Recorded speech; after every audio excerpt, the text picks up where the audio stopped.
But you should go put them out on the street or so you're on the right, so as soon as you come out, then you execute.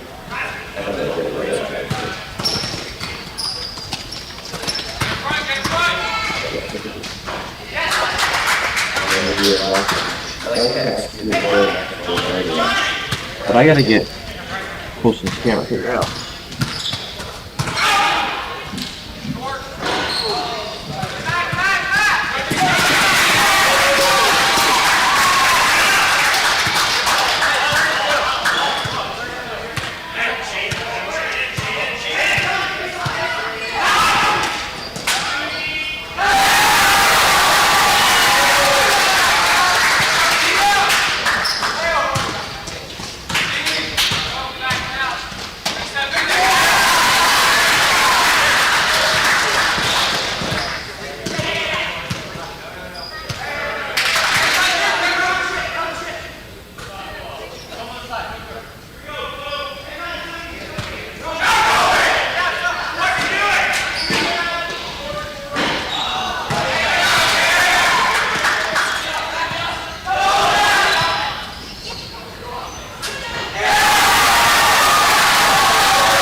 I was like, looking at the screen, I was like, asking, change it.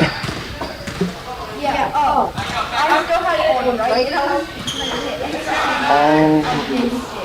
Yeah. That would do it.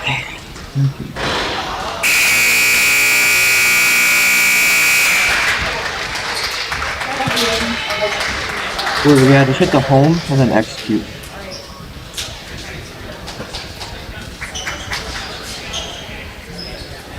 Yep. We'll just see you home.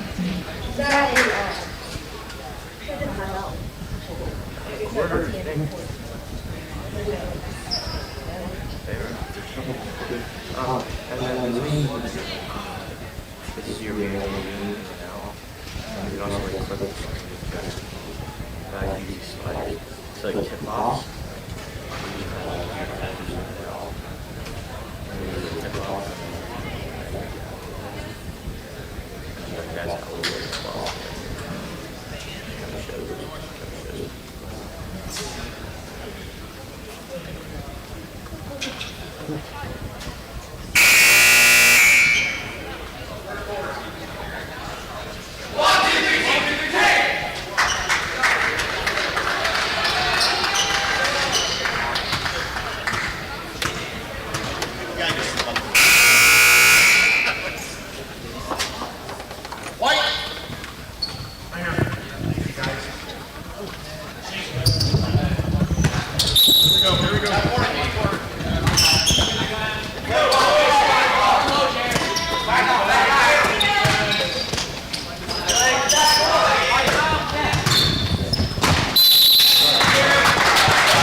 What?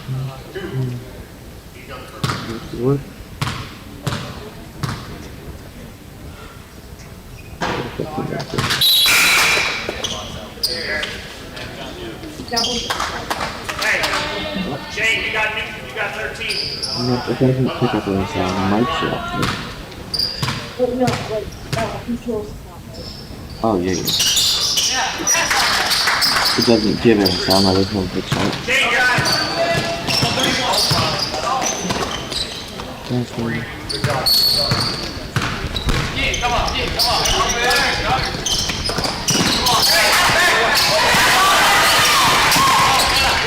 He's not having another steal. Yeah, this is like really good shit.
Yeah, there we go.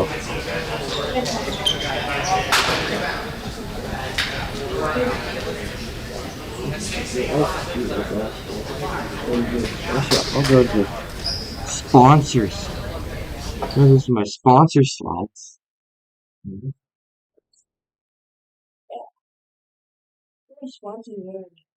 What I think. Really, that's sponsors. It's just a patron spread. Like certain patrons are paying, basically what I'm saying. My dad sponsors, that's dad sponsors. Yeah, they're all dad to pay for it anyway. So they're helping their sons out with it. Because it goes toward cheaper jersey, free hotel stays, and free supper. It's basically giving it good. It's not just for school or anything. I don't have any food.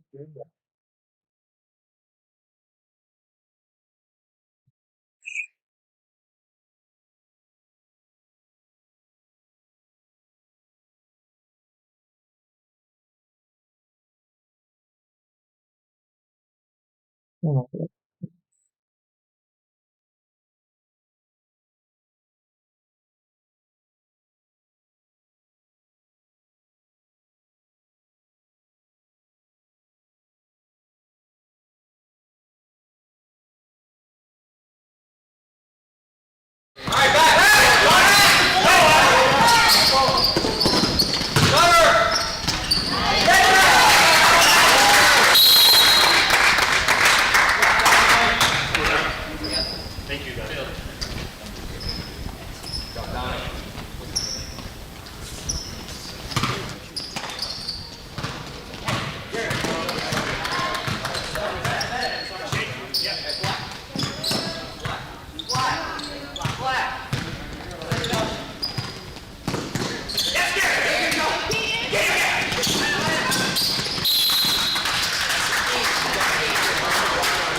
what? Good take. That's a good take. Yeah.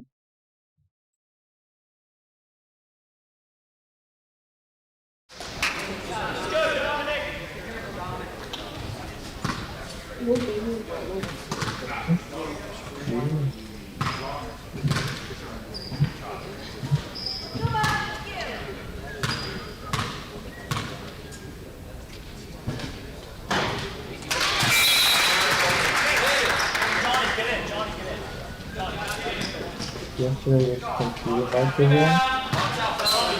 The mic again. When like the Zoom camera. So anytime it's like the Zoom camera,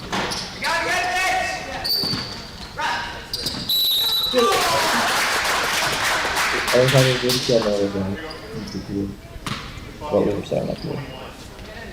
Jacqueline didn't hear me say, wow, Mr. Wilson did that. You know, that's that.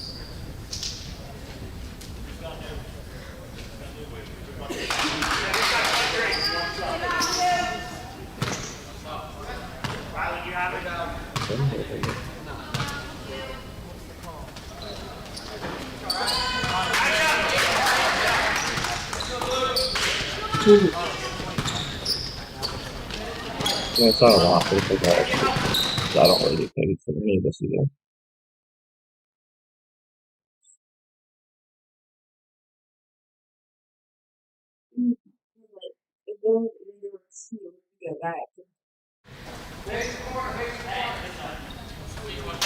Violet, get it too. Violet, get it too.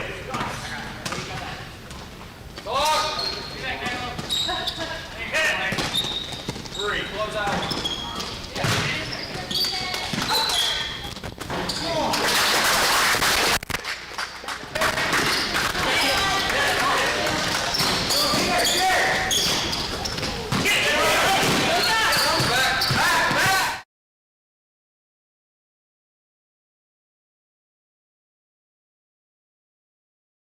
Let's do it. That is a bit overwhelming right a lot now.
Just like after this.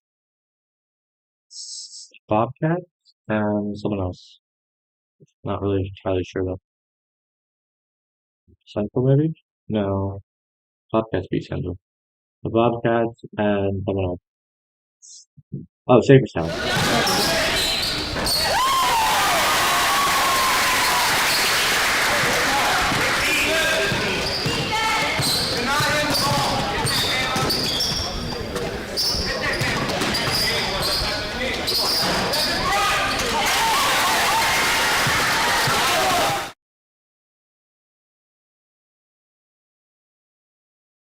Come on, man. Dallas.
Blake Yoder bringing the ball up.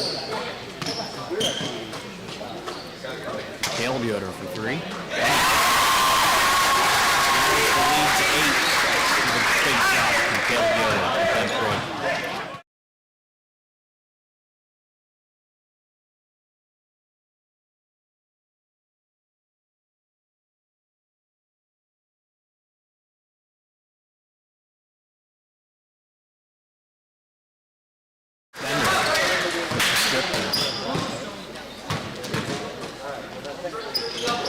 Caleb Yoder into Jarris. Post move here. Jarris will be shooting 2.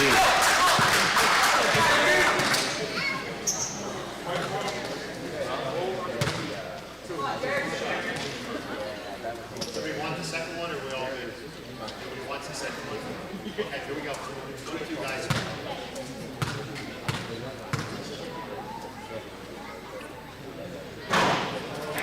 Those free throws a little short.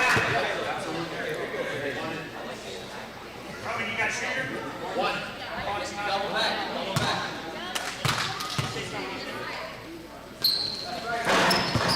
Hits the second. 7-point game. Rylan Sadler over to Johnny Bauer.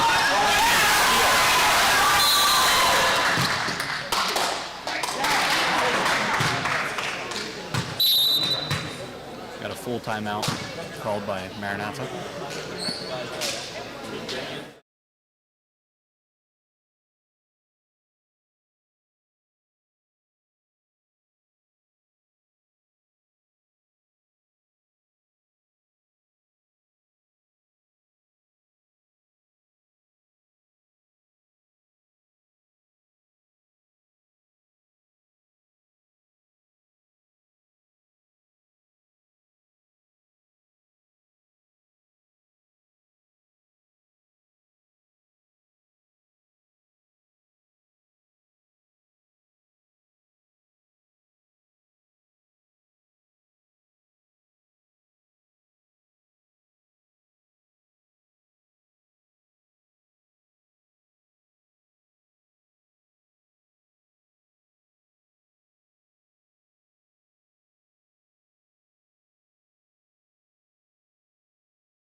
Blake Yoder.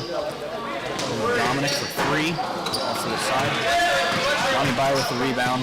Andre bringing the ball up the court.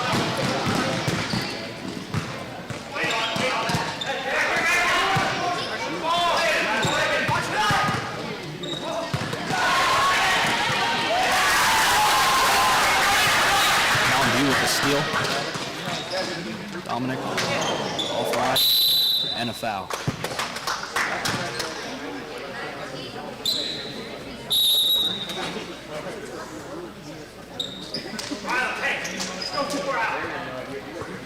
Maranatha bringing the ball up full court.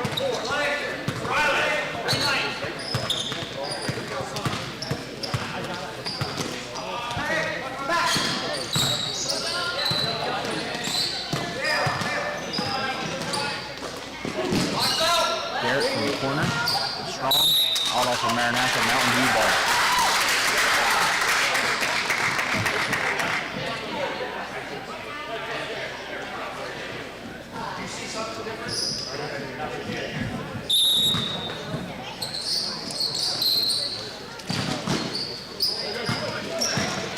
Maranatha, some high pressure.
Maranatha's ball coming down.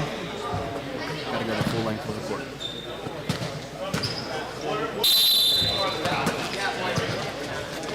And down to the island. Johnny. Back to Ryland. Back to Rome. A little bit of hot potato here. And the foul. Finally got to him.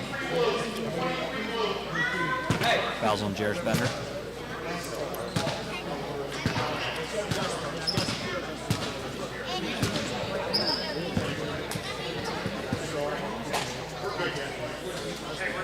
I believe I heard that that's 3 team fouls in Mountain View. So we need 2 more to get into the bonus. We'll see if they try to get there quick or not. Under Island. And they got the foul again. Quick foul. 3-1. So I gotta see that one more time.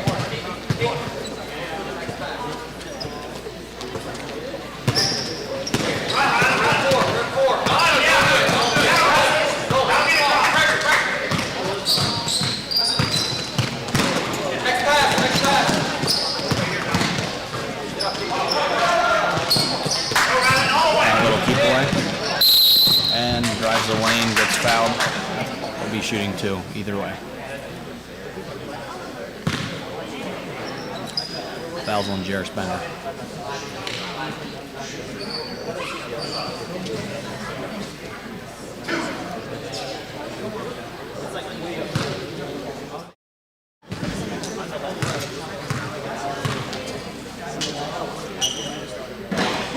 Ryan inside hits the first free throw. And subs in. Hey, we're converting. Shane, you take 23. You got 31. Hey,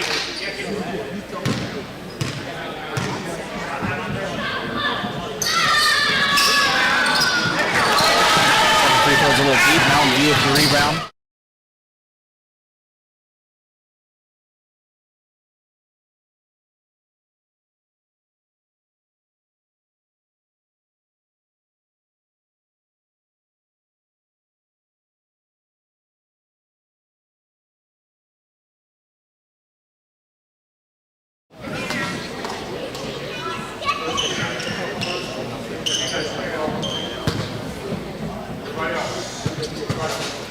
Looks like they're calling an intentional foul on that. I believe that would be 2 2 shots and the possession, if I'm not mistaken.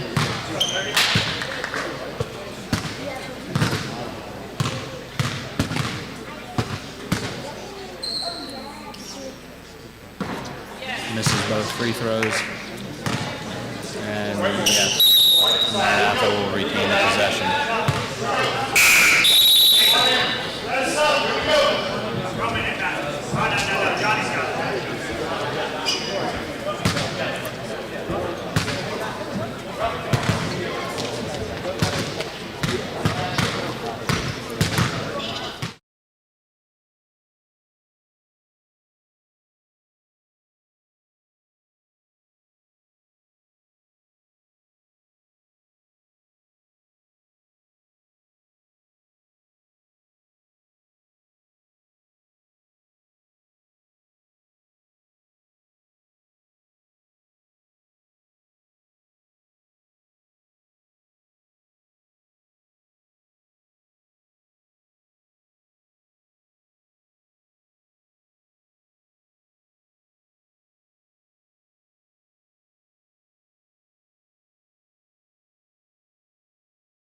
Jaferstown Christian School. It's gonna be a good matchup here, Cade. What are you thinking here early? Yeah, Stan, I'm imagining this is going to be a fast-paced, up and down the floor, physical game. Two schools here playing to win here, so it should be a fun game here. Yeah, to be honest, I don't know. I'm glad I don't have to pick favorites here because I can just watch the game and see who wins here. Cause I agree. Yeah, should be a fun game here. Austin Brubaker is going to have prayer for us here. All right, we're ready here for our second game here of the day. Reading Bobcats and Shaferstown. Go ahead and have a word of prayer.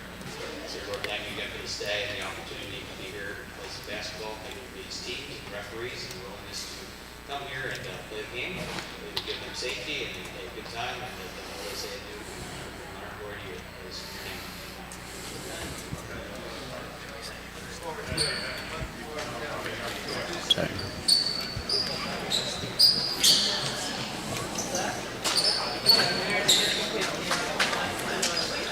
it's always interesting this first quarter, see what defenses the teams come out, what the offense looks like, and usually that first couple minutes is kind of let the game play out, see who's doing what, and try to read and react off of that. Mm-hmm. Who can establish your will.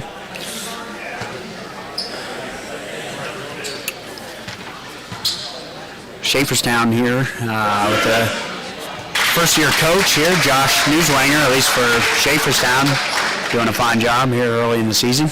Couple big wins early. Yeah, that's for sure. It's really cool to see a coach come in and just love coaching and take over a program. And passion for the guys and their direction. Yep. And everybody knows about Darren's energy, Yeah. When Reading Bobcats, it's contagious. You can see that with this team. Absolutely. Caden's perfect distance. Well, you brought that good. Okay. You're good. Am I louder? A little bit louder, but it's fine. All right. Here we go. Tip off. And just what we expected there. Bobcats control the tip. Quick three. And it's good. First scoring 8 seconds into the game. Cody Hartman. Shaferstown running up the floor. Caden Schaefer brings the ball up.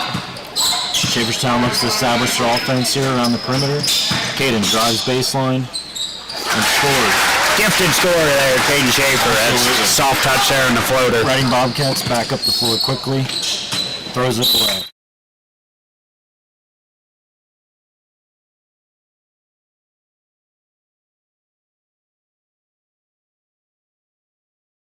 Trigger three. Air ball. Going the other way. Bobcats looking to get something going here. First quarter jitters, it's early, We've all had those early morning air balls. We're okay. Yep. Bobcats bringing it up the floor. Swinging around the perimeter. Looking to establish perimeter. Gets it inside to Brubaker. Little hook shot. No good. It stays Bobcats ball.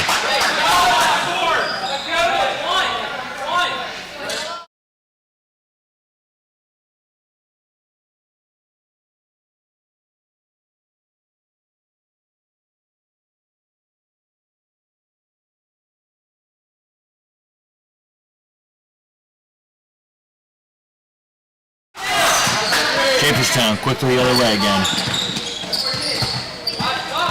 Caden gets a screen up top, sends the ball to the wing. Drives middle, corner three. No good. Bobcats rebound. Running the pace the other way, swings the ball to the wing. Back up top. Swinging the ball up here, looking to establish perimeter. Wing. 2 threes here to start. Quick little run here for the Bobcats, Shaferstown quickly back the other way, drives middle, dumps Dunker's corner, scores. Quick answer there for the Shaferstown. Bobcats up the floor, swinging the ball up, perimeter. Ball goes corner. Up top. Shaperstown steals it. Lays it at the other end. Defense leads offense. That's the coach's favorite thing right there. Just Absolutely. easy buckets. Bobcats working the ball. Those high posts. We got a foul here on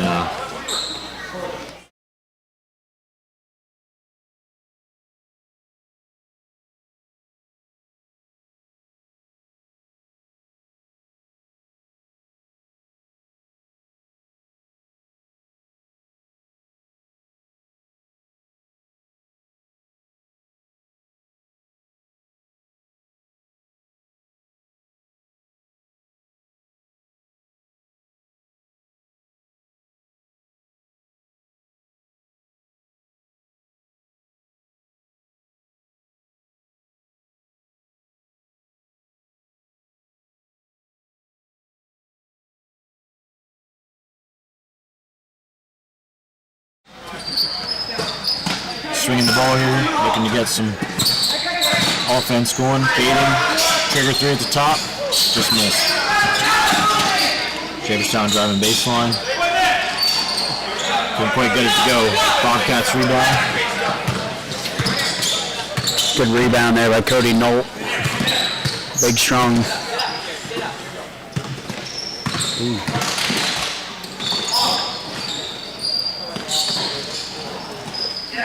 Bobcats fighting for down low and gets fouled in the shot. It'll be 2 free throws for Josh Brubaker. The foul is on Owen Fox. Oh, he talked about.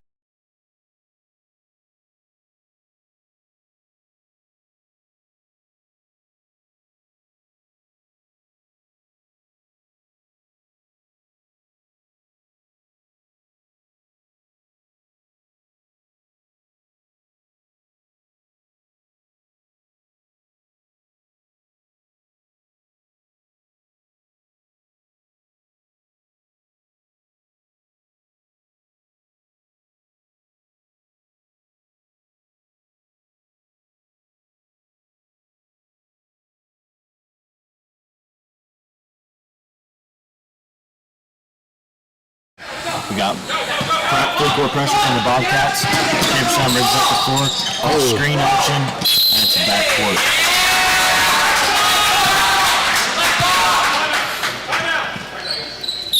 Shaperstown calling the timeout. Talk things over. Yeah.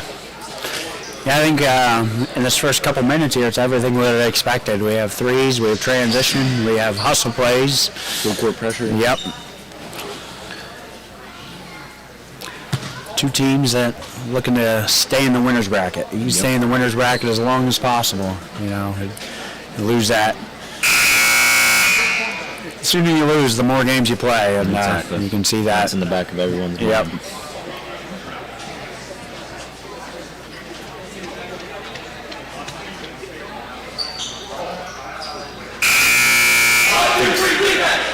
Somebody's missing something. One of the players, it looks like. Did he say a contact, maybe? That's what I imagine. Hopefully they have a spare or two of them.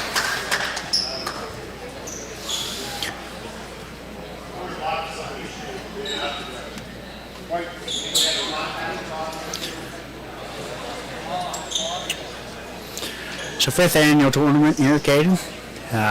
You would have been involved in the first one or first two? As a player, the Player. first one. two. First two. I think. Yep. All right. Back in action here. Bobcats swinging up top. Shaperstown in his own defense here. There's that transition. Steal. Yeah, now transition. Caden drives to the rim and scores. Bobcats right back up the floor. So can you survive that initial run? And Shaperstown is now answering. And Bobcats answer. Josh Brubaker. Caden quickly up the floor for Shaperstown. Shaperstown continues to dribble handoffs up top. Bobcats, quick steal, running the other way. And just missed. Oh, we got a foul. Josh Brubaker to shoot 2 free throws. Fouls on number 14. Andre Neuswanger.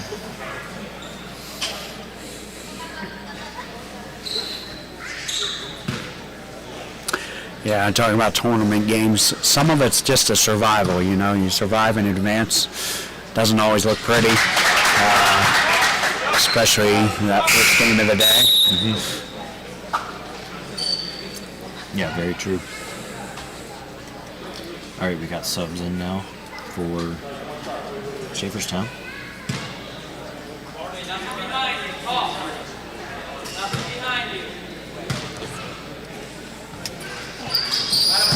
Cross gets the second free throw. Schaeferstown again, quickly up the floor. Caden drives the whole way to the hoop. Just missed it, but the foul is there. That also missed.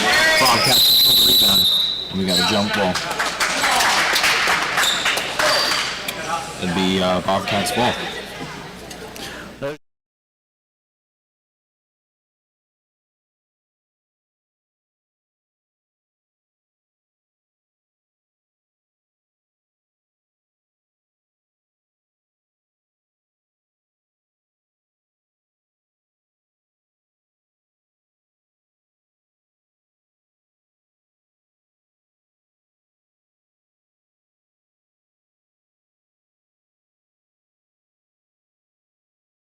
Caden Schaefer swings it to the corner.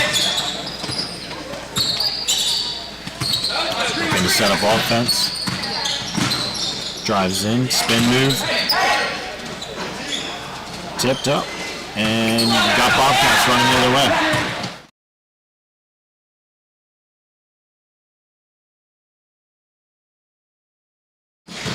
Pass, stolen by Luke. Bobcats ball. Oh. That's smart. Smart way to let it. Bobcats looking to get something going for 3. What a shot. Number 7, Jeremiah Russell hit that. They're going to change the score. Caden Schaefer up top. Swings it to the wing. Drives in, gets a fastball. Did they get it? Andre Neuswanger to shoot 2 free throws. Fouls on White, number 12. Josiah Petershine. Pretty sure they didn't put that.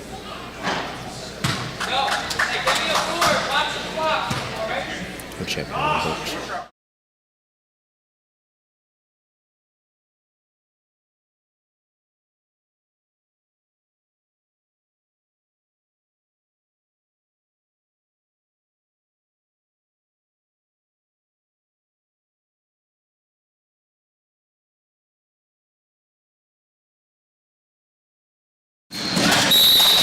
Kicked out of bounds by the Bobcats. It remains Schaeferstown ball. Still looking to get in that transition. I would say early on, first quarter, Schaeferstown missed some looks that they're probably going to start making. You know, you don't want to just rely on that. You got to make it happen. But, you know, I would say, yeah, it's a good shooting team. They're going to start making some of them, especially those looks. That, on the other hand, you're not going to start making turnovers. You know, You absolutely can't score on the turnovers. The turnover there by Schaeferstown. Bobcats will have the ball with 5.5 seconds left. That's where I tell them, yeah, I like you looking at that. I don't like you making that pass, you know. Yep. Bobcats inbound the ball right back to Zachary Hartman. He drives it to the floor. 3, 2, 1.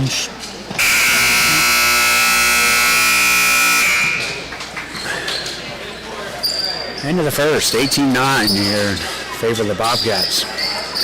So not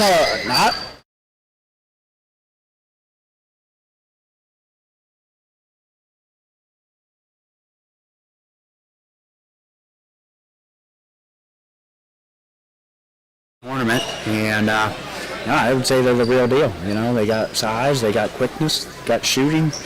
Absolutely. You know, and I think they came to compete in the tournament. That's exactly what we want, and However, I don't think Schaeferstown's just gonna, watch it happen. I agree. Like the competition here from both squads.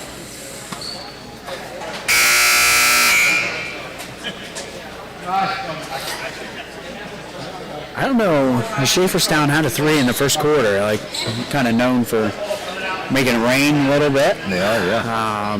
Maybe missed some. I think they're gonna.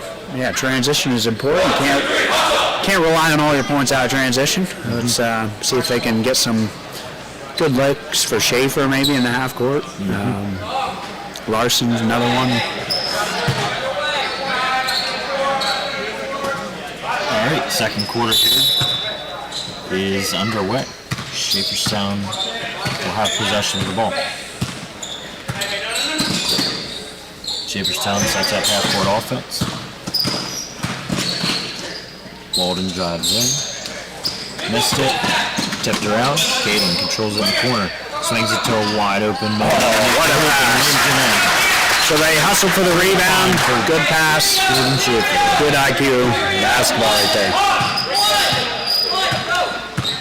Bobcats look to get something going. Got some dribble handoffs up top.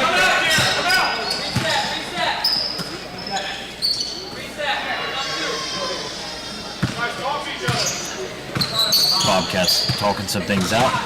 Petersham drives in, has the clock from behind. It'll stay Bobcats ball. So they got the initial stop.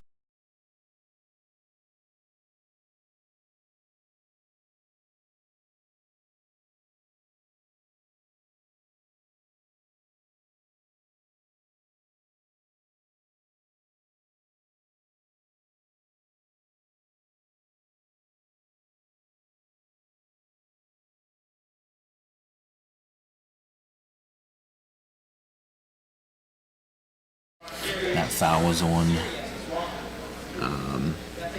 15, Hans Huber.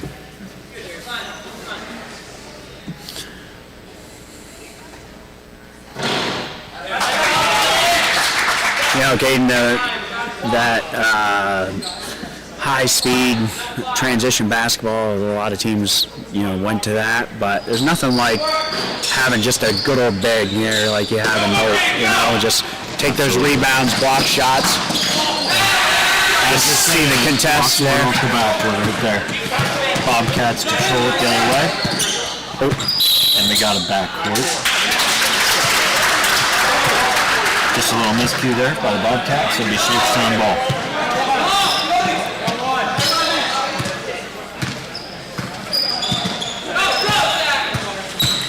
Schaeferstown receives a screen, has a cutter.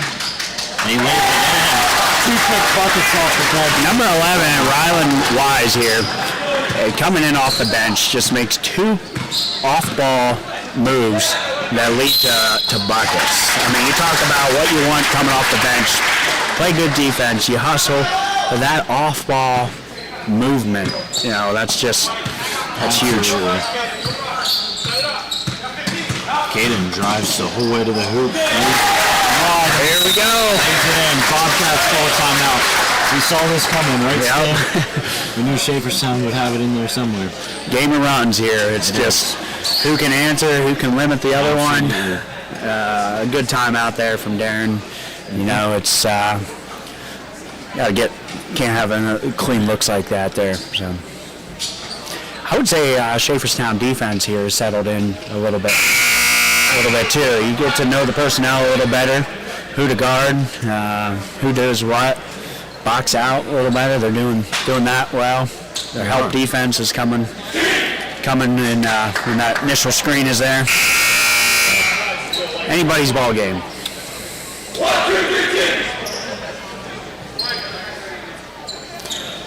Bobcats talk some things over, see if they can get something going on offense here in the second quarter.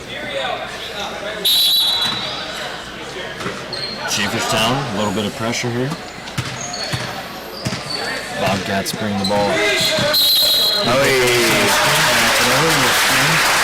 Cash Brubaker.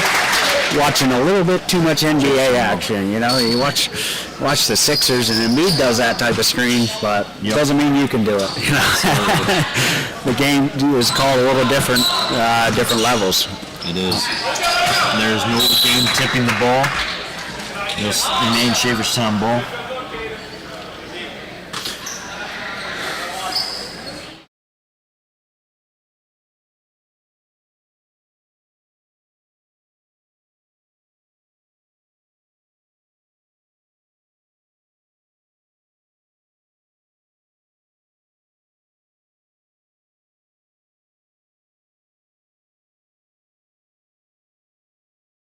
Bobcats ball.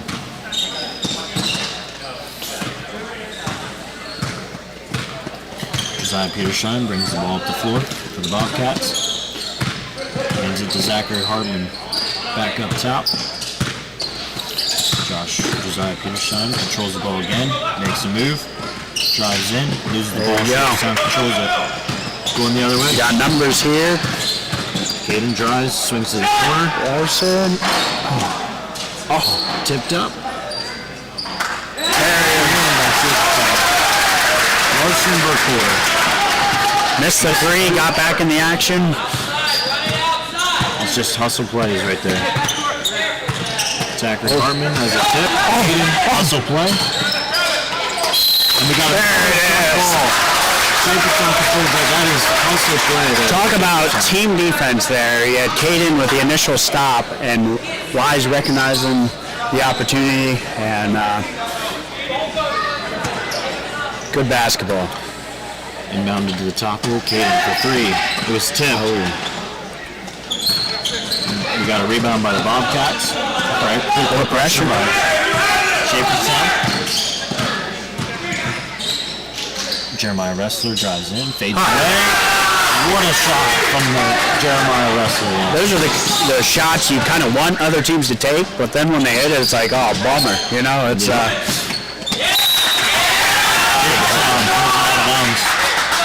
Bobcats ball. We got subs in for Shaverstown here.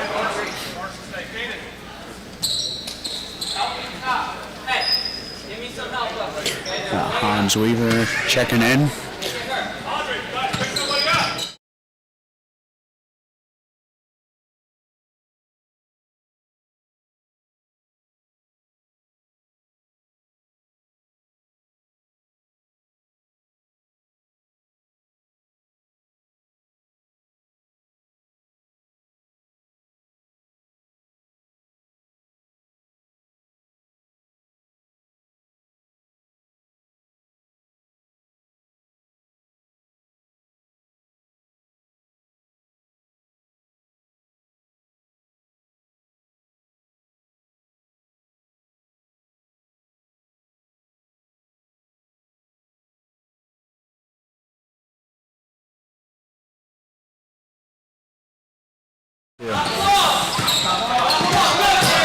Shaverstown brings it quickly up the floor and has it tipped out by the Bobcats. It stays Shaverstown ball.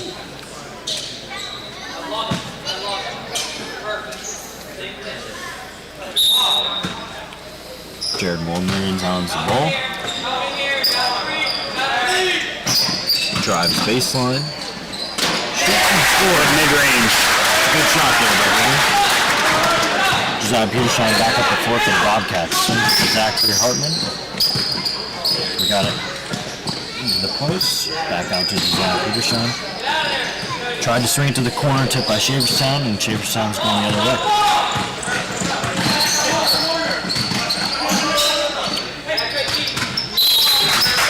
Shaverstown has it tipped out by the Bobcats, and we got subs in for Shaverstown. It'll be Shaverstown's ball on the baseline. Got a couple minutes there without Caden, which it's always important minutes when you give your star player some rest. How does the team do? And I think they held him in check. Good inbounds play. Caden comes right off the bench and scores. Oh yeah, we may have to seal that play. That was good. That was good. Bobcats right back at the floor. Zachary Hartman looks to get something going. Swings to Josiah Petershine. Down to Josh Brubaker. Josh entry pass to Shaverstown steals it. Is running the other way. Swings it to the corner. Caden Schaefer drives baseline. Swings it to the opposite corner for three. There it is. There's the three with the goal for. So Caden, what was it, 12, 14-point lead? You look up, Schaeferstown got a 1-point lead and kind of has the momentum, and that's what Darren's like. We can't have this. We got to get the momentum back in our hands here. Yep. One thing I'm seeing here from the Bobcats is it looks like no panic. Yeah. They're in this to win this. The thing I saw that last possession, I think it was Caden drove in. He could have had a contested 2, which is not a terrible shot, but he kicked it out to a better shot. He did. And yeah, got a swing pass off of that and 3 ball to take the lead.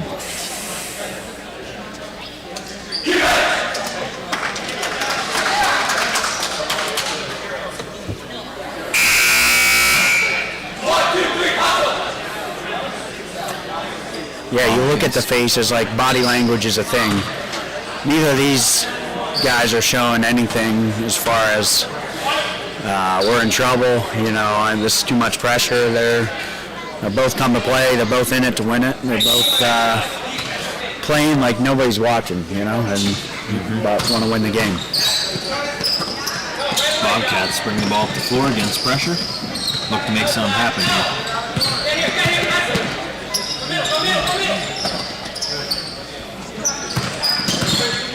Stolen by Schaeferstown. Going the other way.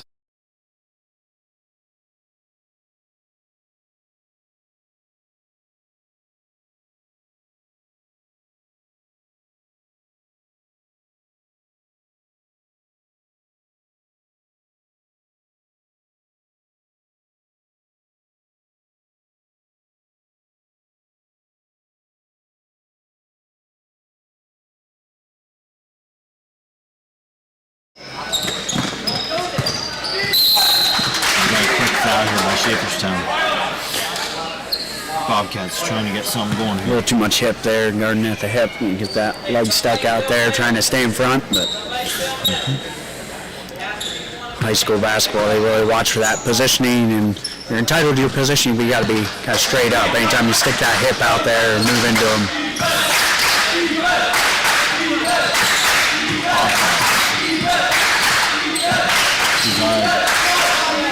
Drives in to find a wide open man. Jeremiah Wesley. The 2. 10 seconds left here. Schaeferstown trying to get a shot with one. From the corner. Missed it. Got his own rebound. Gives it to him. Caden for deep 3. I think the roof would have came off the gym if it worked out. Got away with one basketball here. Yeah. Just as we expected, a close game. Competitive, lot of jump balls. Yeah. So as a coach in these games, usually you're in the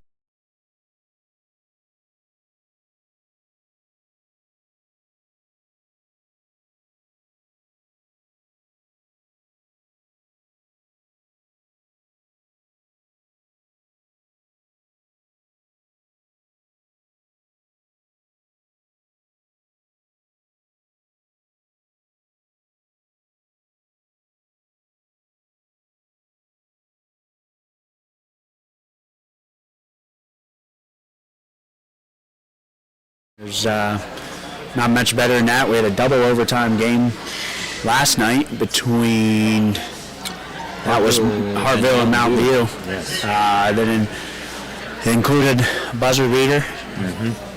If you're bored in your tree stand today, or out in the blind and the heater's running, go back and watch that game. Yeah, that's a good game to watch.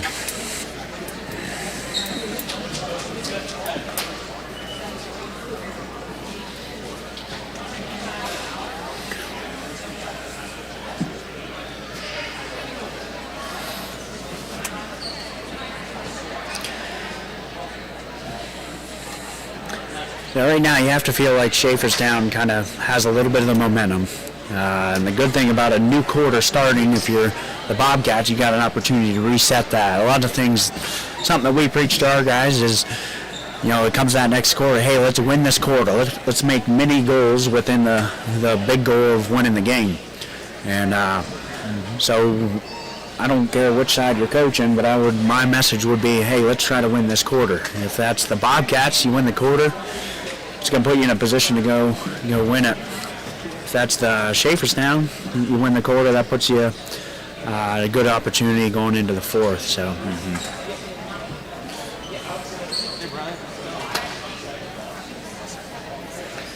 This full court pressure from Schaeferstown has really seemed to slow down the Bobcats. I'm sure they're going to be making some adjustments, looking to beat that. Yeah, I believe this is the first time these teams met this year anyway. I'm not totally for sure on that, but you see Schaeferstown kind of started out in the 2 or 3, get a lay of the land, figure out the personnel a little bit, and just kind of what we thought in the first quarter. It's a little feel out, and didn't panic when the Bobcats went out on a run. Understood the assignment, made some adjustments, started playing some real good basketball here in that second quarter. So, yeah, 6 minute quarter, so it does go by quick. But 29 points in a quarter and a half, pretty balanced, pretty good scoring, pretty good pace there. I think this next 3 minutes here is it just doesn't mean you're not going to win the game in the next 3 minutes, but it'll tell us a lot how this quarter is going to go.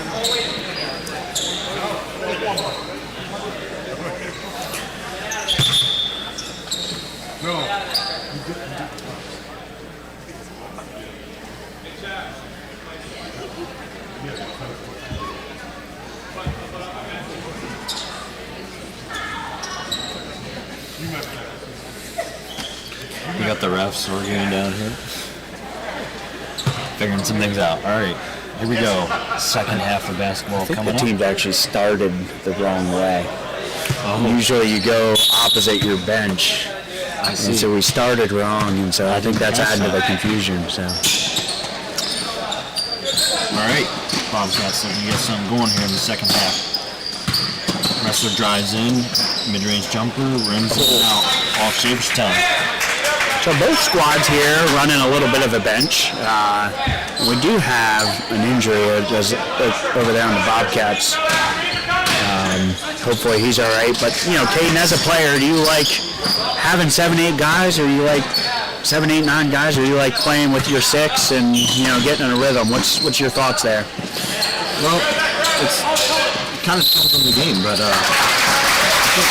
it is kind of nice to play with just a set group of guys sometimes. Can get in a rhythm a little bit. But also it is nice as far as legs. Yeah. to have more guys. Especially 4 games into a tournament. Huh? Yes. Schaeferstown quickly down the floor, gets a quick shot. Rushed it just a little bit there. Bobcats bringing it up the floor. Josh Gruber drives the whole way down. We got an offensive illegal screen. Number 21. We talked about the big man for the Bobcats. Well, they sit him down and they bring another big guy out. So true.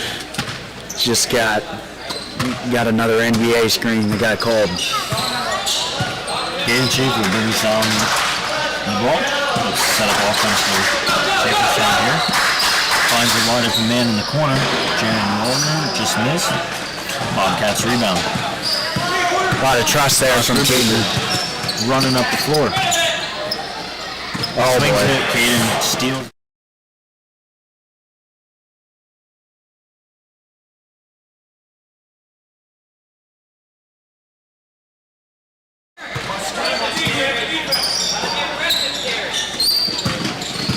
Zachary Hartman drives in. Stolen by Schaeferstown. Going the other way. Just missed again. That's 4 points left on the table. Zachary Hartman drives in. And gets fouled. Shoot 2 shots. Yeah, I know.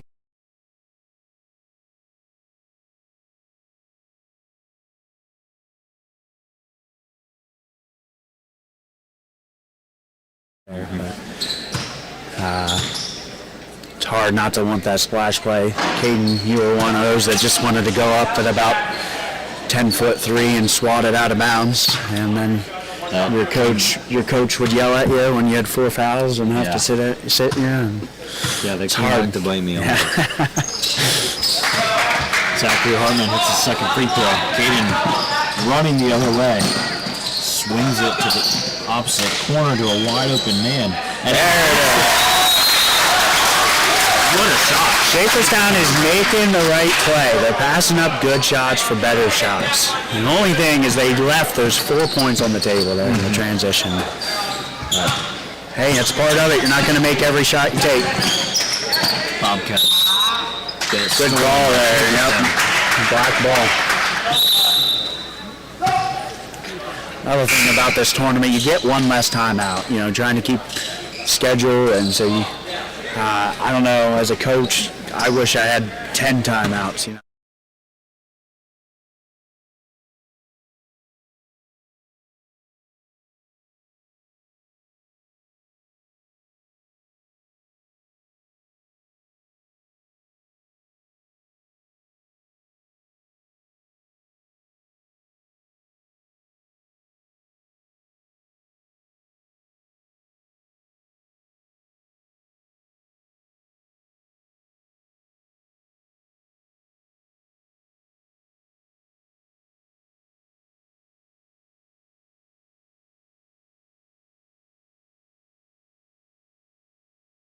And you can save a possession.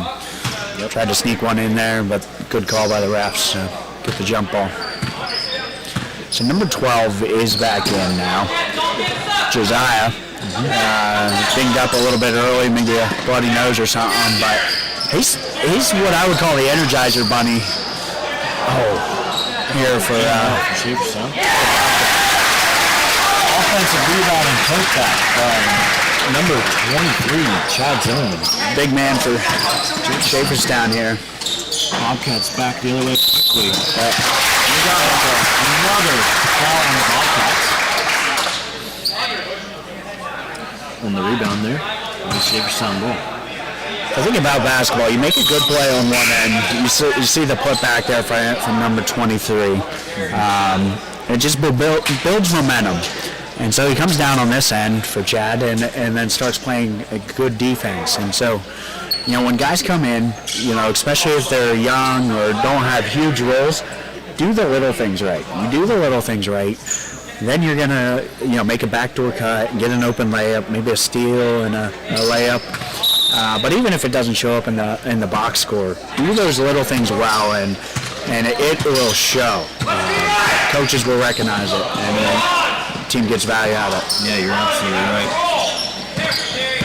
Bobcats control the ball again. Wide open, Josiah Petershine. Bottom, big shot here from the Bobcats. Needed that one. Absolutely. Schaeferstown. Caden quickly the other way. Swings it to the opposite corner. Drives in, finds a man in the corner, and he scores. Good off-ball movement there. Reading Bobcats looking to build their momentum here. Jeremiah.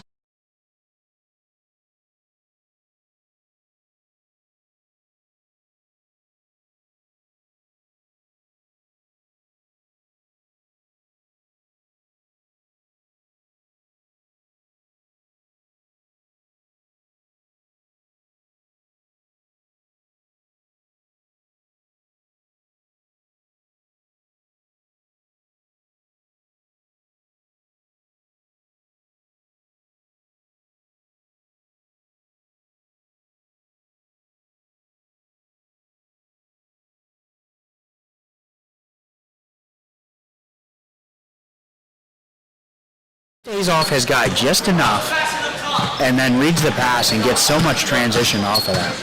Yes, he does. Jeremiah Ressler drives the baseline, kicks out to Josiah Petershine. Josiah Petershine drives. Jeremiah for three. He missed it. Rebounded by Note. And we got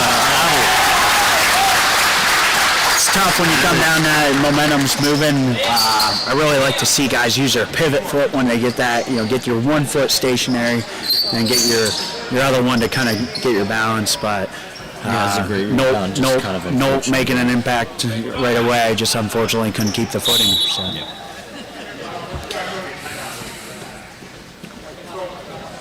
We got a timeout by Schaeferstown here. Take a 30-second timeout.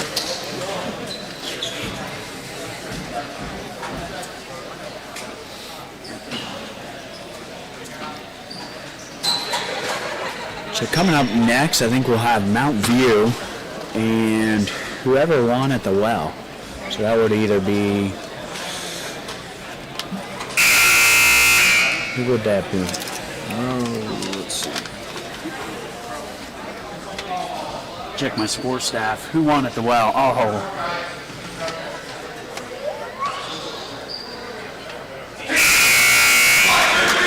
Bad support here. I think it was.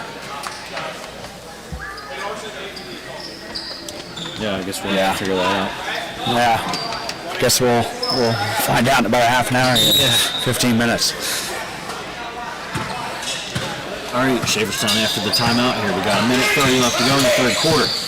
Caden Schaefer drives in, picks it to the foul line. Gets air ball, rebounded by the Bobcats. I think good defense there. I think he got a block there.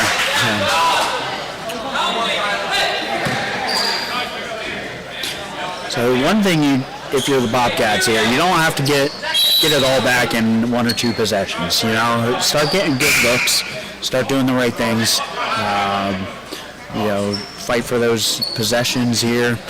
If I was the coach here, I'd like to cut it down in half here, or at least win this final minute and a half. That still gives you a good position to going into the fourth. Bobcats looking to establish the perimeter here with some dribble handoffs, screens. We got a foul here on Schaeferstown. Ryan Wise. Yeah, just a little too much hands on there, Let it go for a couple steps, but something was point of emphasis the last 3 years, kind of keeping the hands off the ball handler. Josiah Petersheim swings it to Zachary Hartman. Josiah Petersheim hands it to Jeremiah Ressler. Jeremiah Ressler drives in, spins, by Caden. Schaeferstown quickly the other way in transition. Oh boy. Caden drives baseline, finds a wide open man. There he is again, Rylan Wise. Rylan and Caden have, there's been a connection there. Caden's found him a couple times. Big block and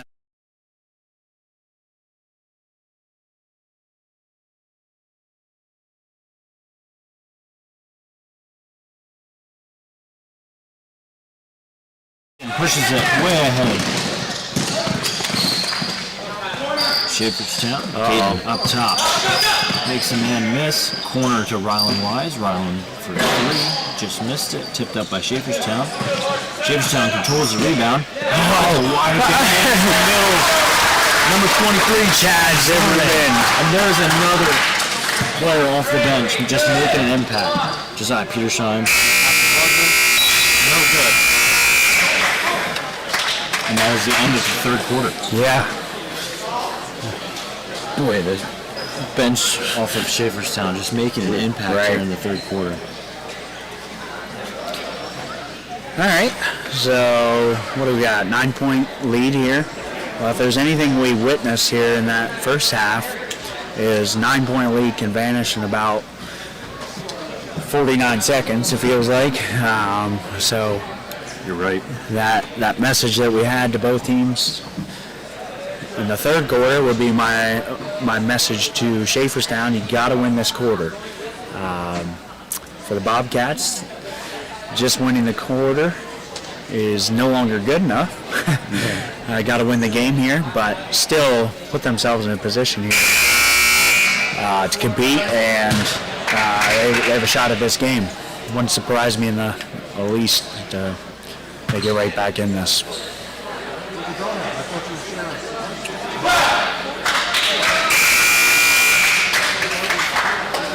Looks like the Scorer's table is trying to communicate down there. We got changing score, getting everything figured out. So it's 40-29. So they added for Bobcats, right? Schaeferstown, I believe. I think it was 30. Yeah. I think they just added 2 points for Schaeferstown. 11-point game. Must have been a book miscommunication there. So Bobcats will have the ball. Schaeferstown again, swarming defense. There he is again. The steal. Brings it up the floor. Makes a move, drives to the hoop, finds a man and dunks. And he scores. Miles Potts. Doing a good job of finding, when the help defense comes, he finds that man's player, and they're making him pay. Jeremiah Lesser drives in, stop. Josiah Peterson has it, drives in. Nope for Hayden with the rebound. Running the other way. Finds a man on the baseline. We don't got a statistician here, but I got to feel like Schaefer's flirting with a triple-double here between rebounds and assists. It sure feels like it. Josiah finds a man in the middle, and he's fouled.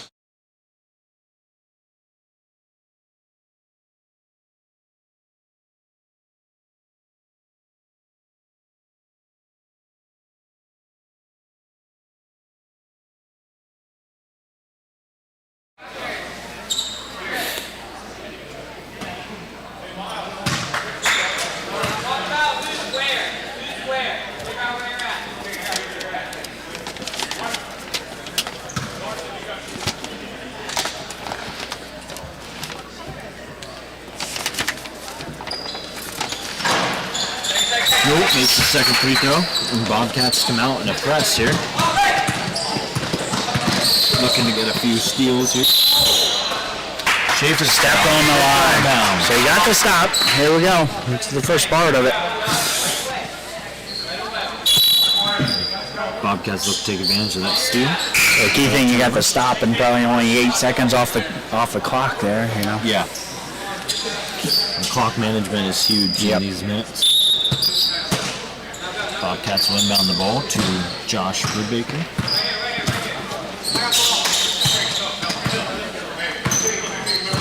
Zachary Hartman has it up top for the Bobcats. Drives it away. Finds Josh Brubaker. Nope. Up and in. Gets and is fouled. Fouls on number 20, Caden Schaefer. Cody Knoll to shoot 2 free throws. Yeah, once he gets the ball underneath the hoop there, you're going to have to be physical, and a lot of times that leads to fouls here. It does. Cody. Good free throws from a big man, too. I mean, he's been hitting bottoms here. He has. Can you get it to 12 here? Hits them both. Still not full court set press. up in that full court press. Oh, and by tips it out of bounds.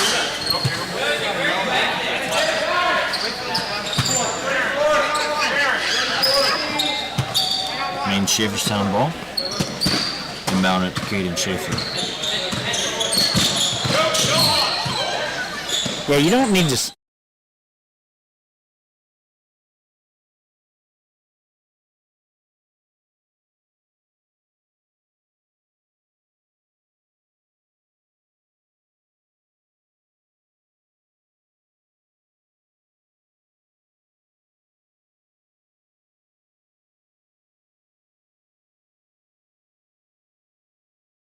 Quickly.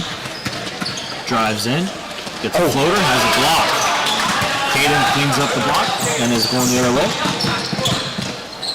Looks to set up the offense here. Good block there by Hans.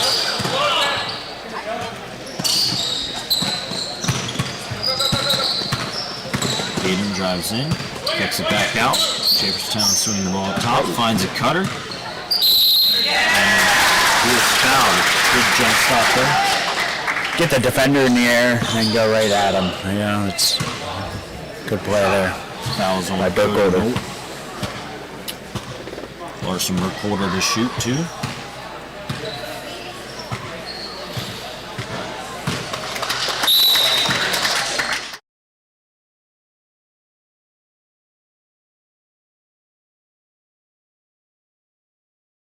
The Bobcats.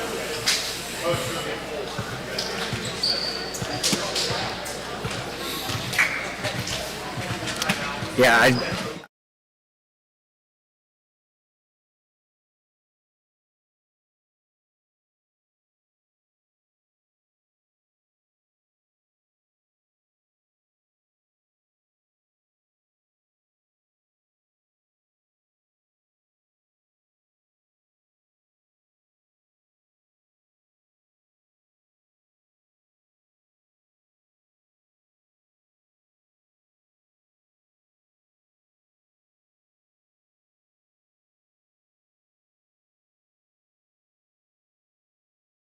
and a lot of these young men here and their families will remember this for,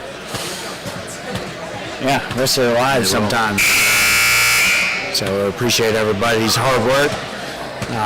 Austin running the tournament.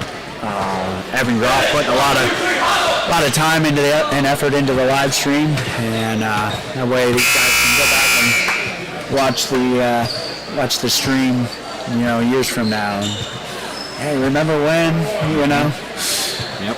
Because I know Caden, if I didn't have video footage, he would tell me he was better than he was, Yeah.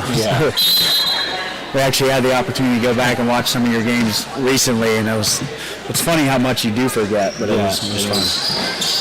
Missed the free throw, Note with the rebound. Bobcats pushing the ball to 4. Josh Brubaker again. Swing to Zachary Hartman. Zachary looks to shoot. Shoots it. Has it a little short, but it's cleaned up. Oh, missed by Josh Peterson. Zion Peterson followed that shot well, but just couldn't get it to go.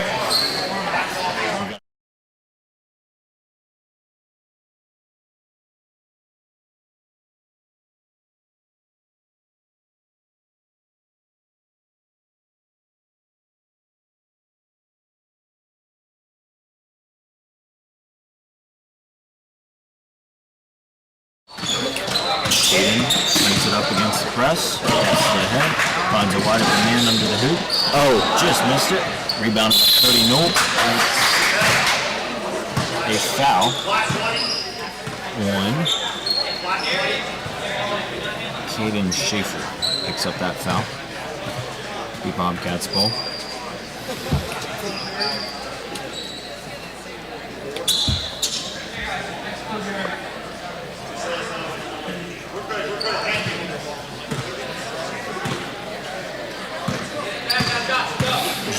Peterson gets the ball to the floor for the Bobcats. Oh, good stolen by Jaron Walden. Jaron's quick, and he showed it there on that. He just finds a cutter. And a wide open man in the corner. Swings it to Caden Schaefer up top. Caden swings it to the other wing. Drive, shot, miss. Rebound by Peterson. Quickly ahead to Zachary Hartman. Drives in, kicks it out to Josh Brubaker. Josh to Zachary. Zachary jump, pump fakes. Just missed it. Cody Knoll with the rebound, missed it. Kicks it out to Zachary in the corner for 3. Oh! Back rim. Rebounded by Jeremiah Ressa. Up top to Josiah Peterson. Swings it to Zachary Hartman for 3. Has it short. Got some looks there in that position, just to make it count. Shaverstown quickly ahead. Couldn't get it to go. Missed the tip-in, and the Bobcats rebound the ball. Jeremiah Wrestler pushed the ball up the floor.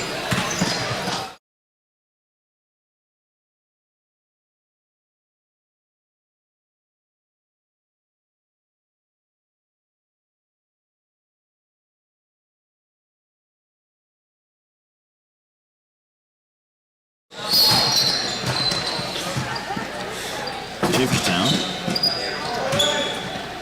looking to safely pass the ball here.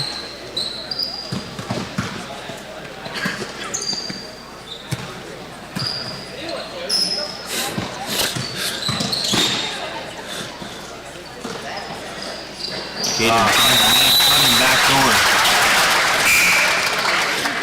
Bobcats will bring in some subs. Yeah, it might have been the dagger possession there. That Just felt like a dagger. Yeah. good ball movement and catch somebody on the backside open.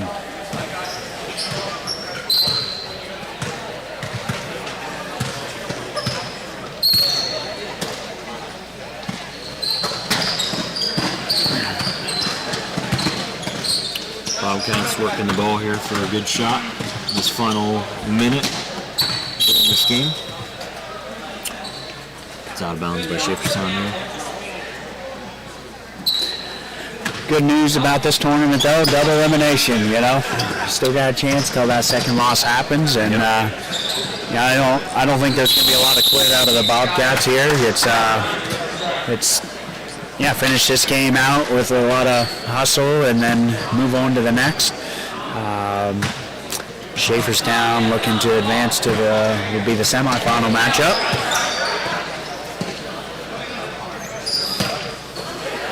Schaeferstown looking to close out this game with some good ball movement. Swing it up top. Jared Walner. Caden Schaefer. Find a man down low. Rylan Wise.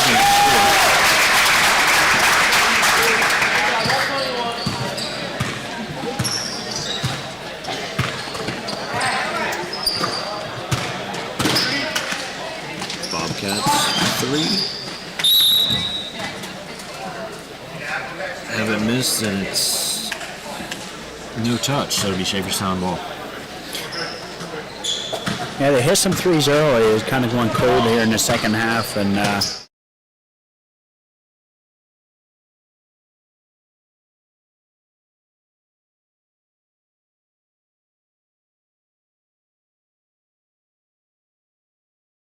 Fun game to watch. yep.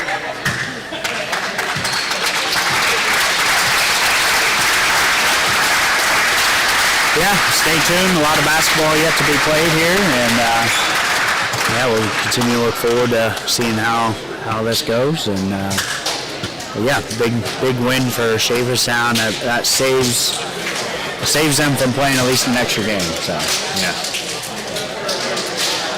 Caden, good being in the booth with you, and we will let you off on to the next commentators. Yep, sounds good.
Hey, welcome ladies and gentlemen. We are moving down to the losers bracket for this game versus Mountain View and Central Christian. Just got finished up with a game, Bobcats and Shaferstown. Shaferstown won that one. Mostly in the second half, honestly. Kind of ran away with it in the second. Kind of a lot of offense from Schaefer and just getting everyone involved.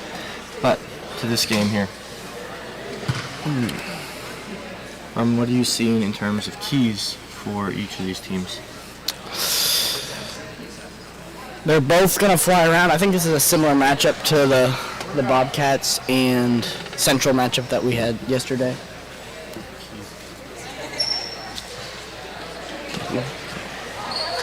And also, yeah, I feel like it's just going to be another scrappy, really well coached, scrappy game.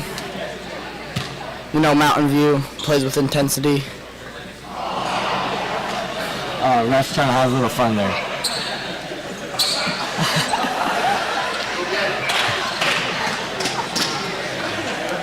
You gotta love friendly banter. All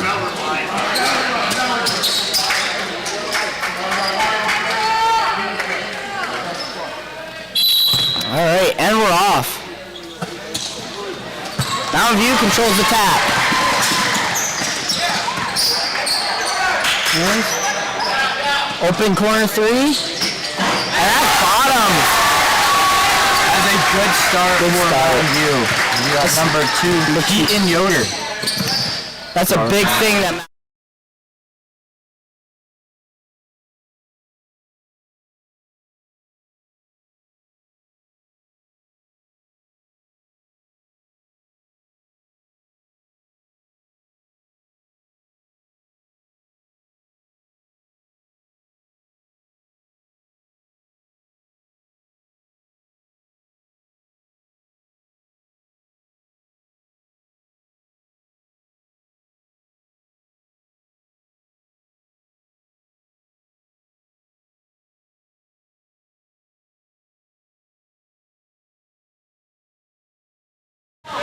Honestly, Mountain View's scrappy. They can hit some threes. They shoot a lot of threes too. Like, look at that. There's another one. Just left though.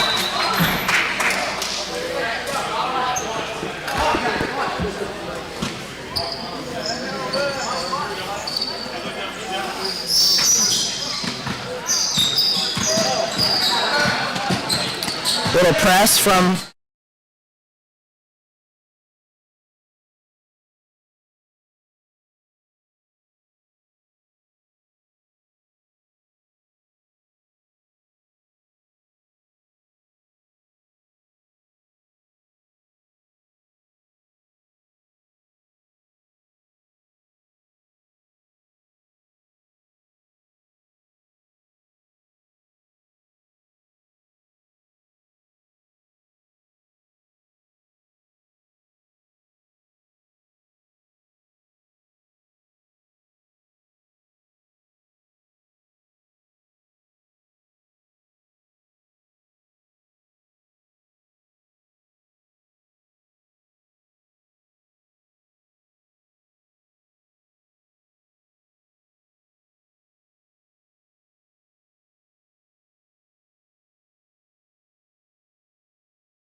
Gets a touch on it. Jaden still with the ball though.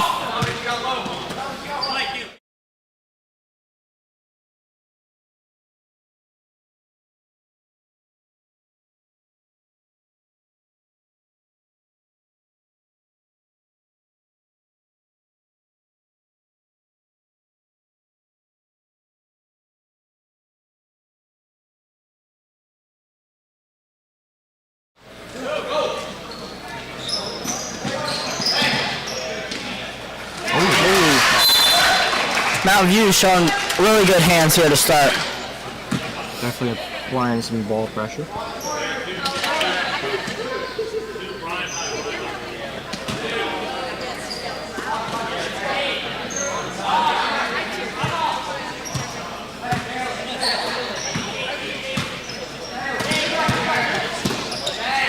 There's a shot. A little long there on the triple.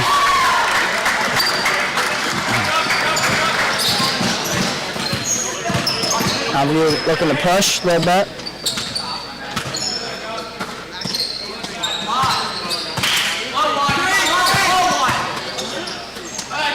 Another three here from Mountain View. That one's a deep air ball.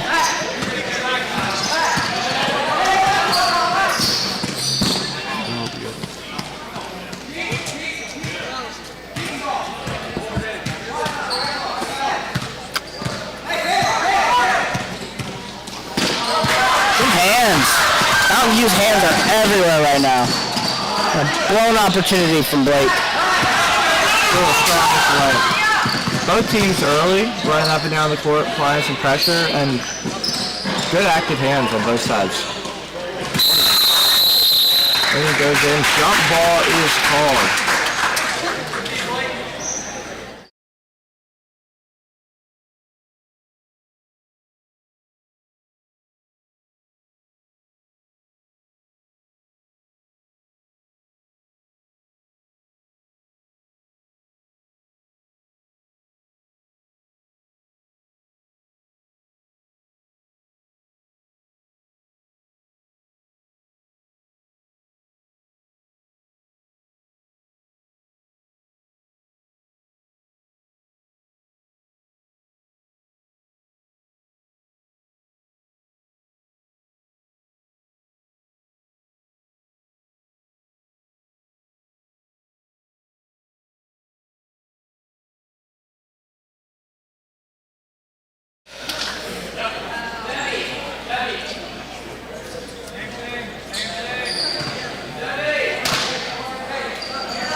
Mountain View hustling to the ball again.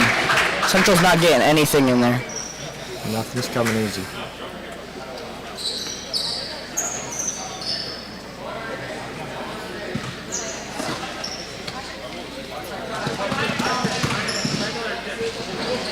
Missed a floater there.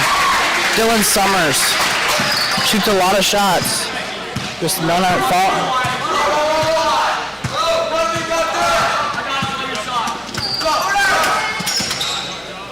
Great ball movement here by Mountain View.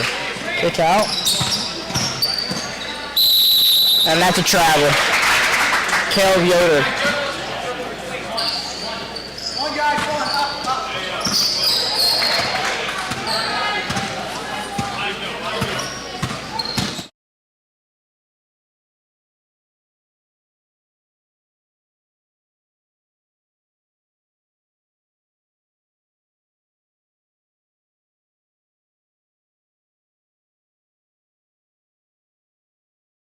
Obviously Central won because they're here playing right now, and Calkins was the other team that won over at the well, so there go guys in the booth and the people watching.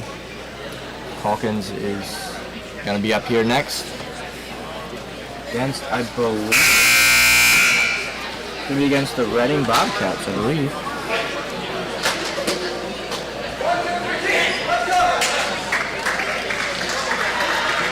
Yes, Calkins Christian and the Reading Bobcats. Next game.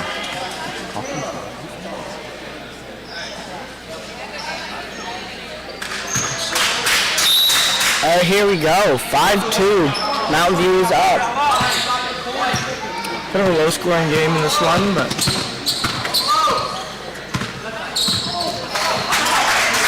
Miscue there from number 2. Keaton Yoder, freshman guard for Mountain View.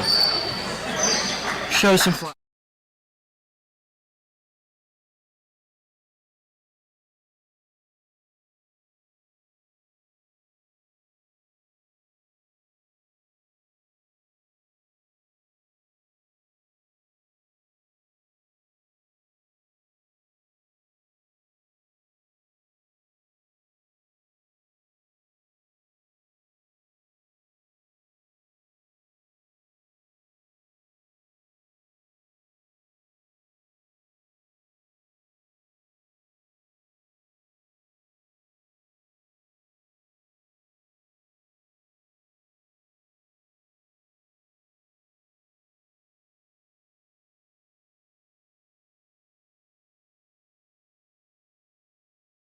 See if Mountain View can dial up something here.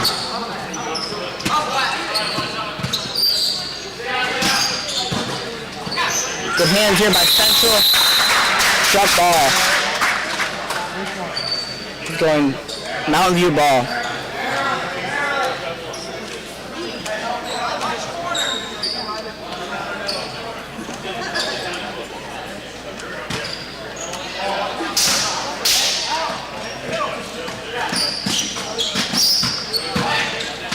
Floater here, backyard, missed the floater.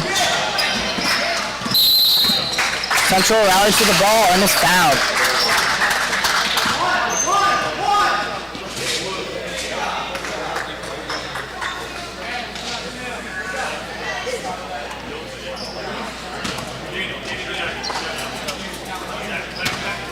Mountain View bringing a high press here. See what Central can do against that. Oh, a try.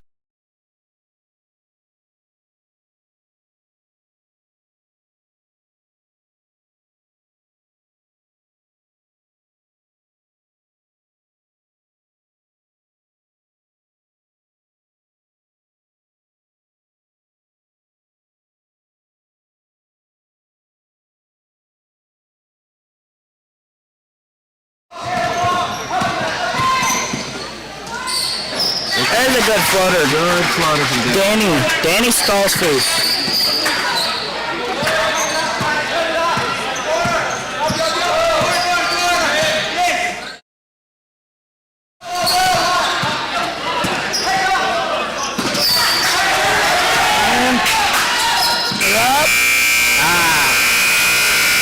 Way left there. End of the first quarter. That'll do it. 5-6 is the score for that one. Yeah, low scoring. Definitely a lot of scrappy play on the defensive end. Some rough passes once in a while, but I like what I'm seeing from both teams. What are you seeing specifically for Central? What do you think their keys to getting some offense going here, or in this second quarter? I mean, they're getting good looks inside. Those floaters should be able to go down, but right now they're just not falling. Some of those offensive rebounds, I mean, they're 6 points.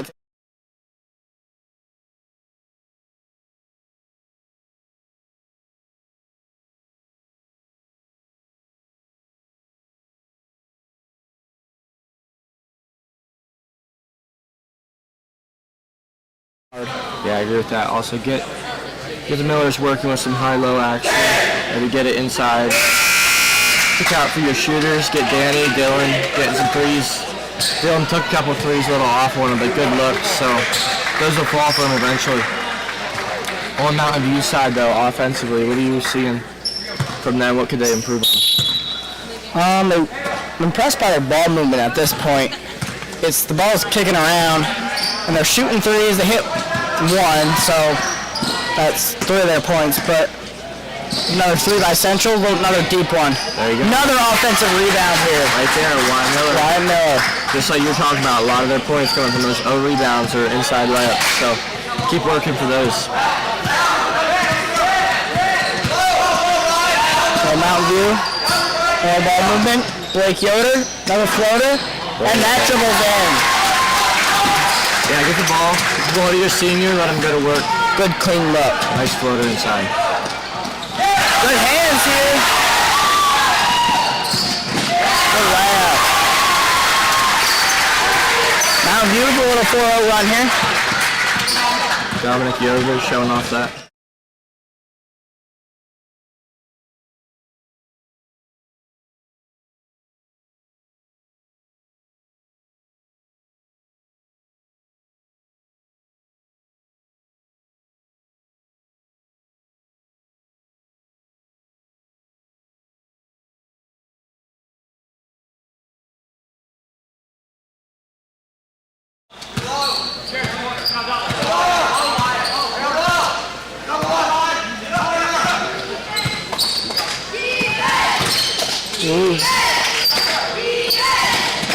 Neither team going very deep in their rotation at all. Has either team subbed anything? I do not believe so. Yeah, I'm looking at it. And there's a 3. You see who that was? Caleb Yoder. Caleb Yoder. Sophomore guard. It's good. He will hit those. Good hands here. Both sides showing really good hands. And here comes Aiden. I'm not even going to try to pronounce his last name. I will mispronunciate it. Sorry about that. A lot of Yoders on this Mountain View team.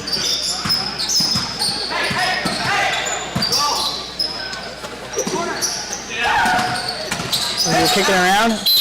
Tough look in there, but he will be going to the free throw line. Strong drive, got him his free throws. Just a good look from Caleb. I mean, they need more of that. You know, get some strong, intense drives, create some openings, get your shooters open them. You know, moving around the perimeter helps, but there's nothing like breaking down the defense, getting inside.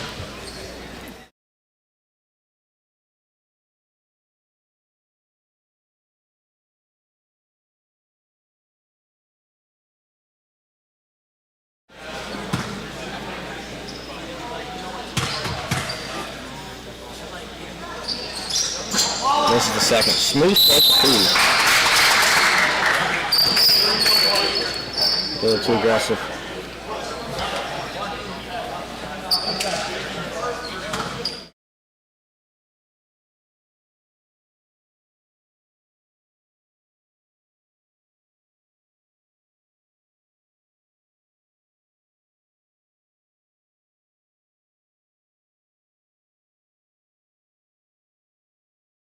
Them 2 points.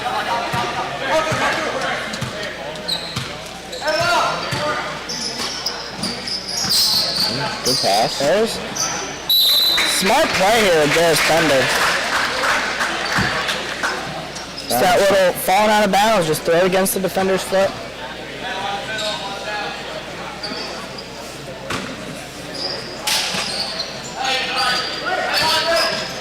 Find inside, just missed the layup.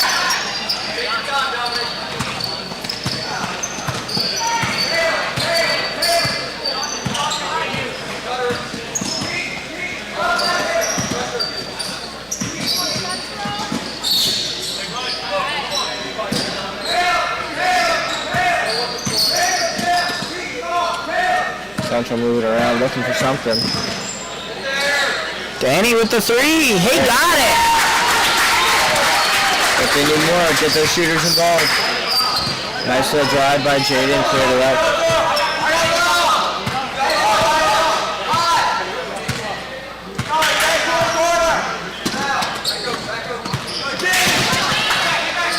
Central gets a deflection on the ball. First comes up with it.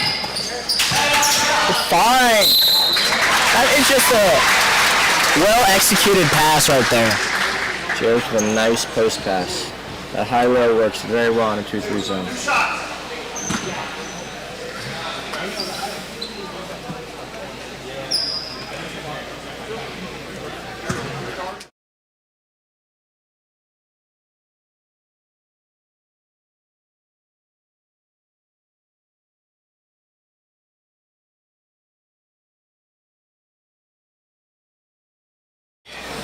Smooth strokes. And Q hits it.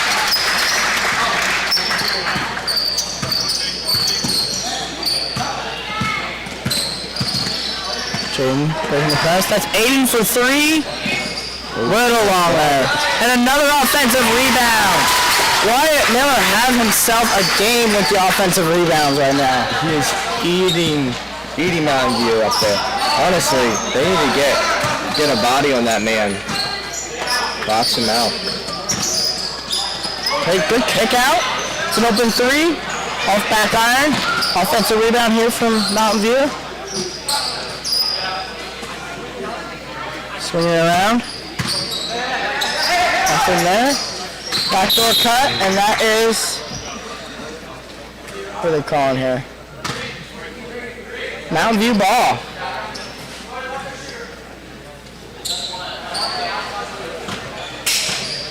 See if they draw up here. Ooh. Good. That was a pretty little seal off by Jarius there. Opened up. A Nice layup.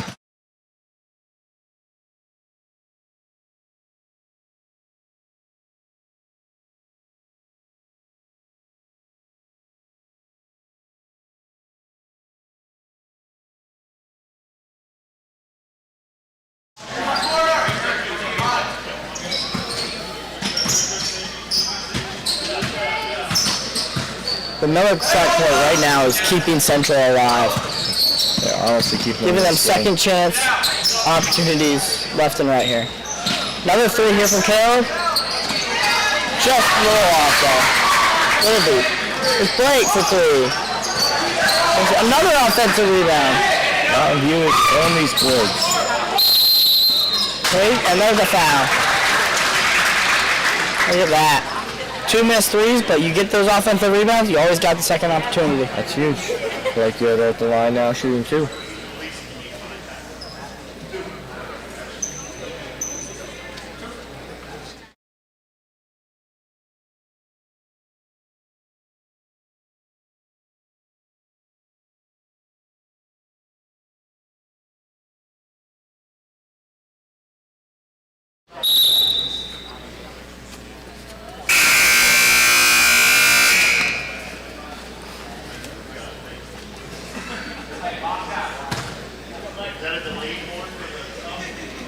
Bobcats and Calkins.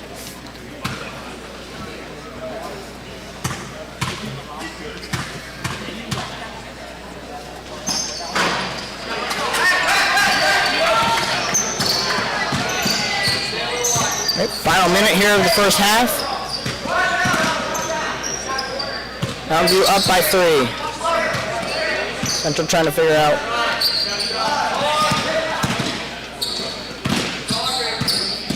Nice move there by Danny. Just left the floater short. Another offensive board from Miller though. Around. Danny Stolzfus. Short on the 3. Jaden Stolzfus with the board. Jump ball here. Let's go to Central ball. 24 seconds left in the clock.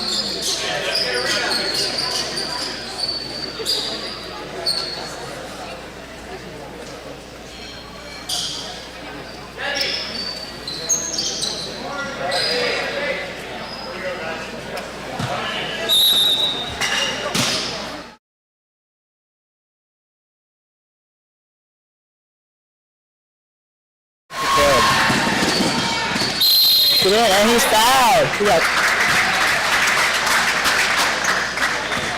Another transition opportunity for Mountain View.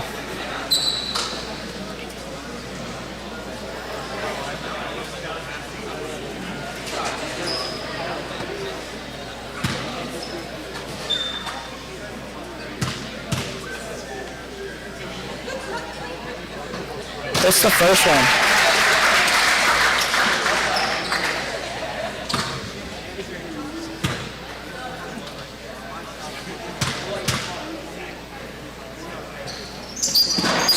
It was short in the second. Danny with the wood. Jaden bringing it down. Got 10 seconds.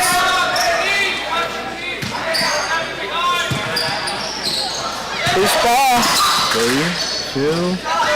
Good, clean look.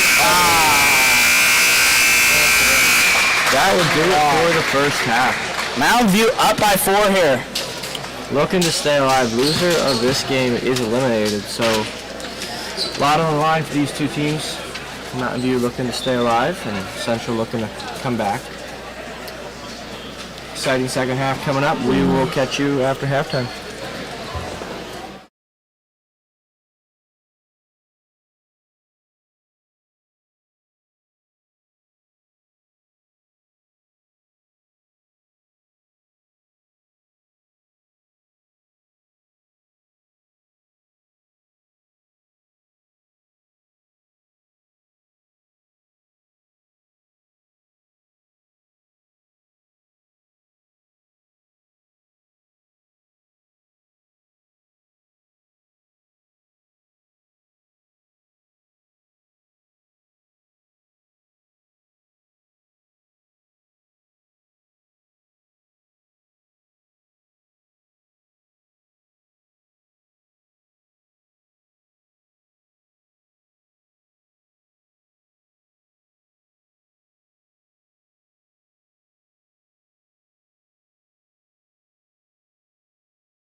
back here.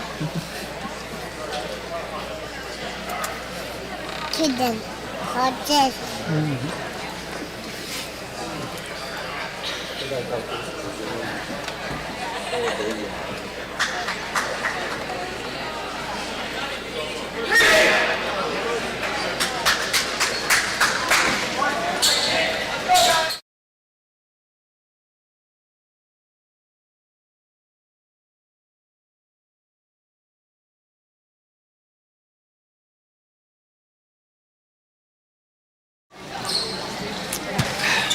Got a 4-point game. Mountain View up by 4. Whole half to go though, so anybody's game.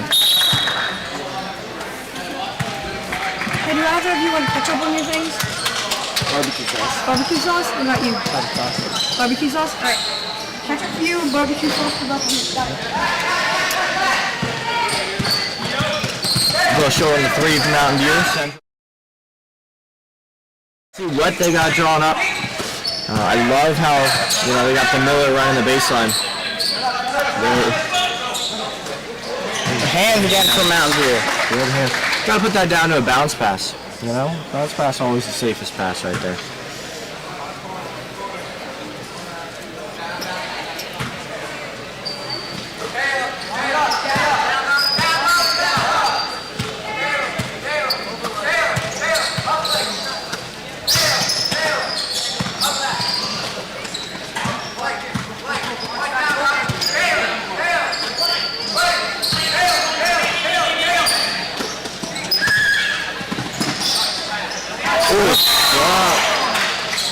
Drop ball here. Good defense by Dominic. Came in here, got a hand on it. It's a big 6-footer, just long, lengthy, controlling that middle of the court. And our camera's I'm really impressed with Mountain View's communication right now. Yeah. You hear them just chirping down there, like they know where they're supposed to go here. Parts the Red Sea right there. And there's a block, Jarrett Bender. Bender Coming in huge right there. After the Cyclone is part of the Red Sea.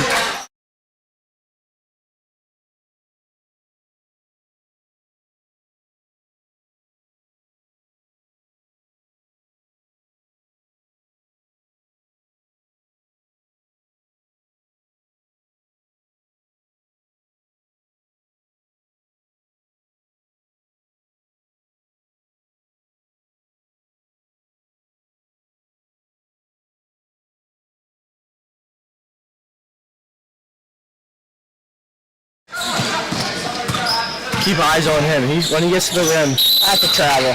bad things happen.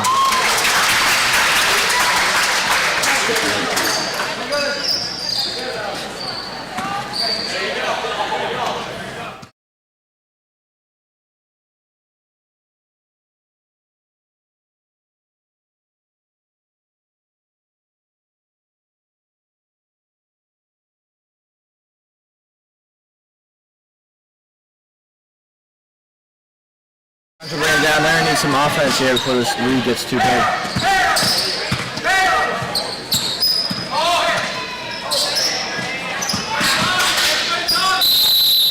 Another travel here from Central.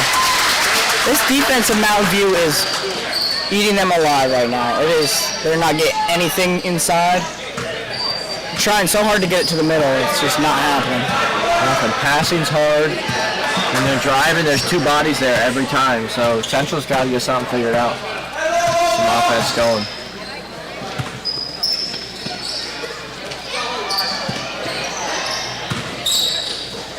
Open 3. Tailgate rattles it out.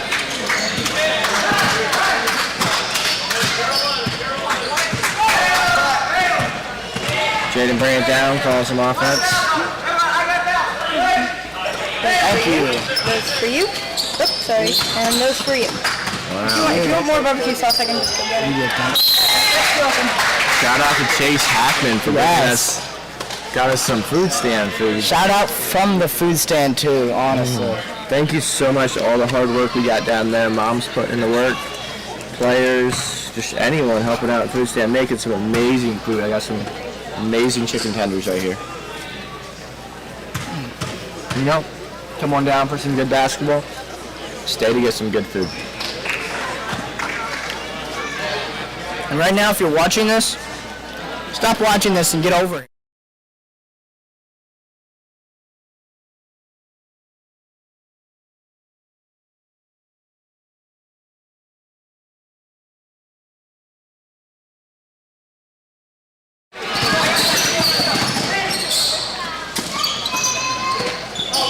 Open three.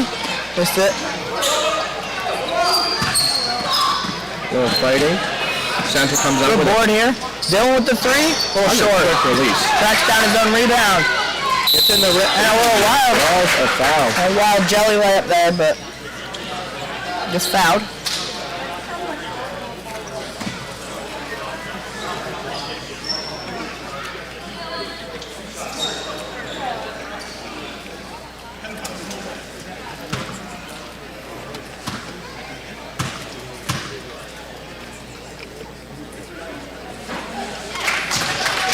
What's the first one?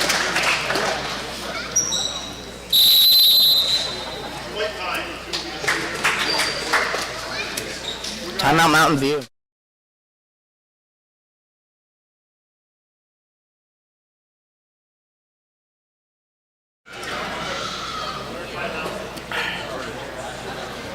And these chicken tenders are amazing. So. I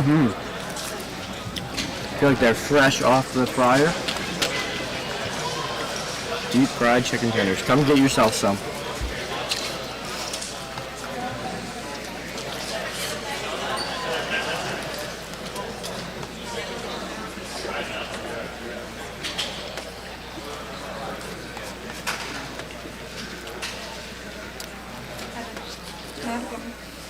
Yeah, eat four. Thank you.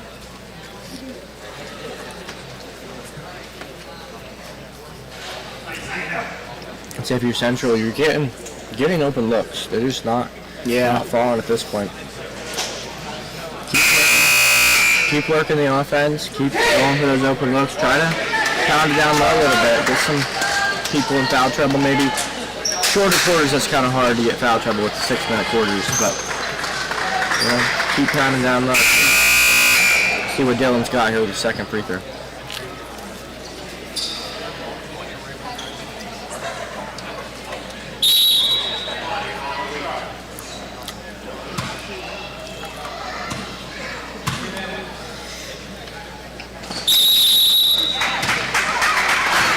And lane violation here on Central.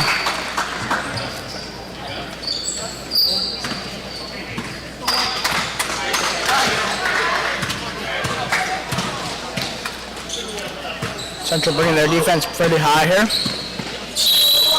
And there's a travel. Force the pressure.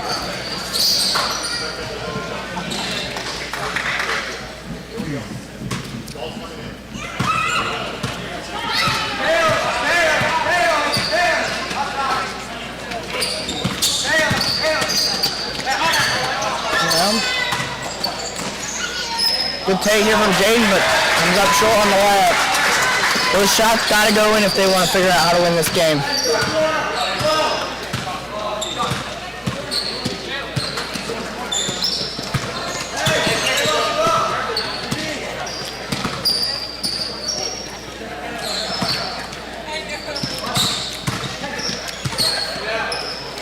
Good ball movement. Blake Yoder from the corner.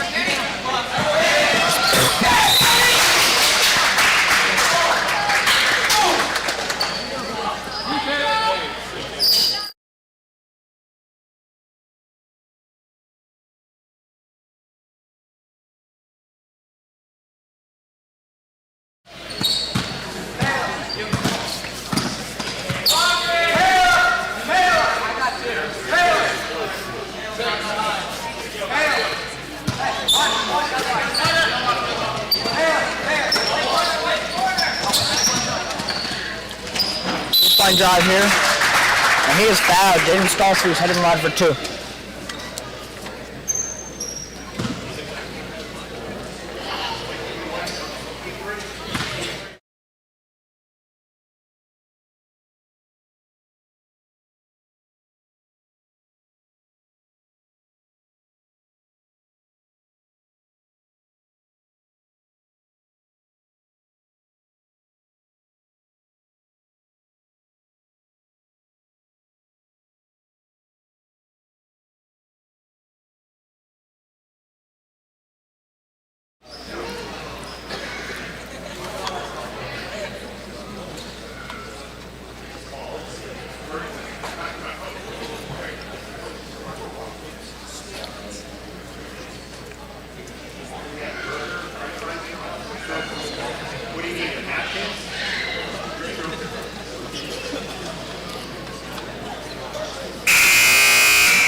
Just looking back at last tournament results, the first tournament here, back when they just had 4 teams, was actually won by Mountain View. Back when they had Donovan Yoder and Javon Summers, they pair of 3-point shooting guards, and they beat Maranatha in the championship. Donovan Yoder earned himself an MVP, so Mountain View's got some history here. Been here every year since this tournament started, starting back when there was just 4 teams.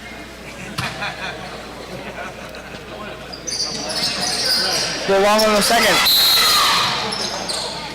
Blake Yoder secures rebound and it's fouled. It's a 4-point game with 1.5 minutes to go in the third.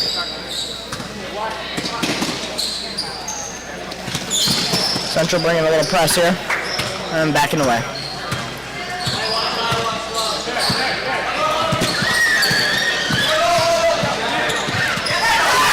And Dylan, the steal. And one. Acrobatic finish from Dylan Summers.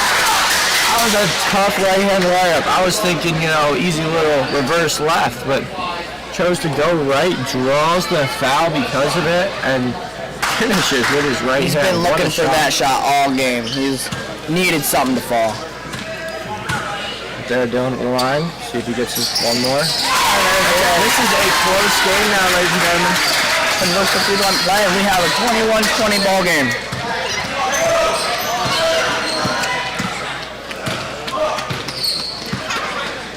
Central bringing a little pressure up top.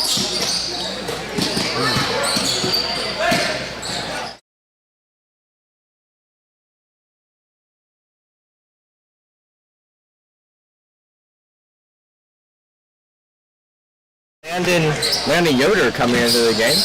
Scott View team has a lot of Yoders.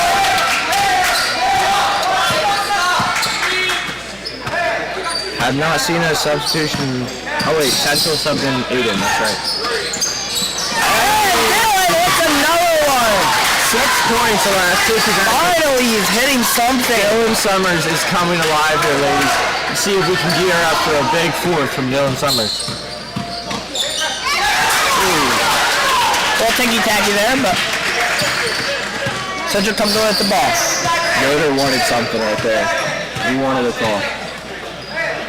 Back to Dylan, see if we can make something happen. Wide open 3. Airballs it short. And that's the end of the third quarter. 24-23 Mountain View. Central made a late run there in the third. Now they're in that. We will have a ball game. Mm-hmm.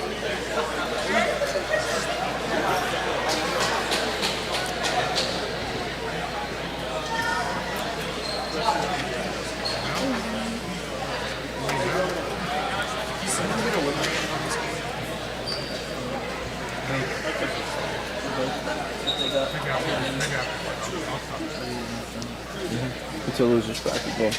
So this is lose your out. Yeah, basically. When you're in, lose your out. So don't lose. That's right. You heard it here, Chase, from Chase, guys. Don't lose.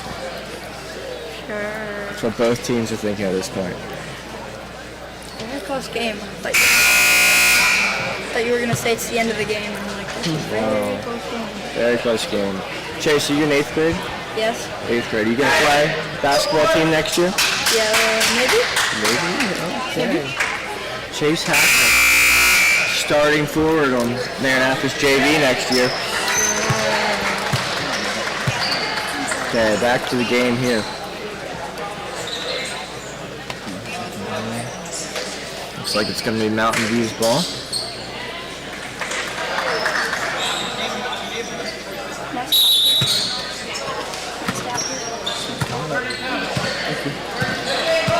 He brought us chicken tenders. Central? There's a foul on Central. Hands flying everywhere. I would not want to ref this game.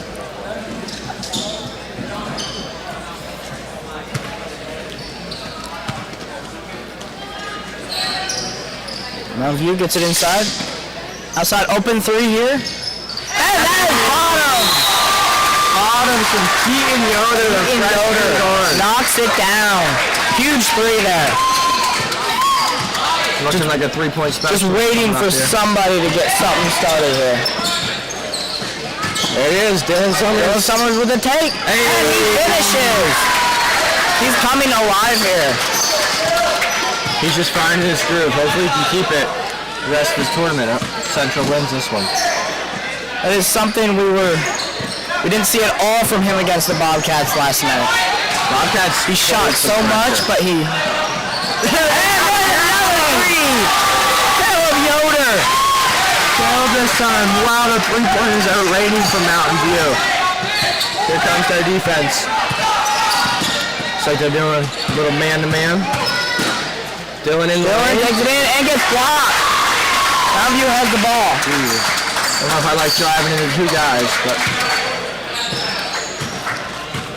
did it. Worked for him there.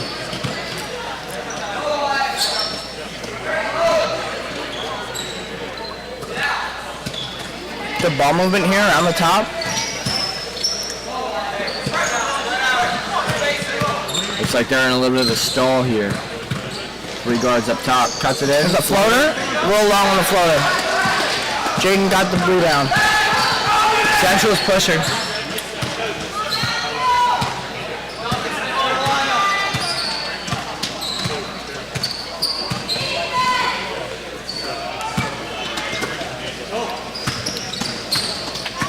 Danny Stoltzfus kicks it out.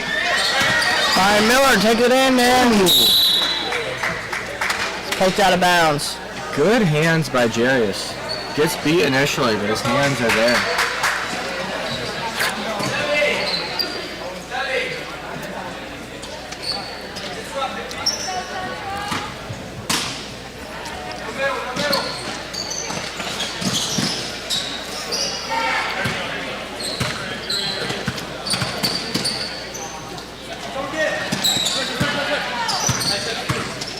Dylan pulls up and a little. Ooh. Now here comes the Central guys fighting for it. Mountain View ends up with it. Mountain View back into a stall offense. Cherry's looking around. Finds.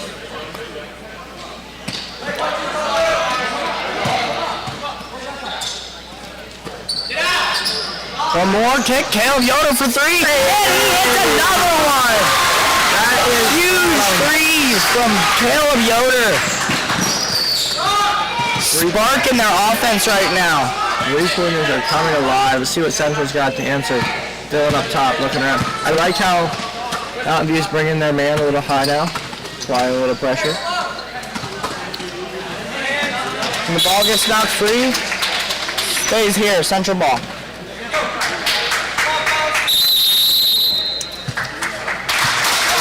Central timeout. Trying to draw something up here. You're Central, who are you going to last 3 minutes of this game? You looking to a single person? I feel like we know they're going to have Dylan shooting some shots here, but if they fall, they have a good chance of winning this game. But yeah, I like the ball in Dylan or maybe even Jaden's hands. You know, make them create something and... What? Okay. I will be back, ladies and gentlemen. Got some technical difficulties. So you get to hear my voice for the rest of this. Kind of feels like Mountain View has opened this game up a little bit. Let's see what Central can do out of the timeout. Kind of counter this mini run that Mountain View's going on.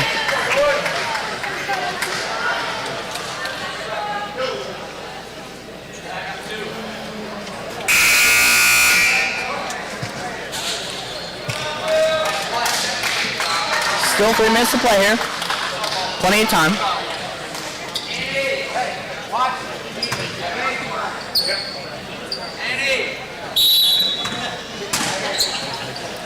Go right out of timeout for a Dylan 3-pointer, but it's a little long.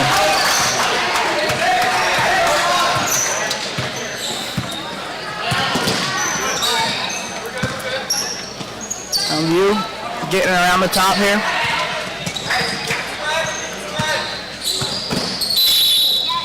And foul on Dylan.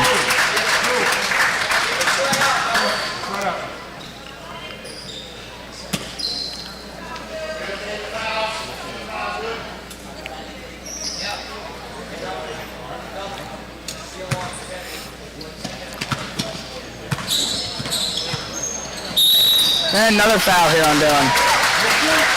A little too handsy with the reach there.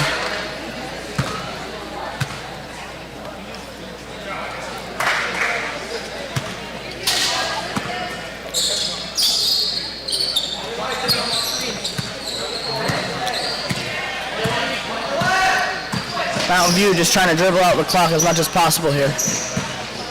And they throw it away. Central has the ball. Let's see what they can do here. 2.5 to go. Dylan takes it in and throws it away. It's Mountain View ball. Dylan just looks a little rushed here.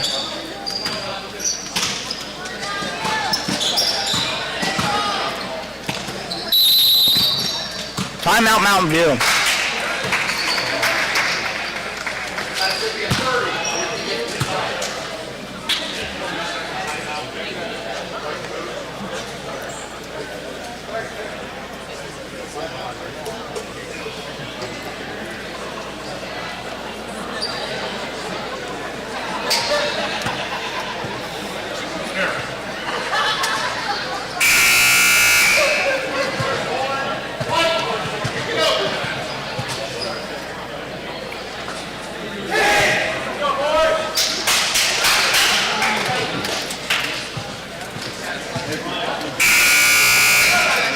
All right.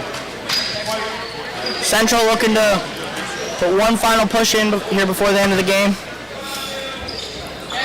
See if they can hit some shots.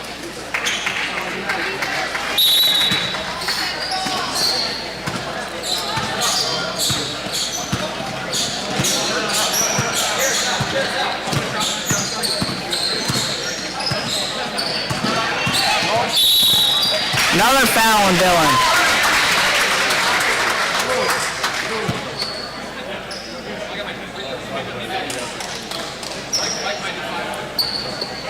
I don't think the ref is appreciating the amount of reaching he's doing right now.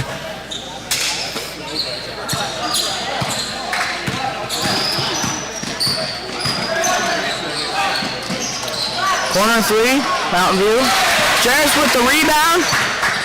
Another offensive rebound for Mountain View. Mountain View swinging it around. Finds Blake Yoder. Takes it in. Double clutch there. Misses the floater. Central's got 1.5 minutes to see if they can make something happen here. Get it to Dylan. Takes it in. Good find underneath. There's Wyatt Miller with the finish inside.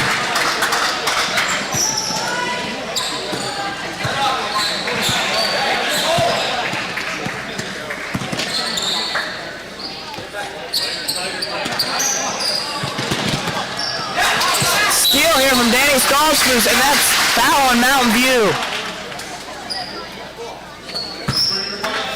Still have 1 minute to play. Only down 6.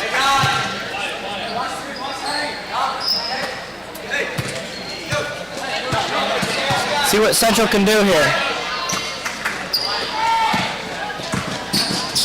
Gets a look. No. Doesn't take it.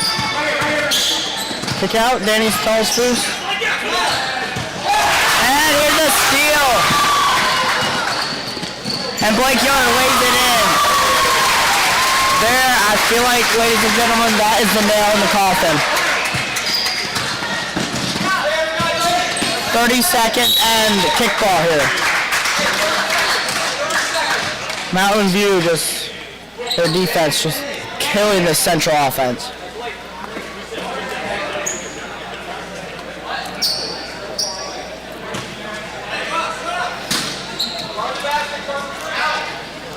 Another steal. And there's a foul on Ryan Miller. With 26 seconds to go.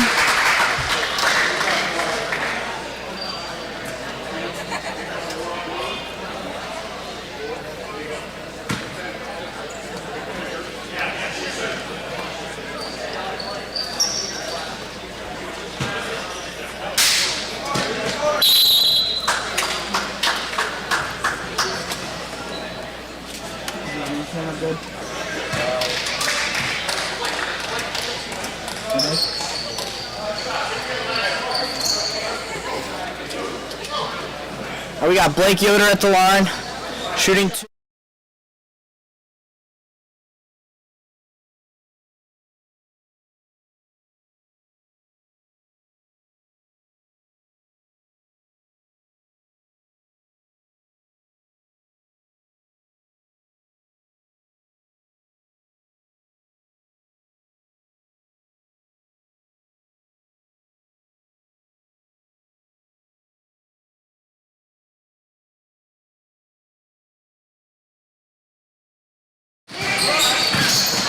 Open 3 here. And he hits it.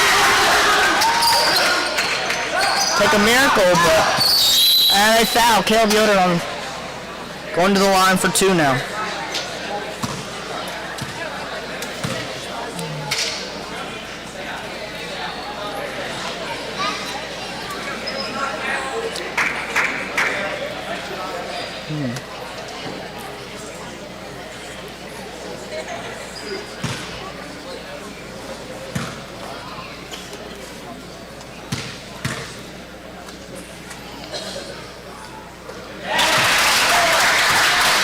Drills the first, it's a 7-point game.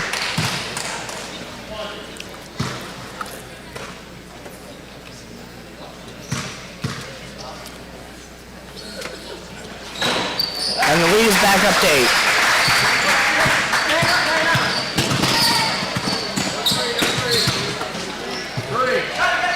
Hey, what a shot. And they foul again with 2.2 seconds to go. They're down by 5.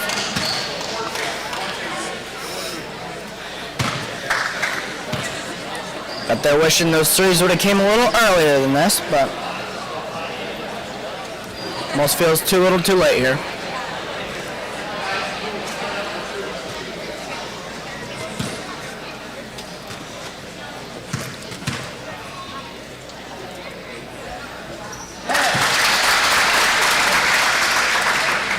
He's back up to 6 now.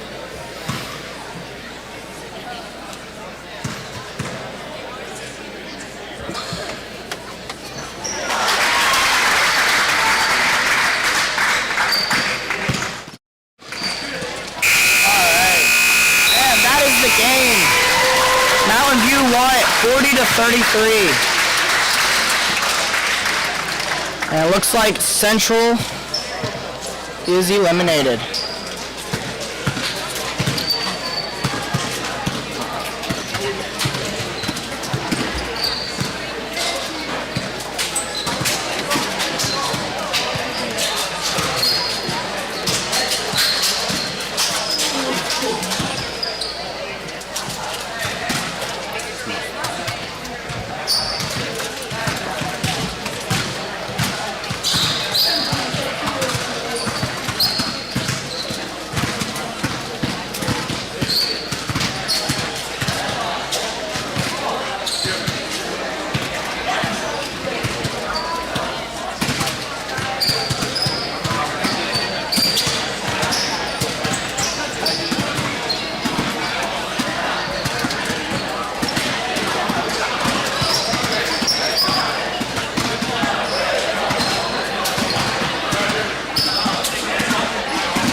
All right, welcome to Baptist.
I can't announce Bobcats.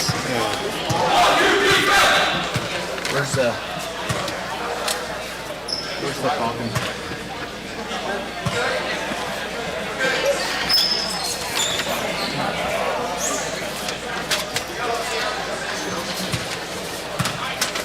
Wait, do we have headphones or do you just hope they can hear? They can hear if you talk. Yeah, they can definitely hear us.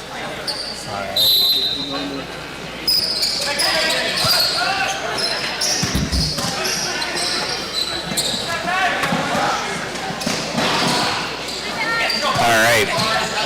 We got Monty Garman joined here in the booth with Austin. We are going to be talking to you here about the Calkins game against the Bobcats. Fire me up. Who are they playing? Calkins Baptist. These are actually both new teams to the tournament this year. Nice.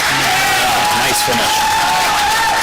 Yeah, happy to have both of these teams here. They've definitely added some good stuff here to the tournament. We got Josiah Petershine headed off to Zachary Hartman. Passes to Jerry. A little bit short. A little bit off, yeah. Oh, man. Nice board. Puts it in. Fouled. He'll be shooting 2.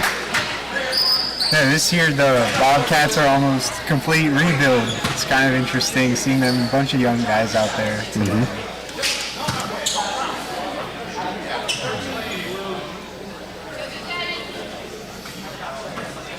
Number 11, Cody Knoll with the free throw. Score is 1-2. Home is Bobcats. Guest is Calvary Baptist? Calkins Baptist. Calkins Yep. Baptist. I'll get it. Eventually.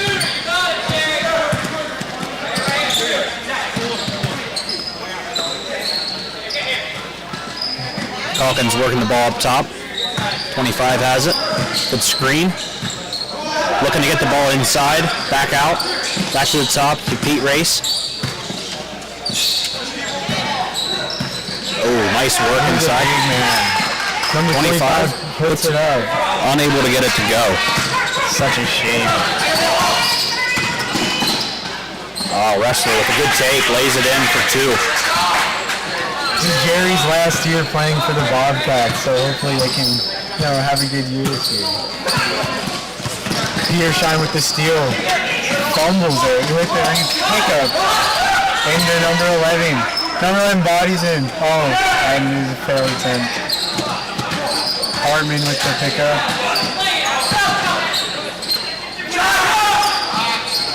Petershine with the open 3, hits it.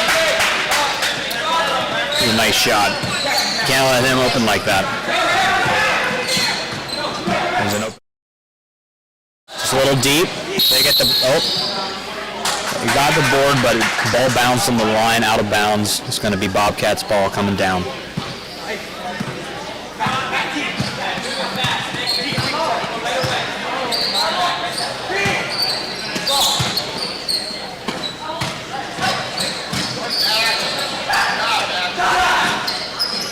Another 3, offline, rebounded by Calkins.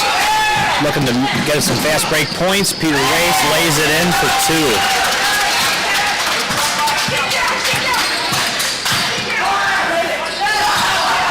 Good shot fake, drives it in and lays the bucket in.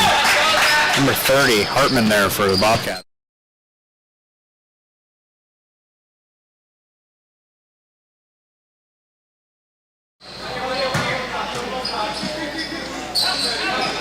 Oh, good hands there. Bobcats get a steal and another steal. Calkins, a little bit of a risky pass there that they intercepted. Oh, nice pass to the baseline by Race. Back out to Race. Oh, another nice pass, and he lays it in. That's a beautiful assist. Bobcats can't really get any defense working here. It's really a shame. Yeah, that was Dean Cahoon got the bucket there off a nice pass to set up from Peter Race. Bobcats are bringing the ball up here. Baseline drive by Brubaker. Petershine lays it up. A big offensive board by 11. Lays it up. Missed it, and a foul on the Bobcats.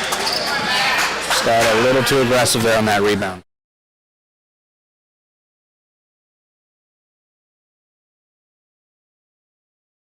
All right, this looks to be a pretty young guy bringing the ball up for Calkins. 9th grader. 9th grade. Yeah. Young guy. That's right. Got a lot of ball ahead of him. It's good to see him getting some meaningful minutes here. Nice drive by Wrestler. Takes some contact. Misses the layup. Oh. Break point. And the ball is off the hands, out of bounds. It's going to be a Bobcats ball coming back.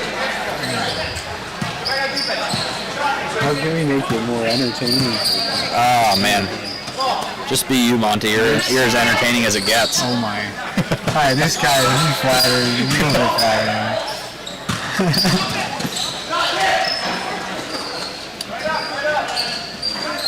Oh, nice bucket there by, is that Josh? Burkholder. Brubaker. I always say Burkholder. Yeah. Yeah, it's really good. It's been crazy to see his game really progress over the last year. Oh, that's a nice pass. Oh. Loses the ball out of bounds. It's good defense there from the Bobcats. So how bad do you wish you were out there playing, Monty? 1 to 10, it's like an 8. Man. Yeah. I want to be out there, but also like the time it would have taken to get good enough to even play. Right. I just wasn't able to commit to that. And that way it's fair for the rest of the teams, you know. It's not like you guys are just coming in here and dominating. No, yeah, you're so right. Jump ball. It's going to stay in the Bobcats' possession. Why aren't you out there coaching?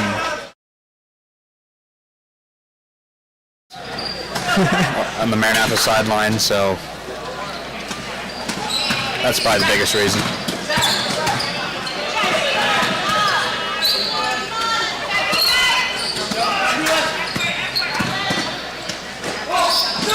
Jerry. You know, they say I didn't really have the brains for coaching, but I do have the face for radio, so we'll see how it goes here today. He has today. a voice for radio, too. Oh, nice bucket. A nice offensive board, lays it in for Calkins there. Brings it back within 3. Scores 11-8. Bobcats are up by 3. Yeah, just didn't quite catch the pass there. Ball goes out of bounds. Calkins has the ball back. Yeah, I heard one of the announcers last night call this little booth the Eagle's Nest. I kind of like it. Oh. Yeah, I didn't even know it existed. Well, this is the first year it's actually been here. It's part of a little bit of a renovation that we did to add some classrooms. We added this on the floor. It's really nice for the live streaming. We got 7 seconds left. We'll see if Bobcats can get any more points. It's going to stay white ball. Yep, looks like it was off of 3.5 on the clock.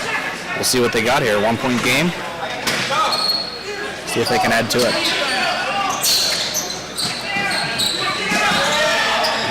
He hits it. Number 6 for Bobcats, Brubaker. What's his first name, Josh? That's 2 for 2, 3 attempts, I think so. Yeah, Josh Brubaker, the junior. Hits a 3 at the end of the first quarter to make it a 4-point lead. Both teams are a little sloppy, especially on defense. If they can clean it up.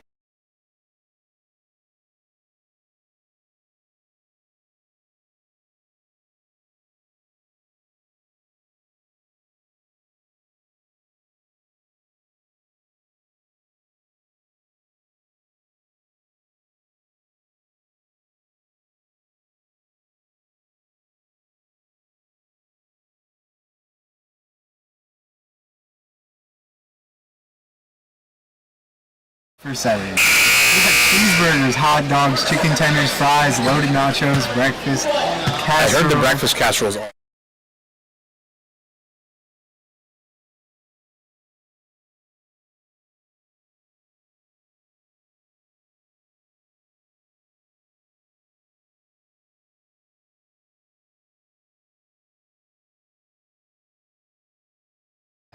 Cash App him. Yeah. Hey, be wary if you go to the invitational tournament and you see a Cash App bar, don't scan it. Yeah, there's been some scheming going on, but back to the game here. Calkins was unable to get that one to go. You got Brubaker again. Bobcats have it. Here's Josh. Has the hot hand, unable to get that layup to fall. Oh, a block. Oh, a nice block there by Calkins. Number 32. That's right.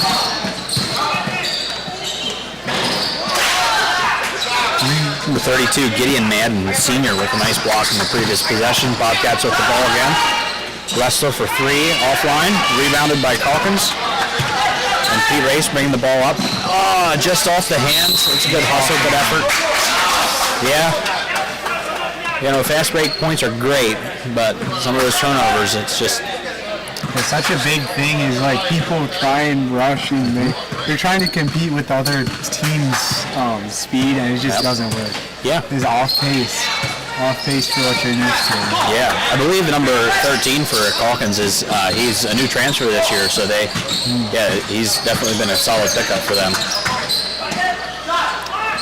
Nice drive. Oh, an offensive board. Yeah, he's been an animal on the boards. Nice lay. Bobcats cannot.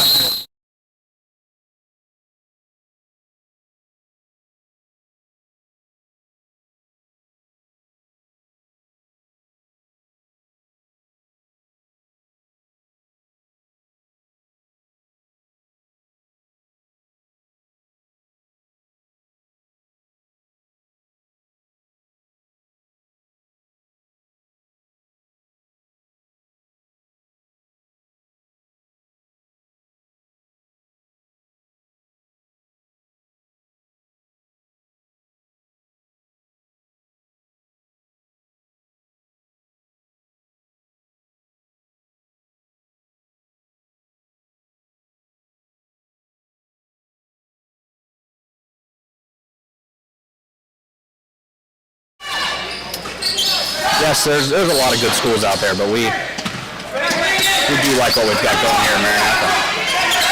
Petersheim from the top of the key. Misses the three short. 25 for Calkins. He has pulled down a bunch of boards here early on. Hustle play from Cody. Matt Black, the center. Yep. He's well on his way to a double-double if he can get the points.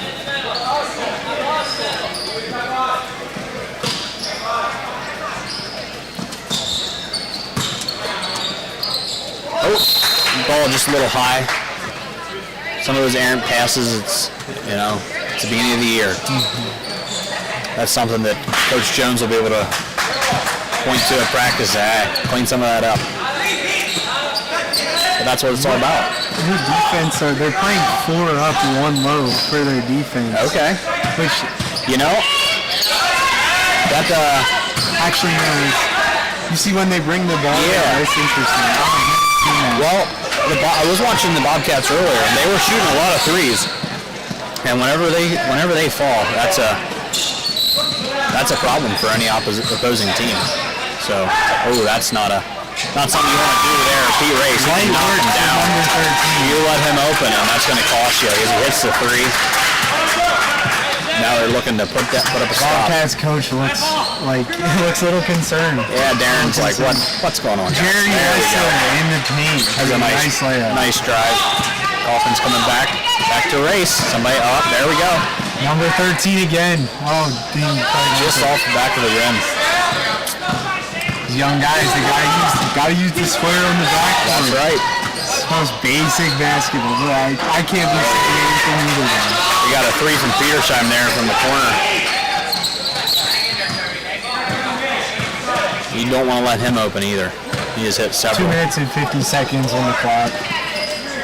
One thing that I can respect and appreciate as an older fella, relatively, compared to you, number 12 there for the Bobcats. His shoes are nice matching shoes. Most of his teammates, good shoes, great colors, but doesn't have the color coordination going. Never knew color coordination was something that you should worry about. Well, Ooh, another. Is that something you did back in the day? It just matched your shoes to your jersey. My shoes, I think, were black when I played, so I wasn't quite as flashy. Like this kid down here, wrestler, he doesn't even have the same shoe. The same shoe, but different colors. It's average. You'd like to say it's just a Jerry. Like where's the guy on his team? I feel like there should be another guy with the same way, or did he just buy two pairs? No, you can buy them this man. Oh, really? I think. Really? Don't quote me on that. All right.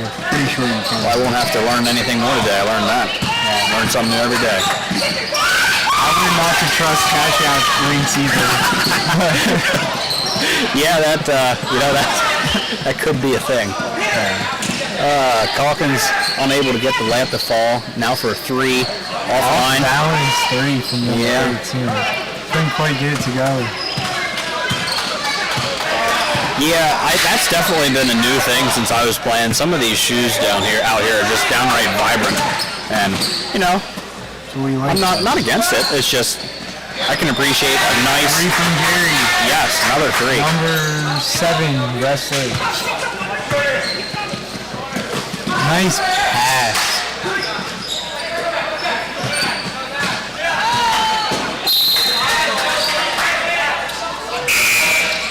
I got some subs coming in for Calkins. Number 11 is joining the game here. Deegan Cahoon, he's been in before. He got a little breather.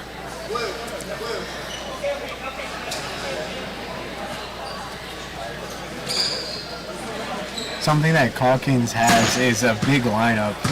You're not seeing that much height on a team nowadays, really. There's a lot of shorter guys. Matches up well because Bobcats do as well. These are two of the taller teams in the tournament, I would say. Another sub in. Matt Black. Come back in and grab some more boards.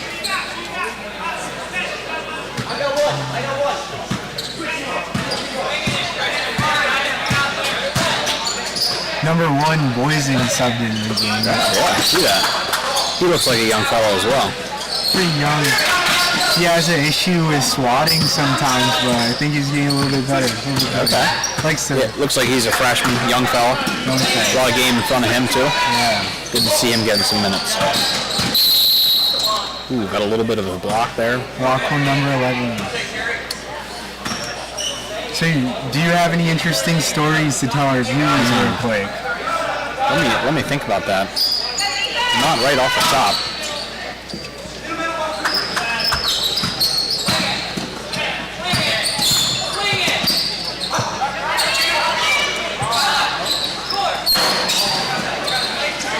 It's good to see these guys following their shots. That's right, yeah. Yep, the only thing with that is they got to make sure that at least one guy's ready to stop that fast break. Calkins has gotten a bucket or two off of that. Here we go again. They got numbers 4 on 2. And Peter Race with the spinning layup. Banks it in. Use that square that you were talking about earlier. That was a nice bucket. Bobcats look like they're going to take one. Going for the final shot here. Working the ball. Oh! One and... Yeah. And that's going to be the score. We're heading into half, right? Coming into half. Yeah. Yeah. 7-point game. 22-15.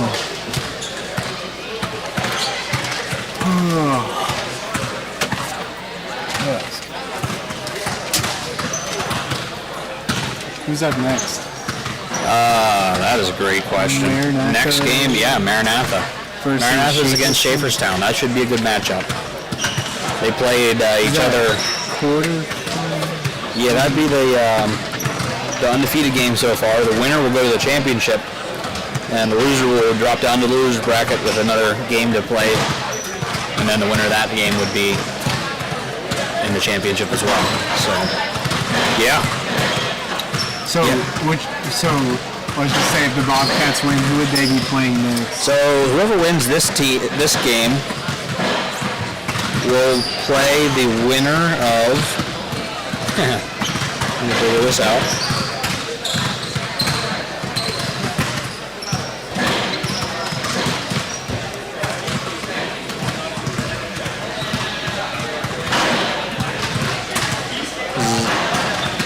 We'll play Mountain View. Yes.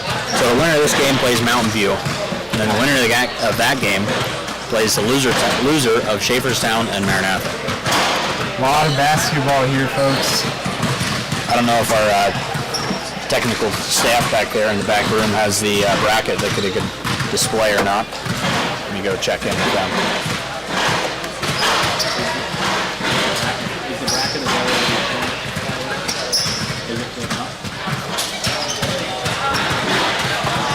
They're getting on that. That way you'll be able to see the schedule, and it won't be confusing coming out of my mouth.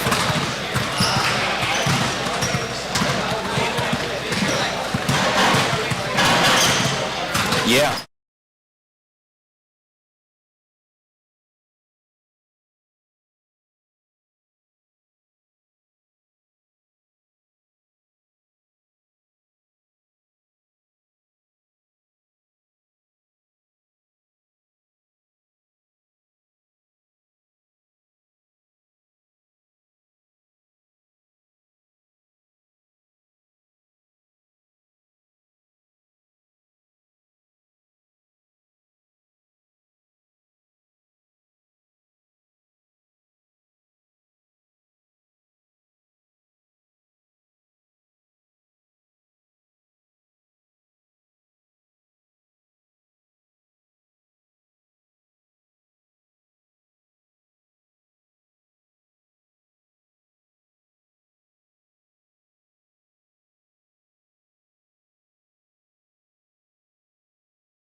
Cash App, right? And set it there beside the Cash App. So I've been getting Cash App notifications all day, and of course I'm gonna get that money back to the team. But it was a joke, kind of passed out.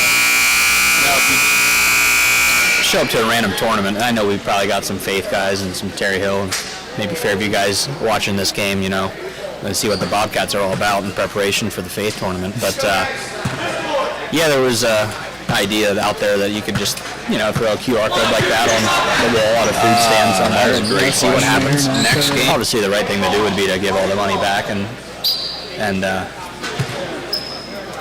get a good laugh out of it, but I don't know that anybody's seriously considering it. So that's where the joke comes in. So just to bring you guys all to the light here. Could have left it in the dark too. That's true. Yeah, it's going to be very ineffective.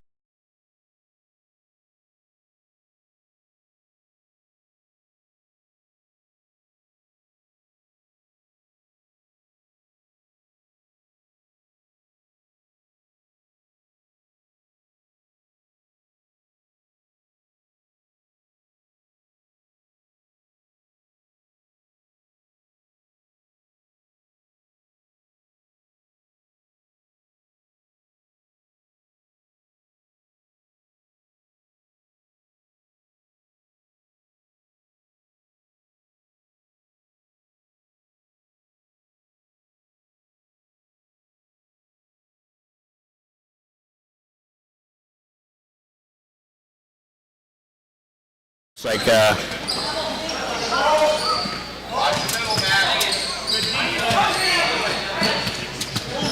looks like Calkins is playing a man defense. Oh, #1 got a piece of it and still laid it in. It was a nice bucket from the freshman.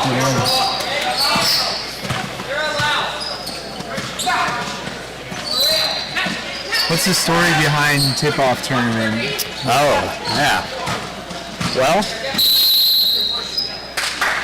or is it just the name? Well, I think the Tip Off Tournament is, at the beginning of every basketball game you tip off, so that kind of plays in with basketball, and it's kind of the beginning of the year, so tip off the year, tip off the game. Off the season. Yeah. I think that's where that comes from. I see. We got a nice drive there, strong drive, runs out of room. Got a jump ball, I believe, yep. Yeah, this is the 5th year that the tournament has been run. The first year was only 4 teams. That was during COVID. Big hands for number 21. Yeah. Oh, Bobcats going the other way with some speed. Lays it in. Nice finish for Wrestler. I think it's the mismatch shoes. It is the mismatch shoes.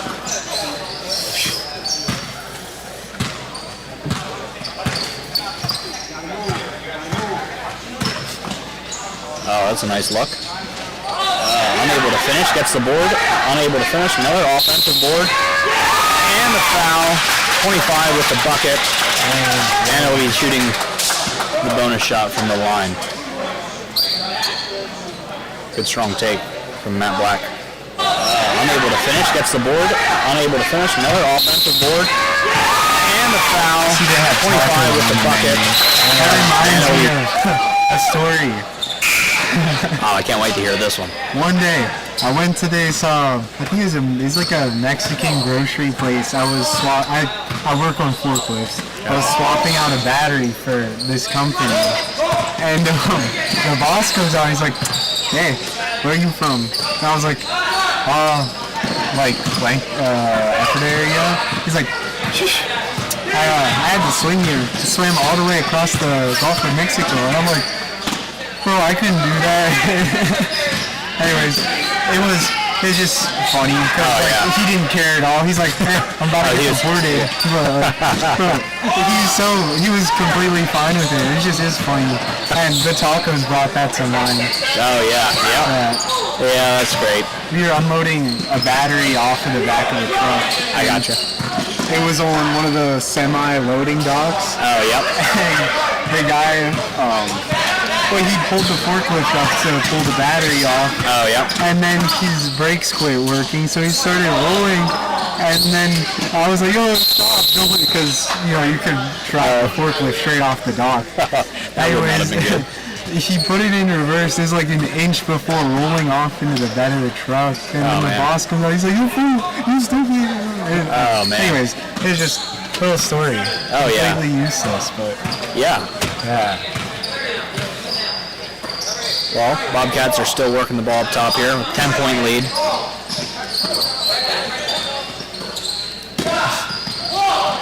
Hartman rattles a 3 out. Nobody can get their hands on this ball. Number 13 pushing down court. Layup's just a little short. That was a good take. Looks like he is feeling a little bit. Shot from Hartman, number 30. Young guy, sophomore, I'm pretty sure. He is. There's two Hartmans. A little bit. Number 30, yeah, Zachary. Is his brother Jonathan? Yeah. Shot from Hartman, number 30. Yep, number 23. Jonathan Hartman. Haven't seen much minutes out of them. The coaches have been playing.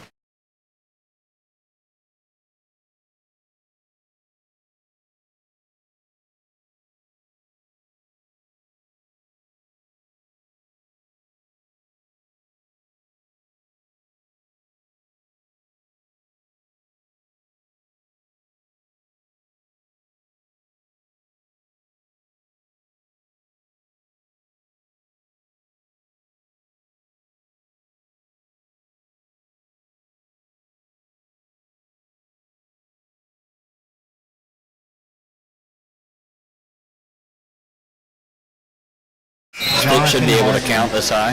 Haven't seen much minutes out of them. The coaches There's a have been Maranatha playing. alumni behind the old clock there as well. Micah Groff. Micah Groff. He Yeah. didn't put any big minutes in Maranatha. Oh yeah, you know his name I think is in this booklet somewhere. We got a booklet here. Let me see where that's at. High scorers. All the way back in 2021, Micah Groff put up 20 points in a game, and that's 20 points. he hasn't been bumped out of the top however many high scorers there are.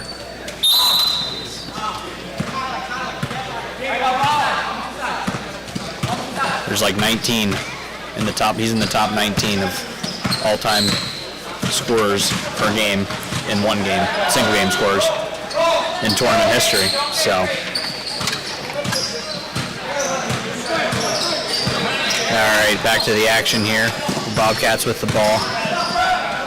Hartman drives, unable to finish. A nice rebound and lay-in by number 21, Martin.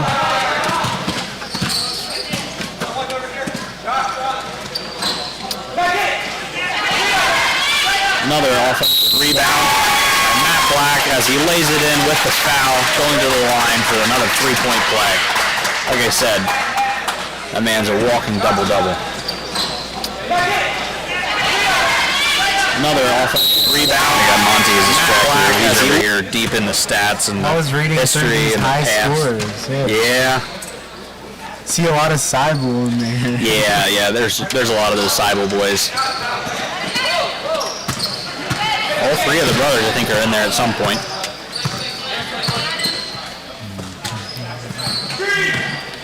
How's Maranatha looking next year? Okay, I guess Ryland has another year. 2 years from now. 2 years from now? Is Well, there any prospects? oh yeah. We've got guys, but every year guys graduate, and we miss the guys that we lose, but other guys grow up, and we appreciate the young bloods that are stepping up to fill the roles. 50 seconds on the clock. Calkins hits another layup. That's one of the cool things to see in high school basketball. Yeah. Oh, nice drive there by Petersheim. Gets that bucket right Something back. about these Petersheims, they make basketball look so easy. Yeah, I think it might be the matching shoes. I guess. Oh, look at that. Another layup of opportunity. Passes it up. Unselfish play. Gets the dime to boys in there. Getting the freshmen involved. Love to see it.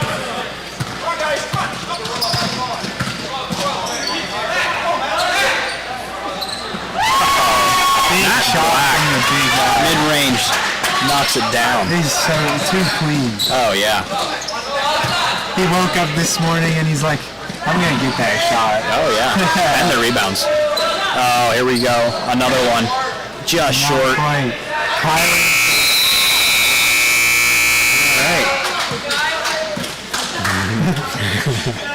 Bobcats coach is laughing at number 21. He loves to see it there. Yep. Big shot.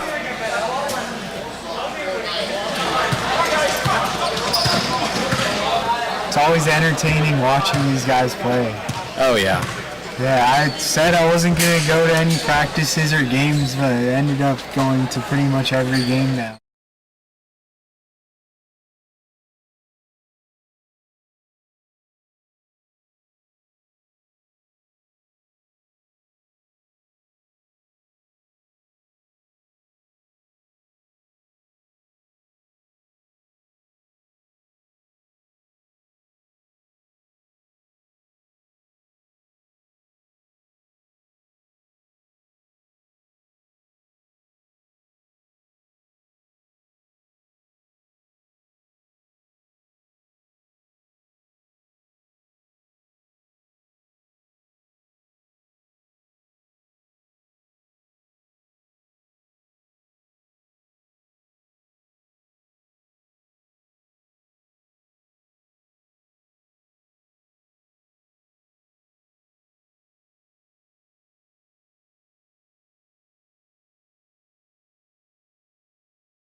Yeah, you don't want to let him open like that too many times.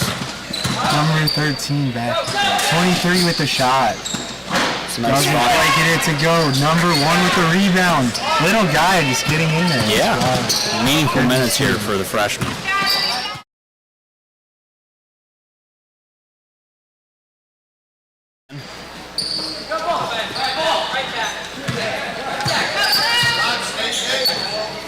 It just looks like they're just wasting out the clock. Yeah, at this point, the clock is kind of the enemy of Shot Calkins. from Wrestler looked like a 2. That was a 3. Yeah, it was offline either way. Nope. Kick ball called. Stays Bobcats ball. Inbounding under the hoop. You said this is Calkins' first year playing here at the Yes, kickoff. yep. First year. Yep, we had 2 openings. You guys rotate teams through, or do you just keep inviting back? We have invited everyone back so far.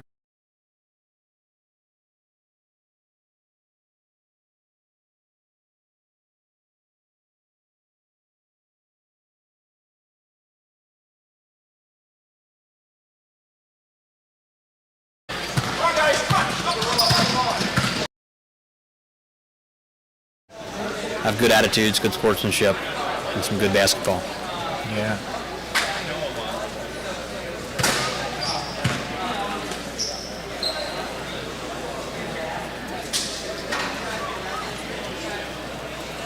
We'll see what the game plan is here for Lane Jones coming out of the timeout. His team down by double digits. Fourth? Yeah. Beginning of the fourth. Yep. Almost 20 points down. Let's see if they can get something. Be good to see if they can play some disciplined basketball yet. The game's getting away from them here, but hopefully they can build on some things to take with them to the next game or on in the season. And you know, you never know what happens. Couple of stops, couple of buckets, they're right back in it. Oh. Takes a shot to the face, buckles Shot down, to the face and still puts dribbles it and throws it in like nothing. Matt Black. Gonna travel? From the freshman. No, it's okay. Yeah. Give him grace. Yep. You got time. Oh. Yep. Peter Ray's bringing the ball up for Calkins. Takes a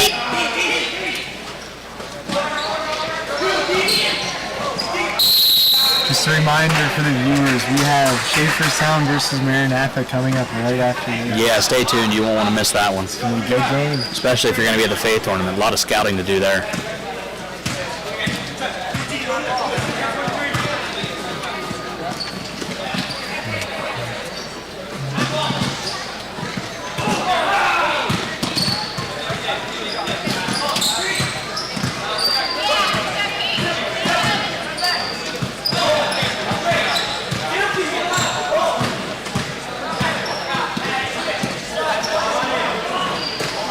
Hartman, number 23, that's a brother there. Oh, nice tip in from Pete Race.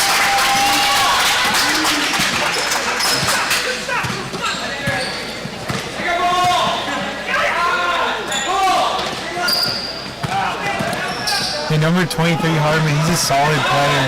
Oh, yeah. Puts in solid minutes. Fast break bucket for number 11 from Calkins. Deegan Cahoon, the 10th grader. Calkins Baptist going on a little run here. Let's see if Bobcats can right back at 13. Bobcats can't let off the throttle here. Calkins isn't going away quiet. Oh, another board. Matt Black just a vacuum on the boards. Matt Black has matching shoes too. Yeah, that's a valid point. And number 13, these guys. Yeah. Almost. I'm not sure. I'm not sure if I'm team mismatch / vibrant shoes or, you know, the more old school. What are your thoughts on number 44 shoes? Number 44 shoes. Well, the nice thing about number 23, that's a brother there. If the lights go out, we'll be able to find our way out of here. I just hope he finds the exit before everybody else. No, they're quite vibrant. I like them. I mean, I don't know that you'd find.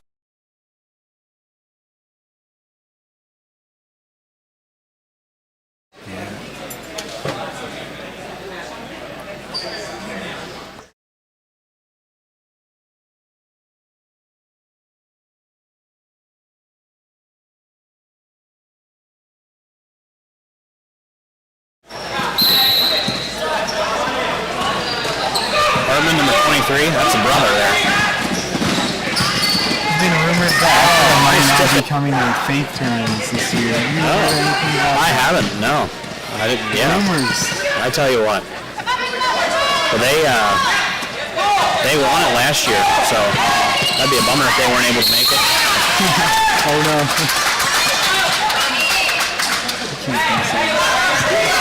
Yeah.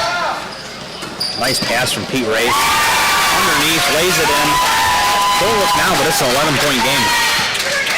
2.5 minutes to go. Looks like the clock has stopped. Somebody got a hold of Micah. There he got a second ball. I don't think anybody on the court realized it, but up here in the booth, we got the good vantage point. Yeah. Hawkins are fired. Nice pass from Pete Race. A little bit of mean. Lays it for your money there. No, he's. The ball was like I was at left and the ball was like. Do you have one in the cash box? Yes. Can go to get it.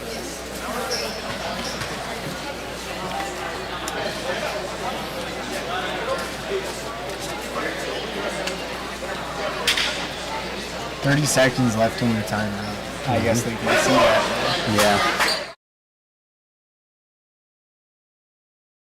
Thing for the viewers. Oh, well.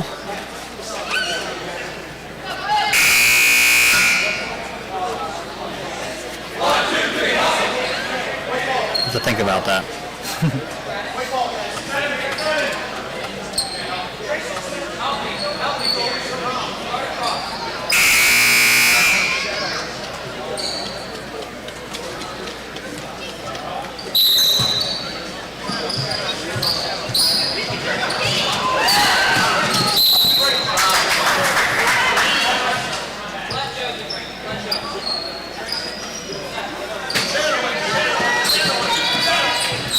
Number one, Boise gets the ball.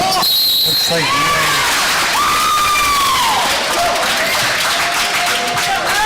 What was the call there? I wasn't paying attention. number one, Boise gets the ball. I was kind of going down. You're on your own. Yeah, not bad. Pete Race with the jumper, a little short, out of bounds. Bobcats ball heading the other way.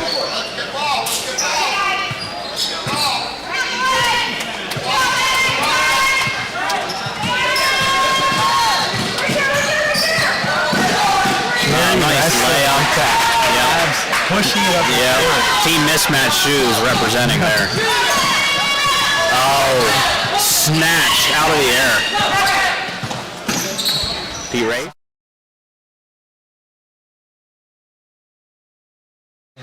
Sure. It's alright though. Still young guy, so he gave him grace too. It's number 2.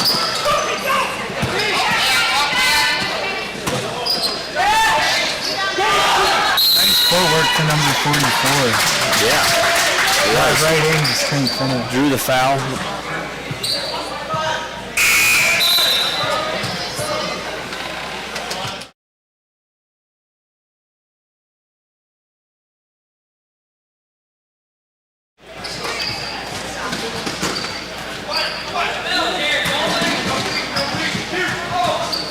Ooh, a little bit of a inadvertent shot to the face there.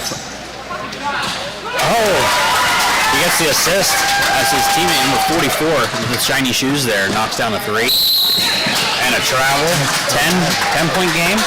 Hawkins retains possession here after the turnover.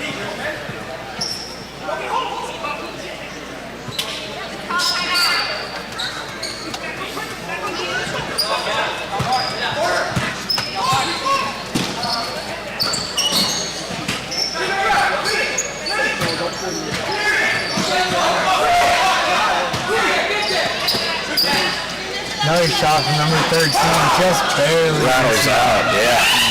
Bobcats with the ball. Wrestler up the court. Wrestler just pushing through traffic. Back to Petershine to Wanger. Wanger's getting some minutes in now.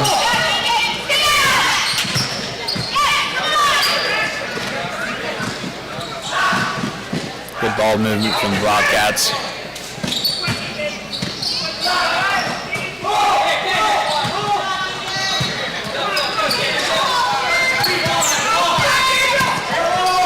Is this Hawkins' last game if they lose? No. If the loser of this game will play in a consolation game, it's basically playing for 5th place. So, yep. There's 6 teams. 8 teams in the tournament. Yep.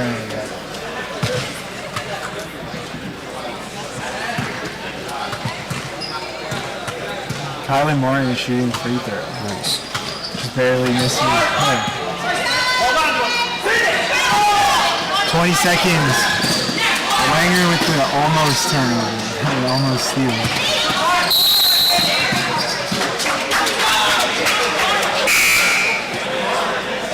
Number 13 looks like he can't believe what.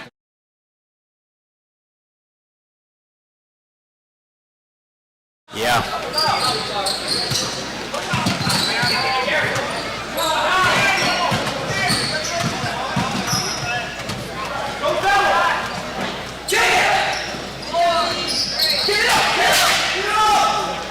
Casimir? That's going to be the final, folks. Bobcats 47.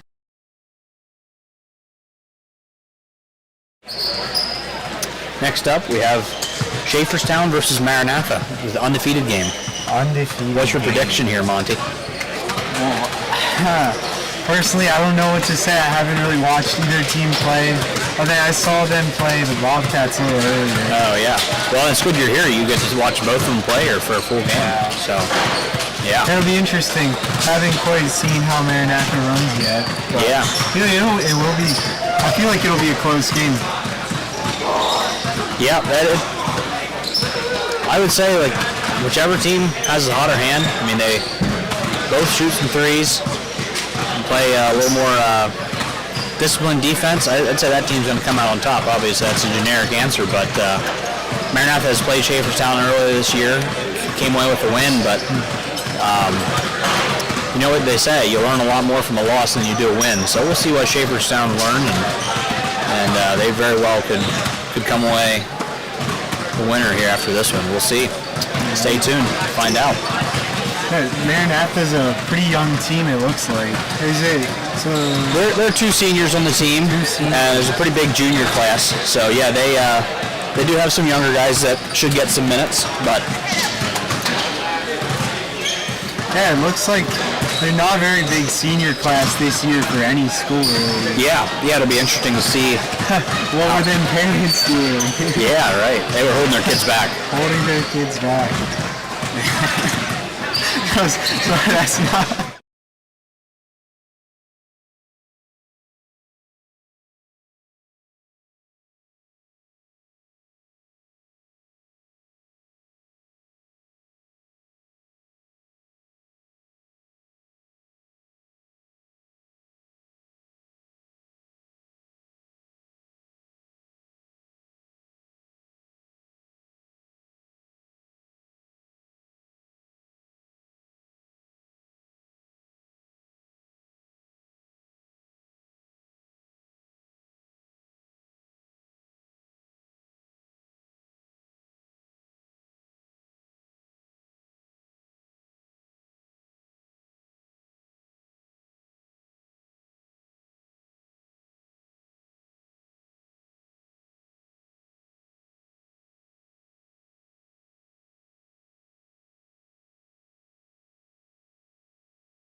Oh, there's block. There we go.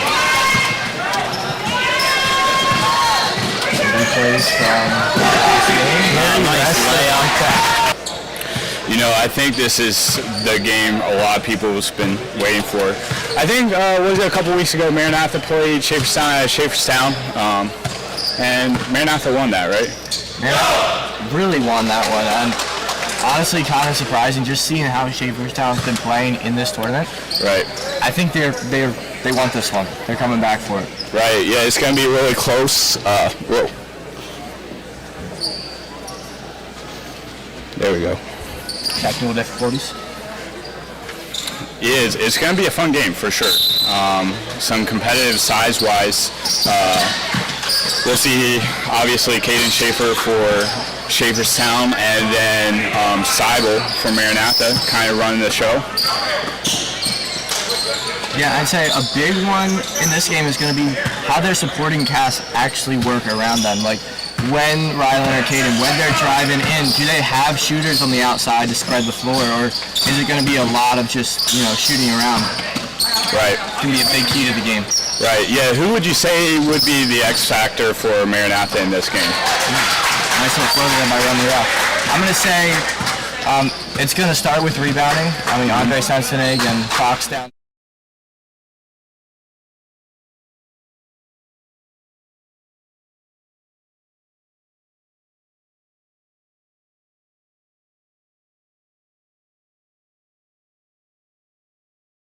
Number 13 going up the floor.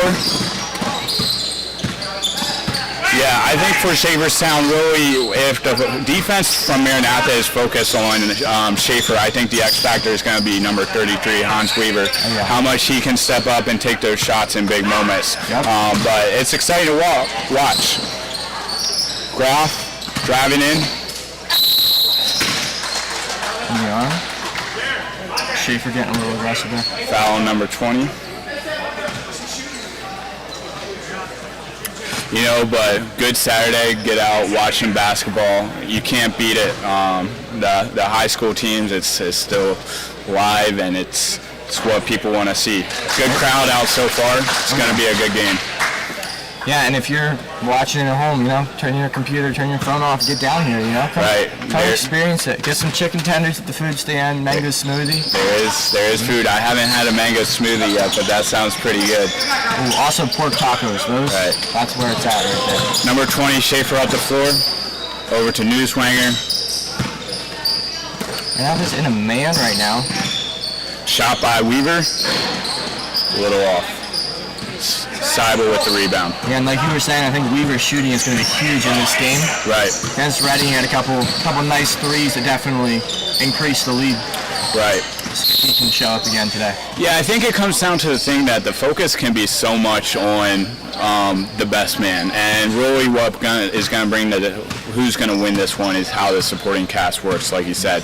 And on Schaeferstown, we're looking from Waldner 34, Newswanger 14, and also Hans Weaver, and to see how they can support Schaefer in that. Waldner for three, money.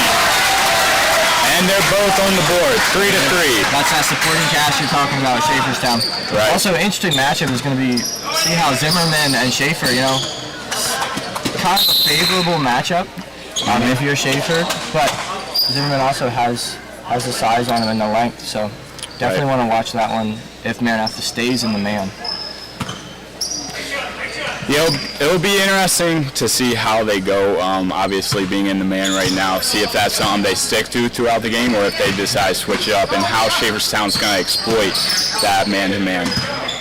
Yeah, what would your keys to breaking a man-to-man be? Oh, that's a good question.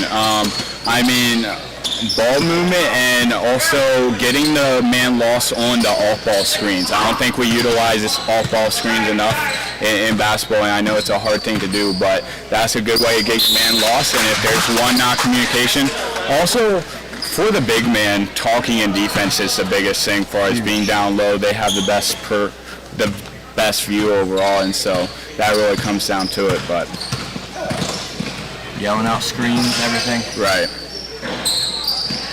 Shot by Schaefer. Roman Groff with the board. That's your brother. Let's go. My younger brother, yeah. He's getting close to better than me. Definitely still have the size on him, but he's getting better. All right, we got.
Hasn't been doing too much on offense, which is a good thing when the supporting cast locks in, and we'll see how he wakes up here in the first, going into the second here soon.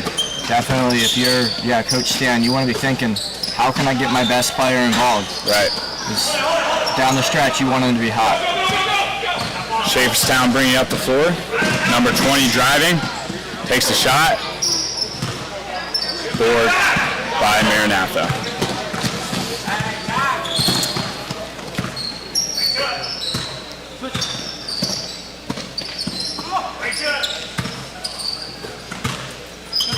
Sensnick with it up top, looking for something. There's the cut, and too easy. Like you said, that off-ball screen loses them more than on-ball screens. On-ball screens, guys do pretty good at reading them, but the whole off-ball screen, it catches you way more by surprise and is very valuable if you get down, like with Seibel getting an easy layup. Yeah. Waldner puts it up, no shot. Grabs his own board. Oh, that was kind of a heave. Coaches might not like that. Yeah, they can get a better shot than that. Seibel, that's you. All good.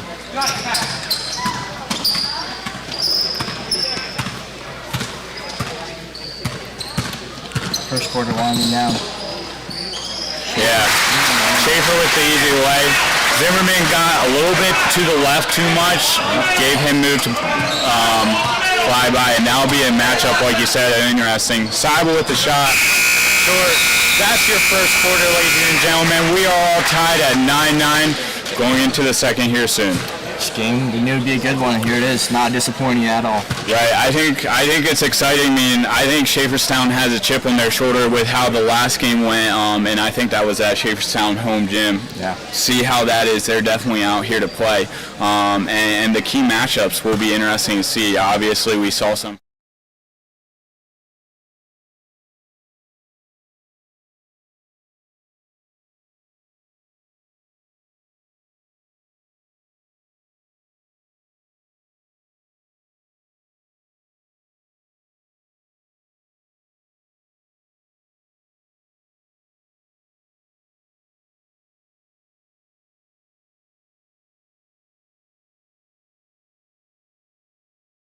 Call out the screens, get some switches, stop that somehow if that's possible. Right. All right, second quarter about to begin. We are here, ladies and gentlemen, if you're about to tune in. We are at Maranatha Christian School. What tournament is this even called? Is there the Maranatha Tournament? Maranatha Tip Off Tournament is the official. Maranatha Tip Off Tournament. It's 12 o'clock. We got two good teams coming. What are they playing for? A spot in the finals or semis? This is going to be a spot in the finals. The winner of this jumps straight up. Play 5 o'clock finals, so tune in. The loser gets the Reading Bobcats here at 1 o'clock, I believe. All right. We got some new guys checking in for Schaeferstown. Number 1, Larson Burkholder. Number 11, Ryland Wise. And number 15, Hoover, is here. pretty big swap, and on the Maranatha side of things, number 30 Luna is checked in, and I think that's the only substitution they made. Shane Luna is definitely a very interesting prospect for Maranatha. He's got athleticism, he's got height and length. It's just grown into his body as he keeps getting older. Right. He's a junior. He's a junior this year. He's got one more year next year.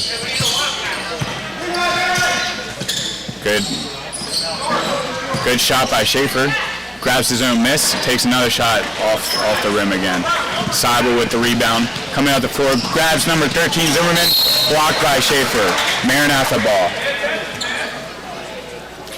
That was a great outlet pass by Seibel to find the guy. Schaeferstown weren't quite there. Thankfully, Schaefer could bring it in with a pretty solid, clean block. So bad defense led to a guy saving you there for a little bit. Luna in the corner. Drives it, number 14 Byler. Looking for a shot, makes it. What a good shot by Byler. A soft touch, nice little pull-up J right there. Yeah, it looked like it was almost going to be a heat, but then like you said, soft touch, full confidence going into it. That's not a bad shot. Fine. Larson for 3. Money.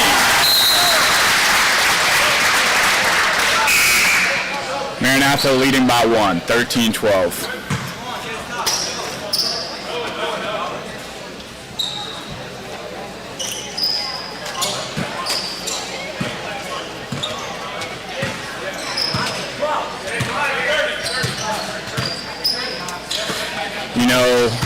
It's really interesting to see these two teams are kind of the face of the Mennonite School leagues right now. They both have very good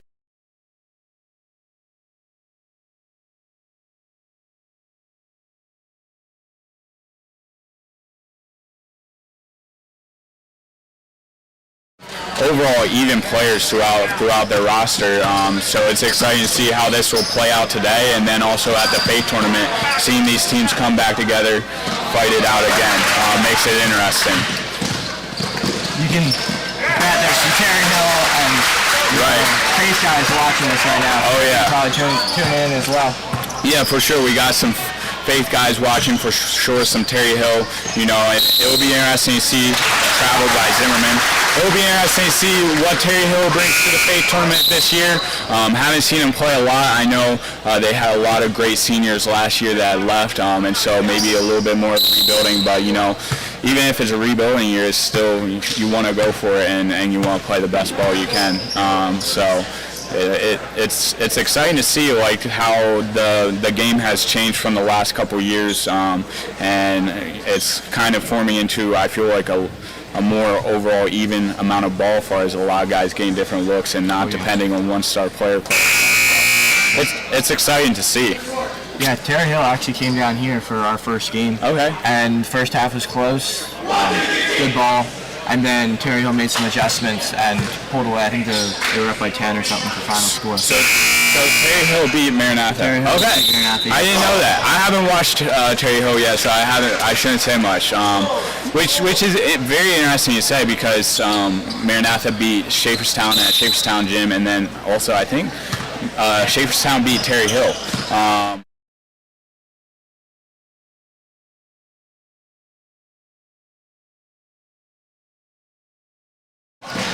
But I heard they won, so it's very fascinating. And I know I watched the Schaeferstown Faith game. I know Schaeferstown beat Faith by 1, so it's going to be really exciting when all these teams come together. Obviously, this is a preview of what we're going to see coming up in January. I think it's anyone's game at this point, which is what you want. Good ball. Drop for 3. Good look. Rebound by Schaeferstown. I love the Faith Tournament, and these tournaments. I love the cheering, the camaraderie for teams. There's nothing quite like going to the Faith Tournament, and it's just the house is so loud you can hardly hear yourself think. Especially you go close games, overtime, stuff like that. That's what you want. Gets loud, it gets full, and it's a good time. Right. Yes, sir. Yes, sir. Hoover with the rebound. 16-13 game. Schaeferstown up, if I'm correct. Yes, sir. Maranatha drops into a 2-3 now. Fascinating. Deep three by Caden Schaefer. Wow. You know, he had his feet set. It looked like great form. A lot of confidence taking a three that deep, man. Which is good to see, for sure. Scary thing for Maranatha is if he keeps pulling that, they got to get some big time adjustments, and he's already gotten to the rim. So, you know, pick your poison. What are you going to choose if you're Coach Stan? Like, what are you saying right now in terms of stopping Caden Schaefer, because he's got most of their offense, and a lot of it has been flowing through him. Right. You're not wrong, and especially once he has the three going, he has so many more weapons because obviously they're not going to give him room out there, and so he can drive and kick. And if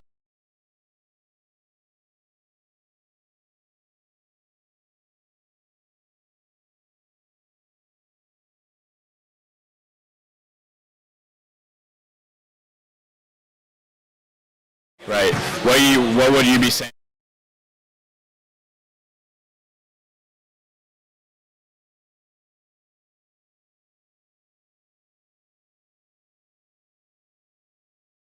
And threes weren't falling. Some good looks, but like get to the rim, you know.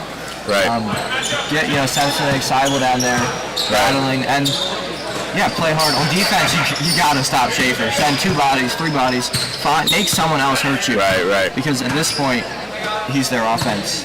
Right. No, you're exactly right. Like on defense, if they're talking, putting another man on them, what does that look like? Zimmerman with the drive, good pass by Zimmerman. Number 12 cannot quite finish it. He draws a foul. Foul on number 33, Hans Weaver. I think got him down low a little bit. Coming in from behind. Yeah. It'll definitely be interesting to see what kind of defense they throw Schaefer's way.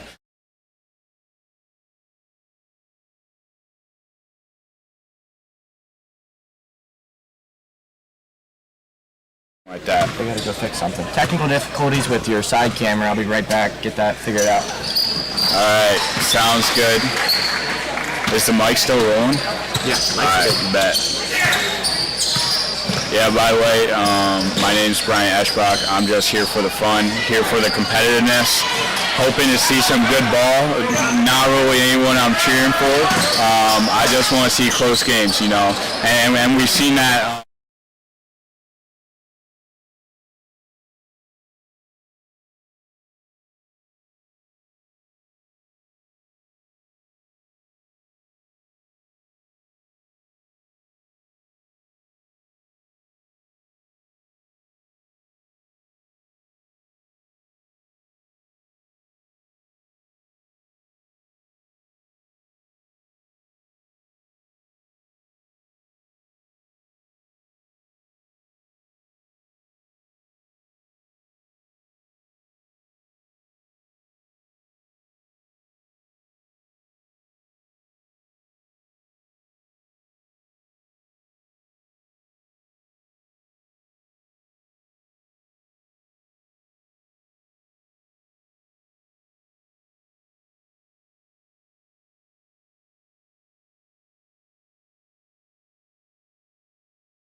Two steals there. One converting to 2 points. It's great to see. Going into the second half, we're looking to see who can stay the most rock-solid defense and who can keep their composure. Really, there's teams that come out really strong in the first quarter, second quarter, but ultimately it comes down to the third and fourth quarter to see how you can keep that defense and also keep the flow of the offense. If offense and third, fourth quarter is usually where you see some breakdowns in a team's system. I mean, sometimes it obviously happens at the first or second quarter, but the third or fourth quarter is really where that breakdown starts to happen and where you see some full court defense. How do you fight through that? You also see just more aggressiveness overall, and some people, their tendency is to rise to the occasion and really bring their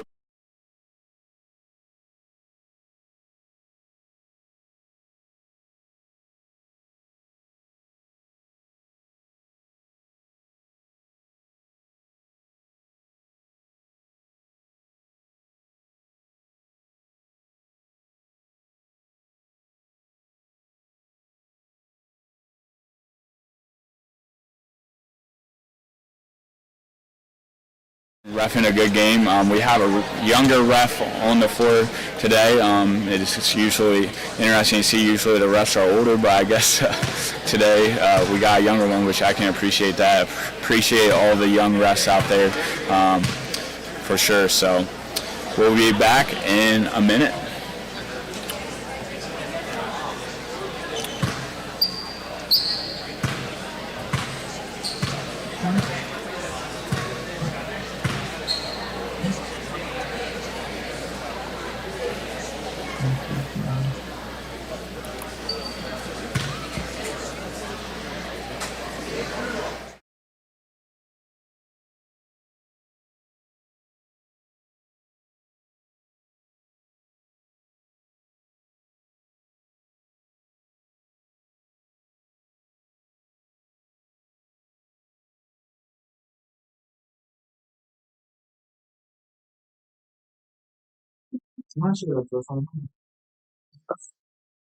My name is Bryant, co-hosting with Evan Groff, which is he's not in the booth right now. But close game.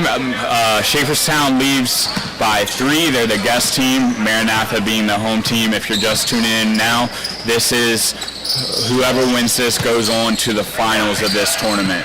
So high stakes. Obviously, you want to be the team that wins and gets to the finals, because going down to the losers bracket, you're going to be facing the Bobcats or Mountain View. So definitely a one you want to win here for sure. Illegal screen by number 14, Andre Newswanger. He didn't set his feet. He kind of got that small push. In my opinion, good call by the ref, but you can think whatever you want at home. So go for it. Refs to get there every time. Right. Yeah, sorry about the whole audio with the side camera. Try to get that figured out after next game. If you have any audio troubleshooting ideas, let me know. Just trying to run this, and sometimes it doesn't work out great. So I'll see if I can't get that troubleshooted for the next game. Right. Schaefer with a nice steal, poke, and layup there. That's a good way to start this third quarter if you're Schaeferstown. Shot by Sensnick, number 12. Good look off the rim. Rebounded by Fox, number 5. It's a good strong wood. So there's camera audio difficulty? So this camera that we're on right now works just fine with the audio. When we switch to the one Coulson's running down there, we just shut off, and everything else just shuts off. They can't hear us? They can't hear anything when it goes there. So we're going to try to keep it on this camera, and sorry that we had that little difficulty. Zeph with a nice drive. Nice left-hand finish. Very nice, very nice. We go back to that movement. Yeah, I'd say it'd be interesting to see what kind of adjustments come up here. What teams are looking. Right. Like I was saying at halftime, shot by Newswanger off a little number 12 with the rebound. Like I said at halftime, the third and fourth quarter is what proves a team. Who's going to crumble and who's going to stand in the fight. I mean, obviously you can get away in the first or second, but it really comes down to these 2 quarters. Who's going to stand tall. Couple putbacks. Sensnick, good boards overall. There we go. Number 25, Seibel finishes it. A couple boards there by Sensnick, couldn't quite finish it. Then Seibel got the board and put it in. Good cleanup. Good cleanup. If you're Shaferstown, you gotta box that out every single day. Hans Weaver with the ball, number 33, passes it to Fox. Fox puts it up, and one is that Owen Fox. And one, what a good putback. Kept his composure, and good find as well. Big man move. Andre just a little bit off. Didn't quite have position and get you with that every time. Right. Yeah. The interesting thing about basketball right now in some of the men high schools is the big mans have kind of faded out for this era right now. I mean, Fairview doesn't have that big a guy, and right here in Shaferstown and Maranatha, like, they're not too tall, they're not too big, which brings a very different kind of basketball. A lot of ball movement, threes, less mud down low. So it's very interesting to see. Makes for a scrappier band too. Everyone's up top. Right. Got a lot of quick players. Except they got Jonathan Byler on Caden now. Just gets the rebound stripped from him. Jaron Waldner, number 34, fumbles the ball. Seibel coming up the floor. Drive. Grabs the foul. Good strong drive. Just going coast to coast. No one really stepped up to stop ball, and that's what happens. I think foul number 14, Andre Newswanger, had him by the arm there. Free throws is everything, man. If you can make a free throw, that's what counts. Makes the first one. When you get to the end of the game, you see the double overtime game last night against Hartville came down to one of the players at the line and just missed the first. Boston double overtime missed. There was a double overtime game. Double overtime game man. last night. Hartville and now I'm forgetting who Hartville played. Central maybe. Okay. Is Hartville still in it?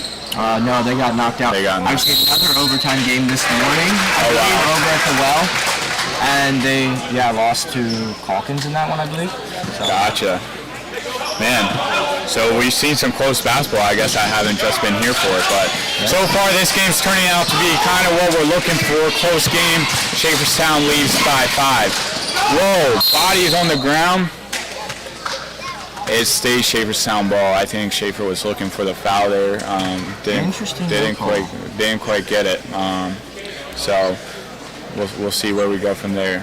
Interesting no call. I think you could make an argument both ways for calls. I mean, Andre was there, but Caden's also thinking like he was kind of leaning a little bit. Good cut by Wise. Good find by Schaefer. That's 101 basketball right there. Grab the cutter for the open leg. As a role player, that's what you do, Right. And Seibel was kind of watching ball, cut behind him, and easy layup. Right, for sure. That's not what you want being Maranatha with the defense there. Byler so far having a good game, a couple lays. Does he have a three-pointer as well? I'm not sure if he does, but good game by Byler so far. Weaver driving up in the paint, kicks out to Schaefer. Schaefer, deep three. Off the rim. Good look by Schaefer. He gets it again. He's going to shoot that again. Off the rim again. Seibel with the rebound. Throws it away. If you're Maranatha, you've got to get up on those threes Schaefer's been shooting. Right. They're close misses or finding the bottom of the net. I have a little more urgency. One time or other, those threes are going to start calling. Shaferstown calls a timeout. See what Josh wants to talk over here. Yep, it'll be Shaferstown ball coming out of the timeout. We'll see what they got going. 2 good looks by Schaefer. Really good looks. I mean, one was a little deep, one was a little off balance, but overall he had a good eye on the rim, just missed. And if you're Maranatha, you don't want him to get those looks again. No, you got to chase him off the line. But also you saw with that cut by number 11, like he can pass and he can get his teammates involved. So that's definitely something to watch because he has the skill all around. Good basketball player. Exactly, and in the previous game, when Shaferstown played the Reading Bobcats, that was really the difference maker. Is Schaefer and the other point guards finding those guys down low, and really, I think the Bobcats are kicking themselves a little bit for leaving that paint so wide open, to where I think Rylan Wise, I think, number 11, found a lot of open looks down there just being that cutter, man. It's really a good game to have if you can get open. It's very effective, for sure. See what kind of adjustments were made out of this timeout. Yep. 5-point lead for Schaeferstown. If you're just tuning in, the winner of this shoots straight to the finals. The loser is going to play the 3 o'clock game against possibly the winner of the 1 o'clock game is who they'll play against. So the Bobcats or Central? Does that sound correct? Yeah, Bobcats versus Central sounds correct. I'm pretty sure. But yeah, very critical game here, and I'm really excited to see how this one ends up. I think, a minute 30 left in the third. There's still a lot of ball to be played, and no team's going to go down easy here. Waldner stuck with the ball, trying to get it out. He gets Schaefer with the cut. Good find by Waldner. Burkholder thought about it. He's driving it. Good defense by Maranatha, but Waldner comes down with it. Kicks it out to number 11, Wise, and they slow it down low. Good idea to slow it down. Try to get a little better offense running than what you have going now. Probably something they talked about in their timeout. Let's slow it down. Let's make sure on our looks here. Right. Number 34, Jaron Waldner. Good finish. Good composure.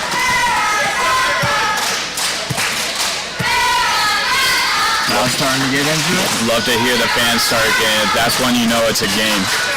It's when the fans, the home crowd is starting to get loud. Shot by Seibel. Garrett Burkholder, the 9th grader, coming in. Good finish by Sensnick and good hustle by Burkholder. Really putting a lot of effort. That's what you like to see. Hey, your freshmen off the bench is what they do, Yeah. They can bring that energy. Yeah, if you're a freshman and you're listening from home and you have a chance to play an varsity game, put your heart out there, man. It'll help you out in your later years.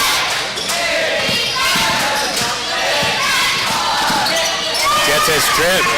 Zimmerman is going to heave this one. That was a good look, though, for him. Very good look by Zimmerman. I thought he was going to pull up and shot, but he had enough time to get a layup at it. And, being Zimmerman, making a couple layups before, that's what he really wanted. Found his shot, couldn't quite finish it. Good D overall on the previous possession by Maranatha, though. That's pretty amazing. All right, 44 seconds till the fourth. This is a close game we've all been looking for. Schaeferstown leading by 5. So really anyone's ball game, all it takes is 2 possessions and it's a tied or Maranatha lead. What do you think the key is here for Maranatha coming back by 5? I don't know. I'd say offense. They need something. Couple points in the third, not a lot. Mm-hmm. And get back to passing, cutting, more intensity also on the defensive end. Crash on Schaefer. Don't let him get open threes. If he gets some threes going, the game's basically over, especially going into the fourth. He gets hot.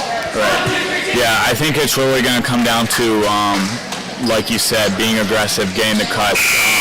I think Maranatha really relies on their drive game and get some of those guys going. Obviously, Sensnick, number 12, is having a good game. To get Seibel going, number 25, a little bit more to that drive. Down low, he obviously has that good drive and is a good ball player. He's the third brother of 2 older brothers that have played good ball at Maranatha the past many years. So. Brothers, the coach, Caden Seibel there on the bench. And one of his oldest brothers just got engaged yesterday, so congratulations to Gerard. Yeah. Congratulations. That's awesome. And you played for Maranatha a year or 2 ago? I did. I played 2 years? My 11th, 12th grade year. I think I graduated 2 years ago, Okay. Would have been in the same situation. Make it. Come on. A lot of fun. This tournament's a good time. You cannot make you. Right. Go. We see new teams. I think this is the first year for the Bobcats and a couple other teams going to come make their mark. Maranatha trying to get the shot off, getting the shot hot, not quite finding it. Schaefer finds Burkholder wide open with the layup. That's not good defense by Maranatha. If you're Coach Stan, that's not what you want. No, that is not what you want at all. And I'd also like to see him try to get 25. When Seibel played the first game, he had 30 points against Schaeferstown that first game. So getting him going right here. There it is. Trying to get him going down low. He wanted the foul. Number 25, Seibel, is upset right now. He did not get the call he was looking for. Getting physical down low. Being Maranatha, that's a frustration. Like not getting that call down low that you were looking for, especially for Seibel, not quite getting his offense going. One for three. Little off the back line. I don't like that shot for him, but if he can hit him, that's good. Good hustle by number 5, Burkholder. You said that's the freshman, right? Yes. Yeah, very good hustle, trying to get that offensive, and then forces a turnover by Schaeferstown. Byler for 3. Hey. Oh, he gets the bounce. That was huge. Down by 6 now, stretches that. Byler for 3, what a good look. With a hand in his face, got it to go. Makes this a very much more interesting game for sure. Maranatha crowd getting loud for their home team. Here we go. Schaeferstown off. Schaefer to Newswanger. Schaefer thought about it. Pulls back. Screen by Waldner. Newswanger for the shot. Good floater. Good floater. Schaefer had the ankles there for a little bit. He got him. Good find, good pass, good finish by Newswanger. That floater is deadly. This is a huge game for both teams just because you go right to the finals here. Exactly, The next person has to fight their way up through, and neither team is like very deep. They don't have a lot that they can go to. You know, you need Schaefer to play a lot. You need Seibel to play a lot on both sides. And so having that rest all after is going to be huge when the finals roll around. Exactly, and you know, no team timeout. No team wants to work up through the losers bracket if you can sit in the finals, and so it is a very crucial game for both of them. And I think it really comes down to who can finish it out here. Obviously, Schaeferstown has the edge, and as you saw, Schaefer almost got the outlet pass again. Very almost collapsed by Maranatha. Luckily, it was a little too much on the ball for Burkholder to collect it. But yeah, Maranatha has some things to tighten up on defense, and then obviously getting that offense going. Some frustration there as well. Yeah, I'd say if you're Maranatha, you need something right away. 8 points, and you saw the same like outlet passes with Schaeferstown against the Bobcats. They got wore the Bobcats down, and they started Larson with those outlet passes. He leaks out. And he's good at it too. Right. So I'd say watch for more of those because that's definitely a late game offense they like to run. Some early and quick right away. Yeah, and obviously coming out of the huddle, I think Coach Stan is telling his team to settle down. I know they got. They feel like they should have got some calls there, which is totally understandable, but, say it's anyone's game, you guys haven't lost it yet, and trying to get Seibel going down low is obviously something they're looking for as well. Running some play action here, Seibel cuts, costly turnover by Maranatha. You needed offense there, but crowd's getting into it again. Got the whole elementary school over there cheering on. Oh yeah. You love to see it. Waldner. Oh, Weaver wide open down low. Couldn't quite find him. Schaefer slow it down. Grabs Burkholder in the middle. I think Schaefer thought about it there, but it's like it's a little deep. He wants to pull it a lot. He does. Waldner with the drive. Finds Burkholder in the corner. Fakes him. Schaefer for 3. Money! Hayden Schaefer from downtown. That gives a huge advantage, 11-point lead. Schaeferstown. Maranatha looking for some offense here. We need to get something going. Ooh, Finman almost loses it. Seibel there though. Seibel hasn't thought about it.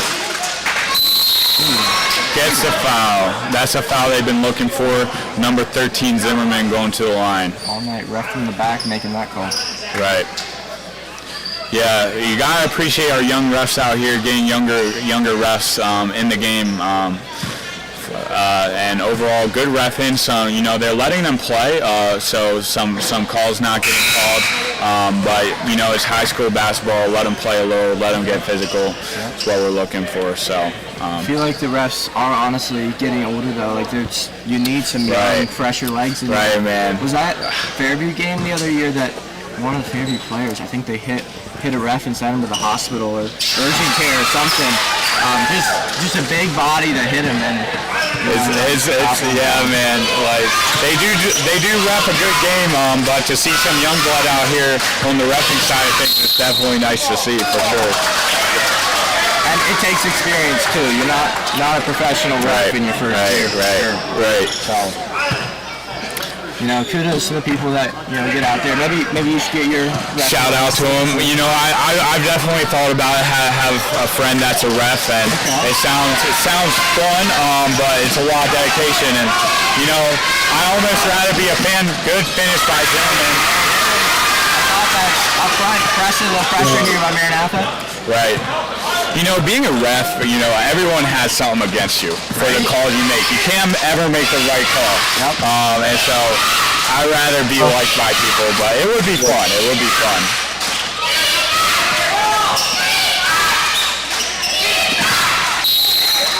My dad actually refed a while. He refed the old Maranatha games. Oh, really? Back in the day. Him and Doug Groff. They ref a lot. Then the games got a little more competitive and started paying, real PIAA people to come on here. Make some calls, but definitely appreciate the work that they put into it. Can't do a tournament without them. Schaeferstown really taking the clock off here. Hans Weaver gets called by the travel, but if you're Schaeferstown here, every time you get offensive possession, your goal is to get time off that clock, and they did. Only a minute 10, and Maranatha has to do something quickly if they get a chance. There's a foul shot, 3 free throws, going to the line, Seibel. And you stop the clock, you get 3 free throws, and you're back in this game. Within 5, if he makes all 3 free throws, it's still anyone's game. A minute left with 5 is still a lot to go. So makes the first. You see Rylan hitting the first one. Hey, shout out to Kendrick Petershine for running this camera for us. Thank you so much for all the work that you do. Yes, sir. His name's Kendrick. Kendrick Petershine. Yeah. Shout out Kendrick Petershine. We appreciate what you do. He makes the second. Here we go. 2-possession game now. That's huge. You got to get it down, get a quick stop, and maybe a couple threes. Right. Yeah. The key after this, we'll see what happens if there's a timeout or what. But the key after this is getting that stop for Maranatha. Yeah. You have to get that shot stop, and you have to get timeout. Coach Stan wants to talk about it, and he's going to be telling his players what they need to do to get that stop. You think they're going to foul in this instant, or you think they're going to play it out a little bit? I don't know. I'd say it has to be the right person. You don't want to foul Schaefer or Burkholder. Maybe, a lesser rule player, someone gets the ball. Maybe you go for a foul there. Right. But at this point, press. And if you're Schaefer, you want to beat that press right away and get it across. Then you can kind of work some half court and waste some time. But if it goes too low, you do have to foul at some point. Right. And composure in the press, we've seen many teams fall apart with the press. And so it's going to be really up to Schaeferstown to see how they handle the press and what that looks like for them, because it's definitely a hard thing. Maranatha sets up press. Here we go. Waldner to inbound the ball. Yep, second guy over to Schaefer. Finds Schaefer pretty easily. They're moving up. Weaver sets a solid screen, and now they're just running time. If you're Maranatha, the question is what they're going to do, and they're just playing defense as of right now. They're up. Oh! Kick ball by Maranatha. They wanted to get the steal. Aggressiveness, timeout by Schaeferstown. Taking 23 seconds off the clock being Schaeferstown, that was really good. Very good outlet. Schaefer got up the court right away and had Maranatha sitting and wondering what to do for a little bit. Really good play by Schaeferstown.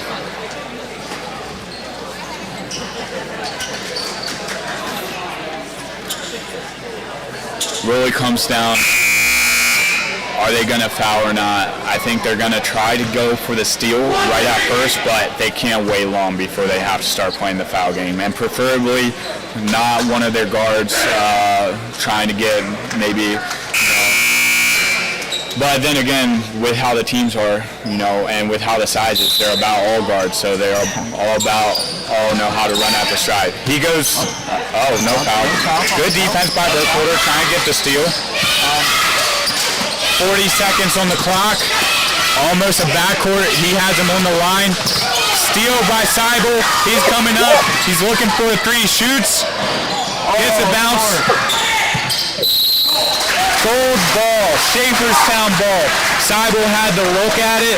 Just couldn't quite finish it. That would have been a 2-point game right there. That was a huge three. To see if they can get a steal or something.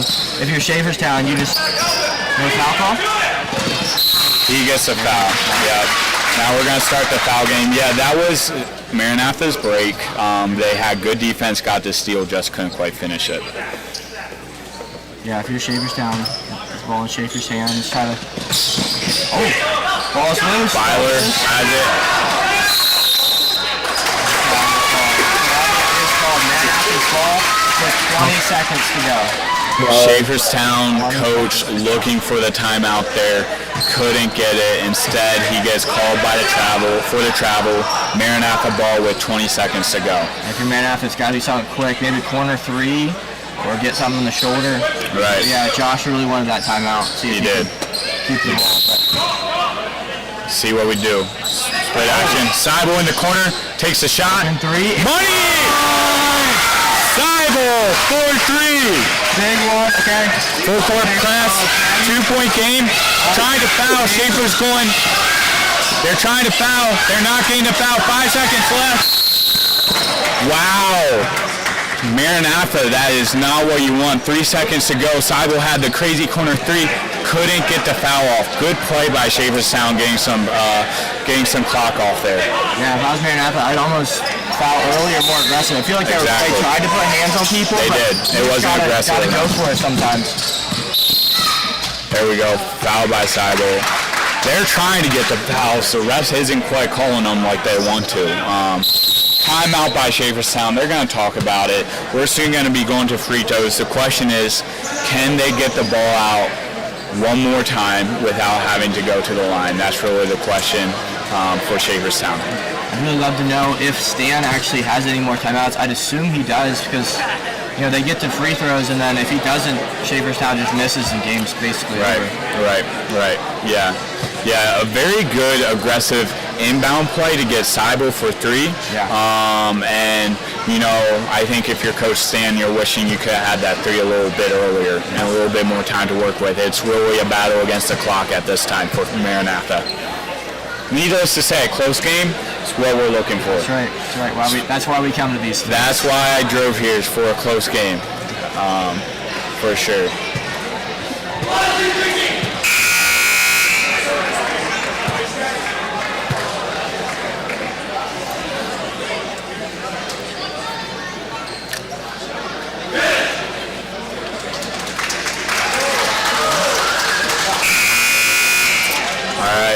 Number one, Larson Burkholder to inbound it. Play action here by Schaeferstown. Gets it out to Hans Weaver. Just tackles him. Gets the foul a little late. You wish you could have had that a little bit 0.2 seconds earlier, but one more with 1 second to go. The question is, can they get it out without shots? It's going to be like 0.6. 0.5, you were right there. 0.5 is not much to work with being Maranatha. If you're Schaefer, you just missed the second one and game's over. Right. Would you do that if you were Schaefer? I don't know. I feel like I would, or don't even give him a chance to reset and inbound, Yeah, that reset and inbound, I think I would if I were you as well. Just miss that second one. You don't have time with 0.5 left to heave something, and to give them that inbound chance is not what you want. Also, if he makes this one, it's a 4-point game. 4-point game. Forget what I just said. Either way, maybe make it. And, and that'll probably be the game. Coach Stan calling one more timeout. Don't know what that timeout's for, but yeah, really, if it would have been closer, probably miss it. But 4-point game, there's not much you can do being Maranatha with 0.5 on the clock. No, not a lot at all. Now, if there's 10 seconds on the clock or something, starting the fouls early. getting that 3-point. A lot of what-ifs in this game. Yes. A lot of what-ifs, a lot of minutes Maranatha wants back right now. And, you know, I know Maranatha's a little frustrated right now at the play of the refs and the calls. But overall, you can't put your game on what call you're going to get or what foul you're going to get. It's still the end of the game. There's one winner. And it looks like at this point, Schaeferstown will be headed on to the championship. Yep. Feed by Sensnick. And that's your ball game, ladies and gentlemen. Schaeferstown beats Maranatha by 4 points. Close game, nail biter, really at the end, anyone's game. Schaeferstown just had the grip to get it out there for sure. Yeah. Next up, we're going to be having the Reading Bobcats. They're going to play Mountain View. We'll see the winner of this game then gets to play Maranatha for the shot at the finals, I believe. Yep. Yeah, so, you know, in the whole grand scheme of things outside of this tournament, it's very interesting. Maranatha beat Schaeferstown at their home. Now Schaeferstown beat Maranatha here at this home. And so it really brings up an interesting context with some of the other games with the other competitive schools. You know, who's the best one? And it's very competitive, very neck and neck, which is interesting basketball to watch. Yeah, I'm there for the Faith tournament. This big Mennonite tournament. It's gonna be gonna be a good time. Oh yeah, for sure, and especially not knowing who's gonna come out victorious. You know, back in the day, you know, it was Fairview's tournament for many years. Faith seemed to win it every other year. Terry Hill came out with a W 2 years ago, and then effort of winning it this past year. But this year, it's really anyone's game, which is very fascinating. So I feel like the last 2 years, the ball level might have gone down, but there's more uncertainty. You know, like who is actually going to come out of here? When you had Fairview and all the Foxes and the Goods, there was a lot of like, okay, who's going to beat Fairview or whatever? No one really was going to. Now it's like, well, Schaeferstown could win it, Terry Hill could win it, Maranatha could win it. You know, you even get Faith competing. So that's just going to be a good tournament. Yeah, no, for sure. Yeah, like, I do feel like, you know, it might have been better ball back in the day, overall quality-wise. But if you're here for the competitiveness and the close games, I mean, we got it. So it's going to be here. It's exciting. Well, thank you guys for listening to us. Absolutely. Ramble and talk a little bit. Yeah. We will turn it over to Caleb and Colin to commentate this next game. Looks like they got a good one against Mount. Get selfies. Nope, you get one of it for. I don't know. I mean, I would say you can. I'm not gonna go. I didn't know we were getting gummies. That's awesome. No, I ripped the paper. Oh, this would be ridiculous. What a close game. What corner loss. How was it? Well, I don't know. I just straight up rambled the whole entire time. So just are these selfies for us? Yeah, I can see you don't be safe on it. You guys can tell me. Alright, man. So I just don't know what to do. Or the myself. You guys know. You guys know that we're all. Years ago, just a couple of years ago, bro. You see in history class? Yeah. Yeah. The first little bit was like water, but that's usually what we do. Last time we did, we talked about those bench days. What about the bench days? You know why? We're talking about people. We were all 6 men. Yeah. The motel. You just get up there. The papers there for us? Yes, they're sitting out right by the mics. No, we're not on the camera, right?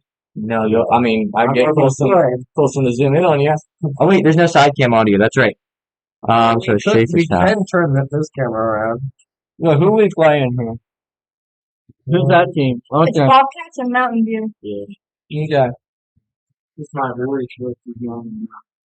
Man, that was a really close game. But I mean, we couldn't have won anyway. Really. That's just not hitting their three. Like if we hit that super long one, we weren't gonna get it. I'm gonna try something really quick. Could I just be in your computer for a little bit? I don't understand lots about. Go. Oh my God. Really? I'm fighting about it. Why did it yesterday? Bring them up. And then I made a bench Oh, sweet. So Thank you for the gummies, Evan. absolutely. Yeah. I like them too if I got them.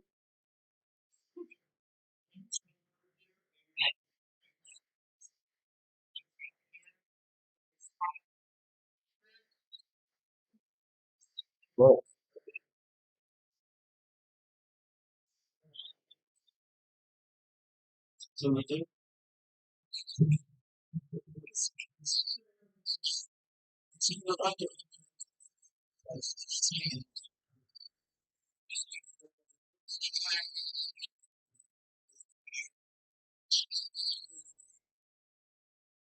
Hey, I was thinking about being out of the okay, I'll run the camera for the next game. If you want to. What happened to your tooth? Whoops.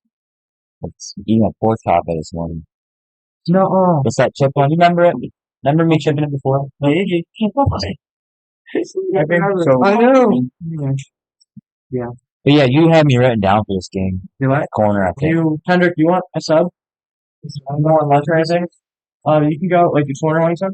I think it's what you have me written down. Go talk to Colson, see if he wants a sub. He's been there for a while. It's Colson, right? Yeah, he's been there for a while. We can ask him for it. So. You do videography stuff? You want this stuff? You want this to hear everything. Oh, Sean, that's live, by the way. Mike's out there live. Oh, I know. Yeah, in here. I think you heard you. Do you want me to come sign this? Okay, well, I'd like to know that. Yeah, you hit a meatball. Not here now. Maranatha can get back up there. We shall see. So yeah, now time for prayer. Nice lay on crack. Alright.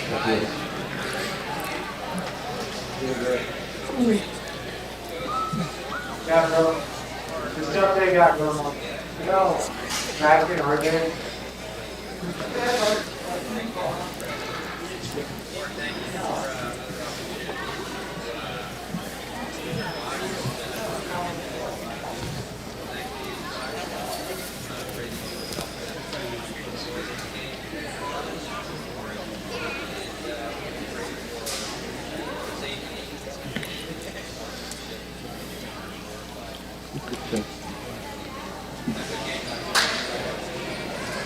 All right, a quick prayer from Jeff Bigger.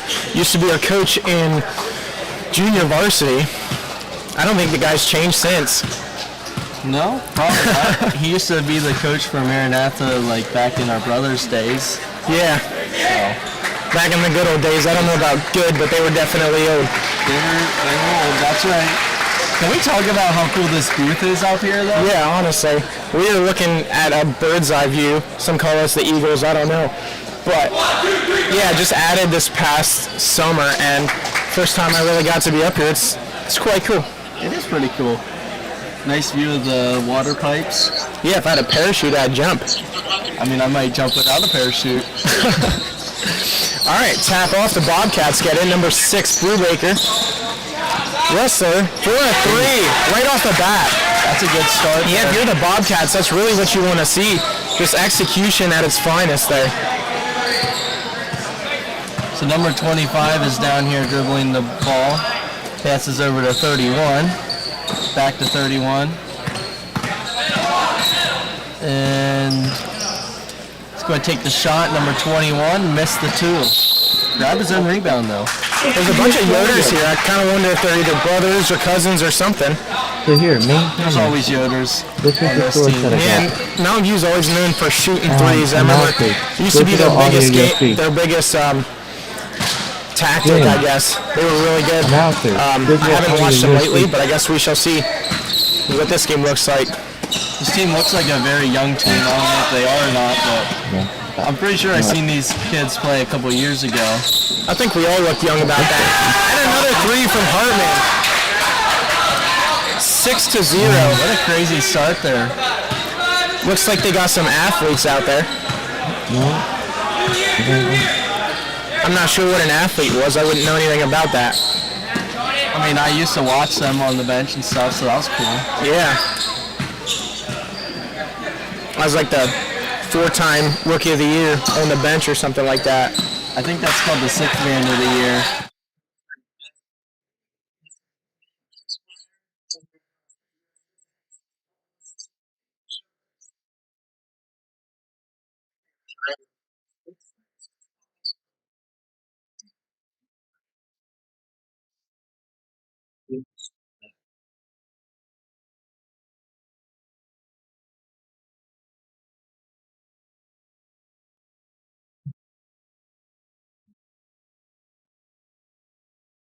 He pops in for a little J and misses. Bobcats get it back. Struggling to keep it. Bob went around. The Bobcats end up with it. Number 6 has the ball. Passes back to 30. You think they're going to go for another 3 here or no? I'm not sure. It wouldn't surprise me a lot. Looks like their 3 game is excellent, but might come in for a little J and make it. Bobcats looking very good right off the bat. Mountain View has yet to make something happen here. Have they even missed a shot yet? I don't think so. 3 for 3. Mountain View calls timeout.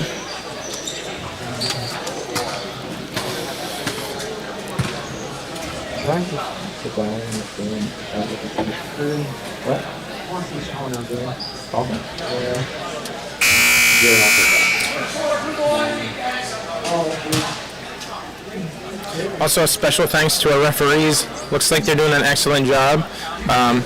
Yeah, definitely familiar faces here. They've been around for quite a while. Yeah, I remember that guy. He used to ref our games. Yeah, I tried to give him chili cheese fries, but he wouldn't take it. I don't know if that was his way of saying I'm not going to be bribed, but I tried. All right, Mountain View has the ball, trying to make something happen here. Got to set some screens or something to get open.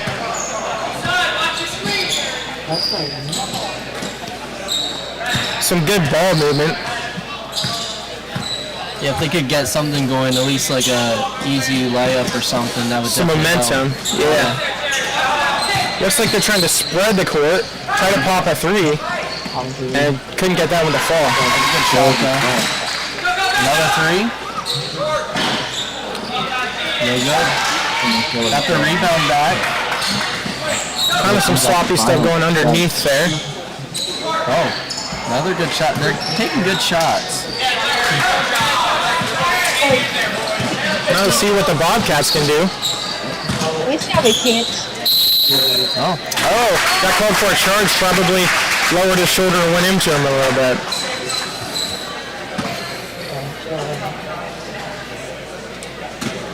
It's Mountain View versus Bobcats, right? Right now. But yeah, that's a great call for Mountain View. They get back and trying once again to get something to fall here in this first quarter. Yeah. The score is 8-0. Mountain View's had some good shots here. I think if they get something. Bender with the J. Couldn't get that one to fall. Hit the rim twice. They're right there. Oh, good drive. Just missed the shot. And Mountain View comes away with it. Good rebound, Mountain View.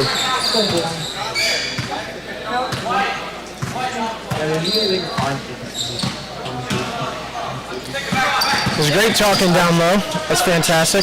Another 3. And he got that. Nice 3 there. They got on the board now. Score is 8-3. See, Mountain View coach has a big grin. That's great. Looks like he's pretty stoked about that. That's just another 3. Those 3s are daggers there. Bobcats are nailing the 3s this game.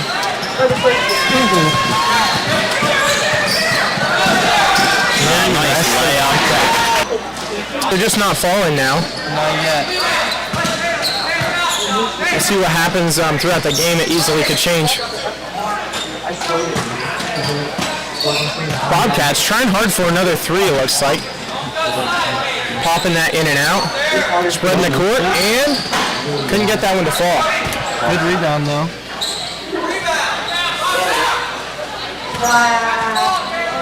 And it looks like there's a jump ball there, and the Mountain View will get it. Good hustle there by Mountain View there to. I mean, you gotta make those small little plays if you're going to come back. 68 or 66. Little hustle plays can change the game. Absolutely. Even if your shots aren't falling, if you have good hustle, you can maybe get some breakaways and stuff like that. That really helps a lot. And like the coach always says, foul shots. Foul shots can make or break a game too. Never was the greatest foul shot shooter, but no, I lived with a couple. I remember losing games because we didn't make our free throws. And those are usually the worst. Looks like number 25 was able to tip that before he could get a great shot off. And they come away with it. Got it. Now Mountain View Good little goes up with a J. Got his own rebound. Goes back up again. Good hustle. Another jump ball. And the Bobcats will get it this time.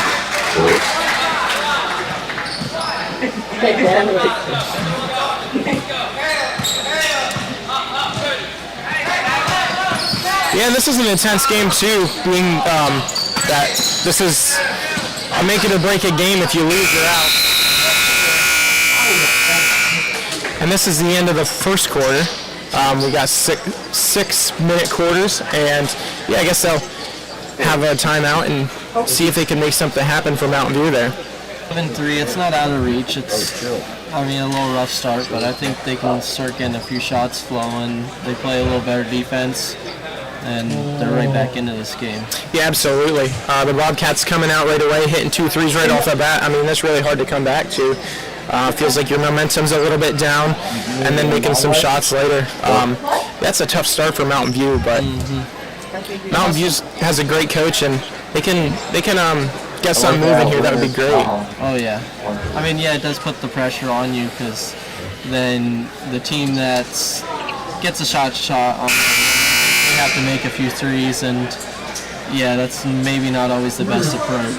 Yeah, and with the 6-minute quarters too, I think the clock can be an enemy if you get down a little bit. I guess if you get up 2, it can be a friend, but there's pros and cons to both 8-minute and 6-minute, I guess. For sure. I always liked longer quarters than shorter quarters. It's just the game goes so quick. Yeah, I like the shorter quarters if I was playing because I wasn't the greatest shape when I was out there, but I guess, yeah, 20 pounds ago, I was in better shape than I am now, I guess. How many times do you think you could run back and forth up and down the court before you're like, take me out, coach? 1, but then I would keep going and try to make it. I think I'd probably make it to like 2, and then I'm still coming out.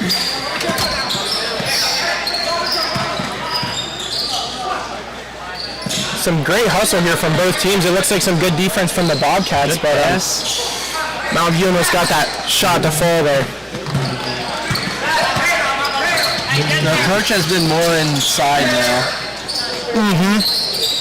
Sometimes when you can't get those longer shots to fall, you have to do some inside moves to get some points on the board. Got to use your big men underneath.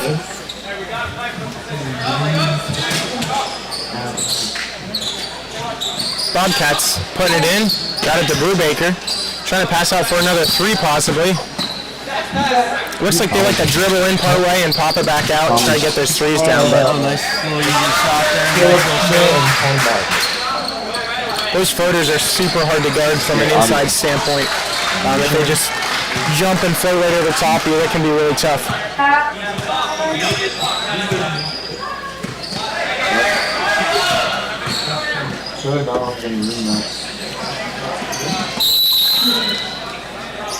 Yeah, it just seems like Mountain View just can't get anything going right now.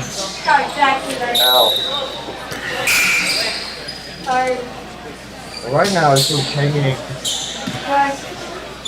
I don't think they're sponsors, but this announcer is ran by Celsius Galaxy Vibe, supporting our horrible lifestyles of not getting enough of sleep. That's right. All right, let's see what the Bobcats can come up with here. I think they're tightening up Mountain View in their defense, really pulling it high and trying to prevent those 3s. But that doesn't stop the Bobcats from trying. And they nailed one. Number 7. Wrestler for the Bobcats. Is that 4 threes for the game now? I think so. Yeah, something like that. Crazy. They made like 2 inside shots, and I think that was about it. and a timeout from Mountain View coach again. It is going to be a fool. Bobcats feeling pretty comfortable where they're at. Definitely see some smiles in the huddle. It's great to see, but yeah, I think the Mountain View has some work to do here. For sure.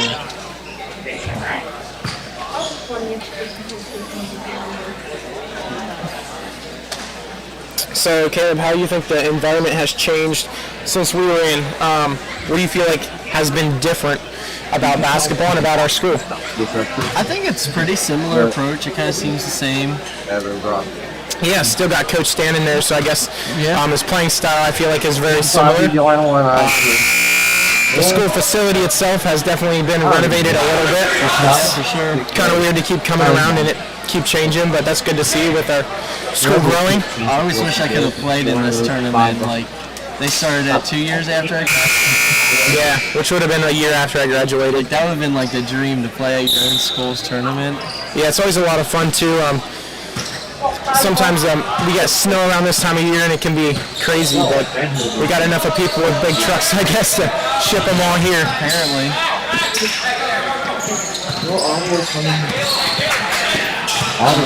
Steal there. Mountain View trying to make something happen, just couldn't quite get that pass. Passed it at his feet. Guess that goes back to the fundamentals of basketball. Good passes, hard passes, and good hands. Number 23 getting that steal for Mountain View. And once again, they'll come down here. Number 31, Yoder drives in and doesn't quite get it to go. Couldn't get the foul night either. Nope.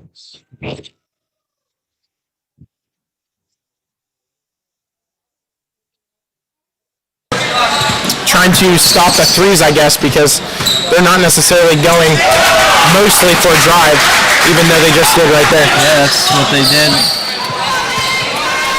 Smart play there by the Bobcats to take that.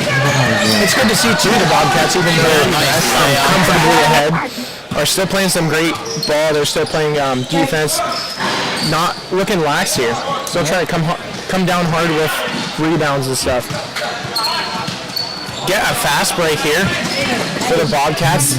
Up and gets that to go. The score is 20-3 Bobcats. Yeah, that was a good fast break there. Had good body control, made the layup. Caleb, have we ever played the Bobcats back in our day? I don't think I have. I think they're a pretty good team. They would have played, I'm pretty sure, at the Fairview tournament. But I think that was a little after we played. Yeah, I don't remember ever playing them myself. Or maybe a junior varsity team. Mountain View got a 3 to go.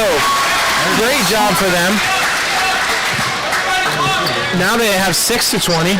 Starting to cut away at the gap there. They just got to get some stops here on defense and let their shots fall on offense. Yeah, rebounds is a big thing. If they can start getting some rebounds here. Oh man, can't have that. Bobcats couldn't quite get that pass. Turn the ball over. It gives Mountain View an opportunity to cut away at the difference here. Here? There. One thing you see too with the Bobcats is they have a deep bench. It looks like they got another 5 players on the bench. That's all nice for them. Yeah, for sure.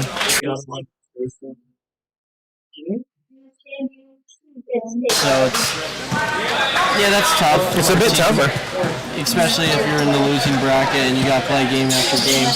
Yeah, absolutely. I mean, sure, everyone likes to win, but like losers brackets can be really tough because you're playing game after game. Yeah. Seeing some excitement there and trying to get some momentum here on offense for the Blue. Yes, sir. I got more of you.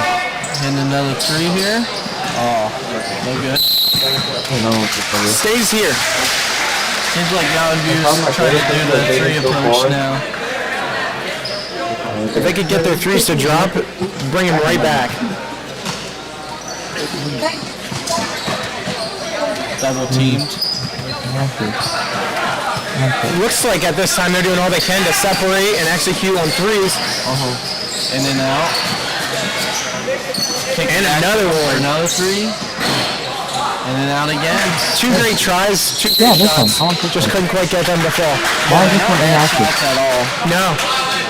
He really didn't have anyone super close. They were able to spread him wide and go for that three there. Oh, wait, hold up. Let's make it Yeah, I active. feel like Mountain View's not forcing shots. They're just not falling. Yeah, for sure. It's not like they're putting up dumb shots yet. Good turnover there. If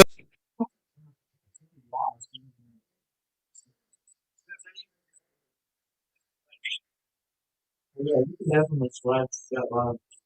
That one usually.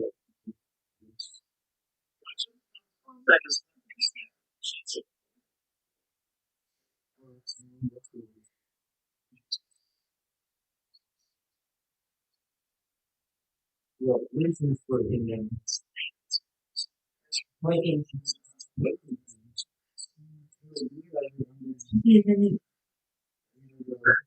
Oh.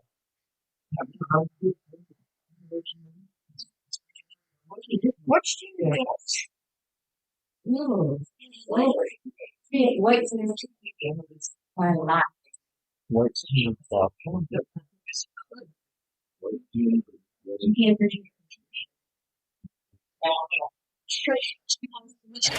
execute there. Couldn't quite get that to fall, and it is Mountain View's ball. Tipped away by one of the Bobcats.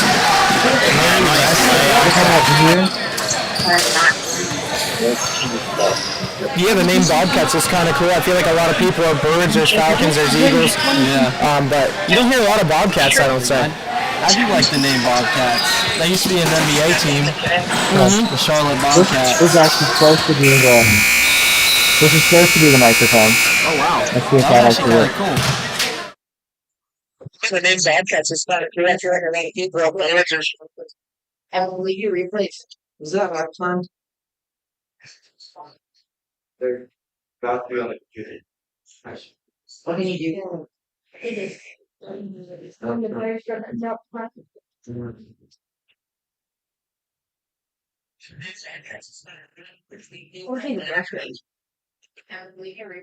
Oh, Hartville and Portland play next. Portland. I don't think I played in Portland in high school, but I don't think we ever played Hartville either. Yeah, I don't really have playing Hartville. I know the girls' volleyball was always at Fairview for their volleyball tournament. Yep. We'd have played Cortland at the, what was that? Pocono tournament. Yep. Up there in the north. They were really good I think it was my sophomore year. And then the next year, my senior year, we had dominated. I think it was probably my junior year they were really good. Then my senior year, we beat them. We beat them pretty good. I do remember that game. That was honestly a fun game, not just because we won. I mean, sure, that's great, but a really good team, really great people, and a lot of fun to be around. They're very respectful. We never it was just a fun team to always play. Some teams can get in your head and they're kind of like mean whether you win or lose to them. Cortland was always, I think it's probably coaching. They're a very kind team. Yeah, absolutely, and I think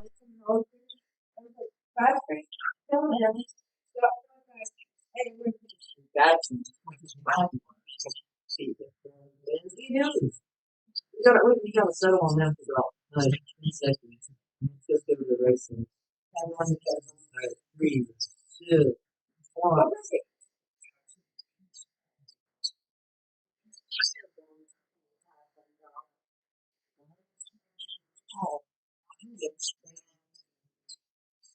Last time I played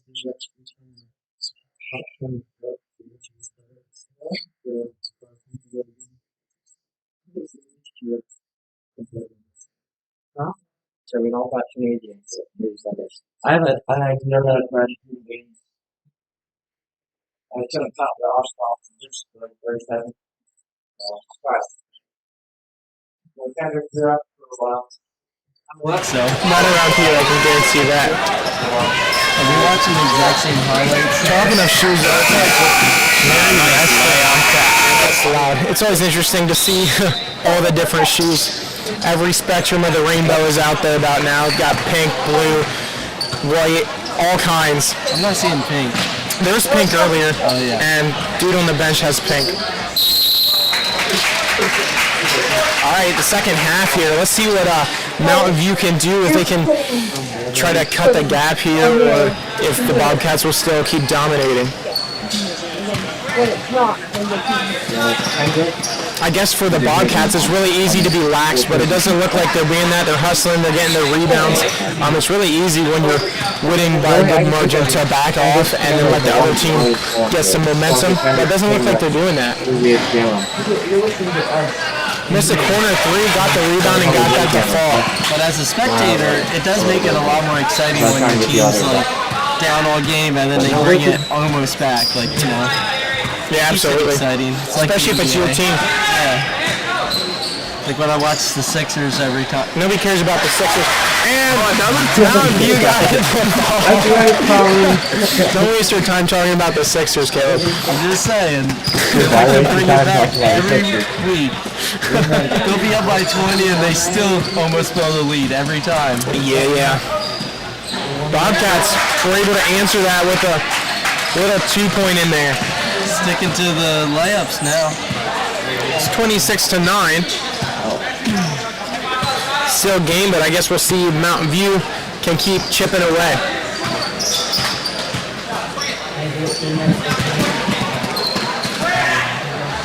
Got in trouble. Just kind of handed it off. Turned it back over. Almost. Good hands by number 2 and great hustle by number 23. We're able to get a jump ball on that. Good hustle there by Bender.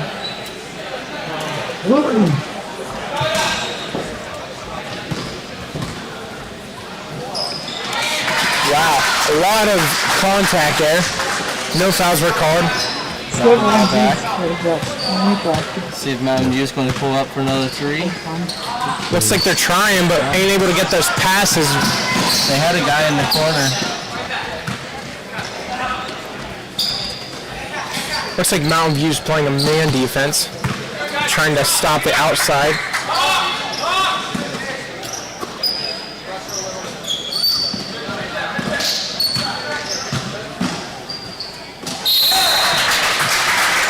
And they called that a jump ball.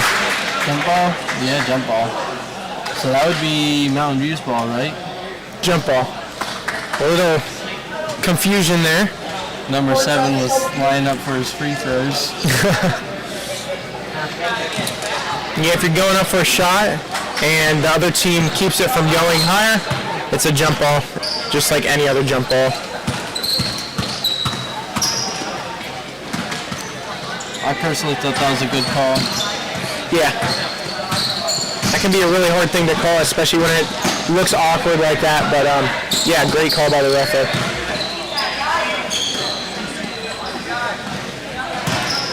A lot of physicality there underneath that hoop. I feel like they're all going for rebounds. Another jump ball. And the Bobcats get it again. Number 7 a little bit slow getting up. It looks like he's just gassed maybe a little bit. He's good. Trying to get his oxygen back or something. Got a sub for him. Yeah, I heard earlier that the Bobcats beat Terry Hill. So, okay. Yeah, they're quite a solid team. Looking very good this game for sure. How good is Terry Hill? Do we know that? I think they beat Maranatha by a couple. Okay. Nice.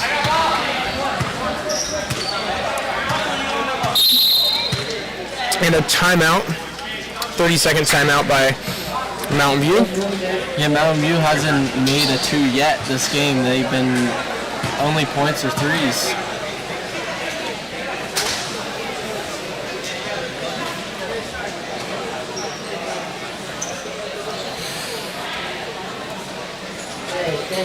Yeah, for all you hunters here, I'm sure you're watching from your tree stand, so good luck to y'all. I know it's hunting season here in Pennsylvania, but I don't know about the rest of the states. I think Ohio too. Is it? Pretty sure. If you stayed home to get your big buck, I commend you for that. I didn't get out of my bed this morning.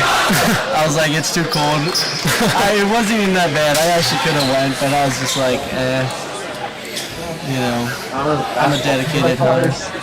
Yeah. Plus, if you had a shot, you probably wouldn't hit it anyway. Yeah, exactly. And then if I did, then there's my Saturday. And almost got a 3 to fall, not quite. Bobcats have it again. Taking it down.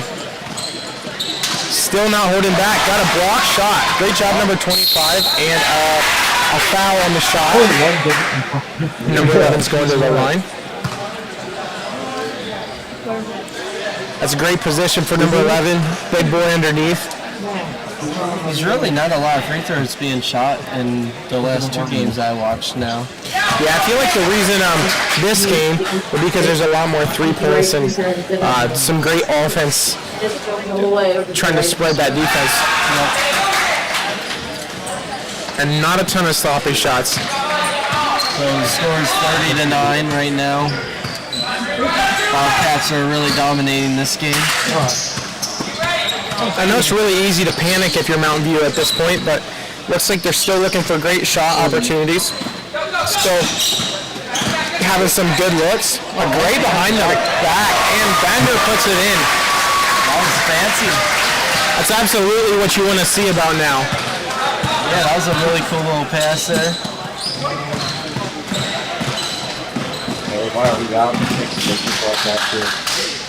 A missed shot to number 30 for Bobcats. Mountain View taking it down again.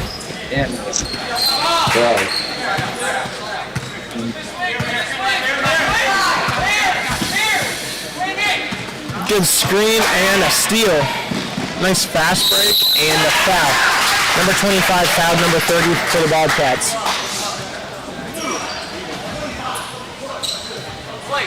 Yeah, he tried to swing the ball too late there, turned it over. But at this point in the game, a foul's not a horrible option for a fast break. You want to keep them from getting as many points as possible, especially when you're down by 19. You definitely want to keep them from getting shots. And I guess it was a good foul by some. They're only 6 threes away. Yeah. Possible.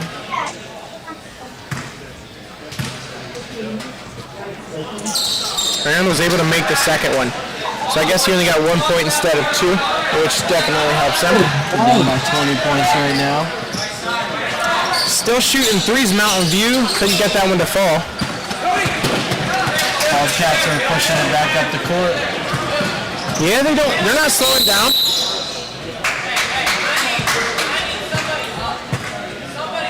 Number 31 fouled number 1.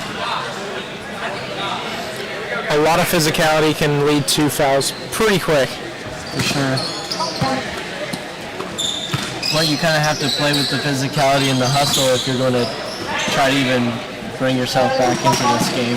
Yeah, absolutely. And a lot of it depends what for refs you get. The refs we have today are fantastic refs, but sometimes they don't call stuff, and you can win by a lot of physicality, and I don't know. It can be some touchy calls that can win you the game. For sure. For us, it usually was an advantage though, because we were more of a physical team. Yeah, for sure. We definitely struggled with fouls back in the day. Sam used to get mad at me because I would foul too much. Looks like we're under a minute here in our third quarter. Nice little floater.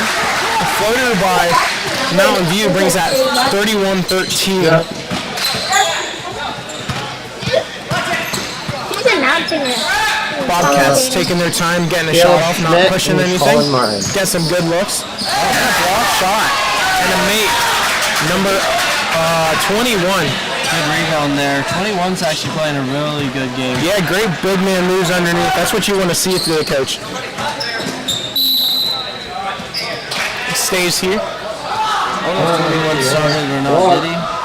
33-13. What quarter? So he's been playing really good this game. Yeah, he has, absolutely. What quarter is it?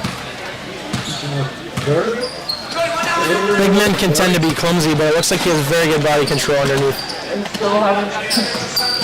Were you like one of the clumsy big men? I was one of the clumsy big men. I was the ones that liked Big Macs and stuff like that. Yeah. I was like the small guard, but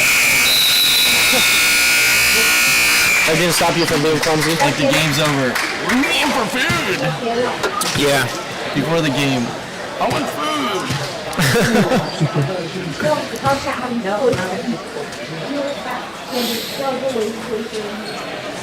What would you be doing if you were Mountain View? How would you approach the fourth quarter differently than you would have the rest of the game, or would you just keep doing the same thing and hope your shots start falling from deep? I mean, yeah, I mean, you can't do a whole lot. I would probably just throw a bunch of threes up, honestly. Yeah, I don't know. Being not a three shooter, I think I would take a different approach. I'd probably try to spread the offense or the defense and try to make some drives. You can't really, I don't know, high risk, high reward, I guess low risk, low reward, so yeah. Pick your poison, I guess. I mean, they're down by 20 points, so, I mean, yeah, they could get something going here off of twos, you're right. Yeah, and absolutely, they need to be playing some hard defense too. It's going to be interesting to see what they'll be playing here in the fourth quarter. I know they're playing some man earlier. Looks like they're playing man as well now. Or, actually, might be playing some zone. Looks like a 2-3. 3-2, I think. Maybe. And a good breakaway. Number 2. Didn't get the foul called. A Bobcat underneath the hoop, slow to get up. And made the 3. Great start for coming out of the fourth quarter. 33-16. I guess they're taking your approach, Caleb. Yeah. I mean, defense is where you got to start at. Like, in any game that you're losing big, defense has got to be the number one priority. Yeah, absolutely. Ben Hustle is trying to get breakaways. Yeah. Definitely focus on your defense and see if you can make something happen on your offense. For sure.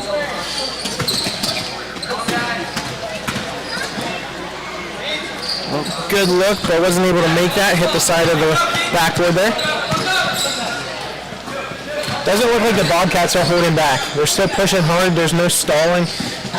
Trying to make the 3, and it goes for number 12. Nice 3. It's been a little bit since they made a 3 now. It has been. They've been taking a lot of inside shots, which when they started the game, they were only making 3s. Yeah, but it looks like it's been working for them too. I think he got a little bit caught up on the steps, so he kind of had to take a shot.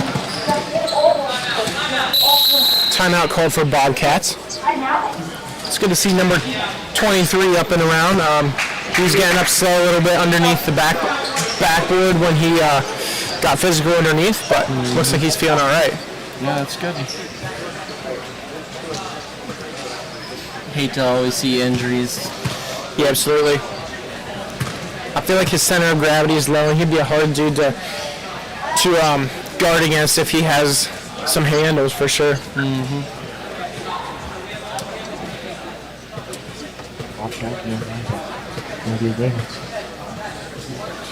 And a special thanks to all the schools that came out. We greatly appreciate it, and fans, good amount of fans, which is great to see too.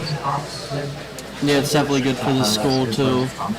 Helps the school out financially and absolutely kind of put us on the map a little. Out here in central Pennsylvania, in the middle of nowhere. Yeah. I know people from the city. That's what people always coming back into a dirt road, or half the time it's dirt, the other half it's just tripping hard. Hey, it doesn't matter the quality of road. We definitely made some time up back in the day on that road. Oh yeah, especially when there's 5 minutes to school starts and you're sending it back the dirt roads about mock chicken or whatever. Yeah, we don't talk about a nice breakaway, number 31. 4 minutes and 20 seconds in the fourth quarter. The score is 38-18. 20-point difference. And another steal. It's great to see. I almost wonder if they should have started the full court press a little earlier. Yeah, it's looking really well. And a great three. And bang, bang, made that going. I cut it down to a 17-point deficit.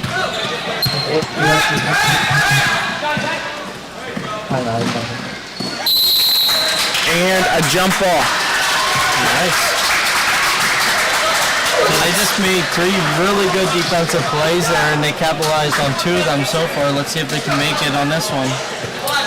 Yeah, absolutely. That was really good to see coming out of the fourth quarter. Wish they could have pulled that off a little earlier, but still great. Another 3, and wasn't able to get that to fall. Get his own rebound. Oh, nice. And he got a foul out of that.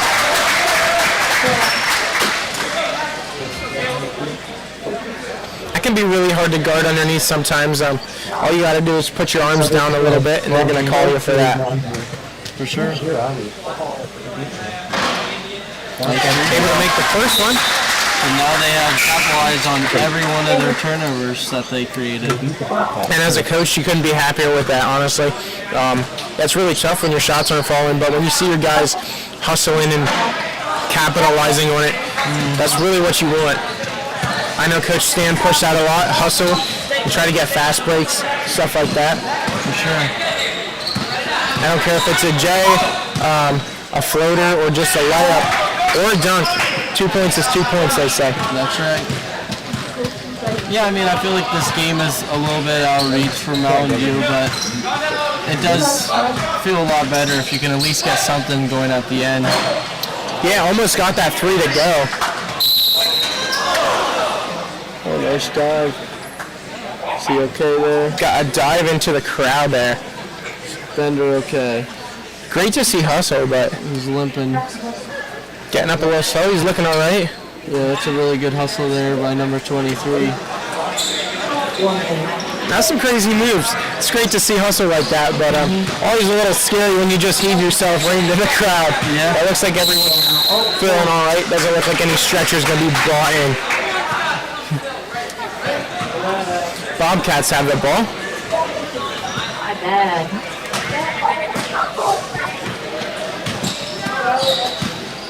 Still trying to make those inside. A lot more driving these quarters than the first. For sure. They honestly aren't looking at threes near as much. All they're doing is giving it to their big guys. So yeah. Threes now. That's their second 3 of the fourth quarter that they even attempted. Yeah. Before that, they would save layups for threes. Now they're getting comfortable trying to make good shots. Yeah. But got to travel underneath. Can be really tough if you fumble it a little bit in your hands and have to keep going. Get called for a travel really easily. Yep. Another 3 attempt and a miss.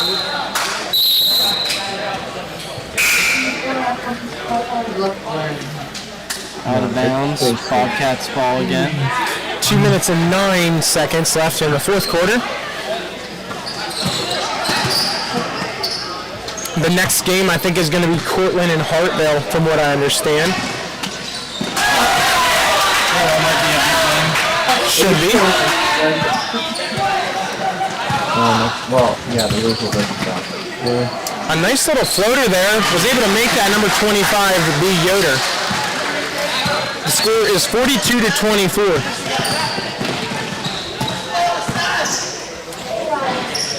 Bobcats still driving. Mountain View is still hustling. Looks like 21 for White got called for a foul down low. And 3. Oh, just short. Just a hair short there. Almost got it to fall. Yeah, I think for Mountain View, as far as playing differently, I wouldn't play a whole lot differently. I feel like their playing style is very good, and I don't feel like they're taking dumb shots at all. But yeah, they just can't get their threes to fall.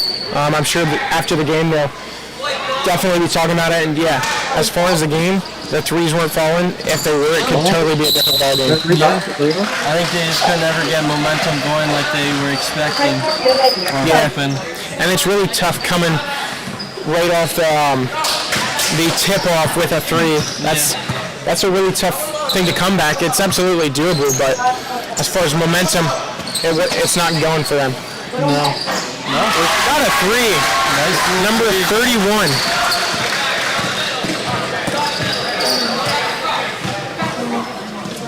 Yeah, like both teams actually have very similar playing styles. Yeah, absolutely.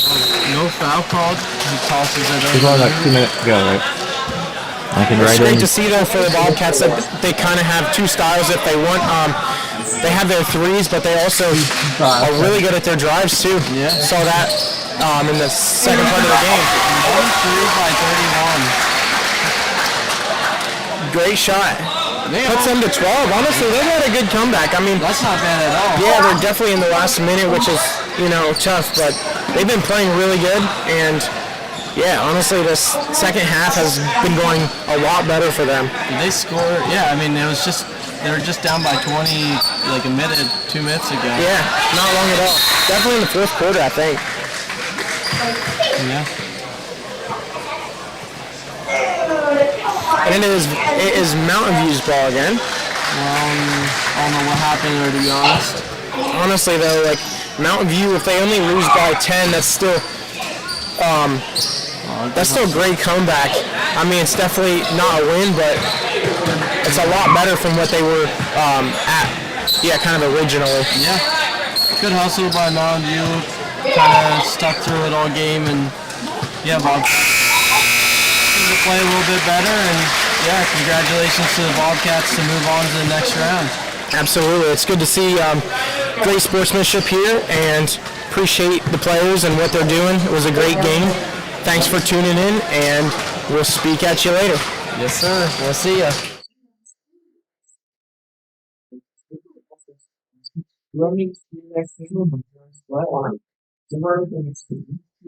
I actually had that game. They could have got that in a couple minutes or and right now I think it's put off. The fact that they only brought it back game 12 is not good.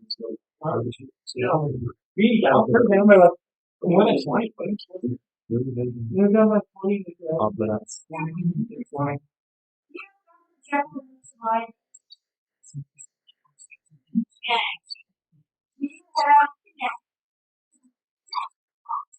Oh, I don't think I would have known 10 feet. Oh, wait, I can pick one up. Can you definitely not.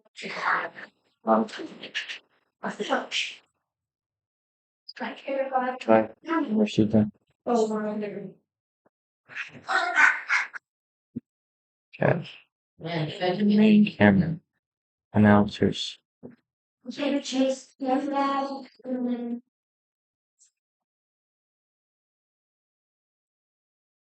Turn your way to That's it. for what? No, just go to this. Yes.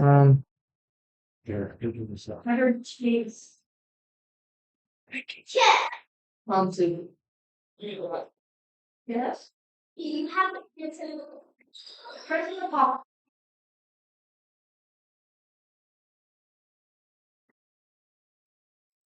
Okay.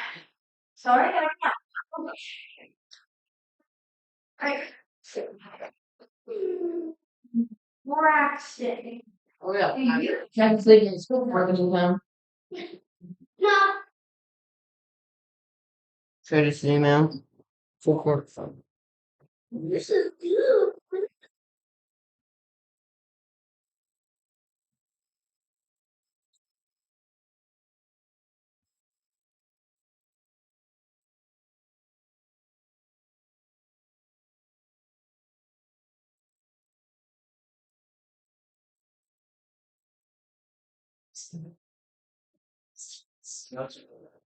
Yeah. Yeah. Okay. Remember, if you check the card, you're asking you go. Yeah. Oh, that.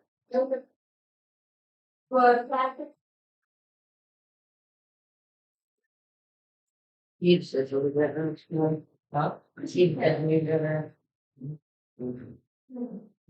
Evan, is this thing? Oh yeah, I know. Is this thing on live stream? Check it. You have the last one. Come on, keep it.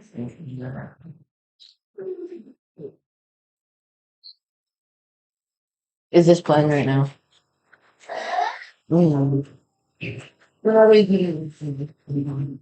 You know. Just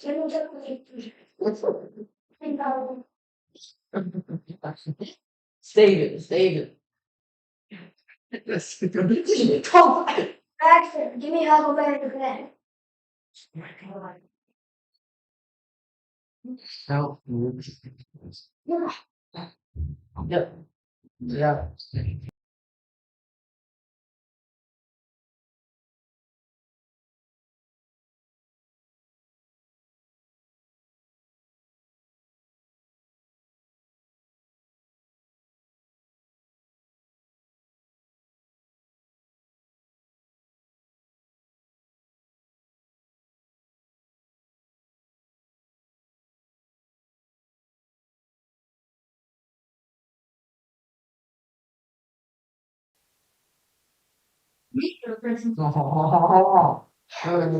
For your room?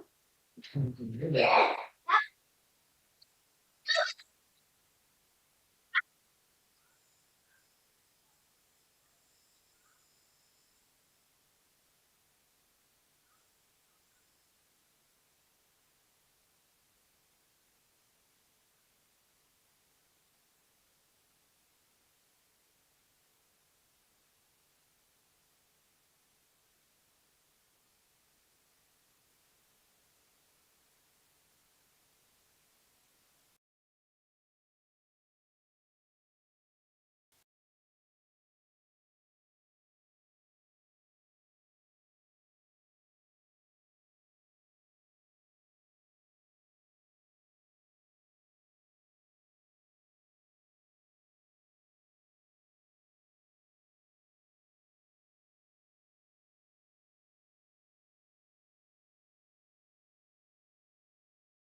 I don't know.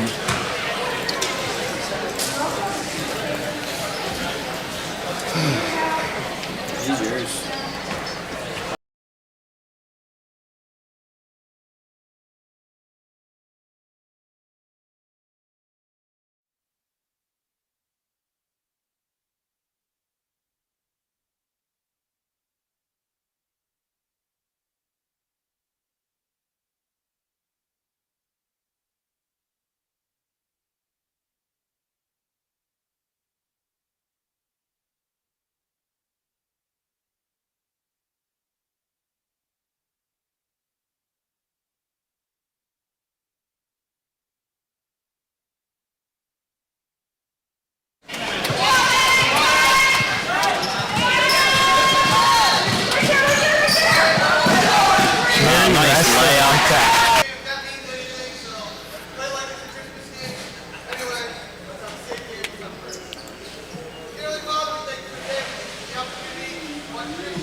Prayer by Sean Miller.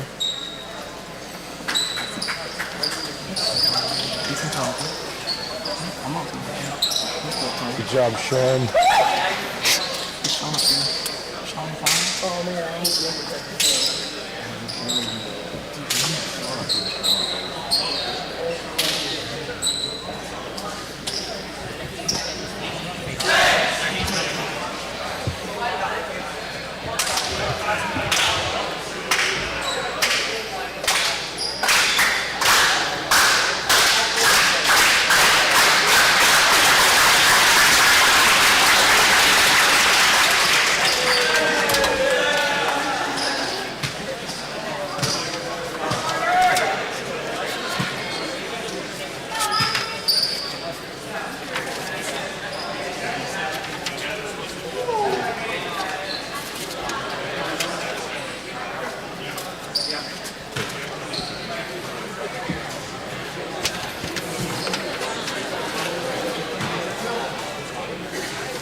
Good afternoon, ladies and gentlemen.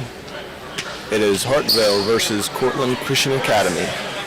This is Connor Groff. Joined with me is the silent Kendrick Petersheim. I'm going to do my best to commentate on this game. There we go. Good tip. Rebound by Cortland. Oh, blocked by Hartville, blocked by number 42.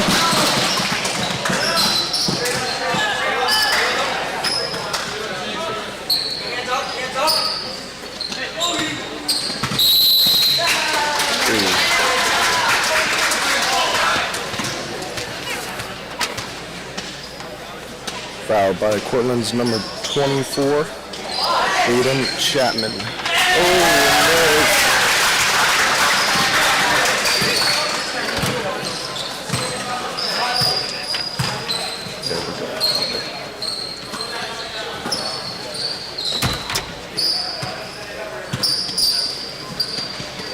3 by 25. Oh, so close, in and out. Rebound by Austin Yoder.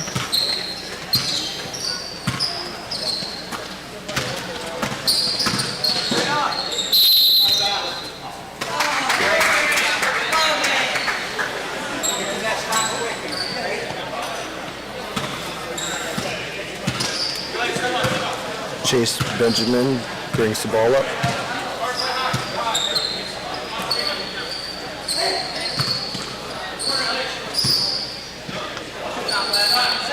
Three by Caden Reed. Oh, so close. And jump ball. You're not going to say anything, Hendrick?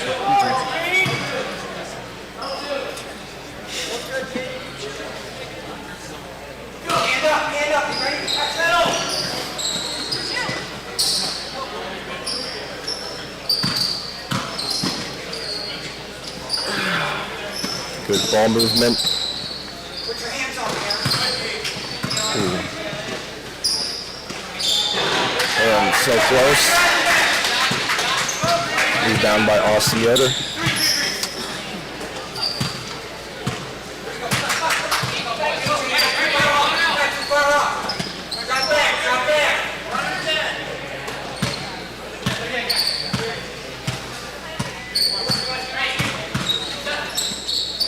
Oh, good.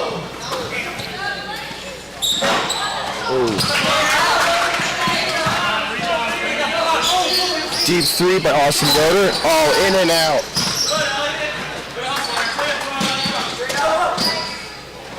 Oh. Reverse layup by Austin Yoder. Oh, in and out.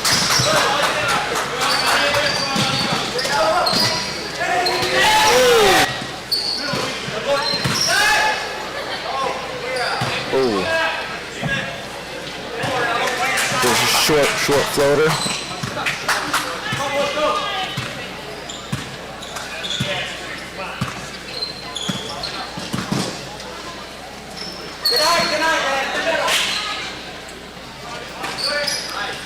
ball movement. Oh, floater was so close.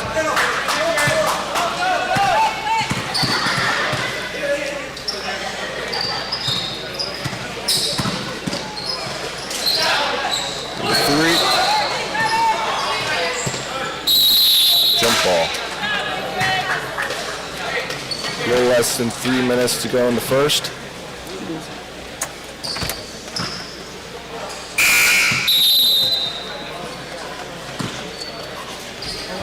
All right, now I am alone in the booth.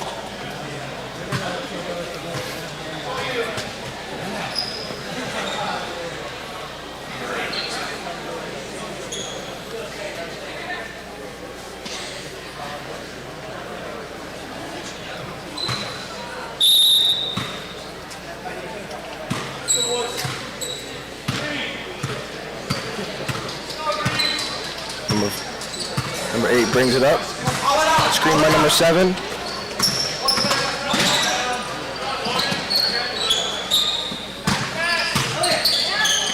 Oh, so close with the hook shot for number 7. Oh, good pass.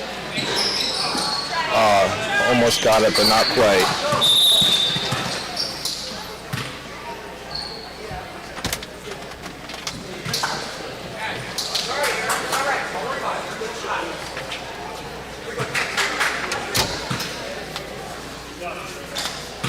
One of these.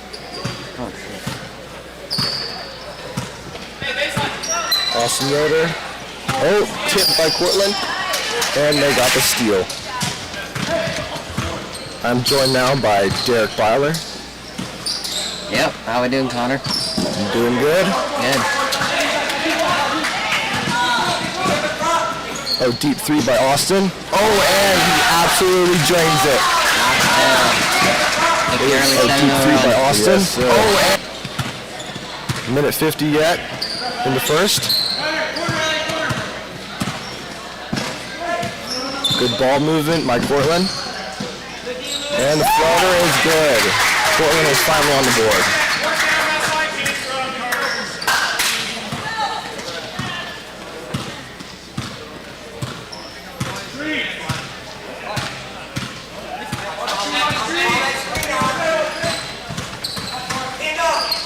And that is a good take.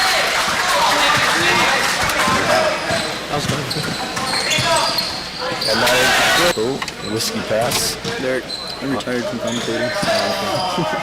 Oh, that is beautiful fader. Whiskey pass. Derek, I'm retired from commentating.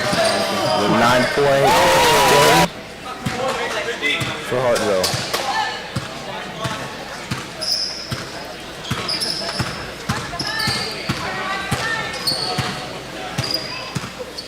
Screen by 7. Number 3.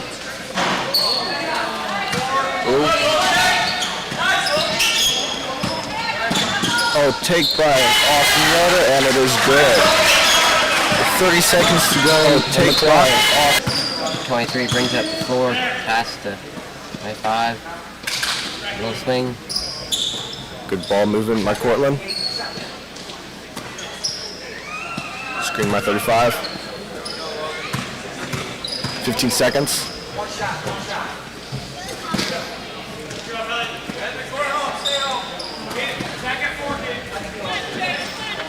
Pulls it. 3. Oh, not quite.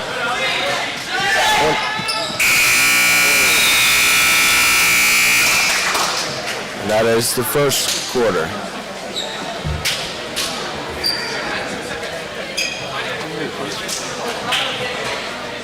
Once you do that, it's close.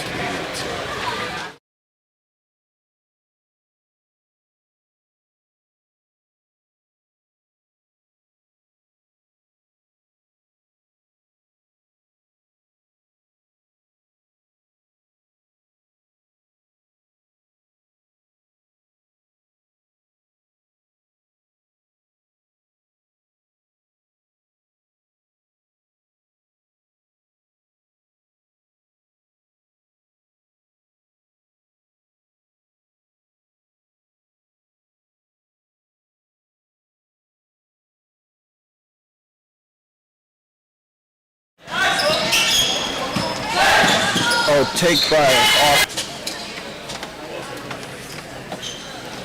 Sorry for all people watching if you've missed the entire first quarter. I just noticed that the bracket was still up. Here we go, start of the second quarter.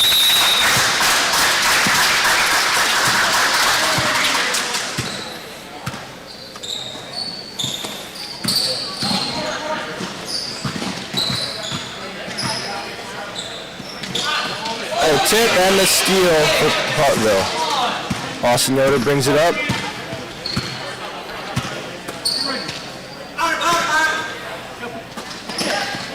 Corner 3 by 8. Ooh, air balls it. Fast break. And the reverse layup is in. Fast break play by number 23. Yoder brings it up past the corner. Ooh. Go.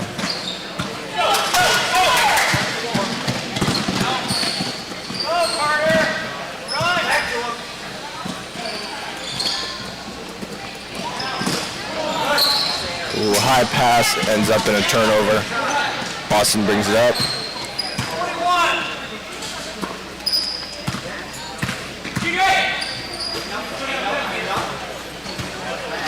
Oh, bad pass.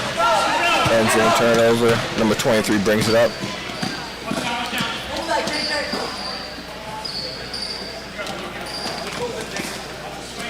Swinging around. Inside. Corner 3. Oh, so close. Rebound Hartville. Number 8 brings it up. He takes it. Oh, gets his own rebound. Awesome for the 3. Oh, so. Oh, risk your lollipop pass. It is Cortland's ball.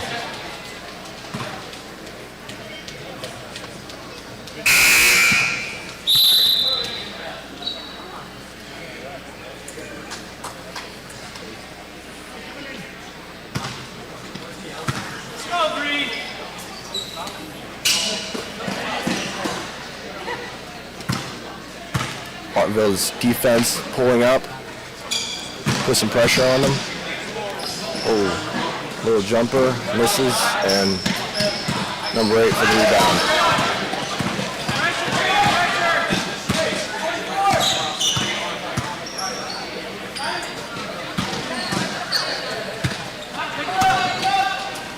Oh, he takes it in and is fouled.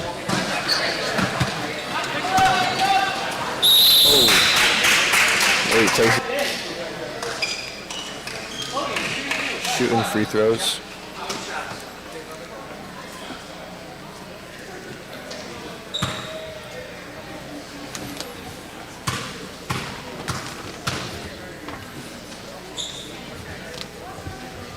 First free throw is good.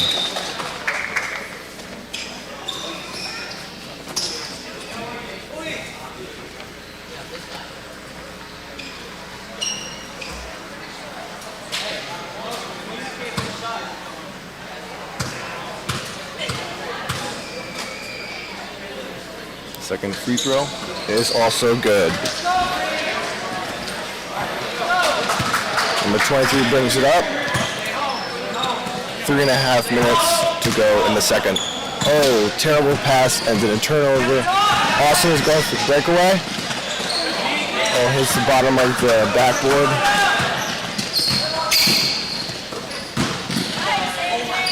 Oh, that's a good take, but didn't quite get the floater.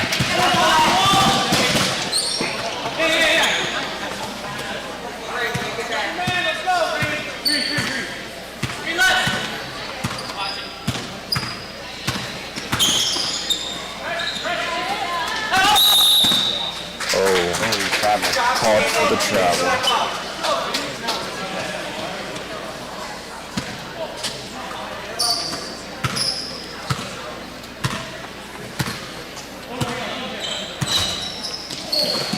Oh.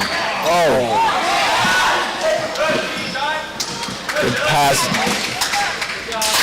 down by a hoop, but didn't quite get that shot in. Rebound by Hartville. Good recovery.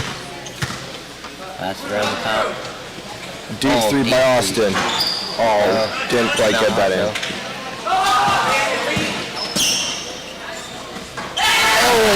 Beautiful take by Austin Yoder.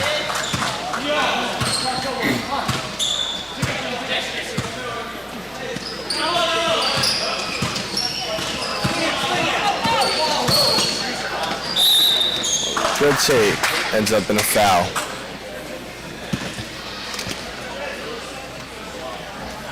Number 23 is shooting 2.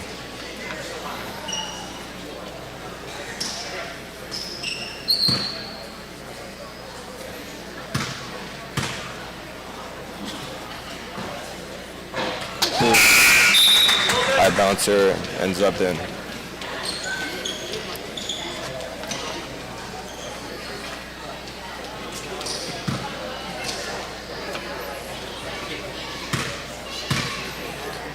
Second free throw is also in.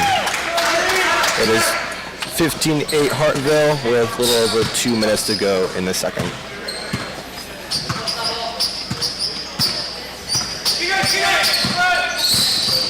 Green. Got tipped and is a turnover.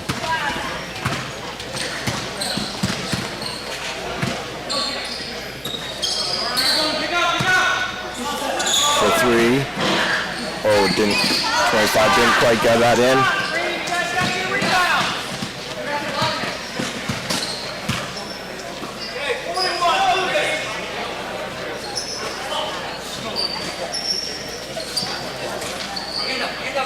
Portland. Good defense. Reverse that. Got blocked and Portland ball.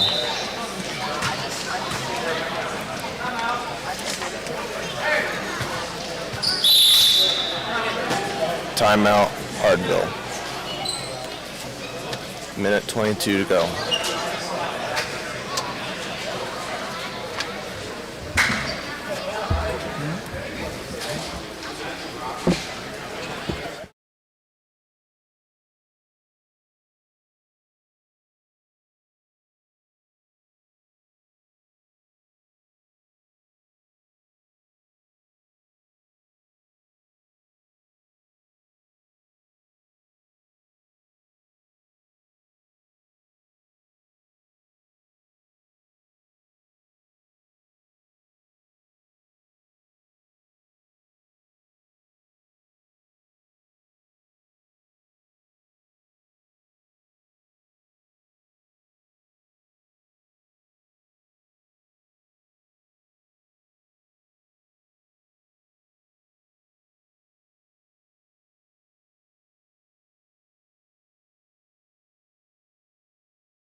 Chase Benjamin brings it up the floor.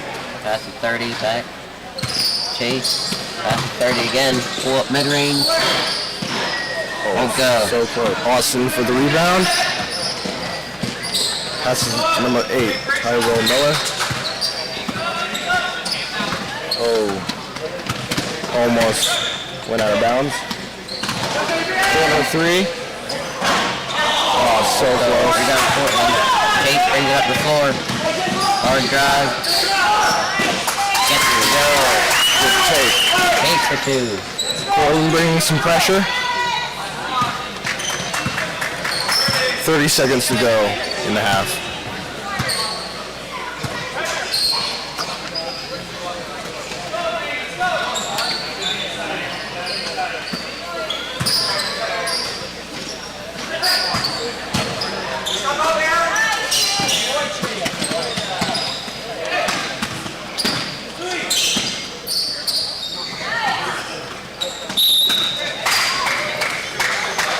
Portland's defense has been very good this first half. seconds on the clock. Passing to Austin. Pass out for 3. 3. And that is the end of the half. 15-10, Hartville.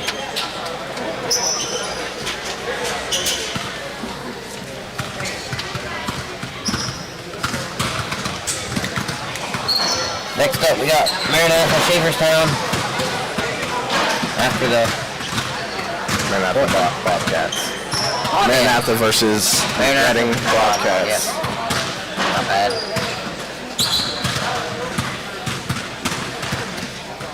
Whoever wins that game will go to the champion.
All right, we are ready to start the second half.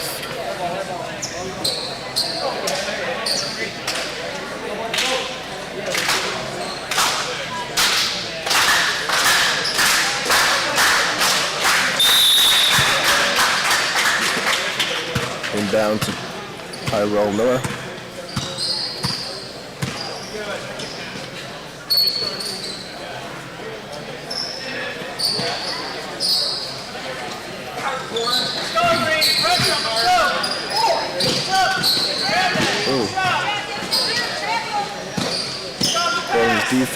Defense is pulling up.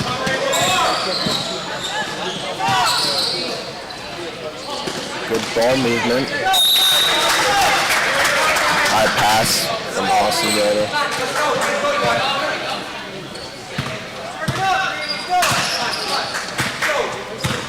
Chase Benjamin brings it up. Rebound by Austin. That's Tyrell.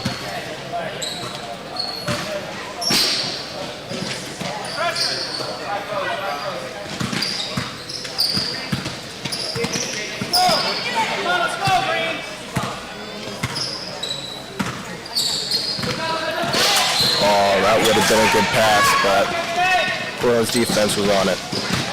Good time. corner, Benjamin pulls up, won't go. Rebound, Hartwell. Not much falling for these two teams. Austin for another rebound. There hasn't been a lot of threes being made. No. Oh, that was a good take by Tyrell Miller, but he couldn't get it in. Down the floor. Drive. Oh, won't go. Shooting two.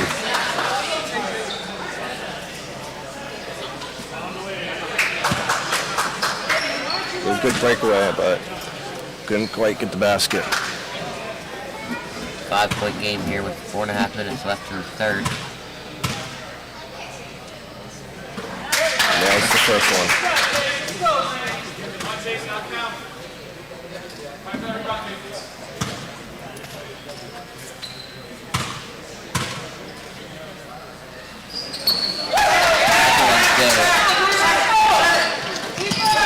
Oh. Good defensive play there by Portland.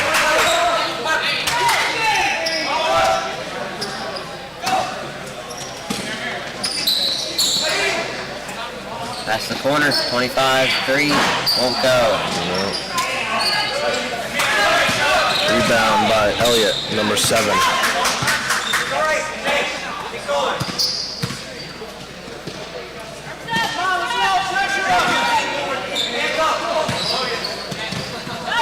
Oh, bad pass, ends up a turnover. Breakaway? Doesn't get to go. Didn't quite get the finger roll in there.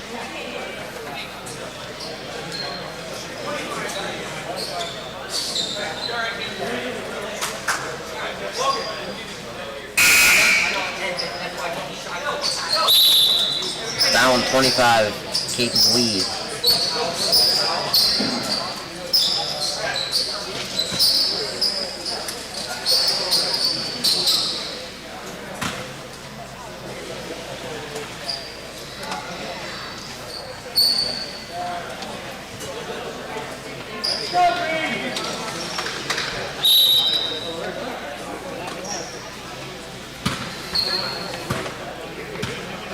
Tyrell Miller, number 8, brings it up. Screen by Elliott. Pass in the middle. Sorry, corner. Bad pass, long turnover. And Portland's defense has been all over them. 4-3. Won't go. Rebound by 25, won't go. Rebound by Elliott. Austin brings it up.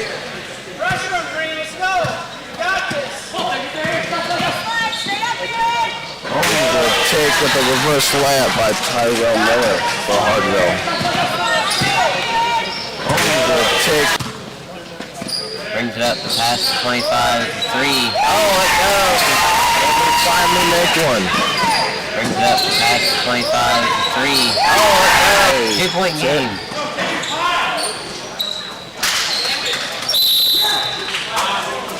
Oh, and the foul.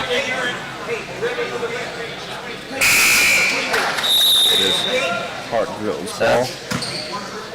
They bring in Drew Barber. 2 points, let's go!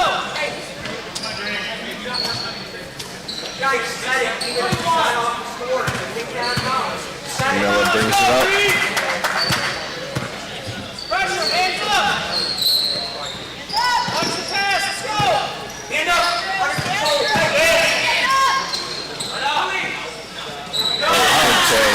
Good take. Number 44, Luis Gonzalez. Benjamin brings it up, swing to 31. Over to Weed. Risky lollipop Benjamin, pass. Benjamin the drive. Oh, won't go. Good take, but didn't get the layup. Pressure, come on!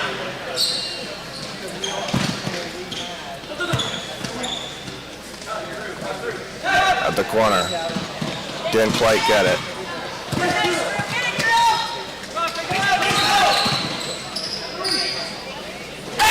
Reverse layup is good.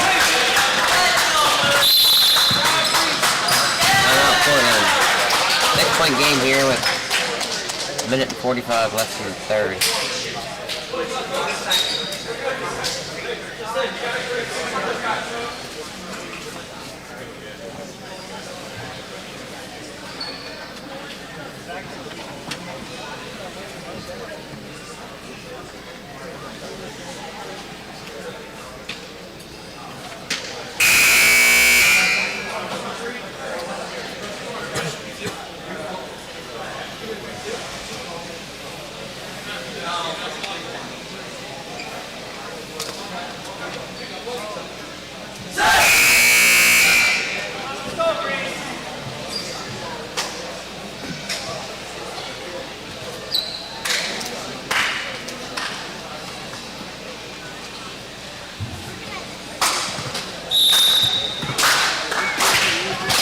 Portland brings it up.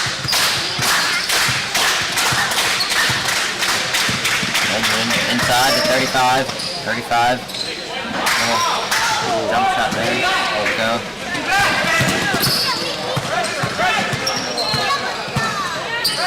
Good pressure from Portland. Runs the open man. Floater. Good by Elliott, number 7.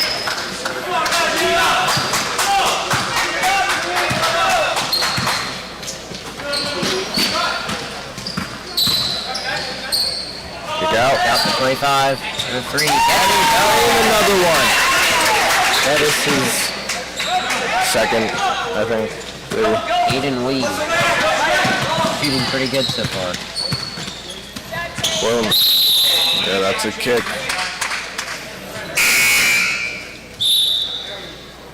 53 seconds. Portland brings in number 30. Xanon Preston.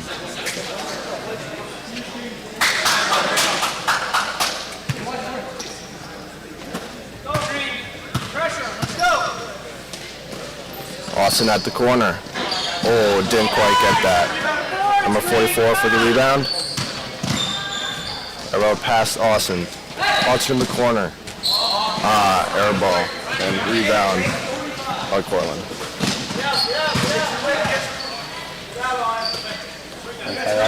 Swings to 23.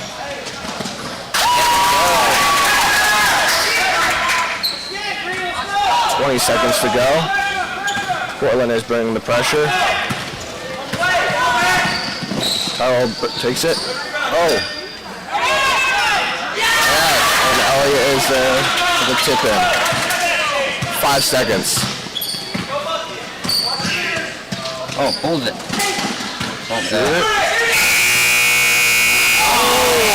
Austin Yoder with the almost buzzer beater shot. On 3/4 quarter.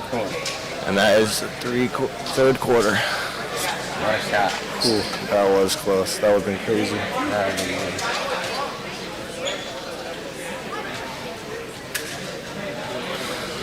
5-point game here to end the third.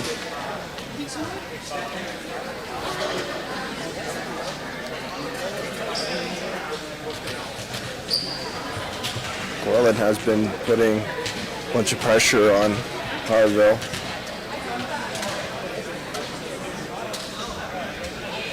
And that's caused a bunch of turnovers. Yeah. There has been a lot of turnovers.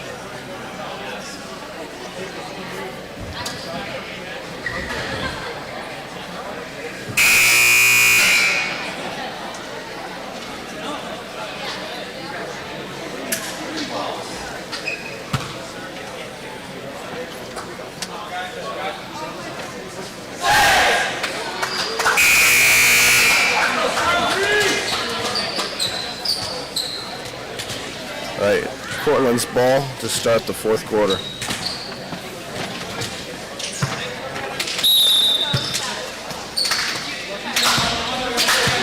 Benjamin brings it up. Passes. Weed. Chapman. Back to Weed. Into 30. Oh, bad pass. Harville with the steal. Austin getting some pressure on him.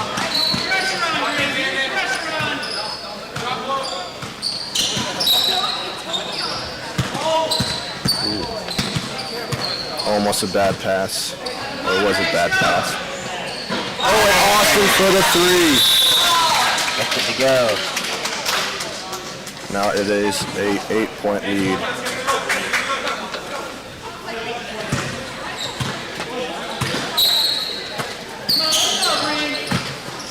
Risk pass. 25 picks it up. Back to 24 over in the corner. Back up to 25. 5. Dribbling inside, low jump shot. Gets it to go. 10 lead. Portland bringing pressure. Tyrell Miller takes it. Pulls back. Shoots for the three. Oh, just short. Rebound Portland. Brings it up. Pass up ahead. 30. Oh! Block. Blocked by Tyrell Miller. Portland's ball.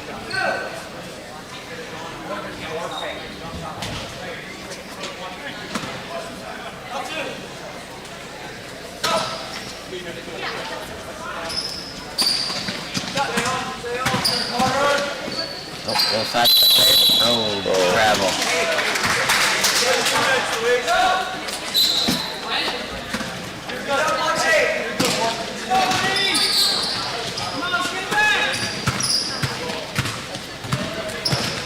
Tyrell brings it. Passes to Austin. Ooh. Austin takes it. Floater. Oh, so close. Rebound Portland. Didn't quite get it in. Chase the drive. Oh, won't go. Down. We'll shoot 2.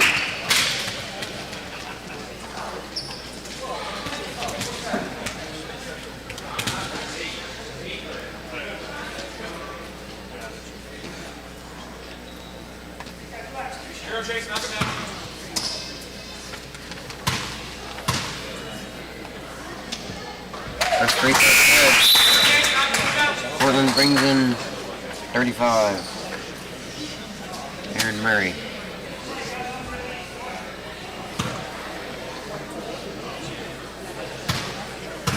Second free throw. No good. Rebound Portland. 24. Over to 25 for the 3. Oh, no! It is now a 2-point difference. 5 for the 3. Oh, another pass. And the game is tied. Timeout Hartville. That was crazy. Portland really turned the game around right here. Yeah. I mean, pressure is causing turnovers. Yeah.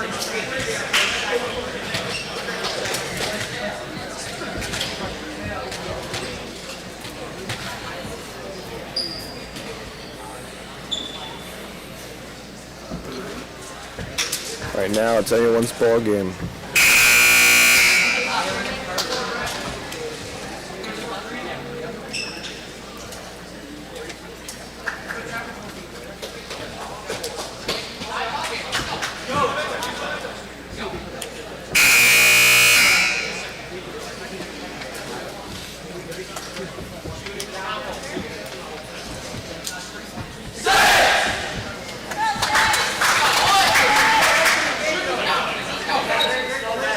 Four minutes left to go in the game. Hartville's ball. Portland bringing the pressure again. Elliott, number 7, inbounding it. Oh, terrible pass. In the leg. Number 25. Oh, terrible pass.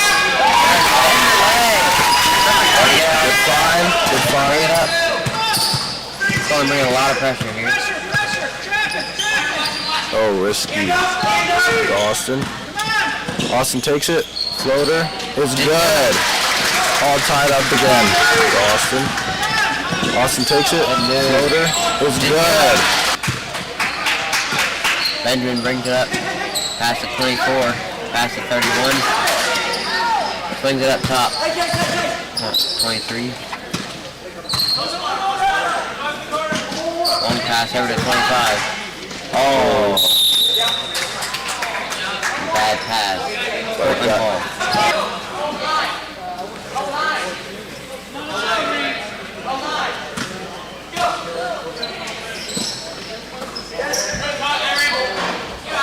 go. Didn't quite get that.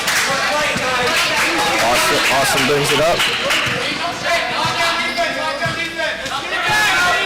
Oh, it pulled it. Oh, Timeout.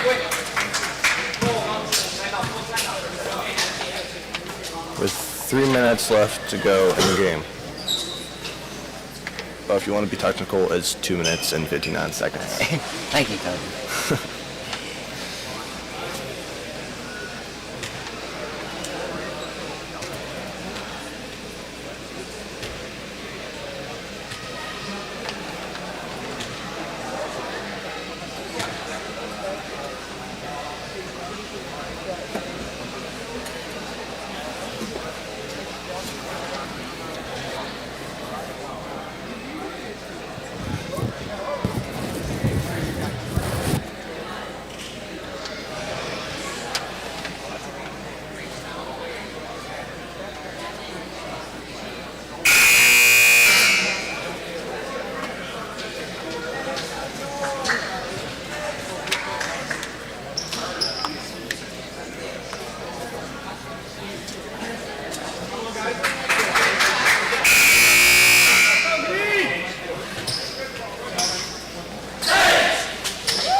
All right, Hartville's ball.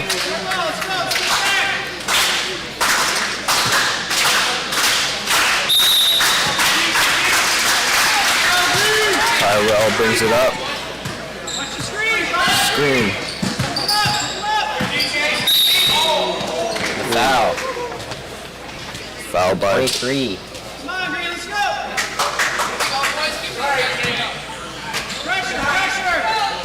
Pass to Austin. Pass to the corner. Back to Austin. Deep three. Oh, didn't quite get that. Zone rebound. Picked it up.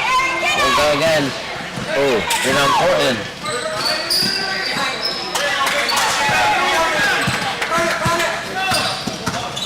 Drive. And the foul. Benjamin will shoot drive. Right, that wasn't caught. Called a little sooner because I heard that. It was a late call.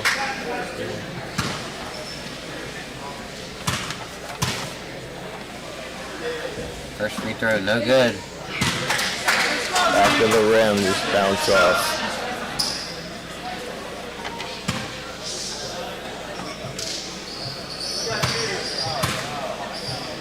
Second free throw, it's good. 1 point game here. Oh.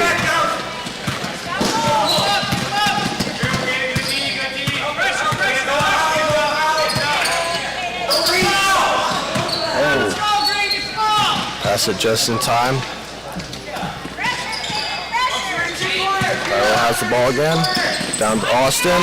The take and in and out for Austin. How's that not go? That was terrible. Benjamin brings it up. 1 point game here. See what they can do. Oh, 25 points. Won't go. Austin for the rebound. Austin brings it up. Portland with the pressure. Corner.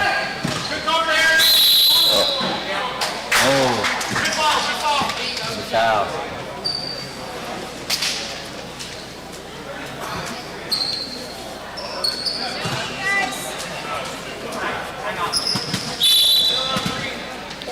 Timeout. Timeout, Portland.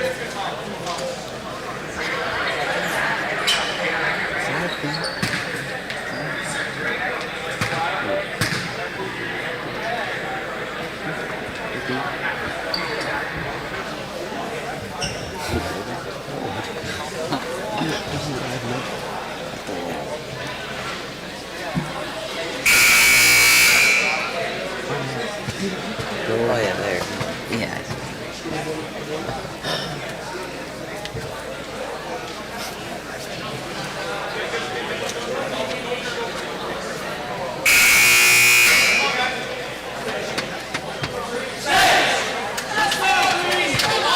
About a minute and a half here to go in the fourth quarter. 1 point game. It is Hartville ball. Elliott will bring down the ball. Austin at the corner. Passes to Tyrell. That's to Elliott up top. Back to Austin. Tyrell in the corner. Shoots the three. Oh, didn't quite get that. Oh, rebound court. Oh. Knocked away by Hartville.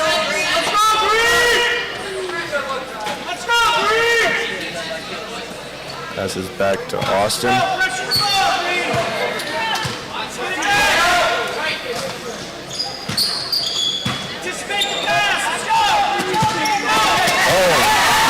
Steal. I've had to 25 and late today. Went to the 3-point game.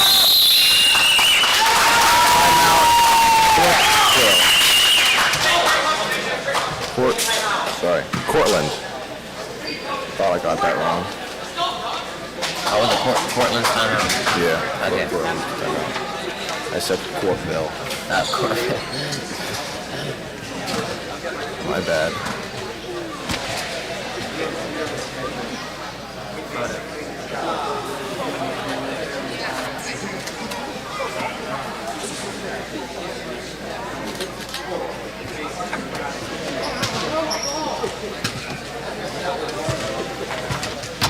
I just ended up in your school newspaper and I'm not even at school.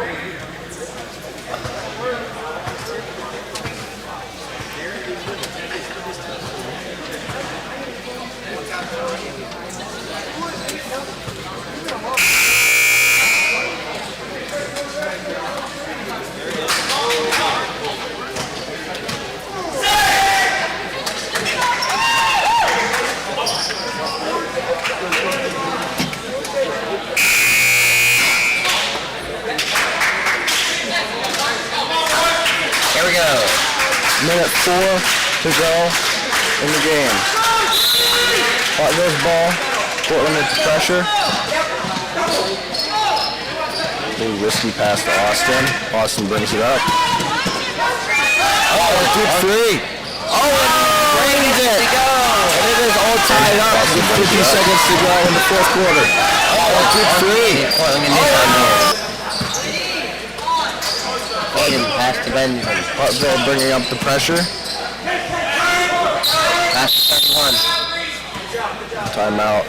Another Portland with 37 seconds. Wow, what a shot by Austin.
Tie game with a little less than a minute here to go in the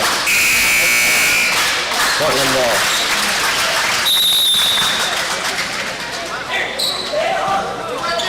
And down the case.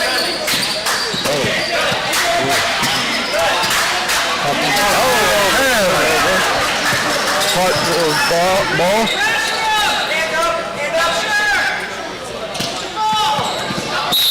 Oh, and the foul.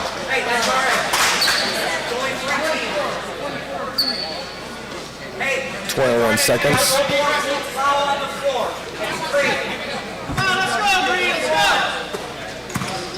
Portland needs to stop here. Tyrell brings it up. Screen by Austin. 5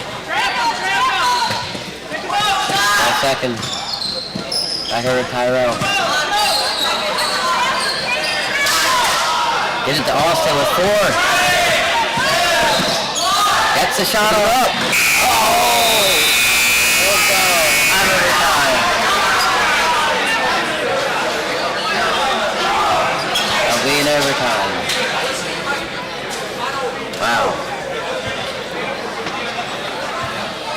Good game here, guys. Hartville Tournament. Yes, it has been a very crazy game.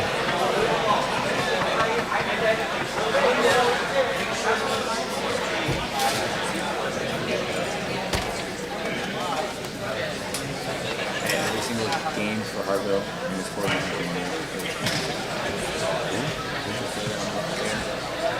Wow. Yeah, every single game from Hartville went to overtime so far.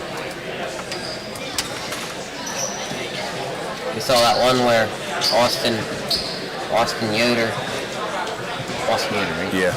Austin Yoder hit that deep three to send it to overtime versus Whoever they played. Yeah. Great shooter. See if Hartville can. It will be a 2-minute overtime. Tip it off. Tip between Carter Weed and Austin Yoder. Tip to Portland. Oh, bad pass. Portland's ball. Portland's bringing pressure. Tyrell.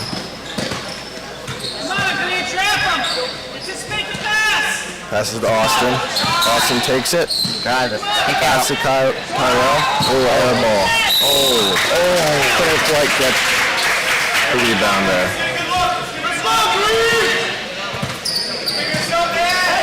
Chase brings it up. Green. Defense by Hartville. Oh, yeah. Foul by Tyrell Miller.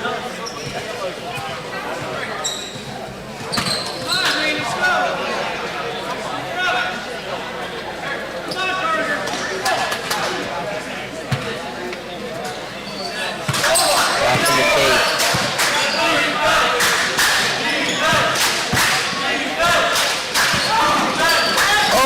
Ripped the ball. Taylor by Portland. Tyrell brings it up. Pass to 4. Swinging around here. Austin. Passes to Tyrell. Passes into 44. Out to 4 for the corner shot. Oh, it didn't quite get that. Rebound. Back out to Austin. Austin. Oh. Good travel. 46 seconds to go. I thought he was going to shoot it. Yeah. He is somebody you want to have the ball. Seconds of the game. And down to Chase. Brings up the floor. Hartville bring pressure. 31.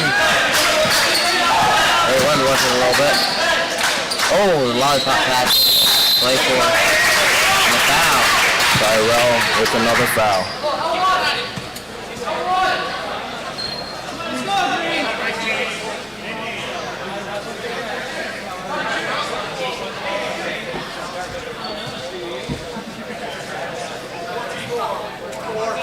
There's 4 fouls. They're not shooting yet. Next foul, shoot.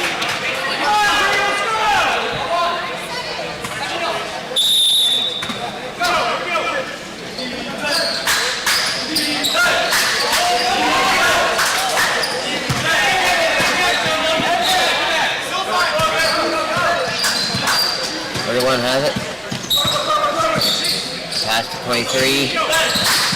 Oh, pulls a 3. Oh, didn't quite get that. Austin brings it up. Passes to Tyrell. 10 seconds. And timeout. With 10 seconds to go. Still tied at 33. Close game here. 0 points have been scored in this overtime. Hartville ball.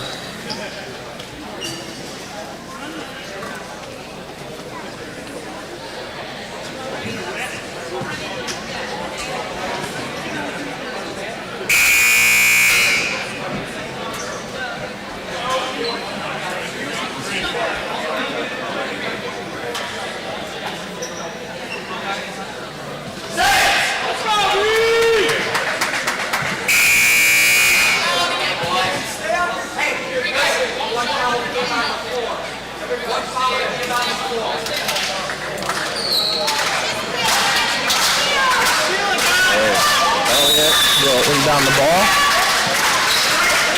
And down to Austin. Back to Austin. Yep. Oh, that's for Tyrell.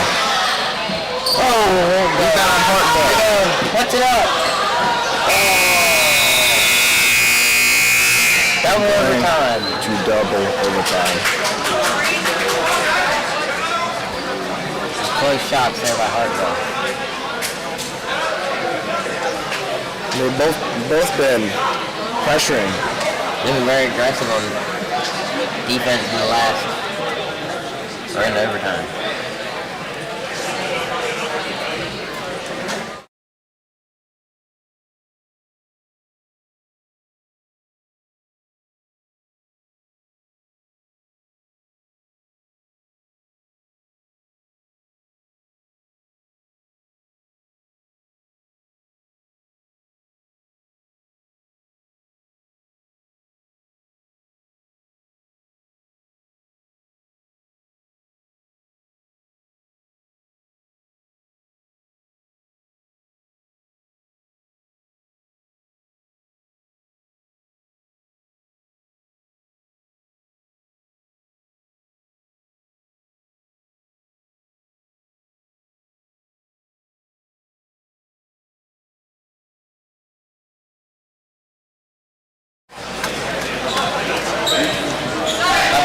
Here, 2 minutes double overtime. Tip again between Austin Yoder and Carter.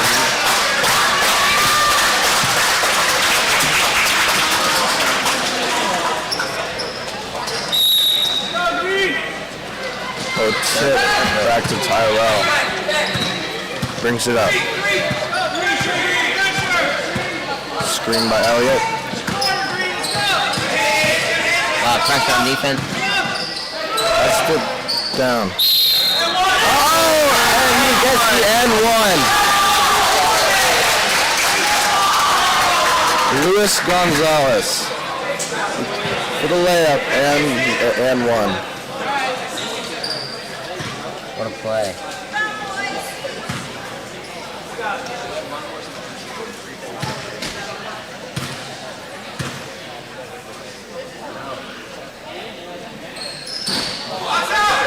Austin rebound. Oh, Austin puts it in. Start overtime. 25 brings it up. Hartville now has a 4-point lead. Oh, the shot won't go. Rebound Portland. Back out for 3. Oh. Oh, on the foul. Between free throws.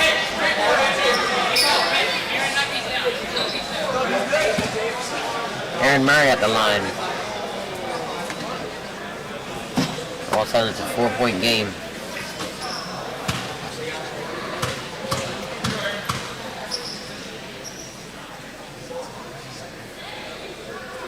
Oh.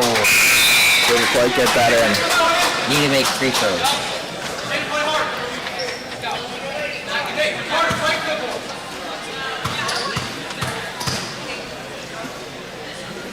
Second free throw is up.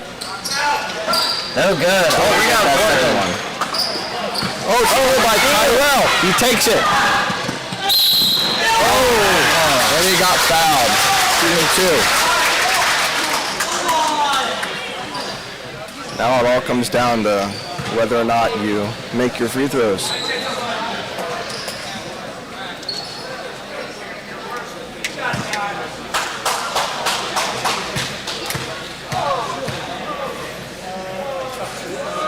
Free throws up. And good.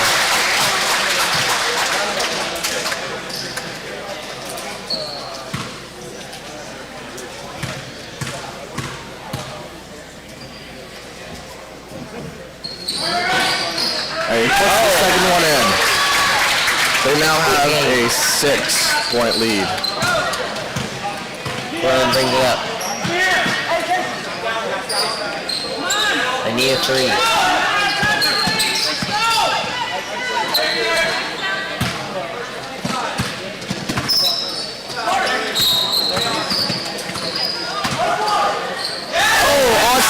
The strip. Austin brings it up. And a steal by Portland. Turnover. It's up. Oh, it's good. Makes it. Timeout. Portland. 4-point game with 42 to go. Man, in this- double overtime. We have ourselves a game.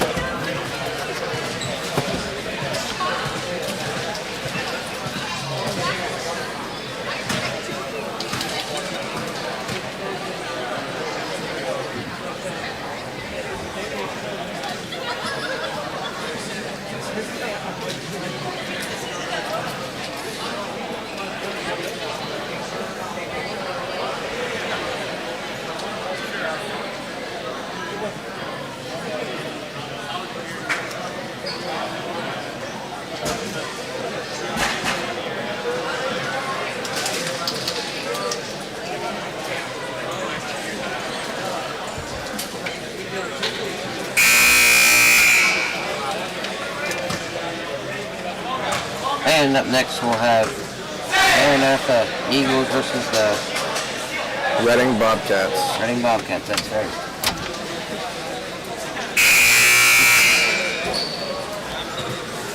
It is Hartsville ball. Elliot Bontrago will get down the ball. It's Portland gonna stop here. Oh, it's back. Tyrell has the ball. Pass to Austin. Austin has the ball. Good ball movement by Hartsville. Portland bringing pressure. And the steal. Pass. There's a chase. Chase. 25 seconds. Drive.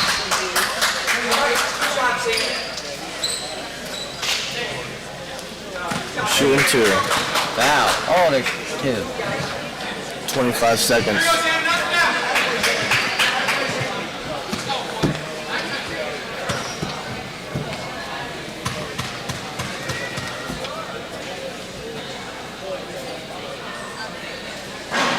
Oh, gets it to go. Makes it a 1-possession game. Number 30.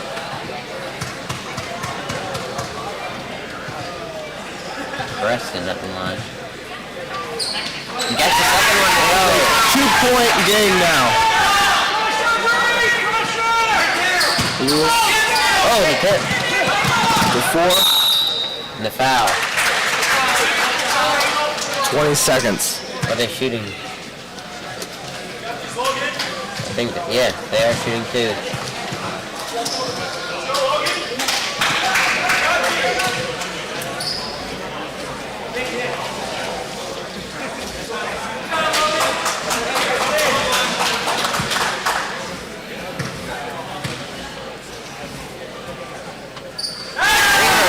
Made the first one. 3-point game. Still a 1-possession game though. All matters if he makes this second one. Second free throw. Oh, There we go. get it. 15 seconds to go here. Needs a 3 to tie. Pulls up. Oh no. Jump Ball. Oh, Portland ball. Portland's ball.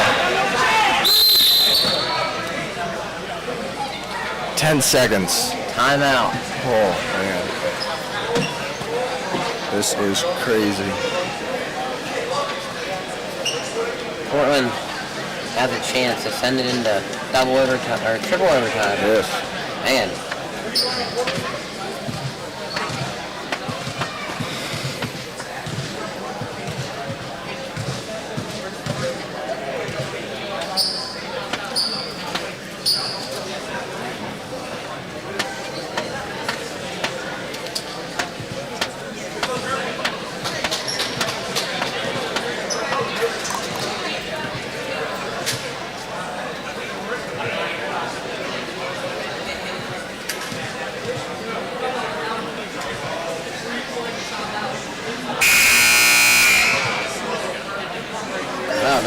that's a sophomore. Hayden Reed. 6'3". Good basketball player. Yes, sir.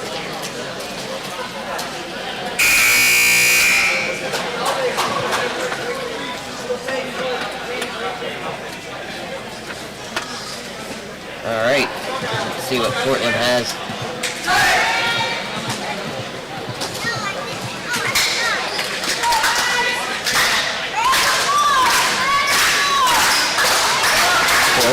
Inbounding. The ball. 10 seconds. 23's inbounding. Over to 22. Oh. Turnover.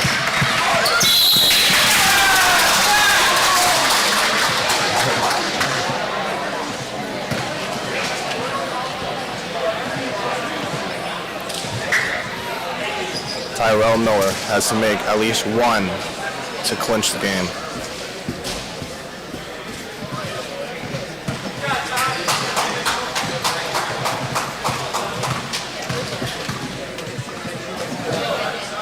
First free throw's up. Very short.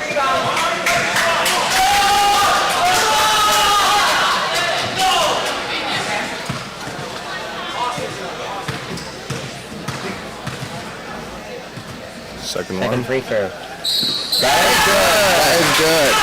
Two possession game. Hartville is pressuring.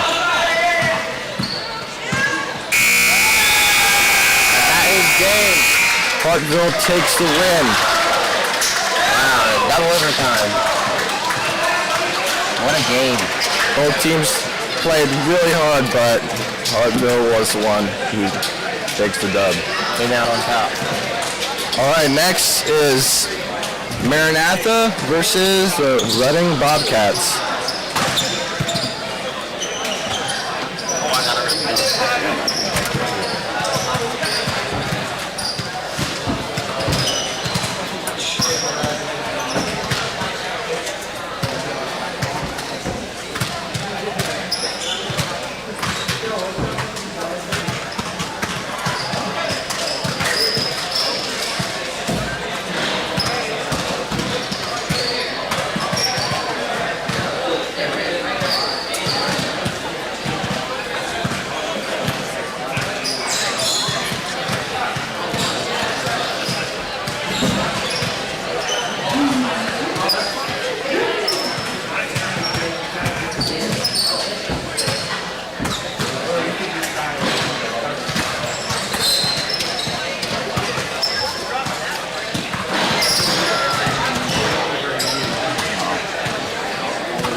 Oh yeah.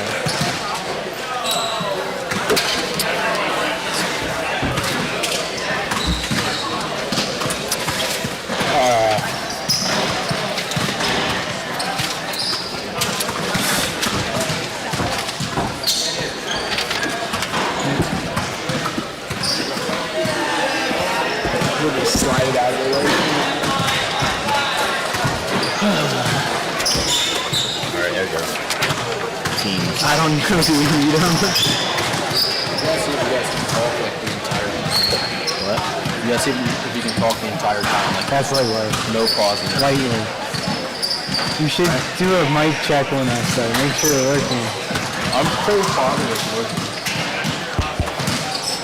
Once the Check. the live stream's not on right now. Oh, really? There's no audio on right now? It'd be such a shame if we talk and there's only one person. You guys need a basketball up here. No. See if you can good shot. Mid-game. Mid-game? Is there a cam for us? There's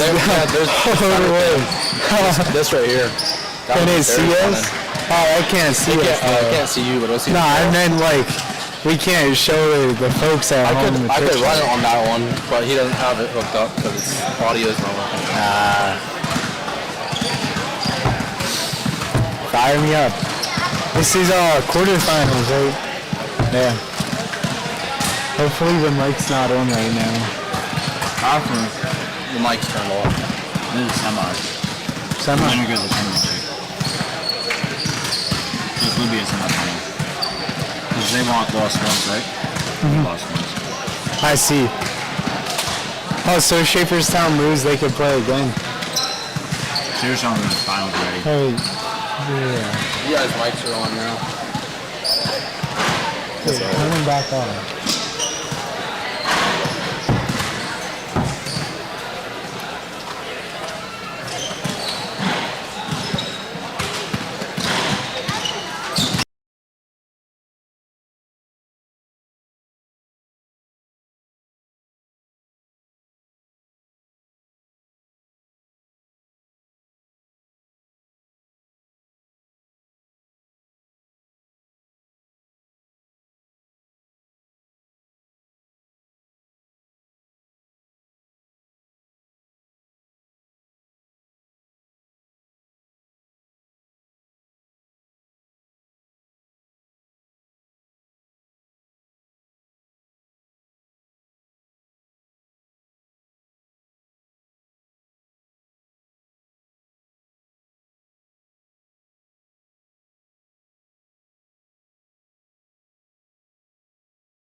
Alright, if you guys are just joining us now, we're here at the Maranatha Christian School.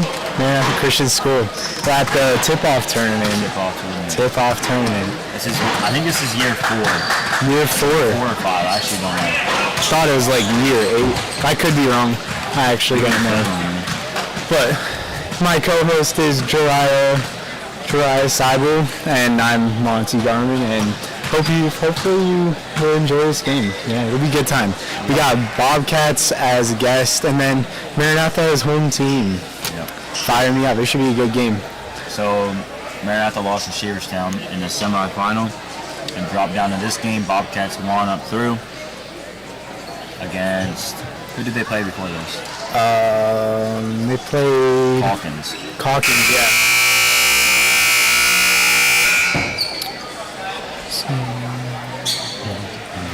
Line me up for a prayer, because glory to Jesus forever. Always gotta give it to Jesus. Is that a alumni out there giving up the prayer? Grant Martin. Grant Martin. Prayer for us.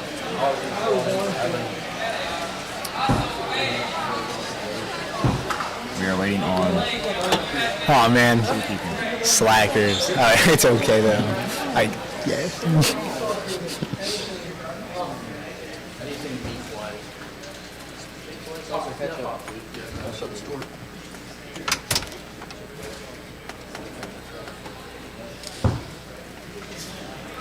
Amen. Amen. Alright, fire me up. Fire me up. 6 minutes on the clock. These are a little bit shorter games than normal, which it's okay though. You gotta keep the boys fresh. They want you down there?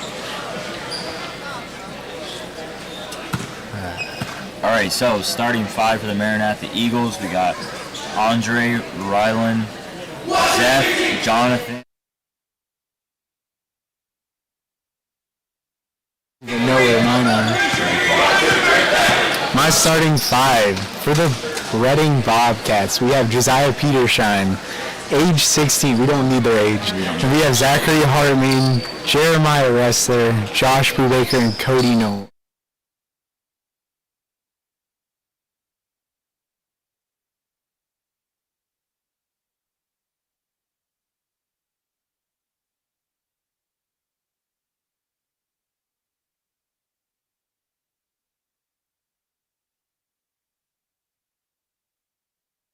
Hartman, Jeremiah Wrestler, All right, MCS Josh ball here, Brubaker, and taking Cody Knight.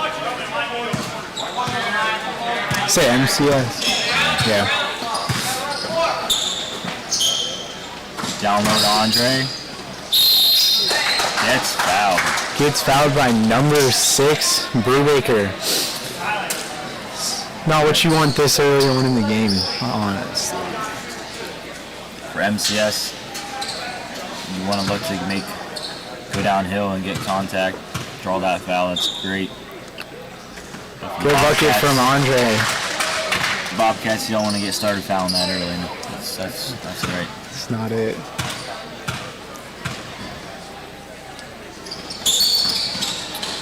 Misses the second. Play for Alabama Bobcats. Now if you're the coach, you're going to be like, boys, what are we doing right now? It's time to clean it up.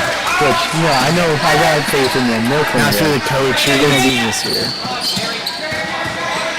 Nice inbounds from MCS. Zach, mid-range, misses, off that ball.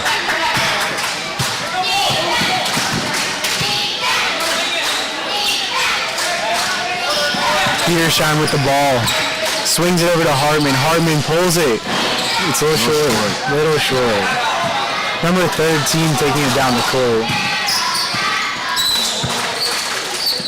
Johnny steps into a 3, and Johnny's Johnny's little brother up in the booth here. Johnny's little brother, are you proud of him? Yeah, he said he's proud of him. Petershine back with the ball. Driving in, kick out to Hartman. Is Hartman going to pull it? Hartman's not going to pull. Is that, nope. Brubaker with the ball. Over to Petershine. Petershine pulls. It's good! Nothing but net. It's a nice shot coming from number 12. He's a sophomore, I believe. Oh, wow, he's young. Got plenty of time yet. Maranatha swinging it around.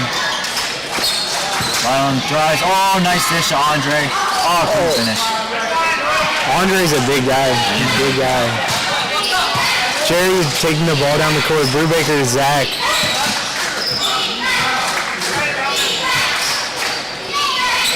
Bobcats looking for something here in half-court offense. Jerry driving in the paint. All right. Shooting 2. Foul number 12 for Maranatha. All right. Shooting 2. Foul number 12 for Maranatha. Yeah. Some days you don't know. He's a shooter, but, it's Jerry. We love Jerry, though. Full name is Jeremiah? Jeremiah Wrestler. You call him Jerry? Jerry. Nice. Jerry's his real name. All right, second free throw. Up and go. I got 2 for 2. I wasn't paying attention. Yeah, 2 for 2. Right now we got a tie game. He's not. Yes, he missed the first. Pick off by Hartman, recovered by Sadly. White ball.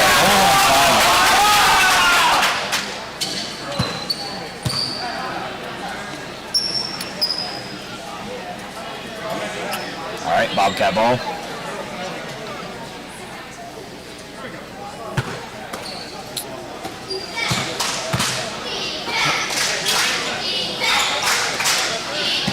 Bobcat's looking for something. Cody setting his screen. Working it around, make the defense move. Oh, steal. Right on top of fast break. And late. Did not throw it down. I honestly thought we were going to get a dunk. This early in the game. Makes the lap. That's good. That's Josiah in the corner. Drives. Nice. Too clean. Too clean.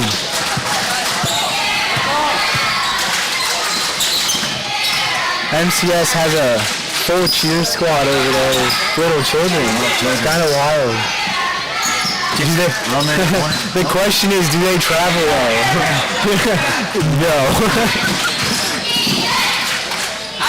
Jerry, number 7, Mr. Wrestler, putting it in. Ryland for 3. little strong. You get it to go. Johnny with the rebound. Seth. A little weak. And Ryan gets the rebound, puts it back in. All right, tie game here, guys. Something I've been noticing is number 14, Johnny Byler. His game has gotten a lot better in the past year. Yeah. Really improved. It's good to see guys stepping up, filling places. Yeah, for sure. Most improved player of the year. He gets that award. We'll give it to him later. Give it to him later. Hardman with the ball. Back to Petersheim. Zaya looks for something. Oh, and it's nobody's ball. To the ref.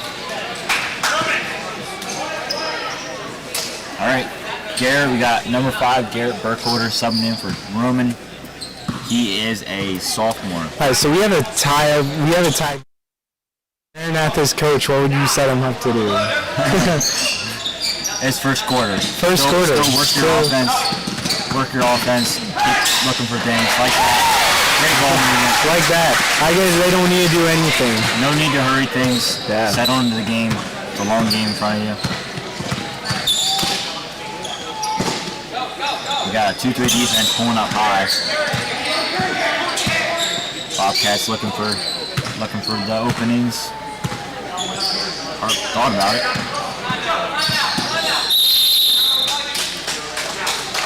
Half timeout on Bobcats. Coach Darren.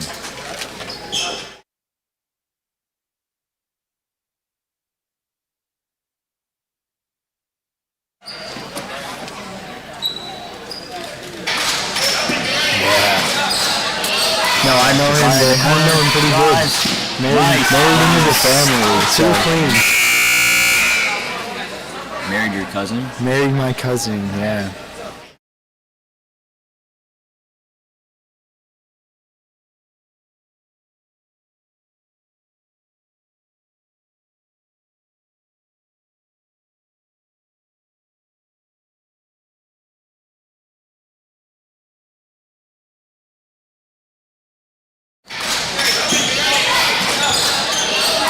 Josiah in the corner, drives, nice. Too clean. Bobcats inbound. Into Brubaker, right through the paint, gets a foul. Number 5, I believe. Going to the line. Number 5 looks young. Sophomore. Wonder who was out here scouting for invitationals. Yeah, I don't know. Oh.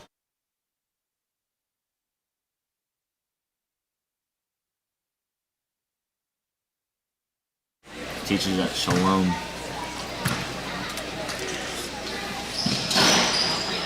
Couldn't get it to go. Jerry with the putback. Maya puts it in. Byler dribbling down the field, I guess.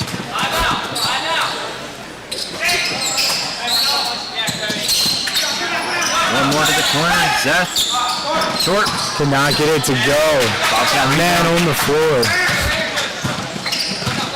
Hardman bringing it down, looking for somebody. Found nobody. There's Jerry. Oh, picked off by Cyber.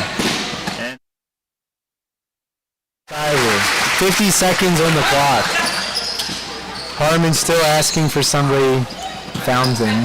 Found him.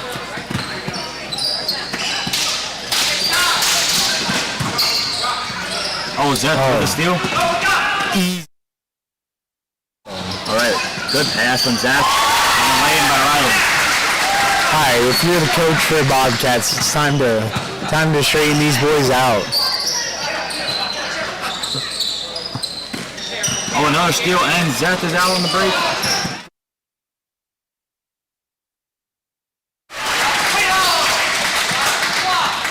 Maranatha's defense is that a 5-point run, 6-point run? 6 points. All on fast breaks too. It's not what you want.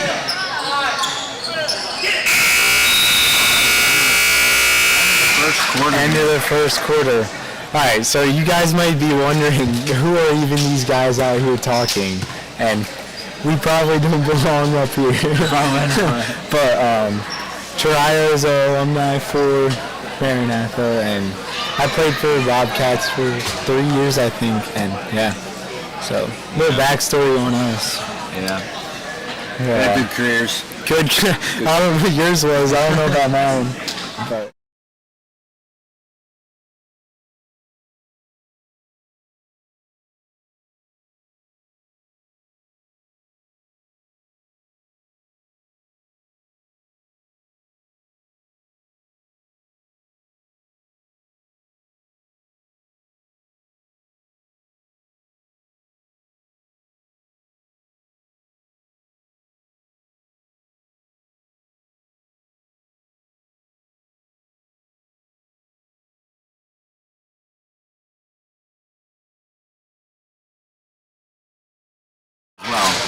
No, we don't talk about that. Okay, we do talk about that. If I in the corner interested in enrolling your kid in summer camp, check out Keystone Rose and Ruby's camp. And if you're like run by Jaden and Jen. Yeah, shout out Jaden and Jen. Shout out Jaden and Jen. Alright, we need to stop shouting at people. Alright, we're back in it here. Bobcats ball. Petersheim to Hartman. Hartman looking inside but not finding it. Petersheim with the ball over to Jerry. Inside to Josh. Josh could not get it to go. Cody with the putback did not get it to go. Over top for number 6.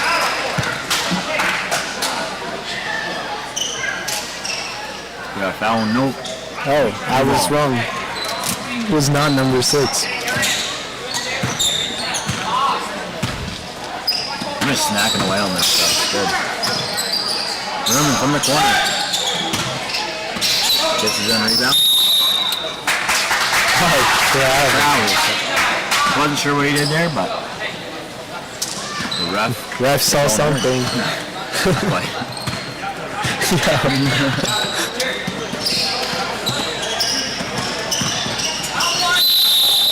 Alright, another walk.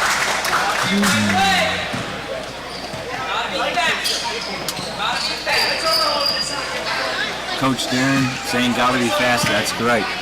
You gotta do something with the ball when you take those 2 steps. 5 minutes into the second quarter, and 5 minutes left in the second quarter.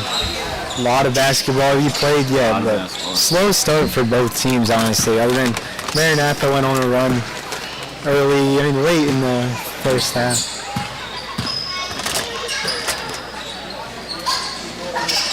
Lyons in the corner, misses that one. Rebound by the Bobcats, and they're out and running. Josiah slowing it down now.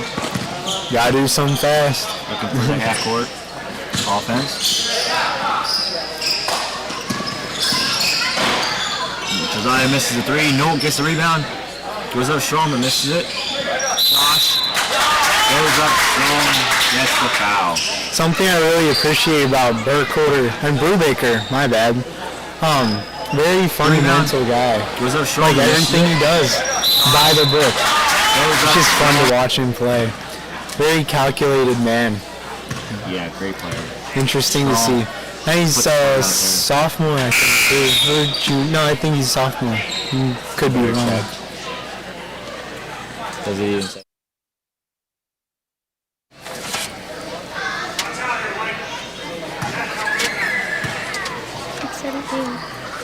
Oh, he's 17. Huh.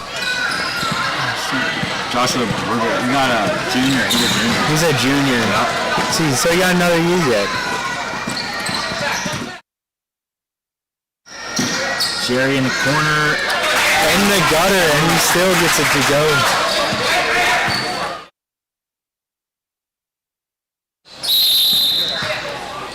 Good ball.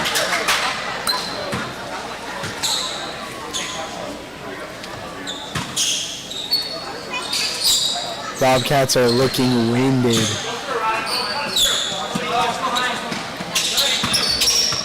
Seth working the ball. Gets down low to Andre. Andre goes up strong. Oh, there he is. And puts it in. Andre. Another big move from Andre.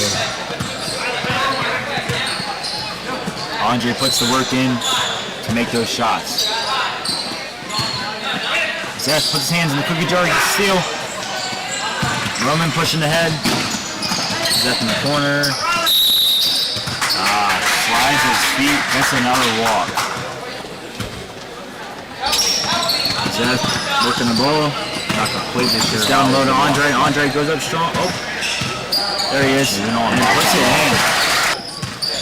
Notice there's been a couple of calls this year in high school ball, like maybe not your high school ball. It's just like, how is that a travel? But you know, Yeah. whatever the ref says goes. So yeah, leak out.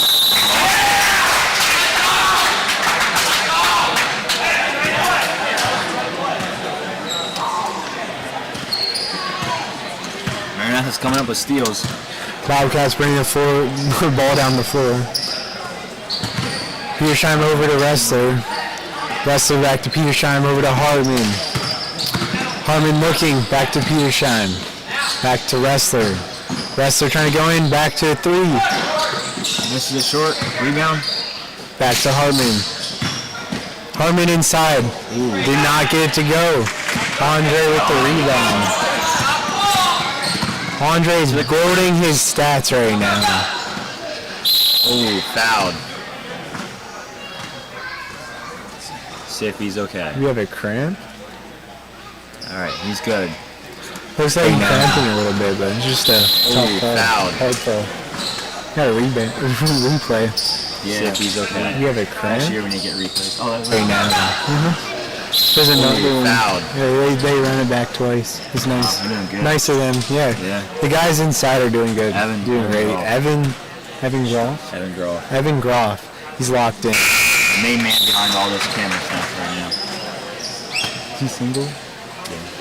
Hey ladies, Evan Groff. If you're looking for a good man who can run live streams, hit him up. I think he has Instagram or something. So just putting it out there.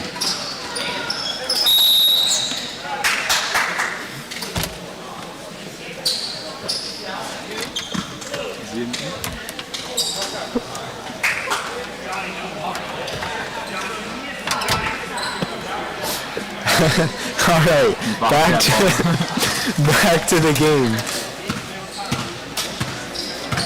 Petersheim taking it down the court over to Hartman. Back to Petersheim to Wrestler. Coach is yelling at him, get rid of it. Number 21, Kylan Martin just subbed in. Who did he subbed in for Mr. Brubaker? And they're calling a lot of travels. This year. Playing big minutes, big guy.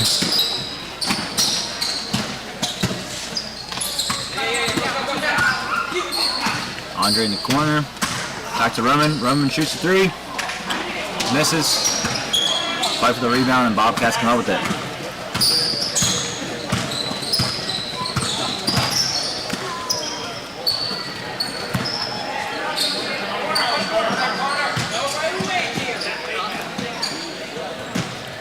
Corner for 3. Hartman for 3. Didn't quite get it to go. They're having an issue trying to get these threes to go in. Not quite. One more. Third time's the charm. Seth with the drive. Over top of his defender. Puts it up and in. Seth, I like to call Seth a sleeper build. You look at him and you're like, I don't know if he'd play basketball. Then he gets out on the court and he's just sneaky with it. It's the kind of guys you need though. They hold the teams together. And Ron. The eighth fast break for Ryland. A lot of fast break points for Maranatha so far this game.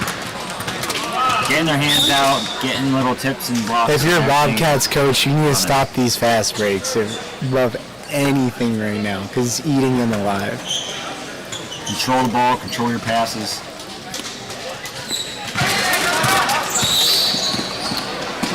Seth with the drive. Over top of his defender.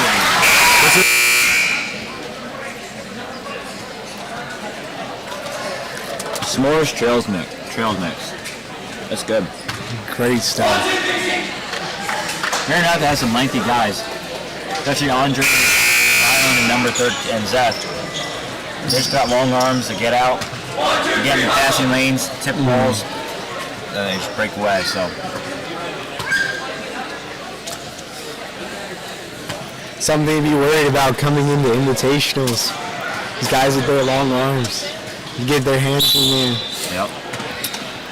Yeah.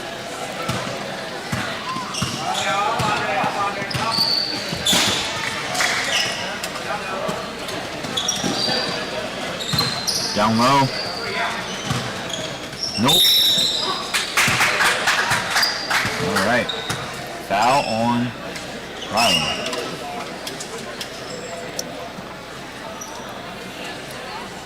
Don't think number 11 missed a free throw today. So let's see if he can finish out these two. Ooh. And it's good. I was say you're about to announce a jinx him, but hope not. I was worried for a second. Nope, they're both good. And that's number 11 for you. All right, Maranatha back in their half-court offense. Working the ball.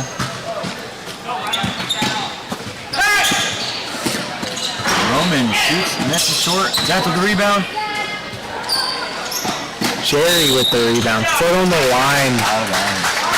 MCS's ball. All right, inbounds play here for Maranatha. Huh. Interesting inbounds play. Yeah. Garrett with the floater and sinks and it. It's good. The sophomore getting her done inside. Huge minutes from number 5. Playing really well today.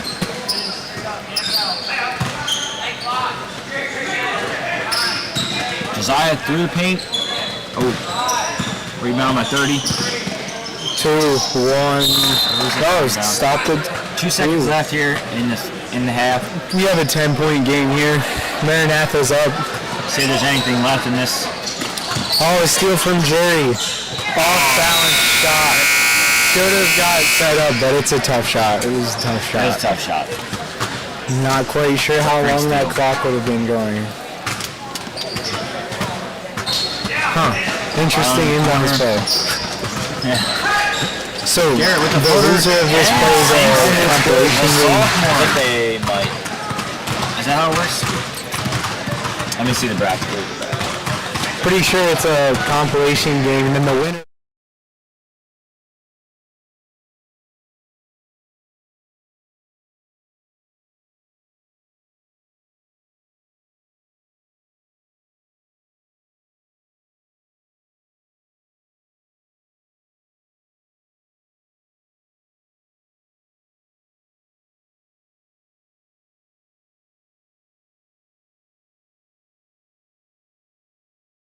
Goes. Huh. Interesting inbounds play. Yeah. Garrett with the floater and sinks and it's good. The sophomore. Scored in there. Anyways, we got pulled pork taco.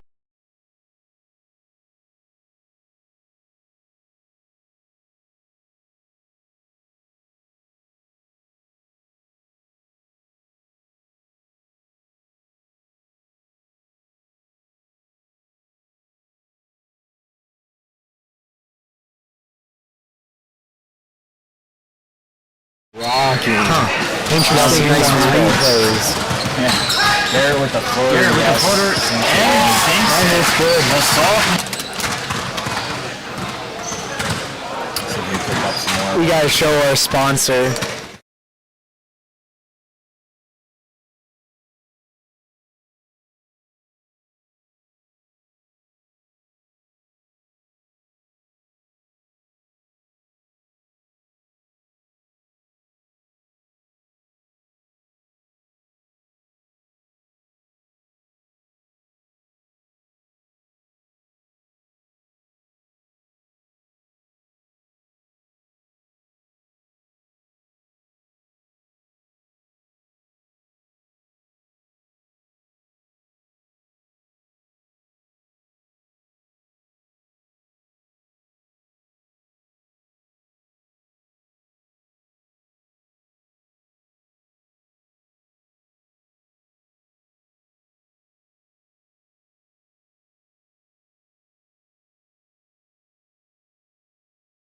Interesting inbounds play. Yeah. Garrett. We're showing Garrett's replay the whole time. That's okay.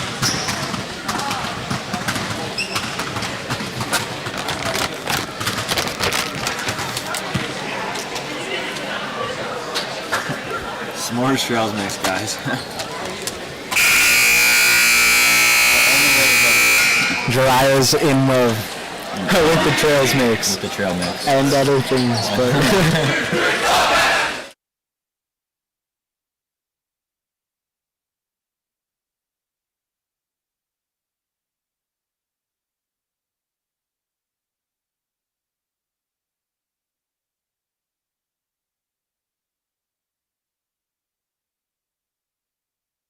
Maranatha's ball.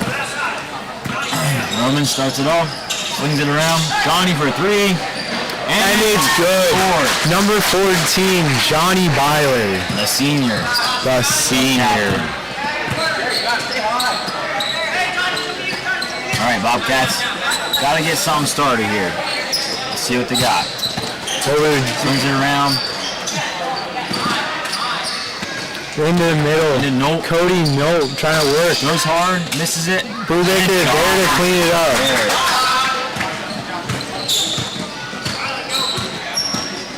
Roman now. Johnny. Johnny to Ryland. Back to Johnny. Johnny's looking. Oh, almost have a steal. And timeout called by Sam. Andre definitely would have had that bucket, but. So, is Andre and Sam, is that like dad and son type thing? They look kind of alike. Andre and Stan? Stan, No? Nope. I'm tweaking, my bad. Andre is my cousin though, and Ryland's cousin. They look kind of alike. Andre and Stan. Stan, That's how that works. No, I see. I'm couldn't have said that. They look kind of alike. Andre and Stan.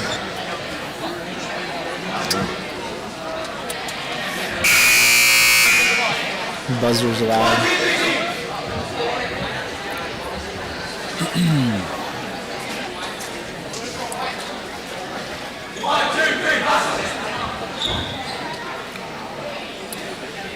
Alright, the timeout's over.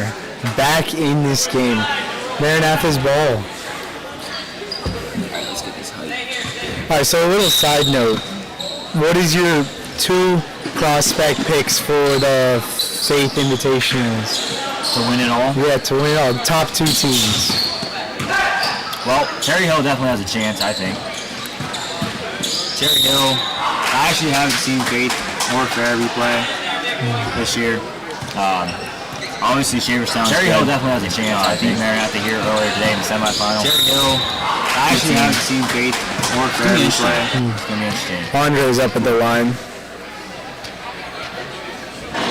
I think it's wide open for anybody to come and get Wide open. What about Effort? That's fun. Is Effort playing? I think so. I'm not sure if they are or not. Yeah. I don't know. Yeah, it'll be an interesting year. Yeah. Petersham to Hardman. Hardman swings it. Over to Wrestler. Over to Petersham. Petersham dribbling around looking for something. Finds a shoe. Johnny with the kickball.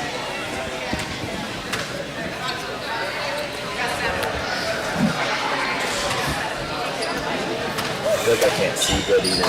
Yeah. It's at such an awful spot. Brubaker with the ball. Pass it over. Nope. No, couldn't. No, got it to go. Finishes it. Strong move.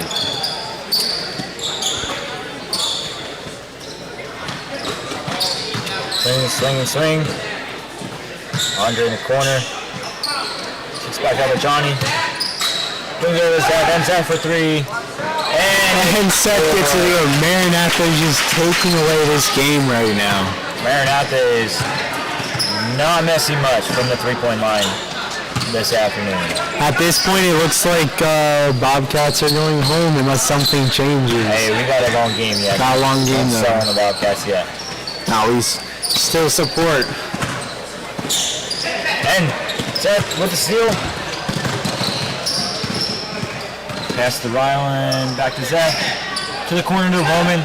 Roman for three. And again. Maranatha lighting it up from three. Alright, Bobcats got to get something started here. Not a lot happening from outside. They're getting most of it done from the inside, which is good.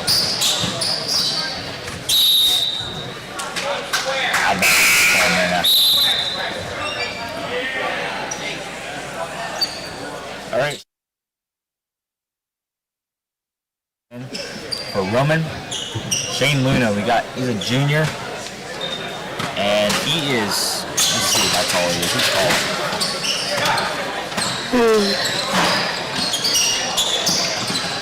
Shane, 6'1". Ryland on the pass break, lays it in.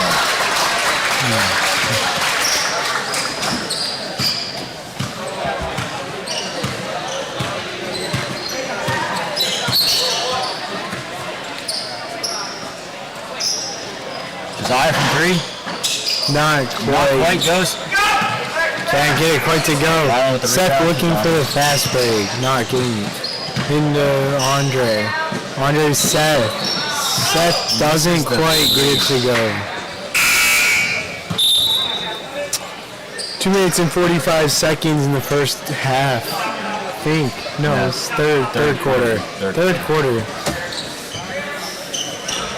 Maranatha came out to a hot start here in the third quarter. Bobcats need to get something going here.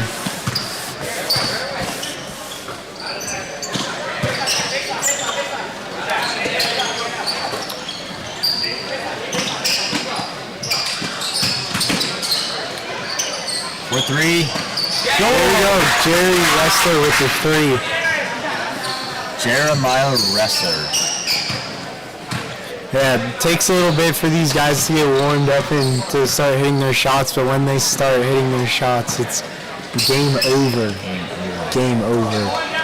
They're going to need some shots to stay in this game here this afternoon.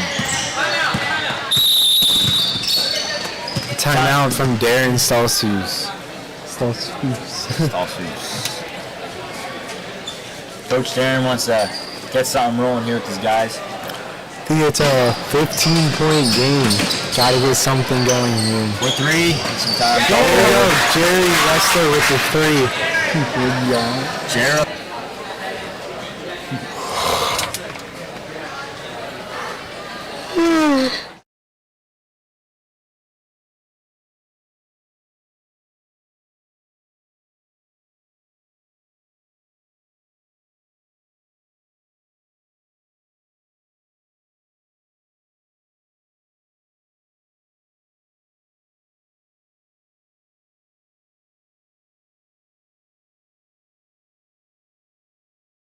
Not it. You're right. Red blood. Anyway, we don't need to get into that today. We're playing basketball.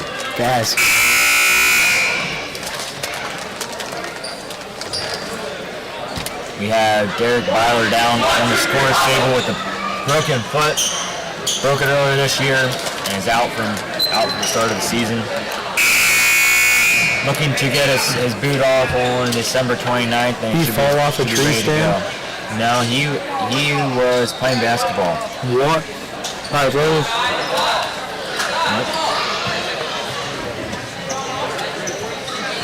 Run us through how it happened. So him and Justin were actually playing. Justin's on the bench, number 33, I believe he is. They're playing in just a pickup game. Simple layup. Derek jumped for the layup. Came down. Justin broke his foot. That's not what you want coming into the season.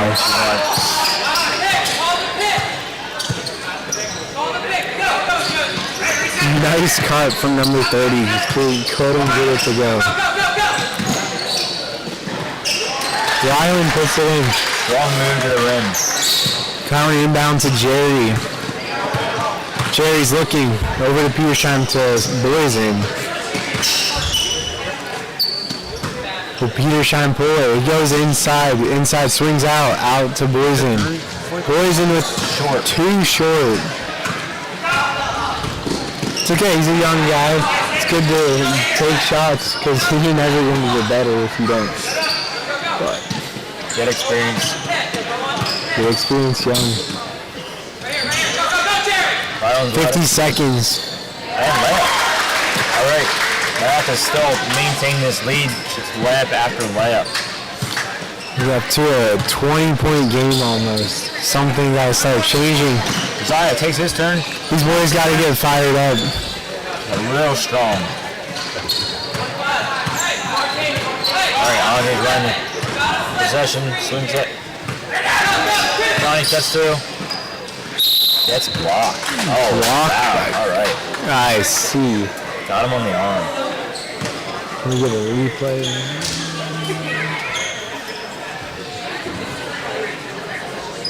Oh, wow. All right. I see. Got him.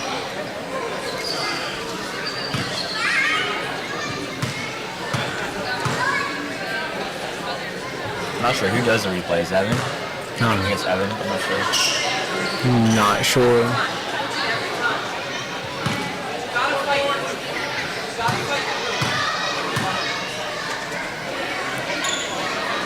Johnny. You got 25 seconds on the clock. Just a second.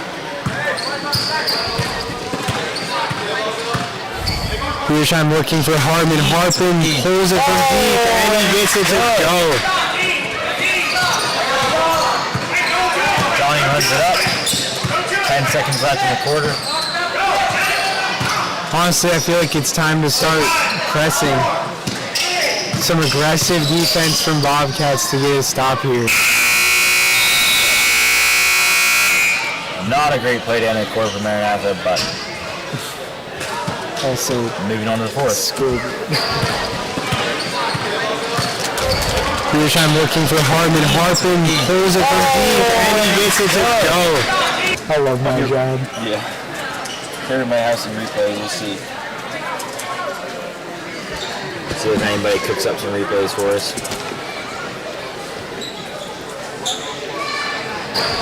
Oh, there might be one. All right, Petersham looking for Harmon. Harpin pulls it from deep and he gets it to go. Like NBA ratings right there. That's what we like. Getting it done from deep.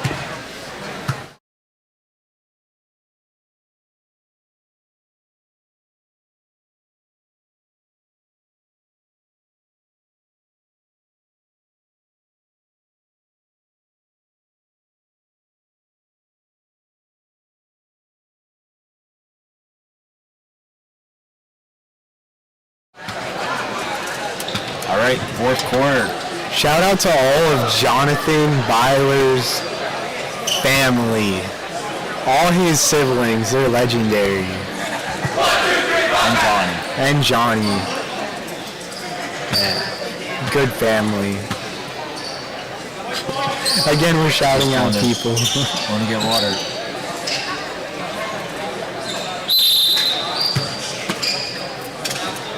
All right, here we go. Bobcats. Number 27. Will Jerry pull it? See how aggressive they are. Fourth quarter. 5 minutes and 50 seconds on the clock. One blue. 32 push. See how aggressive they are. Fourth quarter. 5 minutes and 50 seconds. Hands in there a little bit too much. Got to keep your hands out when you're playing defense.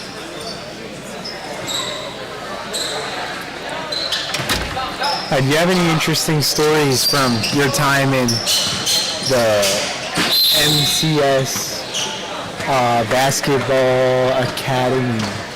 Any interesting stories to share with the viewers out here?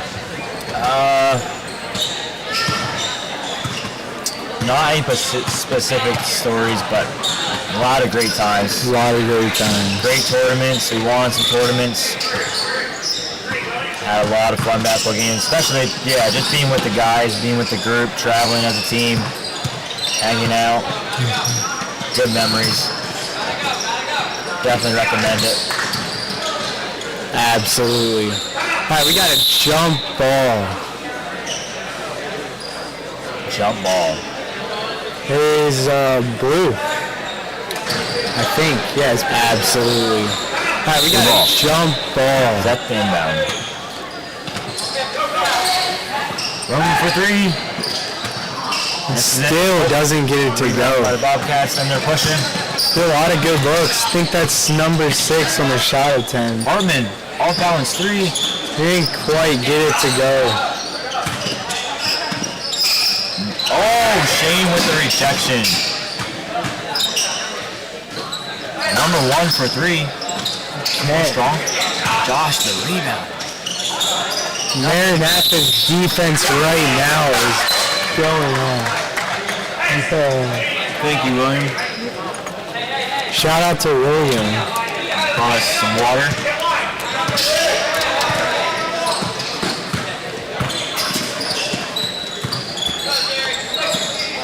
All right, Bobcats are playing a tight defense here.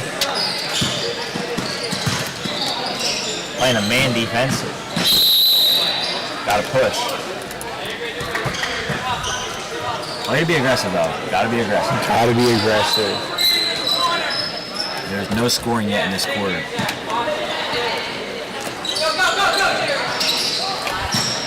Jim's filling up. It's filling up. Zeth in the corner for three. Banks it. Banks the bank is open. On a Saturday afternoon. I tried going to the bank this afternoon and it was closed. So you had to break in to get in. Wrestler for deep. Oh, misses it. No, grabs the rebound. Misses it. Grabs it again. What a hustle play. And it's good. Hartman for offensive rebounds. Corner. Can't get anything better than offensive rebounds. Gave him a second chance.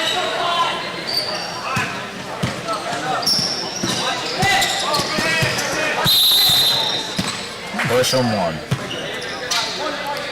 I like the aggressiveness though.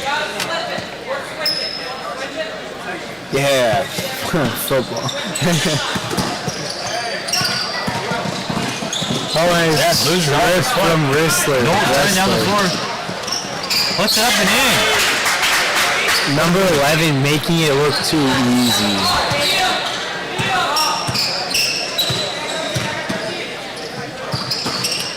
Now we're back to a 15-point game where Andre just extended the lead. Andre just extended the lead. Makes a dribble and goes the whole way. 3 minutes left, and we have a 17-point gap. Deep three. Comes up too short.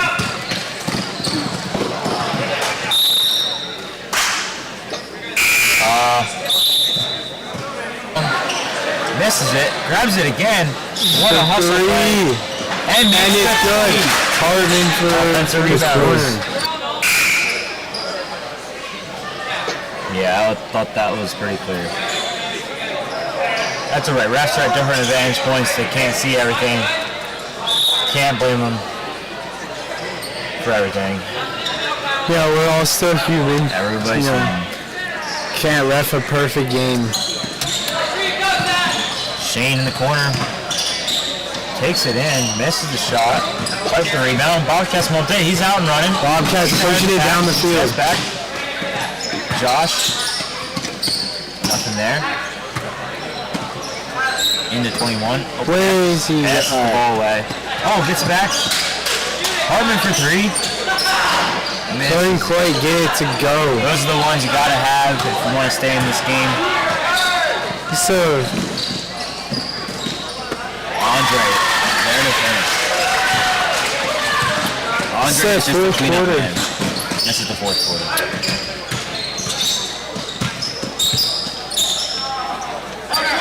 Deep three. Oh, it's Jerry gets it to go. Number 7, Mr. Wrestler.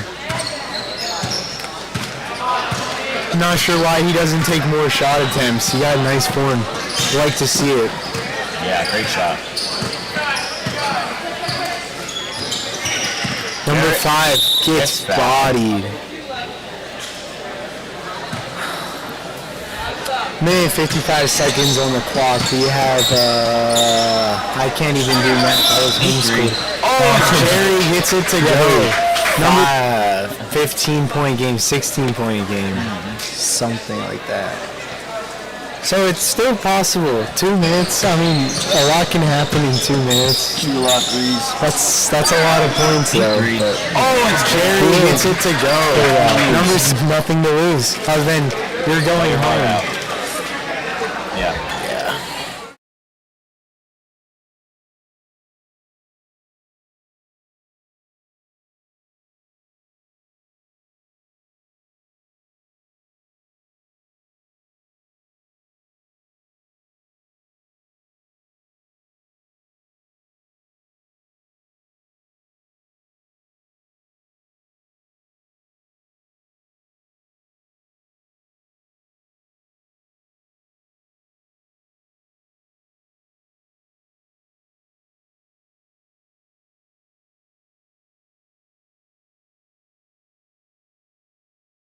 Mennonites here today. The quiet Mennonites.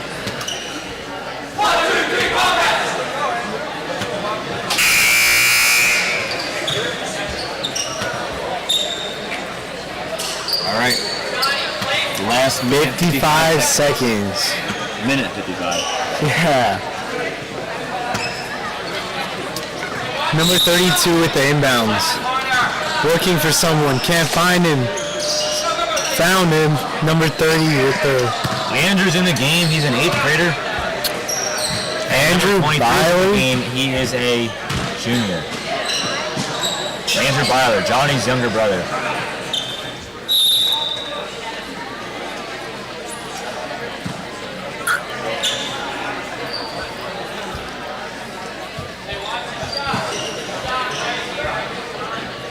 Here in the corner, wide open, and he swishes it. White work for number 5. Dirty step Not back short. quite.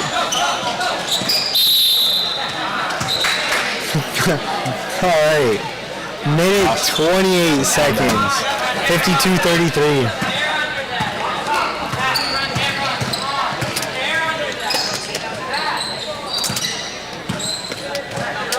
Number 32 dribbling the ball.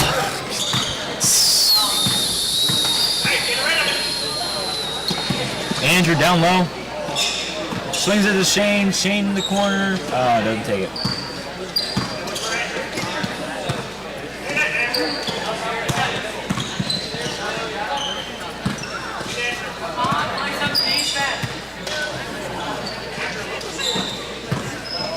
There's the defense.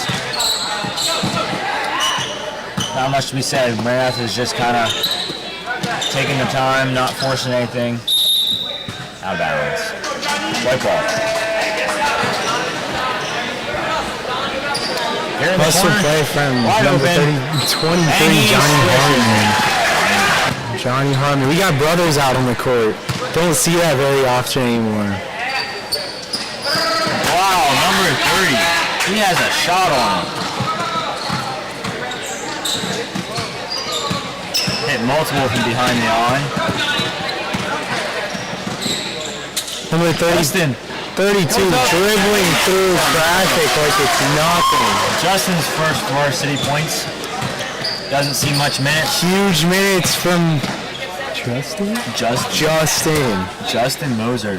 All right, here's the end of the game, folks. Josh shoots the 3, misses. Comes up short. Good game, folks. Good game. Great announcing with you, Monty. It was good announcing with you. 8 minutes until the next, 6 minutes until the next game starts. We got brothers out on the court. Don't see that very often anymore. Hawkins Baptist. Wow, number 30. In the interesting game. So, Bobcats go home.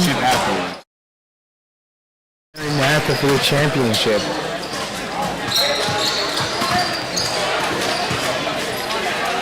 Come on out. Game should be around, let's see here, 5 o'clock. Championship game.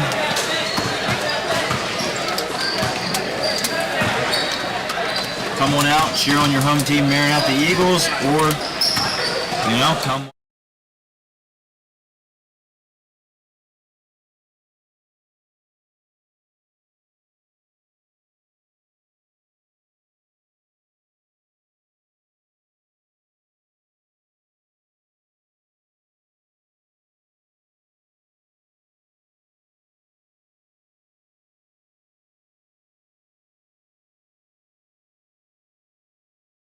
They get promoted. Yes. Wow. Good done. Promotion. All right, been real. Yeah. Tap it out. Keep it real.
Is that free snacks?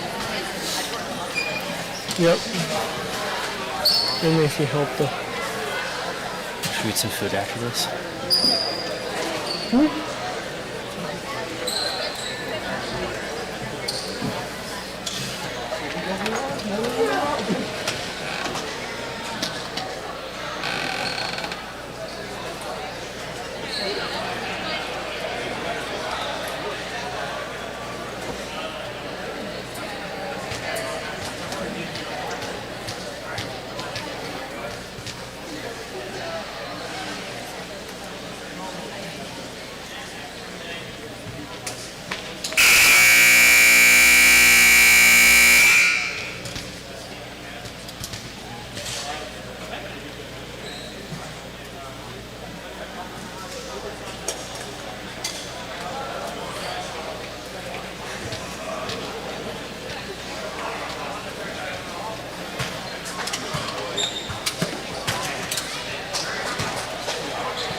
Yeah, there you go.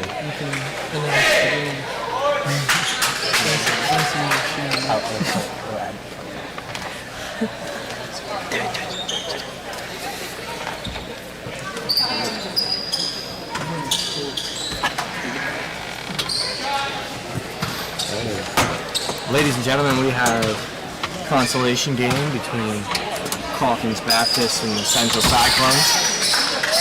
Starting off with a tight game. This about to be halftime, right? About to be first quarter. First quarter.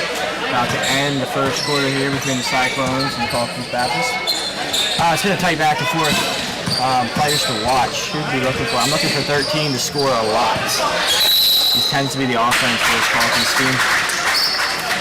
On the other side of the ball, Cyclones, the Millers can pound the ball low. Number 41's a new face. Who's that? Isaiah Christensen. Isaiah Christensen. Sophomore, 6'1". Okay, I want to be 6'1" in my sophomore. When I get big, I want to be 6'1" in a sophomore. Big man. Looks like that's going to be Calkins' ball. Number 5 on Calkins is Nehemiah Sheridan. He's a freshman. The guy has been around forever. Number 5. I got a brother.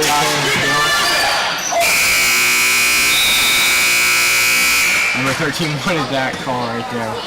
Race. He was looking for it. Claims he was hitting the arm. Ref didn't call it. First quarter is in the books, ladies and gentlemen. After this, we're going to have Maranatha and Shaferstown rematch for the finals in the Maranatha Tip Off Tournament. Maranatha and Shaferstown already played today. Shaferstown won by 4, I believe, so that's going to be a good one. Stick around if you're watching. Definitely figure out how this tournament ends, but gotta get this game first.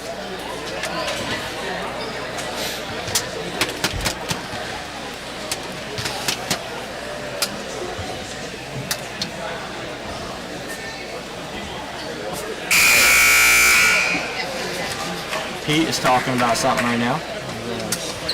Looks in his huddle. Some good strategy going on. I'd say, yeah.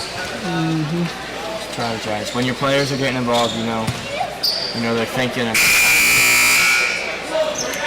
it's going to be Cyclones ball coming out. Calkins is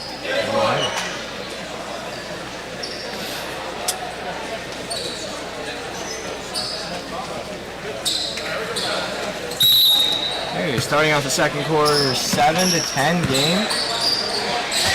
Aiden for 3. He's got it at his cash.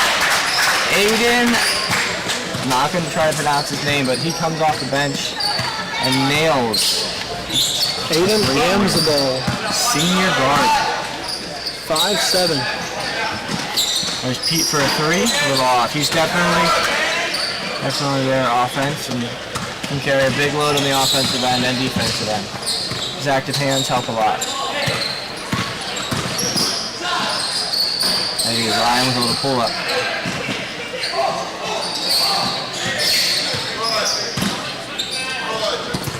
Danny with the drive. Ooh. A little bit off. Looking there for Isaiah. I want to see Isaiah get a little bit involved. Hasn't played much in the last couple games, so see what he's got.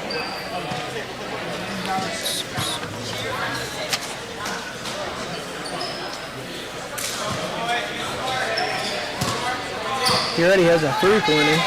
Yeah. Isaiah Christensen. The stretch big, it's always a good asset to have on your team.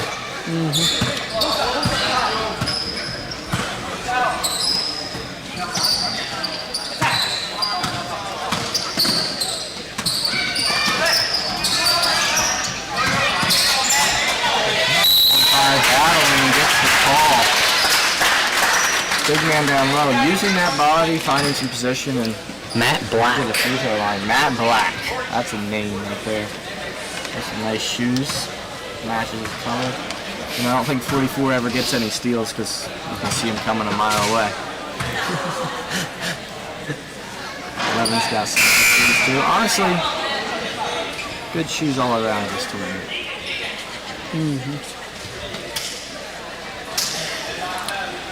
It's always the game within the game. Who can bring nice shoes?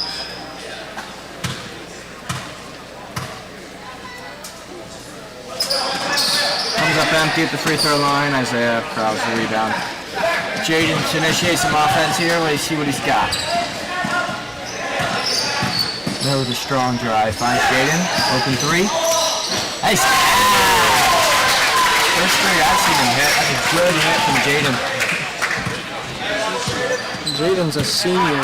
Yeah, they're going to miss him next year. His leadership on the ball. Also just his smarts.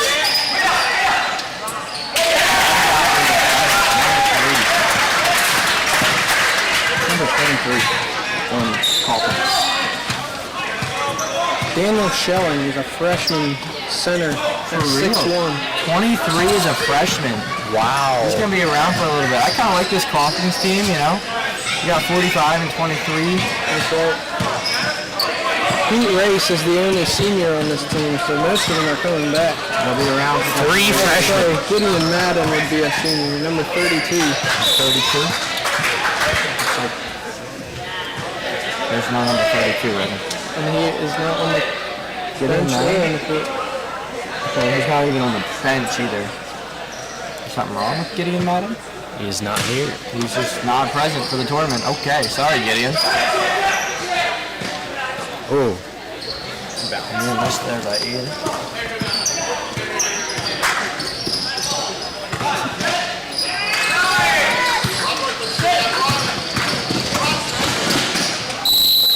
Ooh.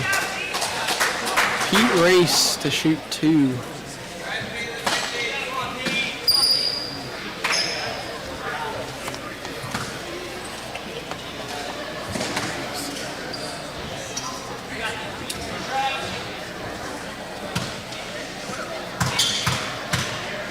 Aggressive play, gets into the line.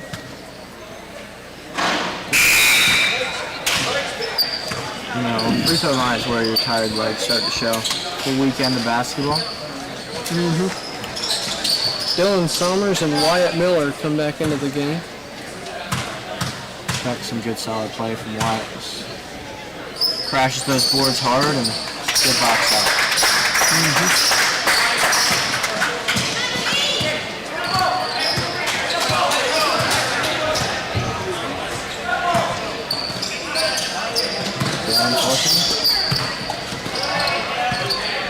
Tycoon's got some good ball movement, trying to break down this Calkins zone. There's some penetration, nice little turnaround. Misses it though. That's a pretty shot. Oh, Jaden jumps the passing lane, finds Aiden. Oh, we got some good ball moving back to reset it is Sunfish. Aiden with a pull up. Just off the back iron. He's got a smooth shot. I like to see the confidence. Oh, elbow action there. Stiff arm. Playing football now, or playing some stiff arms. Sometimes you got to clear that space. Aiden pulling again. Oh, that's lined out. Just needs a little. Oh, what a high IQ move there. That was high IQ. He just wanted to let it go out of bounds, and I said, no, actually, I'm gonna tip that for myself.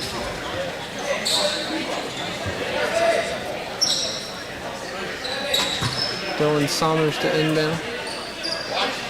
See if they can line up. They have a couple different formations. They're starting to box in a line. I like that line. Good stuff from the pocket.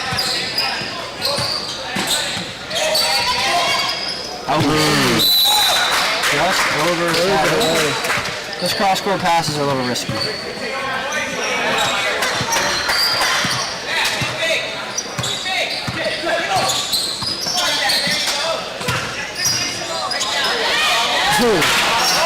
Matt Black with a spin move, but can't finish.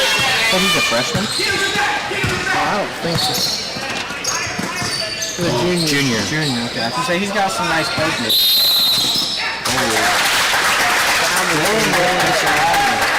Two minutes left in the first half. Reagan, what are you seeing from Central and Calkins? Like, what are you seeing? Good, bad, ugly? What's it all looking like? I don't know. I think they just need to hit their shots. I've seen a lot of missed spin moves and floaters in the paint. That was a good one right there. There you go, Matt heard you. I got you, Reagan. Yep. Yeah, I agree. A lot of good looks, both teams. And sometimes when they're not falling, it can be rough. Here we go.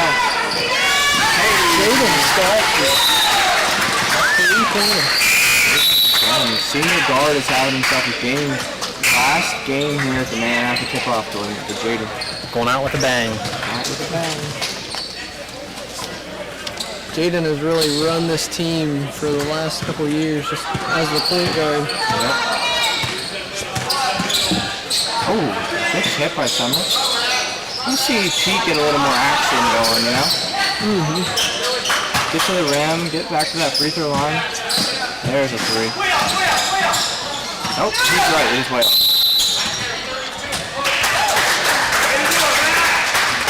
Push on Wyatt Miller. Wyatt did not like that call, but I think he got a little aggressive with his body there.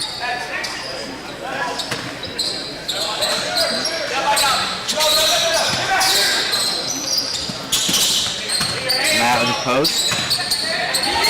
Oh, there it is. I got him. Matt in that post area.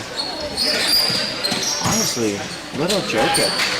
Little Jokic right there. Yeah, he does have a Jokic-like play. He's got a soft touch. Passing out of the post. Could see some similarities in their games. Ooh. That was a dramatic. Nice drop-off pass from Pete Race. We got the Nuggets out here. Drop it to Spencer Arndt for the easy layup. I can see Spencer get involved a little more. It's a good layup.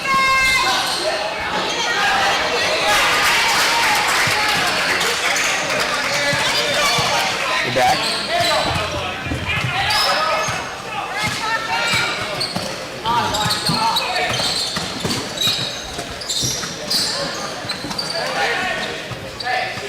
Got about 6 seconds left here in the first half.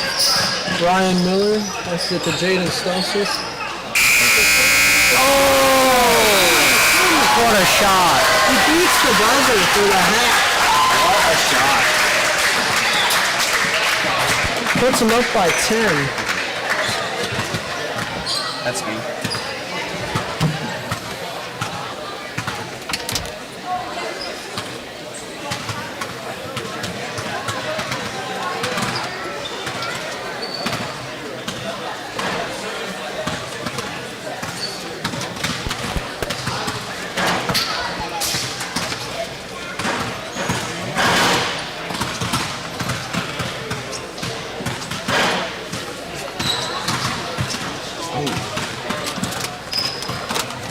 got the s'mores trail mix up here. Mm-hmm. Keeping us energized. Lots some of that stuff.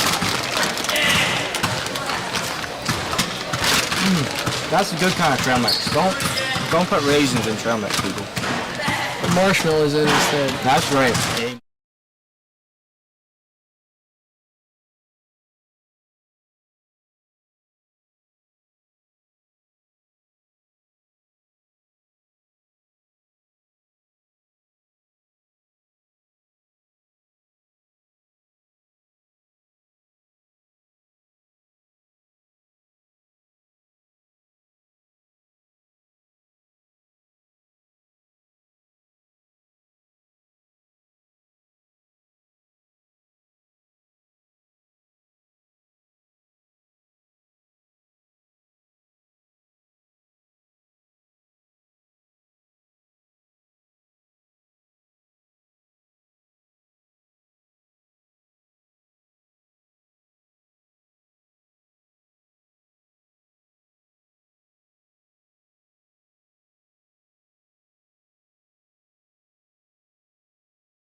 You know, semifinal game, quarterfinal, whatever it was, you know, that was a close game, and Shaperstown won by 4, so that could be, you know, anyone's going with this next one.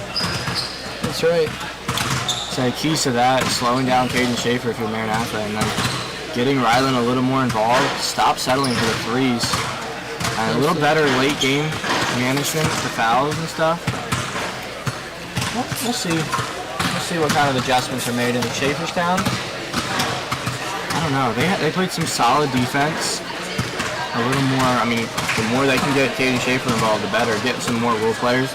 Get Larson.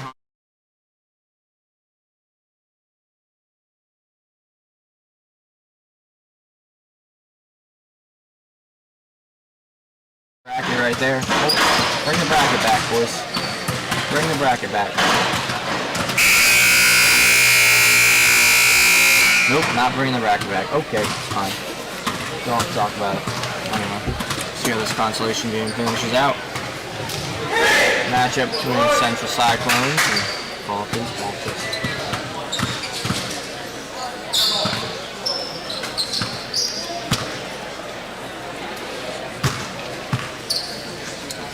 In other news, we got Ohio State football and Indiana football. Big college football matchup tonight, you know. Bryce, you planning on watching that one? I am. Who you got winning the Ohio State-Indiana game? I would say Ohio State for sure. Ohio State comes out on top, man. Why do you say that? I just think they have the better team. Solid defense, solid offense. Even better. You know, so once you turn this off after our finals, you know, go to YouTube TV or wherever you watch your football, and get into that Ohio State game. Starts at 8. It should be a good one. Sheridan. Nehemiah Sheridan. Throws a little bit. He will be a good, solid contribution to this team coming up. Been around for a while. Only a freshman. I remember his brother, Isaiah Sheridan. He used to play for Falcons. He was also good. One of the high scorers last year. Dylan Summers with the 3. Look at basket. Dylan's there. Dylan can get hot if you let him open. I like Dylan Summers' shoes. There's some good shoes. Dylan honestly has got like solid white. Matt Black. He's just got a soft touch.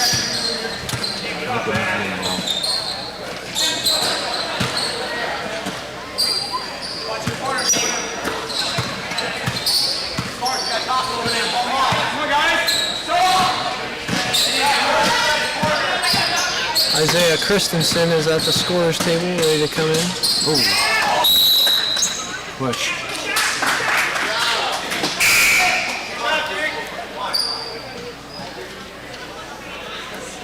Christensen comes in for Wyatt Miller, the sophomore. Sophomore for sophomore.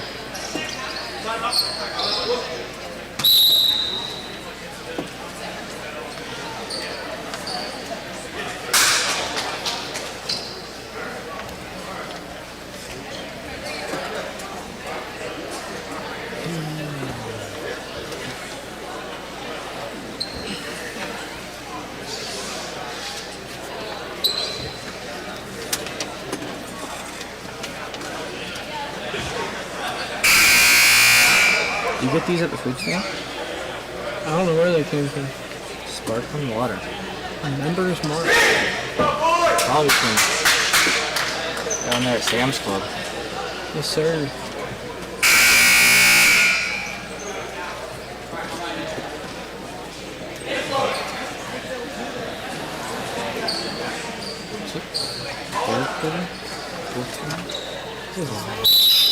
Okay. 4 minutes to go in the game here, ladies and gentlemen.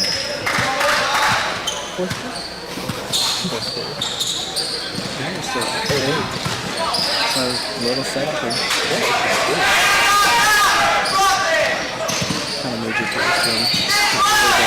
That's right, you guys just really nice command center out of it. That's great. Ooh, so who's playing?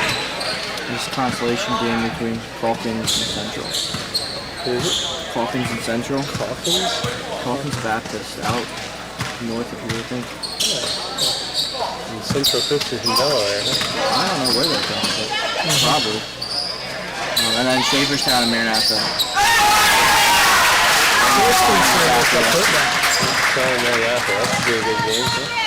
Yeah, they played already today and they won. Shaferstown. Shaferstown won by 4 earlier. So Maranatha has an extra game, 2 games. 2 games under their belt, so a little more tired. I see, yeah. So Shaferstown's been out of the winners bracket? Is that how that Yeah, they played 8-5, or 8-12 and 5, so not actually that many teams. Christensen strikes again from the dunker's corner. Maranatha played then at 3? Wait, no. Just 1 extra game. They played at 3.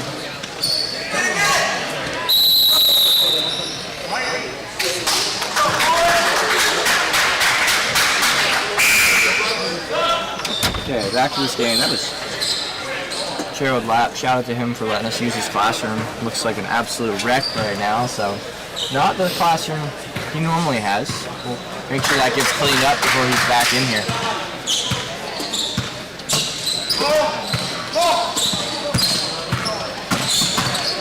Dylan, the rim, the floater, in and out. Falcons 9-point game. Looks like they need something right here before they can. Oh, there it is. Oh, good floater. Right back to Matt though. Up with it.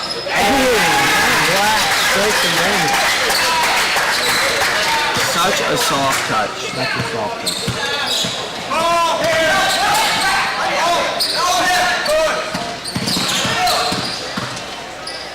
Oh, blocked by Race. He's there. He destroys that one. Falcons the other way.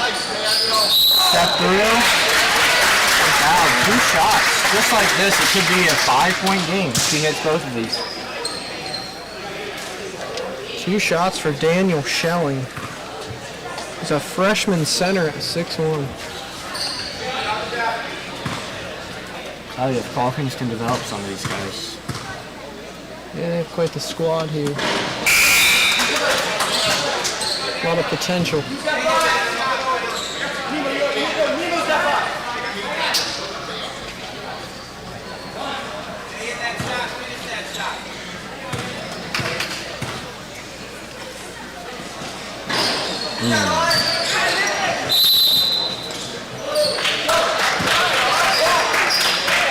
Stays Calkins Baptist Bowl. Matt Black to inbound.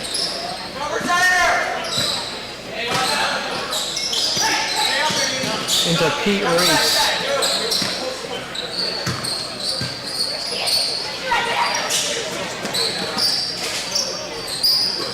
To Pete for three. No good. It's going to be Calkins. Calkins with a long possession here. Did he miss both free throws? Yes, I think so. Well, hopefully they can get something here.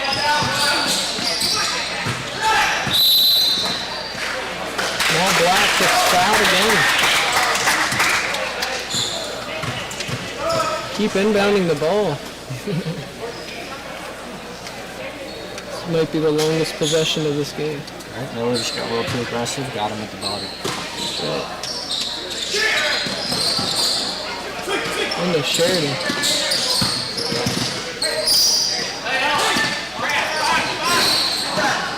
New shot.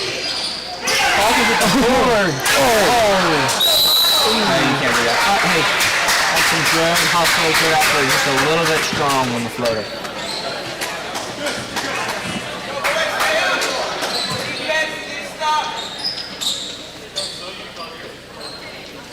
Still only down 7 with a minute and a half left.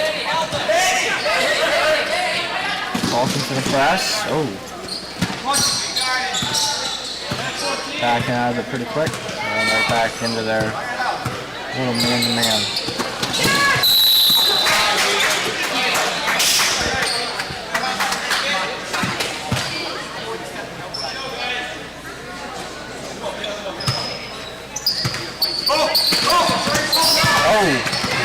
Bryce with the steal, and he lays it out. It's 26-31, 5-point game. Calkins is still in this, and they are fighting. That was a good steal.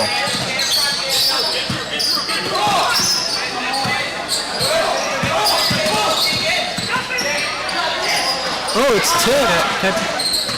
It'll be Calkins back this ball. Jonathan Schwarzenegger wants a timeout for the Central Cyclones. We got a game. Yeah, we do.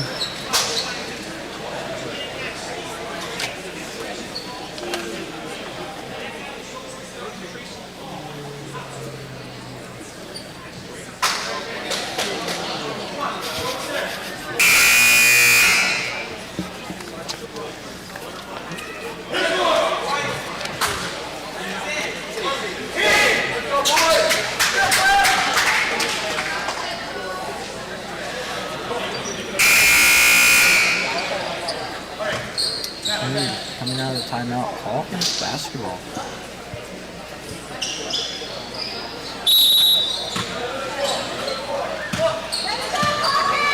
Isaiah Sheridan bringing it up the court. He's 5'4" at a guard at freshman.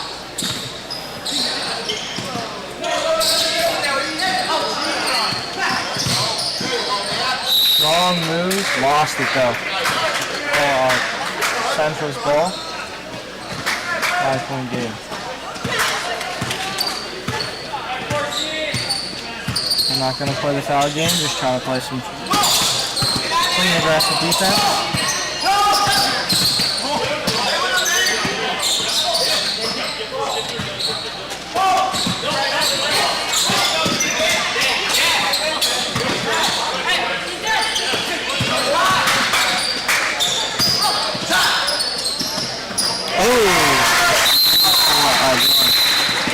Dylan Summers.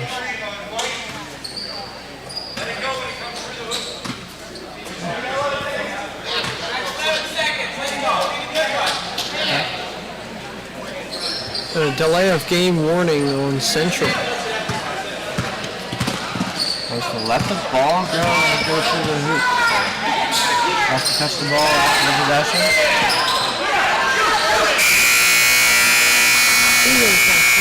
And that will do it for the consolation game, ladies and gentlemen. That was the third quarter, I'm pretty sure. You know what? That was definitely the third quarter. I was going to say they weren't trying very hard for the last play of the game. Okay. Should go get some sleep or something.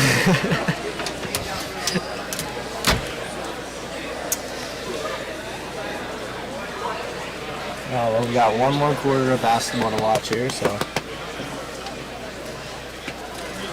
lock in for that one.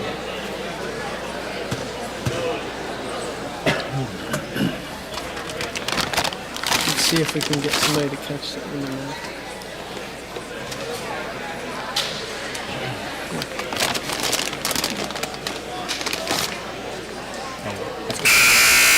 I might hurt that too. This? No Marco. Bring it.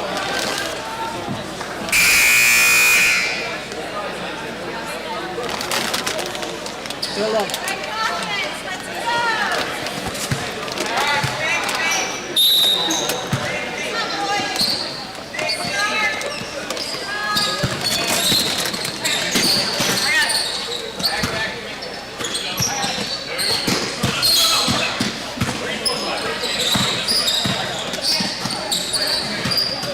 What are you doing?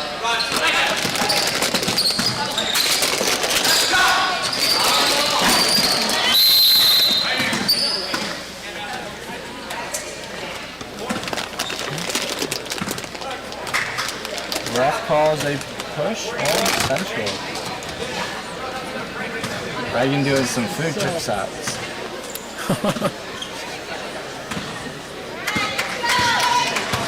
So 20-foot M&M trick shot. Did he hit it? Hey, Caleb Fox. Shout out to Caleb Fox. Caleb Fox. He's got a mallet to catch things with. Isaiah Sheridan. This is a food. Hey, come show up and we'll throw food in your mouth for the top.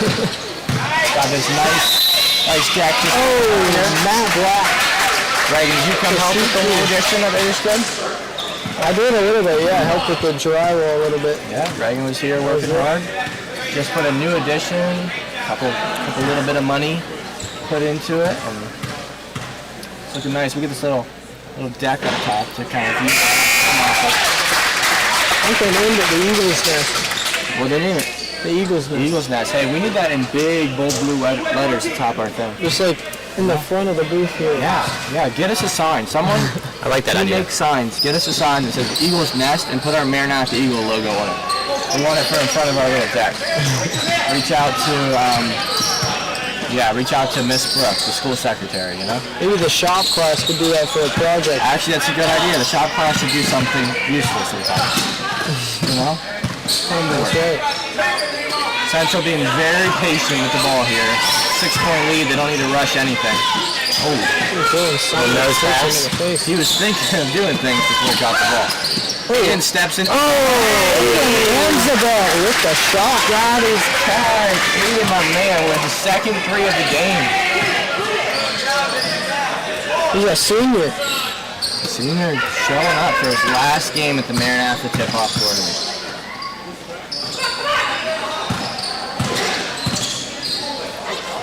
Strong drive. Off. Race with another drive. Steps. What a move in! Oh, it's travel. Ref says it's a travel. The ref takes that one from him. Says the travel. He did not like that. He's going to apply a little pressure, making sure Jaden can't get the ball.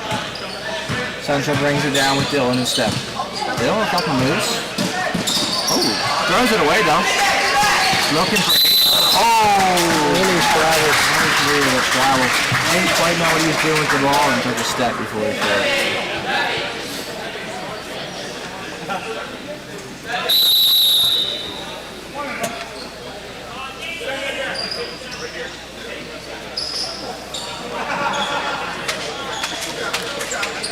I was gonna have that mic for like the crowd noise, but this picks up plenty of crowd noise. I don't know how well it will. Oh, show. Oh! Almost threw it away. Central crowd. Open 3 for Danny. Danny Stolsky. You think he's Ryland's little brother? Might be. I think he's Ryland's little brother. Look at their faces a little bit. Pretty similar. Off court.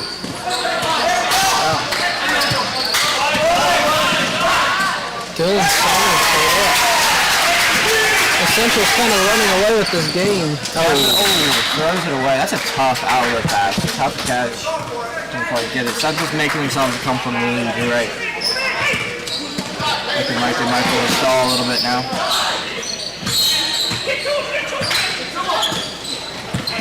Ooh.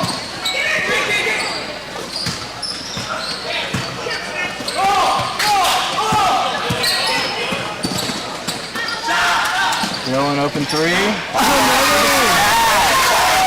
Angela's threes coming alive at the end of this game to build themselves a nice cushion. Looks like they might walk away with this one. Is this for 5th place? Yep. Pete Race with the 3, and it's good. They're going to need a lot more of those in the next 3 minutes if they're going to make this a game. 14-point lead for Central. Oh, Isaiah. Christensen misses a layup.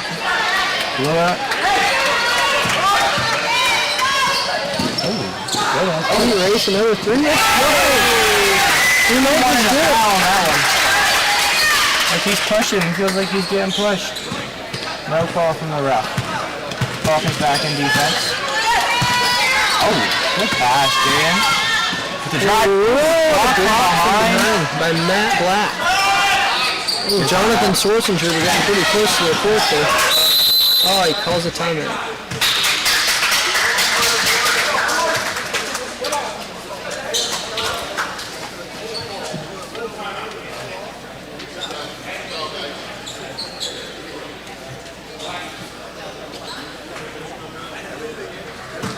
Pete Race with 2 straight threes to cut the lead down to 11.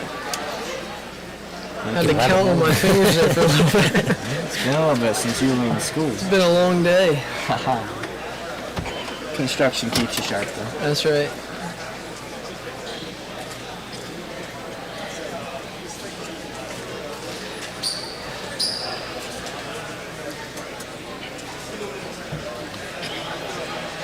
Talking some things over, figuring out how they're going to use up this last 2 minutes with their 11-point lead, try to keep Race from shooting and making too many threes, you know?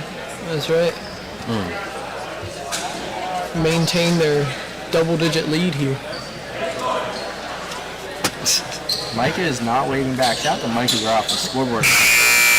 We're going to get his attention yet. He's locked into what he's doing. On that score. Been doing it very well for the last couple games. One mistake, I believe. Otherwise, wasn't that big of a deal. Probably have the finals coming up.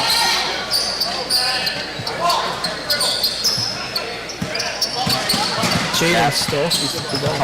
Central's in their stall defense here, or stall offense. Oh, Dylan Summers in the 3. Deegan Cahoon comes down with that ref rebound. Does not like pushing, so we'll see how what he says he thinks. Shakerstown and Maranatha, 2 very impressive teams, if you ask me. Absolutely.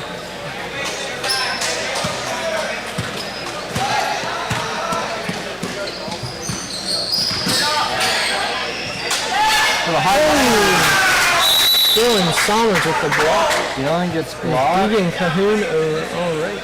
The ball must have hit him in the face.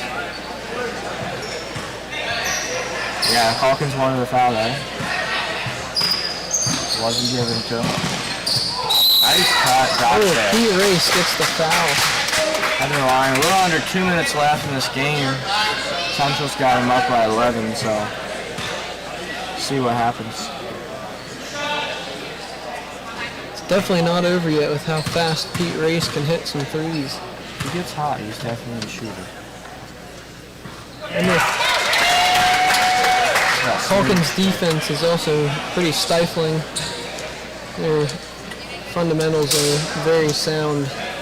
Well-coached squads. Both of these squads are well-coached.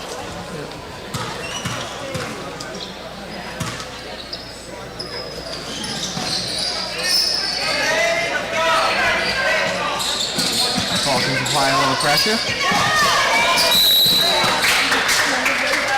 A little too aggressive. 11 with a push.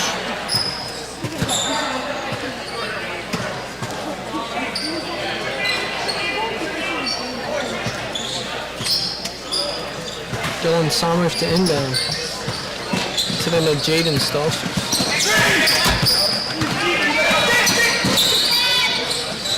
Aiden Amzador. Hey,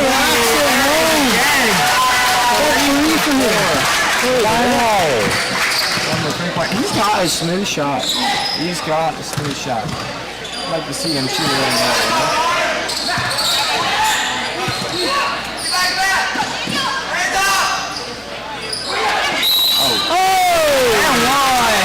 Keegan Cahoon. Shoot one after the end.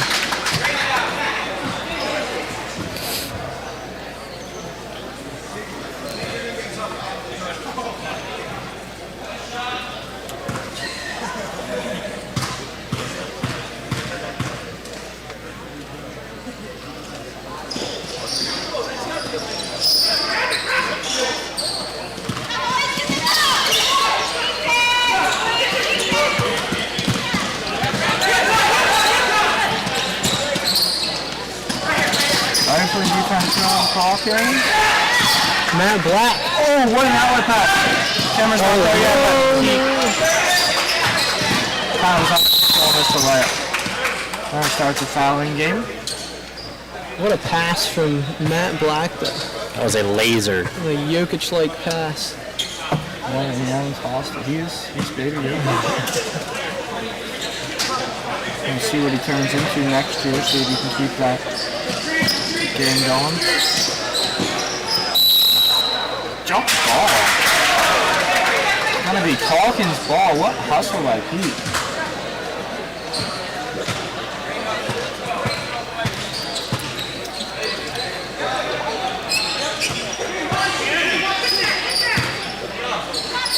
Pull up three. Just short. Gets it back though. Into the lane. That is good. Pretty move. Did not travel on that one.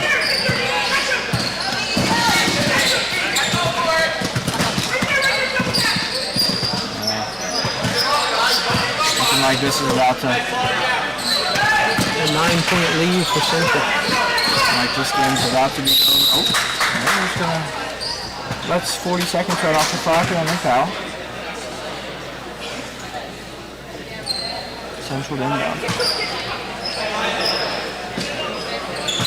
Some Falcons that play clean, hard defense and live with the result.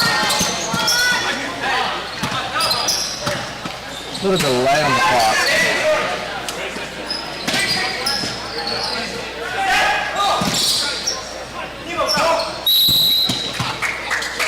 The foul on Nehemiah Sheridan.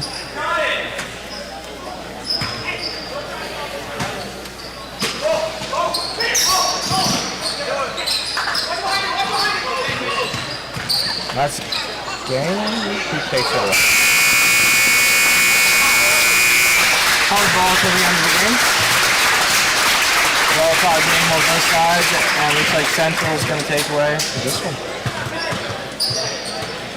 Coming up next, we have a championship game between Schaeferstown and Maranatha Eagles. That'll be a fun one, and I won't be here to commentate, so stay tuned. Stay tuned and don't listen. Signing off. Signing off, that's right.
down there.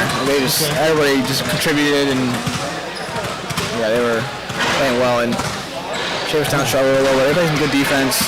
But in the second game, or this game this morning, then they just, I knew it could go either way with that. Like I knew it wasn't going to be a 30-point game again. Like I was pretty sure it was going to be a closer game, and yeah, it was. They didn't play very. Shots weren't falling, and they played a lot better. Some deep threes. How much do you want to lead the commentary, or just add in the commentary? You can lead it. Go for it. I can color commentate or add in. Ready to roll?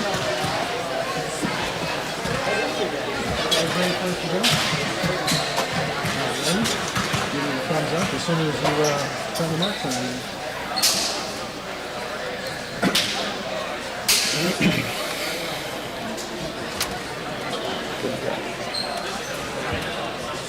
Well, good evening, ladies and gentlemen.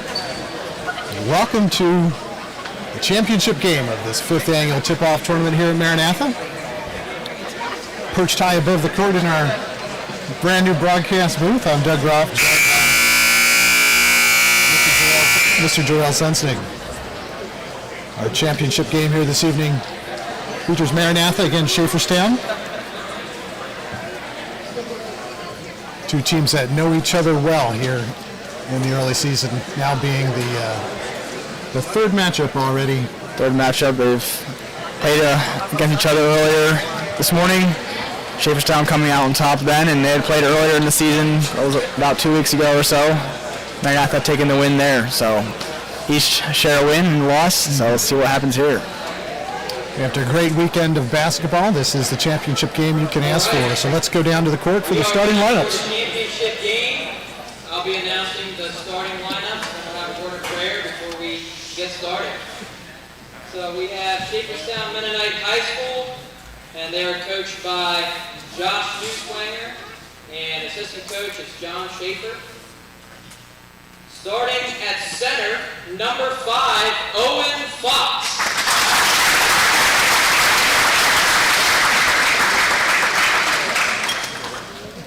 At forward, number 34, Jaron Waldner.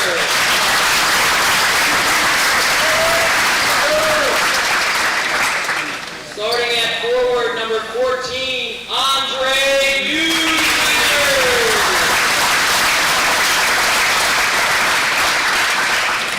At guard, number 33, Hans Weaver.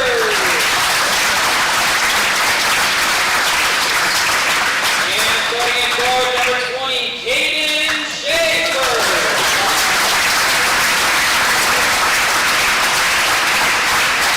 And our home team here at Maranatha, coached by Stan Weaver, assistant coach Caden Seibel, starting at guard number 13, Seth Zimmerman. At forward, number 25, Riley.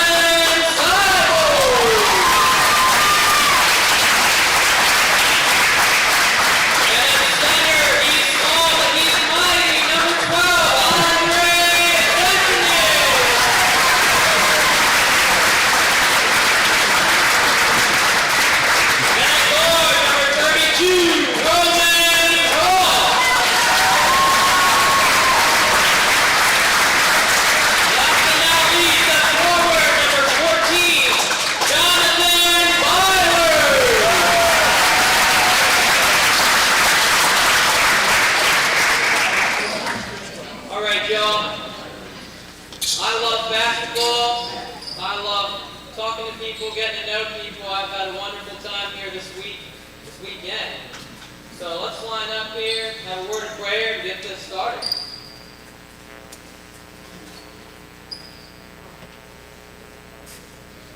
Heavenly Father, we come before you tonight. Lord, we just thank you for the protection, the safety that you've given the players this weekend. Lord, we thank you especially for Maranatha and the team that put this tournament together, for all the work they did ahead of time, the food stand, and Lord, we just know the amount of work that goes into a weekend like this. So we thank you for the fun that was had and the fun that will be had. Lord, we just ask for protection in this final game for the players and be with the refs as they watch and call the game.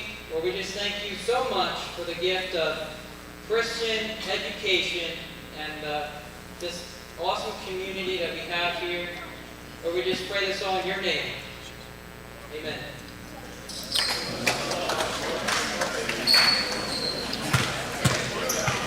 Amen. And we are ready for the championship game of Tip Off Tournament 2025.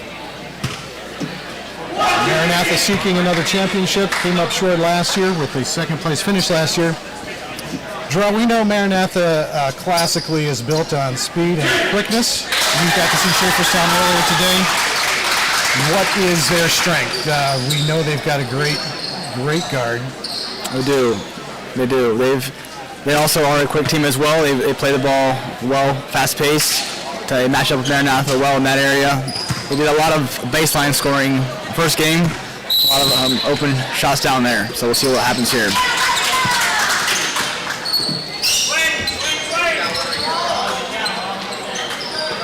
Maranatha takes the early possession. You can expect a lot of quickness. And both teams trying to capitalize in transition. Opening three-pointer by Ryan Seibel. Dropped with him, no good. Schaeferstown with its first possession. And both these teams can shoot three-pointers.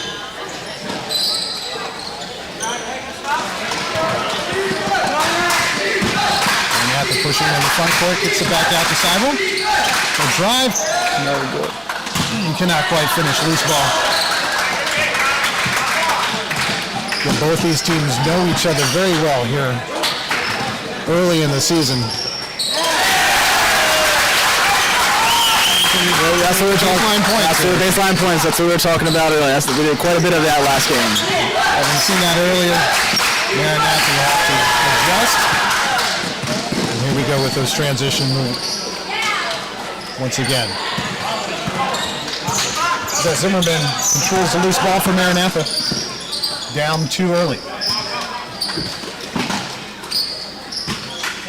From what you saw earlier, can Maranatha work the ball? They do a good job at getting it to guys like Rylan on the transition going inside. They haven't done a whole lot of inside work last game. That is one area that they didn't utilize a whole lot first game, but they do have a lot of potential there. Caden Schaefer with a long three. Off the front of the rim. Maranatha back on offense now. Up 3-2. And that looked great look inside, but couldn't finish for Andre Sensenig.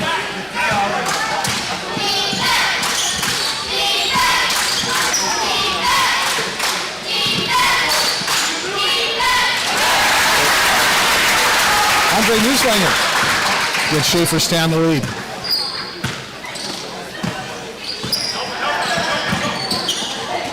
Rylan Seibel with the drive. Could not finish, but is fouled. Will be heading to the line for two. Were you down at the Schaeferstown game earlier, the first time these two teams played? I was, yes. I heard Ryland scored quite a bit. Was that from the perimeter, or was that a lot of what we just saw there? It was a lot of what we just saw there, yeah. He is a three-point shooter, but it's kind of a hit and miss there. A lot of his scoring was, driving the lane, finishing right at the rim. He had a highlight dunk that game. It was fun to watch there. So a lot of around the rim there.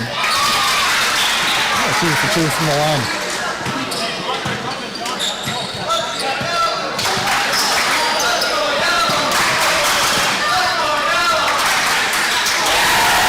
Maranatha's going to have to figure out a way to stop that.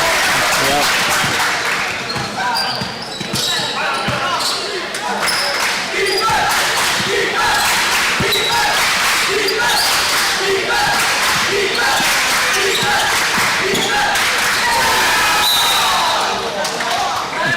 Out of bounds to Maranatha. Shane Luna subbing in.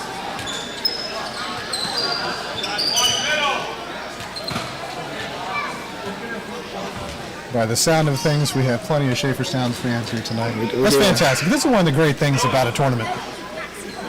It's good to see family and friends come together for a weekend.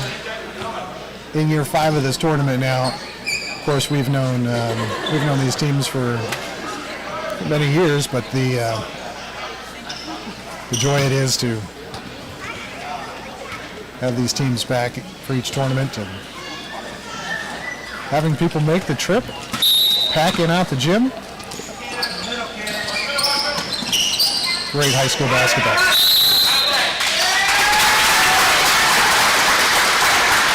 Offensive foul is called on Ryland Seibel. As he was trying to get position under the basket.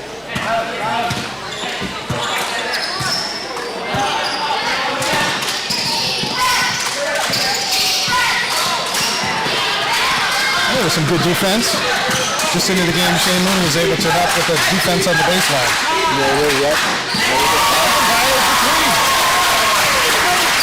Giving some momentum to Maranatha here.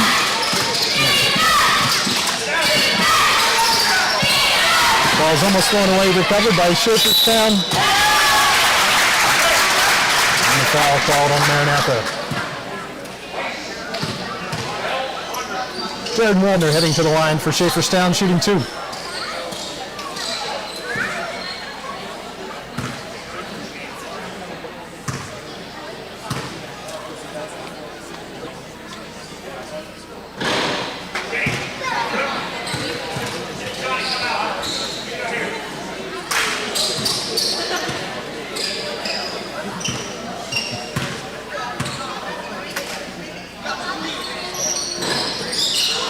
Second shot rims out. 0 for 2 from the line. Feeding ahead to Byler as he drives. Reverse. Byler there. Those are the shots they like in transition there.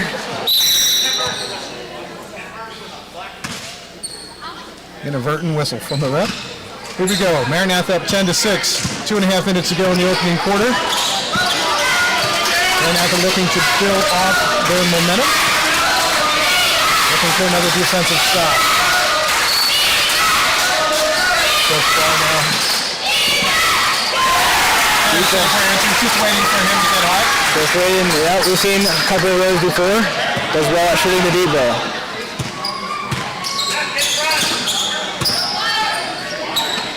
That cuts the lead to 1 for Maranatha, 10-9. Zach Zimmerman with the step back 3. Can't get it to fall. Loose ball, Ryland Seibel is fouled.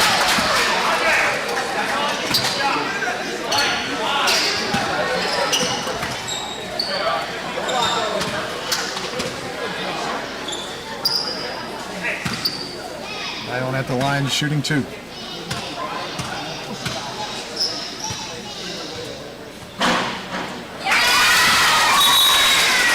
That one to go there. Yeah, subbing in for Schaeferstown, Larson Burkholder. And Hans Hoover.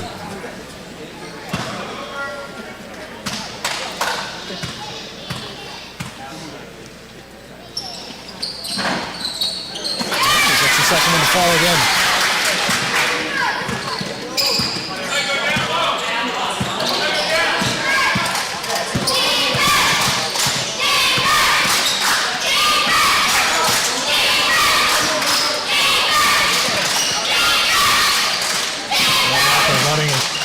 Tight zone defense. Schaefer from the corner. Cannot get it to fall. Newswanger again for 3. No good. Andre Sensing with the rebound.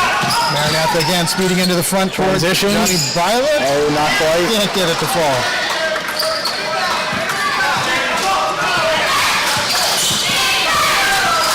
Schaefer drives. He's got a soft touch. He's got a soft touch. Well, Maranatha's going to have to figure out what they want to do in guarding him, either to come out high to guard against that 3 or to try to let him not give him space to drive. Right.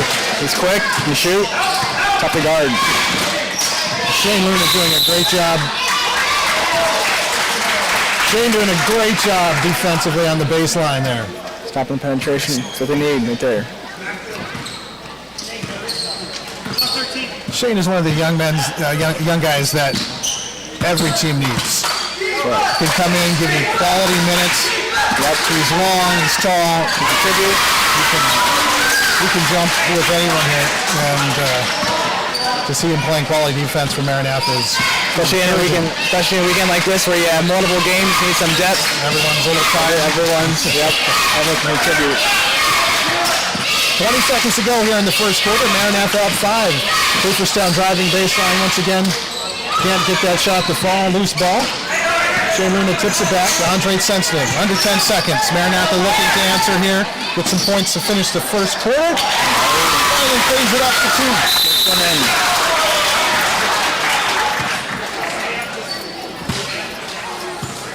Schaefer's down with a timeout called with 2 seconds to go here in the first quarter.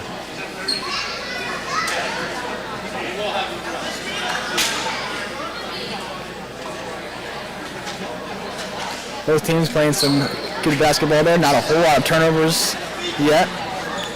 Keeping it clean.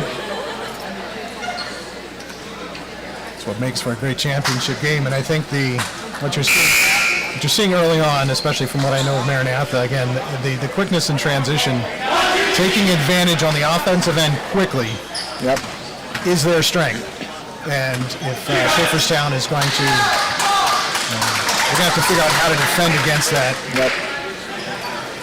Maranatha's going to have to figure out, I imagine, here as the game goes on, what to do with Caden Schaefer.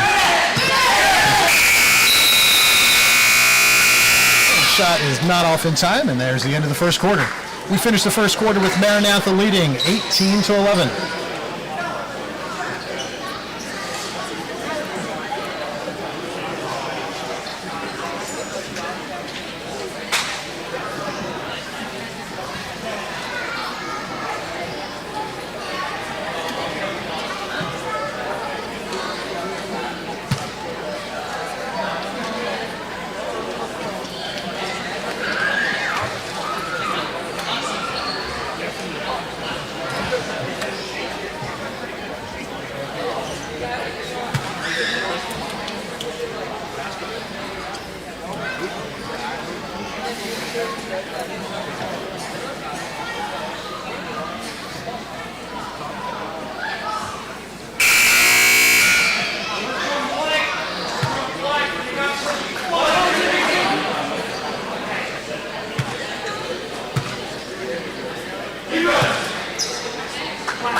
The start of quarter number 2. We've got plenty of offense already here in after the first quarter. Sure. Schaeferstown with the possession, first possession of the second quarter.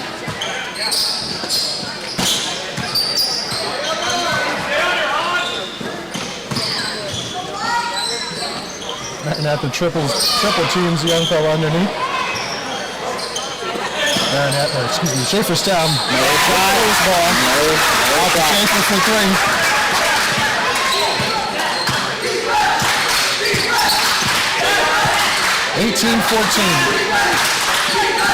Right on the sidewall for the answer. Did not get it to fall. That's something that we called with a push over the back. Fighting for the rebound.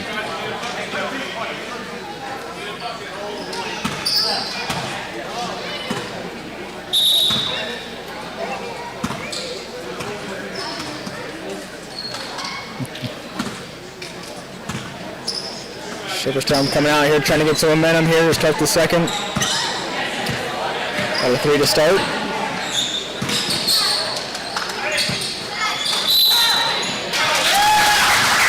Fortunately, that's going to get called most every time as Sensitive reaches around Fox.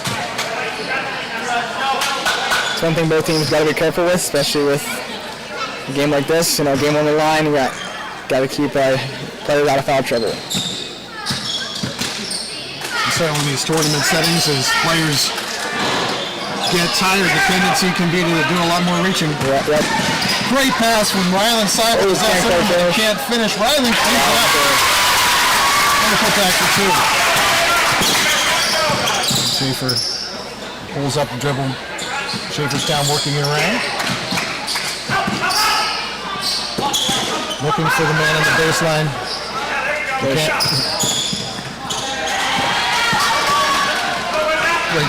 Great defense by Maranatha on that one, not letting the pass go in. Ryland Seibel from way out. Andre Sensing's blocked underneath. Loose ball. Still a scramble for the ball. Schaeferstown controls it. And Schaefer is able to get it in for 2. Cutting the lead to 4 points. Ooh, sloppy pass. That'll be Schaeferstown ball.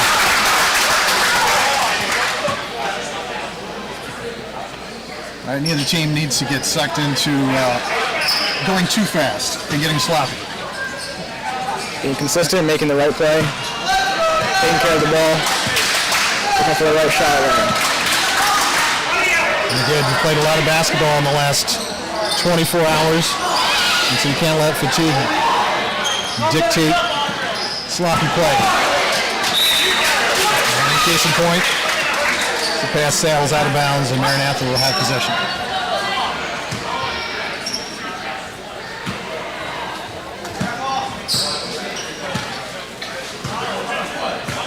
3 minutes and 45 seconds to go in the first half. Maranatha up 20-16 with possession. Screen up top by Sensnig for Ryland Seibel to drive, but off the rim, no good.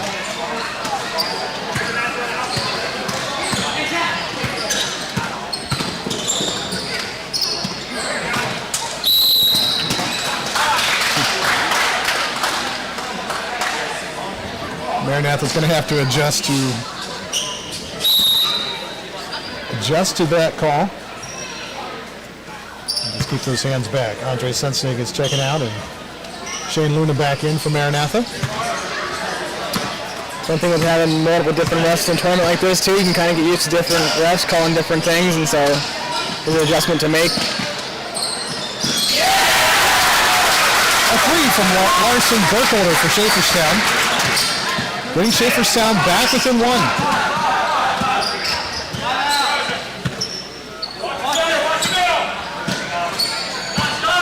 Shane Luna will drive. It's blocked. Jonathan Bauer with the loose ball and the putback. Get a foul up there. It's good to see Shane be aggressive. Good passing by Schaeferstown underneath, loose ball. And Bach with the putback.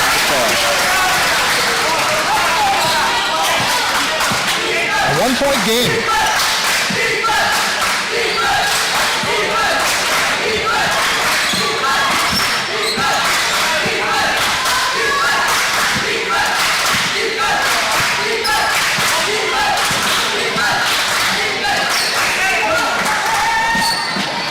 Ryland Seibel short on the three-pointer. He's struggling a bit there. With the rebound, back on offense. Almost. Baseline. To the baseline. Had that advantage. And they take a 1-point lead. There's very little chance that either one of these teams runs away with this game. Both teams have potential, but some of them will get called for the travel. 3 subs coming in for Schaeferstown, coming in for Maranatha, Garrett Burkholder. That may be an advantage that Schaeferstown has, a deeper bench. They do. With the ball and a 1-point lead and a 1 minute and 40 seconds to go in the second quarter. Leaving Schaefer open for the 3. And an short loose ball tipped back in, knocked out of bounds. Schaeferstown retains possession.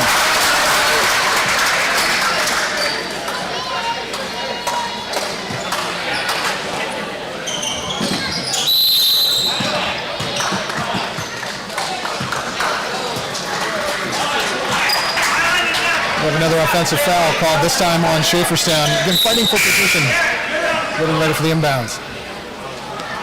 Subbing in for Schaeferstown, number 4, Miles Fox. Maranatha with the ball, down 1.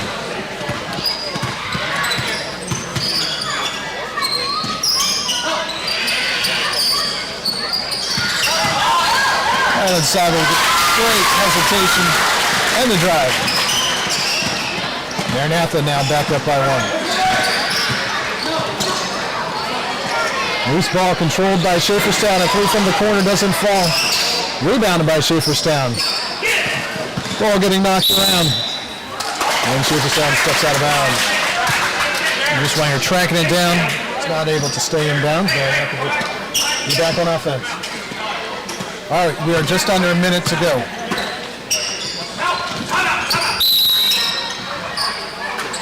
And just before Jonathan Byler gets in trouble, Coach Dan calls a timeout. 53.7 seconds to go in the half. Maranatha up 24-23. As a coach, you value those possessions, especially end of the quarter, tight game. Gotta make sure players keep it safe, and they draw up a plan here for the end of the quarter.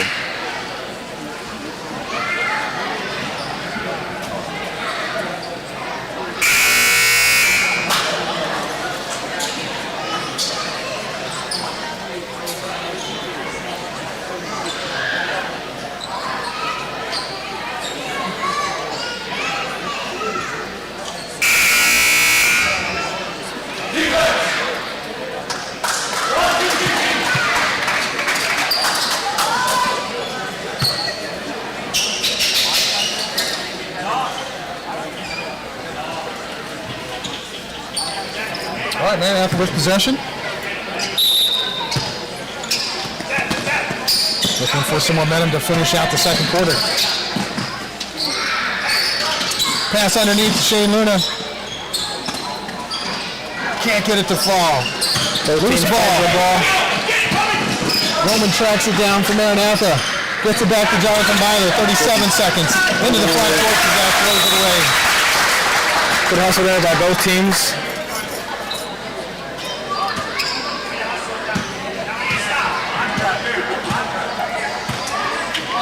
Schaeferstown with the opportunity to close out the half with the lead.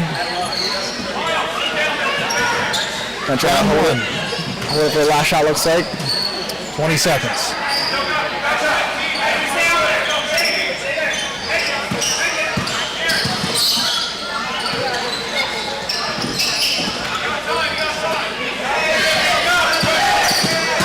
Going on a double team on Schaefer. He's going to launch the three anyway. The put back. Gets the layup to fall as time expires in the second quarter. They will head into halftime with a 1-point lead, 25-24. They did not give up on the play there.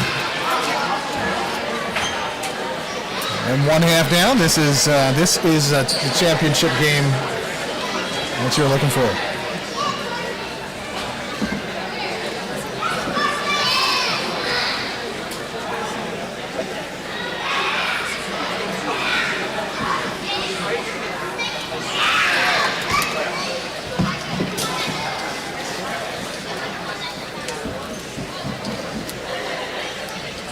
Let me go grab a drink.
The drag kind of leads that with the JV. That's good.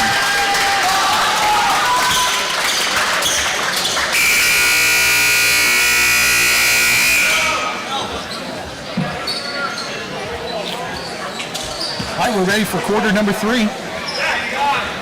Maranatha will start with possession down 1. From the last 2 quarters of the tournament, and here's where leave it all on the court.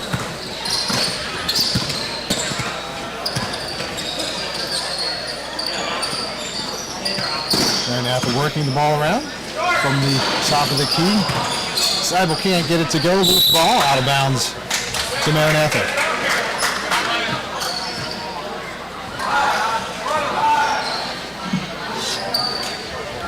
Right out of the gate, Maranatha looked like he wanted to do a lot of quick movement around the top, and Schaeferstown was pushing the defense out to meet it. On the baseline, foul's going to be called on Schaeferstown.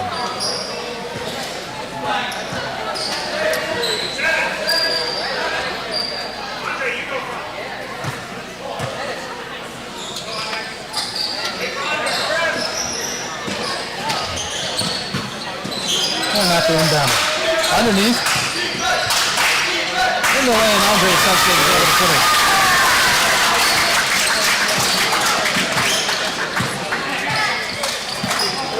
Schaeferstown on offense for the first time in the second half. Maranatha pushes its defense out to meet them up top.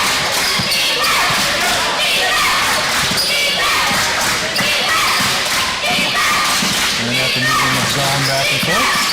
Schaefer from the top of the key for 3. He's a little short, a loose ball. Still down on the ram. Underneath, Schaeferstown is able to clean up the loose ball. And gives Schaeferstown a 1-point lead once again.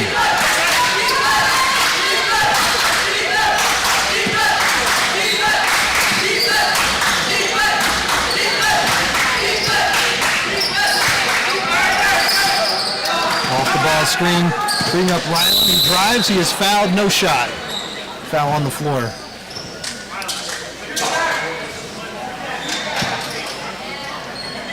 Something the Maranatha uses well and could maybe even utilize more is getting right on the cut like that, driving in. It does well at lengthy, able to draw a foul or finish well there on the rim.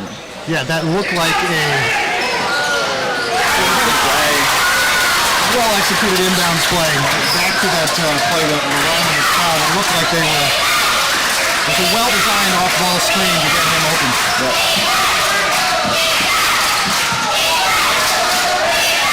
Schaefer from the corner for 3. No good. Maranatha with the rebound. Loose ball. Schaefer takes it back to Schaeferstown. Jump ball. Schaeferstown will retain possession.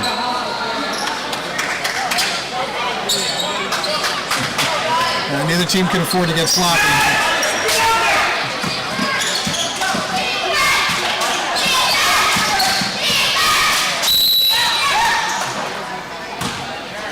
Foul on the floor. Fortunately, I think that's going to be number 3 on Andre Sensnig.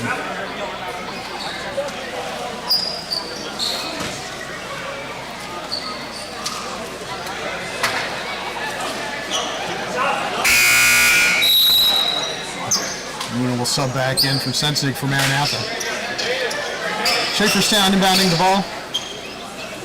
Underneath their offensive board. Great look underneath. Cannot get the layup to fall. Tip back in, no good, and Maranatha back on offense.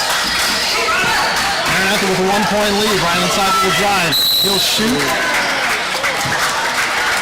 He'll draw the foul.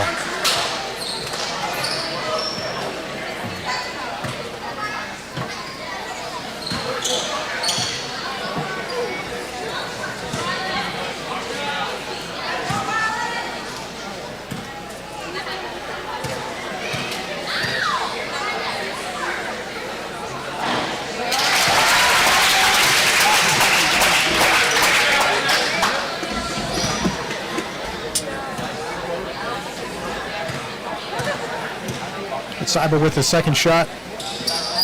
Gets it to fall. I think he's perfect from the line so far here in the championship game. Maranatha now up 3. Free throws, very key points in the game.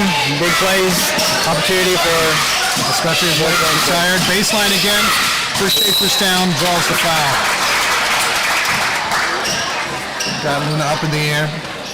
Drawing a foul, will be shooting 2. Andre Newswanger.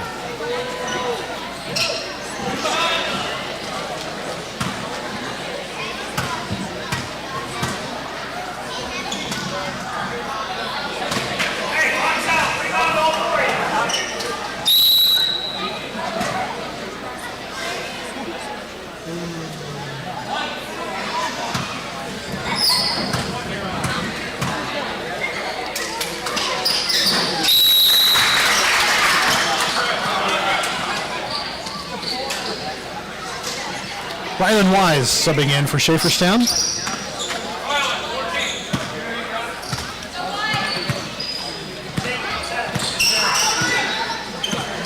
Three and a half minutes to go in the third quarter. Maranatha up by 2 and with possession. Rylan's going to go baseline. Take it back out to reset the offense. Rylan Seibel for 3 from downtown. Finally got one to fall there. Big bucket. Gonna have to force Schaeferstown to decide whether to come out and guard that. Free up Schaefer. He'll drive. He'll get the wheel, comes off the rim, and the ball's knocked out of bounds. And I'm sorry, possession to Schaeferstown? Stays there, yep. Stays. Okay, all right. Possession to Schaeferstown on the offensive baseline.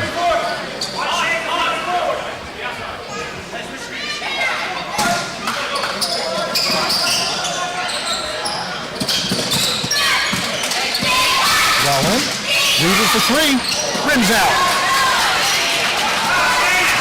And there is the benefit that Luna brings, and that is a big-time rebound on transition. Johnny Byler is fouled. Great rebound on the other end by Shea Luna to set up Maranatha on the offensive transition. Draws the foul. Jonathan Byler will be going to the line for 2. Trying to stretch Maranatha's lead. 33-28. With 2 minutes and 49 seconds to go in the third quarter. First one rims out.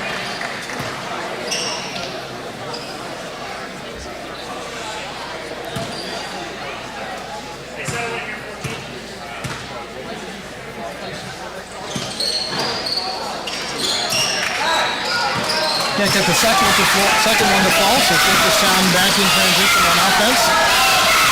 That's Zimmerman, tips the ball loose. Behind the back pass, gets stripped away. Schaeferstown back the other way. Blocked by Luna. Loose ball on the floor. Rylan Seibel controls the loose ball, and Maranatha will call a timeout.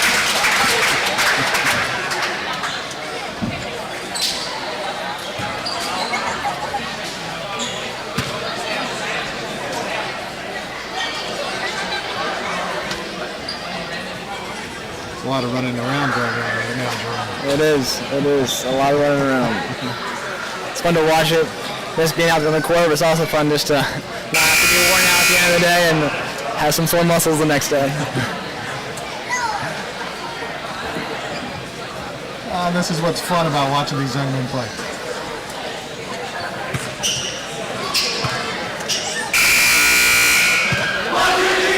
All right, as we're getting later into the third quarter, opportunities for Maranatha to stretch their lead out and get a little bit of breathing room.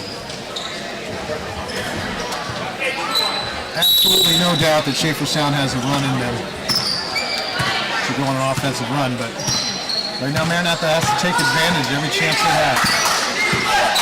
Screens up top to try to free up Rylan Seibel. Now to Zed Zimmerman. Looking to drive. Great crossover left. That is something that, having watched Maranatha for a couple of years now, his ability to go to the left hand has improved tremendously. Underneath baseline, can't get it to fall. Schaeferstown had it wide open. The put back, no good. The ball is being knocked around. Controlled by Maranatha. Trying to settle it down, but they'll feed it inside to Ryland. Coming down the lane. Good two. And now a 9-point lead. Schaeferstown's going to go baseline. Can't get it to fall. Maranatha with the loose ball. Back on offense, trying to slow things down now. They're not going to slow things down. Ryland will drive again. Can't get it to go. A lot of contact. And Schaefer back on the offensive end. And assist on Ryland Wise with the 2 points. A lot of action here. Going great. Both teams going back and forth here. Back and forth.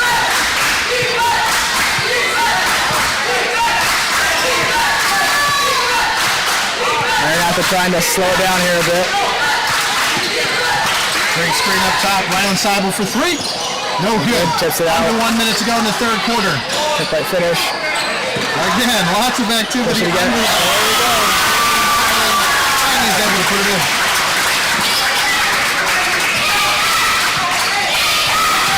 Maranatha looks like it's going to stay in its zone defense. Trying to cut Schaefer off at the baseline, kicks it back out. And Zimmerman will get called for the foul.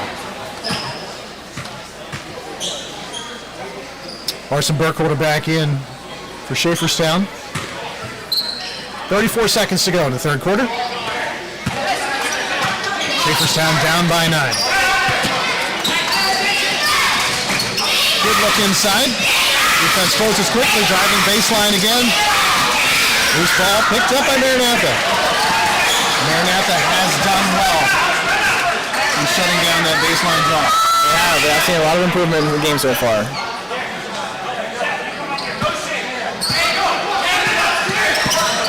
Good screen up top. Ryland will drive, will shoot.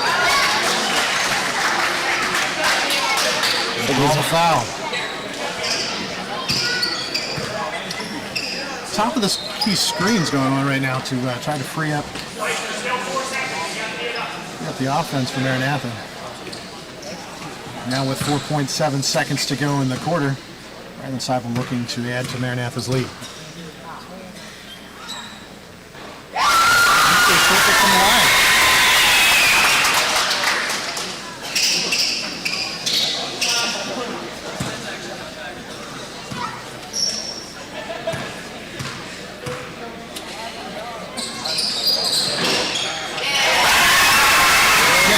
Two from the line. Underneath at the what a tip in by Schaeferstown to end the third quarter. Saw that at the end of the last quarter too, right at the end of the quarter, or the first quarter, one of the quarters, right at the end there, able to finish with a bucket before the quarter ends. All right, ladies and gentlemen, we are getting ready for the final quarter of the tournament. Maranatha leading 41-32.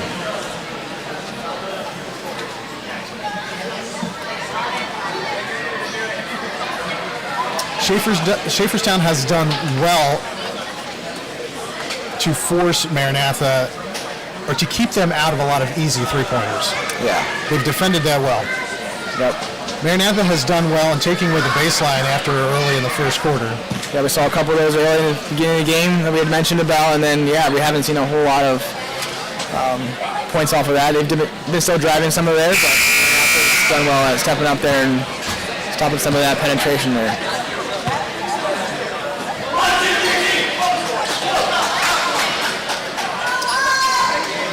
And we'll see if either team settles into an offensive rhythm in the fourth quarter, or if it's just going to keep on being a back-and-forth transition game.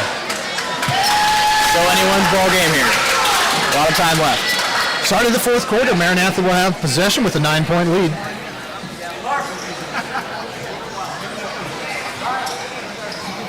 Matching up, going into man here.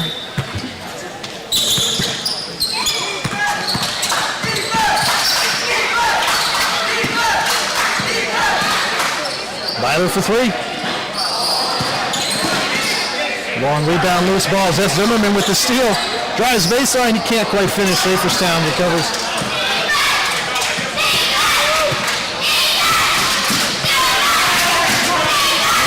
settle into zone defense. Long three for Schaeferstown. Off the side of the rim, no good. The putback. The putback's no good. Pushing the ball ahead for Zimmerman. He'll drive and lose the ball out of bounds.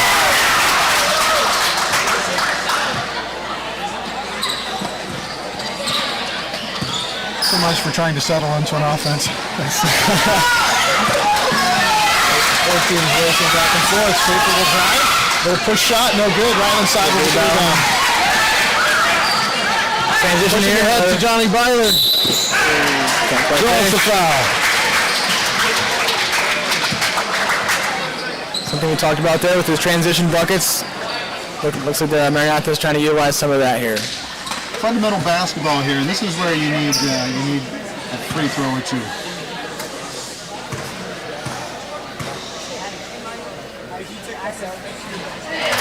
Byler since the first one.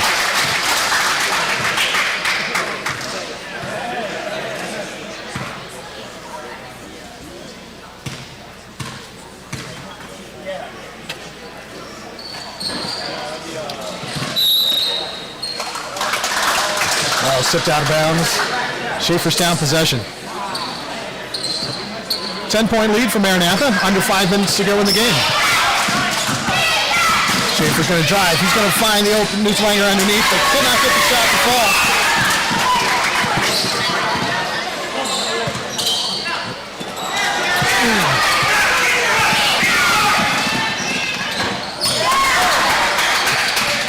In transition, Schaeferstown looking for the easy shot. Finally finds it in the lane for Weaver for two.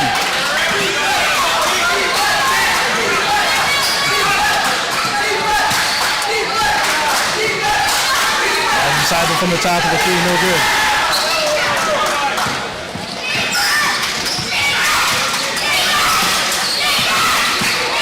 Schaefer was thinking about the three-pointer. He thought about it. Instead, dishes it off. The drive, the shot, no good. No call on the contact underneath, and Maranatha back on offense. It's an 8-point lead. Sidle will drive once again. He'll shoot. No good. Sensnick fighting for the rebound. Knocks it out of bounds. Schaeferstown once again will have the ball. Subbing back in for Schaeferstown, Owen Fox.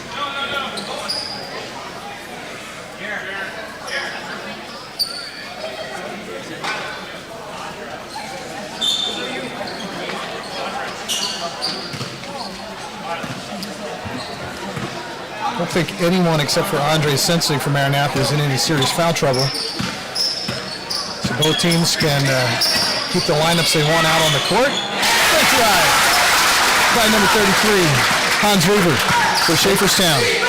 Makes it tough when you get in foul trouble. You want to play defense, but you got to be safe too.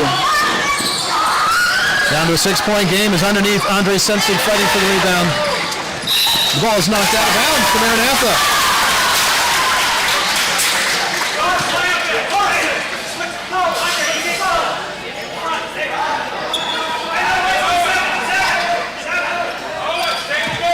Maranatha from offensive baseline with the inbounds. Looks like Schaeferstown has gone to zone defense.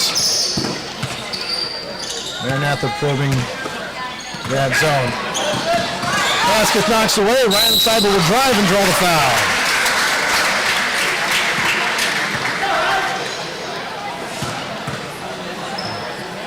Ryland Seibel to the line, shooting 2. Maranatha up 6 with 3 minutes and 18 seconds to go.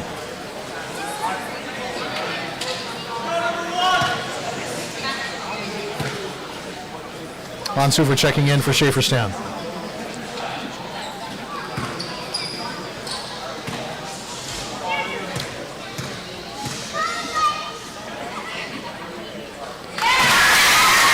Big 2 in the wall from the line there. Continues to add to it here.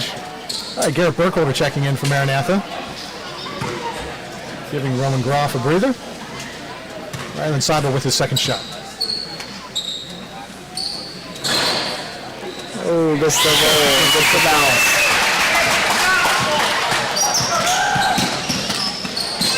And Schaefer's not wasting any time looking to push the ball. Underneath.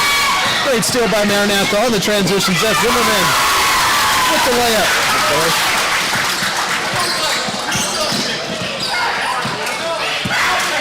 from deep. Long three by Schaefer off the front of the rim, no good. Loose ball. Brought back down by Seibel. Maranatha with a 10-point lead and under 3 minutes to go in the game.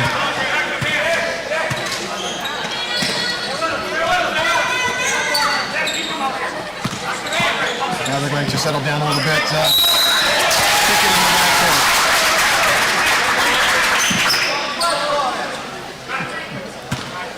Fine line between slowing down and getting a little too sloppy. All right, hey, Maranatha's got a 10-point lead. Schaeferstown has shooters. 2 minutes and 37 seconds to go in this championship game.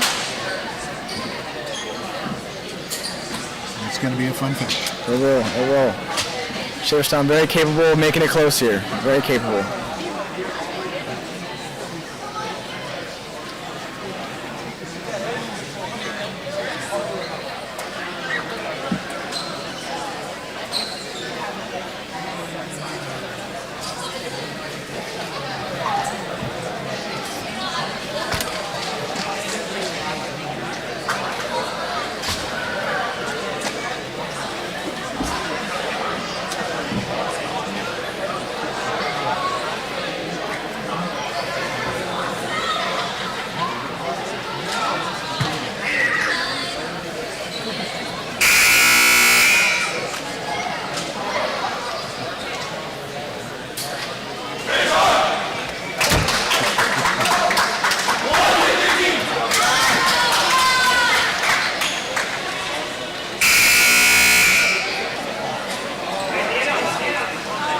Coming out of the timeout, Schaeferstown with possession.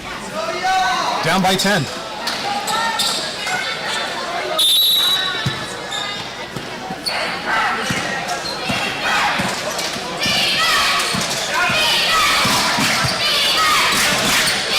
For three. Oh, good. Sensing with the rebound, Maranatha back on offense.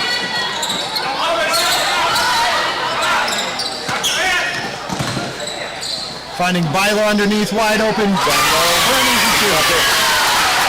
Maranatha pulled Schaeferstown defense way out. And found Bilo underneath for an easy basket. Maranatha keeping the defense close, tight. Swanger for three. No good. Ball out of bounds to Maranatha. And Schaeferstown will call a timeout with 1 minute and 56 seconds to go. Maranatha with a 12-point lead. Looks like Schaeferstown was trying to get some quick buckets here to bring them back in within reach here. There still are, but looking for some quick buckets, couldn't quite get them to fall.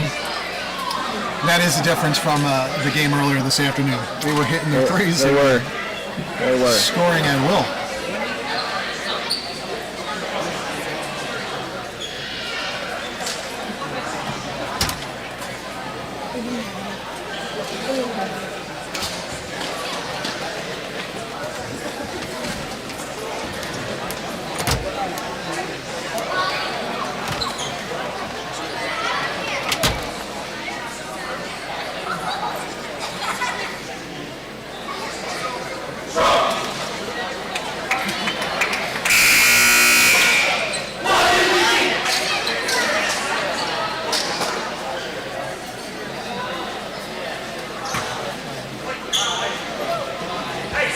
Maranatha with the ball coming out of the timeout. Looks like Schaeferstown is going to pressure Maranatha coming out of the timeout. Maranatha gets the ball in and settling down. We have a high screen. Seth Zimmerman will drive the baseline. A reverse layup. And that is good way to beat the press. Maranatha's going to force shape to stay out deep, and a long three is no good. And a jump ball coming also there, both teams. And possession will go to Schaeferstown underneath.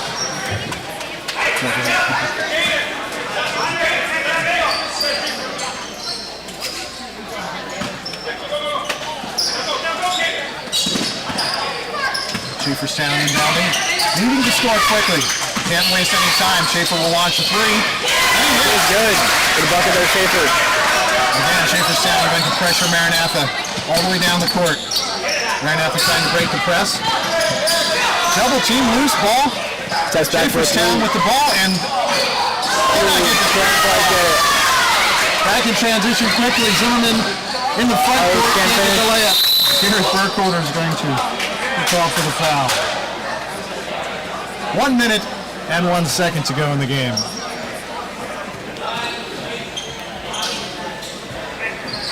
Maranatha leading 50-39.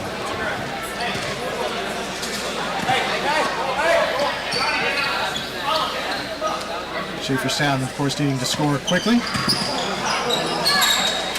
A long three by Weaver, no good. Schaeferstown will get the rebound, kick it back out for Schaefer for three.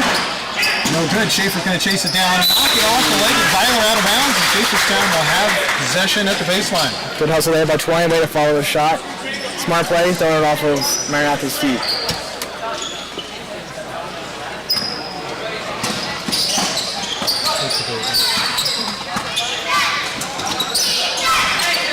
Schaeferstown looking for three from the corner, got it!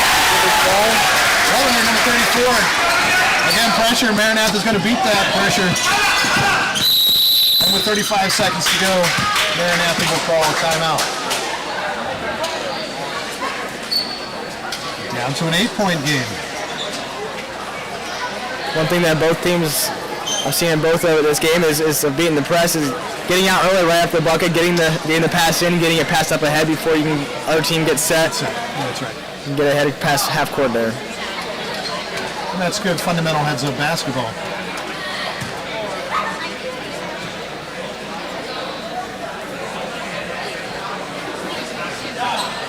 And good ice coffee. There we go.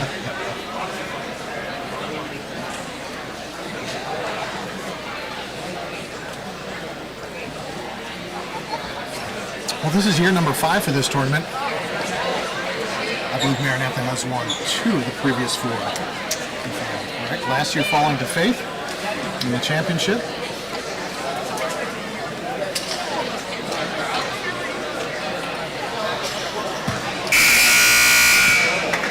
Looking to come out on top again this year. They got just under 35 seconds, or about 35 seconds to go to do that with an 8-point lead. Possession. Schaeferstown either needs a quick steal or a quick foul.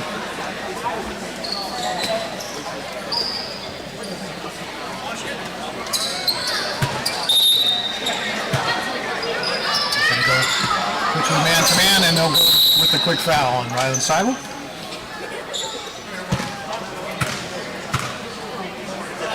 Still not into the shooting fouls yet. Maranatha will inbound from the sideline.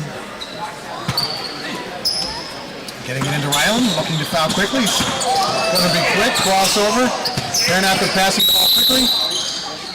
And Zach Zimmerman will draw the foul. 26.9 seconds. Still some fouls to burn for Schaeferstown.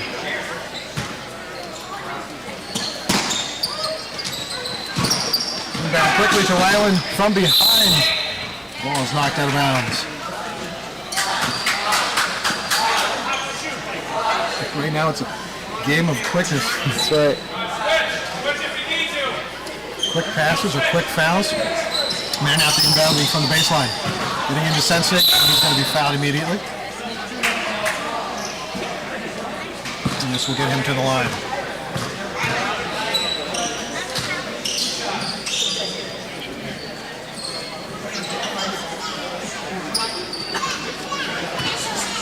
.24 seconds to go.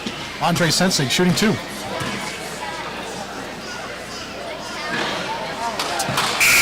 Maranatha up by 8. Shane Luna checking in for Maranatha.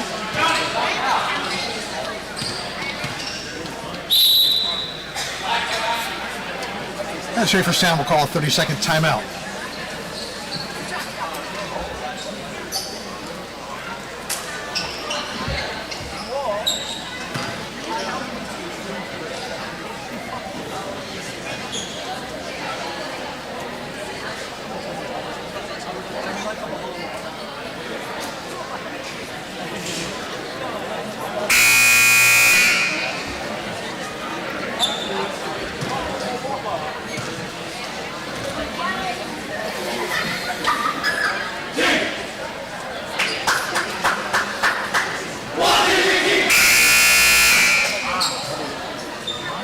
down 8 with less than 30 seconds to go and no shot clock, of course, in high school. Schaeferstown is doing what you need to do.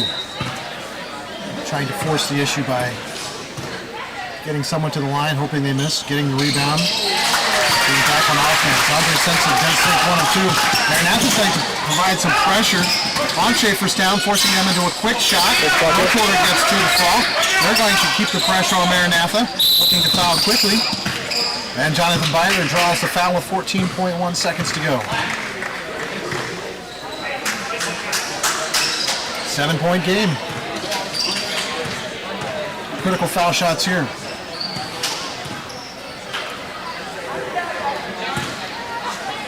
Maranatha trying to play it safe here, keep the control of the ball.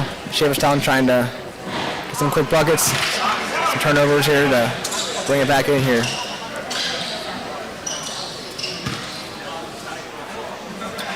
Byler with his second shot. Rims in. That gets Maranatha back to an 8-point lead. Schaefer trying to push it into the front court, launch a long 3. No good. Ryder with the rebound. Can dribble around, try to avoid the foul, but draws the foul. And with 6.2 seconds to go, Maranatha can start breathing a little bit easier. A little bit.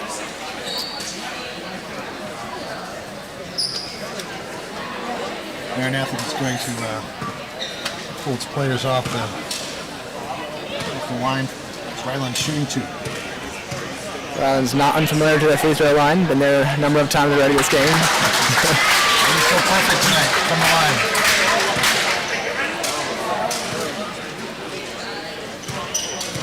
Looking to extend this to a 10-point lead. His first miss of the night. Schaeferstown shooting a long 3. From but that'll bring us to the final score of 53-47. Well done, congratulations to Maranatha. Both teams play well. Great game. Everything you want in a championship game here. A lot of fun here in early December for tip-off tournament. Congratulations to Maranatha.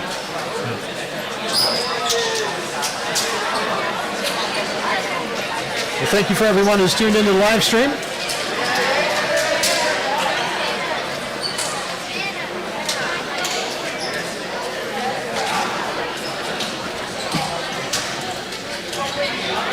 Have a safe drive home. Any final thoughts?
say congratulations to both teams, all the teams that have played here this weekend. I enjoyed being here.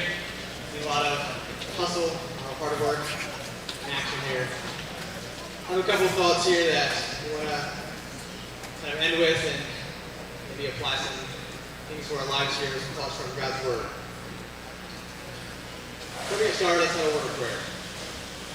Dear Heavenly Father, we want to thank you so much for your goodness. Thank you for answering our prayers of safety and able to have an enjoyable weekend and safety of the teams traveling here. Also pray for safety as they travel home to give each team, each player. Just ask that you would continue to guide and strengthen us in our walk with you, and may we be faithful.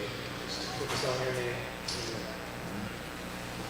So as I was thinking of a couple thoughts in regards to maybe basketball or a walk with Christ, kind of a word that came to my mind, kind of stood out, was the word of apathy. And I don't want to sound depressing here, but something that for us as believers to be mindful of if we're in that spot or getting to that spot. Apathy here being the lack of interest or lack of concern, indifference, maybe especially in a relationship with God. And we saw a lot of hard work, a lot of hustle, kind of the opposite of what apathy looks like. A lot of maybe blood or sweat left here on the court. Can we transition that into our walk with Christ? A couple thoughts here in Ephesians. Paul here talks kind of on this topic. Ephesians 5, verse 14 here and 15 says, "Wherefore he said, Awake, thou that sleepest, and arise from the dead. Christ shall give thee light." Someone here being in spiritual death. Kind of a picture of what apathy looks like, that indifference, that lack of concern maybe of where we're at. Things that are calling for our attention. Paul says to awake from that slumber, awake from that sleep as followers of Christ. And then it follows up in verses 15 and 16 with, "See then that you walk circumspectly, not as fools, but as wise, redeeming the time, because the days are evil." Making the best use of our time. Wasting time is a total folly. As believers, spiritually apathetic person here lives without intentionality. He lives under the delusion that I have an unlimited amount of time. Time to use how I want. Making the best use of time because the days are evil. Evil wants you to be apathetic. Waste your time. Not care. Where are we at? Going back to chapter 2, Ephesians 4.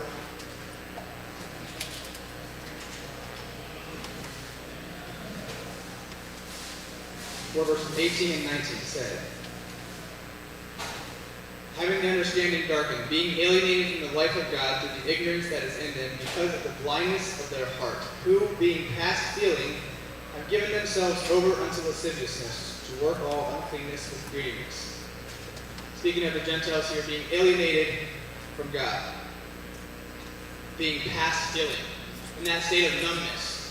Maybe we found ourselves there of, I feel distant, or I feel like I should be feeling something, but I don't feel anything. I'm in that spot, or maybe kind of apathy, indifference. I know I should be feeling something, or that love for Christ. I'm not there. Why not? These people here who are past feeling says, have given themselves over to any kind of practice. When we have that feeling, we have an insatiable desire to feel something. And in time, throw ourselves at anything that we think will help us to feel. And we begin to make decisions that look back later and think, was that really the right decision to make? In the moment, we want to find feeling. We want to find something that gives us that feeling that we're looking for, or maybe we're lacking. Following verse there, verse 20 says, "But ye have not so learned Christ." That is not what we have learned from Christ. Christ was the exact opposite of that. Looking at how did Christ live? How does that influence my life? How can I strive in a greater way to be like Christ? Ephesians 2, 1 to 3 there talks of a couple of things of the state people are.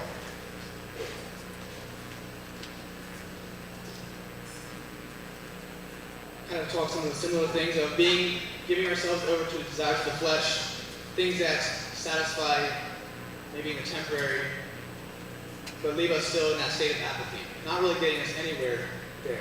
Have that dead, unresponsive, unreceptive heart. But then it says, God who is rich in mercy, for his great love, wherewith he loved us, even when we were dead in sins, even in our maybe apathy at that time, made us alive together with Christ. What a blessing. By grace we are saved, that God has made us possible, that we don't have to be in that state there. We're living in a world that says that apathy is culturally normal. It's okay to feel that way. Find something that fits you for the moment. Find something that gives you that feeling that you want. A world that is designed to take every bit of that passion out of us. The core of apathy here is distance. Distance from God. And apathy towards God is the result there from that kind of lifestyle. So, let's look at our life, reflect. Where are we at? Be honest with where we're at. That's the first step. Recognizing that lack of concern or lack of indifference. So maybe what happens to cause that distance? Why are we at that spot? A couple of things. Probably could be a number of different things. The obvious one is maybe unconfessed sin. Sin in our life that is not confessed. Disobedience walks us further from Christ. Is that an area of my life that I have that maybe is a reason why I'm feeling that way?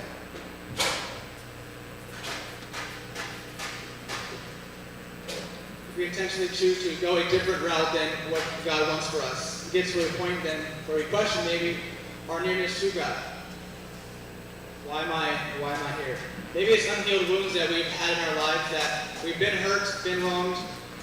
So we've chosen to, rather than having those hard conversations, rather than risking those hard conversations, maybe with just time with God of questioning, understanding, wanting to grow from that, or having those hard conversations with another friend or someone who has wronged us. We've chosen just to be numb to that, numb ourselves to the reality rather than to work through it. Maybe it's habits that we know we should do, but we don't. Sharing with people, being accountable with people, prayer, reading of God's Word. I came across a quote that said that sometimes we don't need deeper truths to believe. We need to believe simple truths more deeply. And a lot of God's Word has a lot of simple truths. A lot of just simple, meditate on God's Word. A lot of simple truths that we apply to our lives in such a passion that we've seen here on the court. All out, risking breaking a bone or through contact. A lot of grit, a lot of grind. Once again, can we translate some of those to our walk with Christ? What if we chose unhurried time in the Word of God, with other people in the Word of God? All those blessings of joy, the fruits that happen, the forgiveness that happens in a nearness to God. And we can begin to discover the presence of God through the Word of God, and we're with people of God. Everything kind of begins to shift when we choose to feed ourselves with that instead of all the things that we've been maybe trying to seek satisfaction in. So if the cause of apathy maybe is distance, maybe the cure is that nearness to God. That nearness to God is the solution for everything, of being near, sensing His heart, what He wants for us. So how do we get near? We need to declare war on everything that is trying to create that distance. Everything that vies for that attention. Or that all-out pursuit that I was talking about. The relationship with God. Am I going to whatever lengths it takes to pursue Christ? The thing is that He wants that for each one of us. That He pursues us. He wants that relationship with us. That devoted allegiance to Him. Maybe identify things that are calling you away from that nearness. Things that are creating that distance. He is not apathetic toward us in our apathy. He died, forgave, once that with us. What am I waiting for?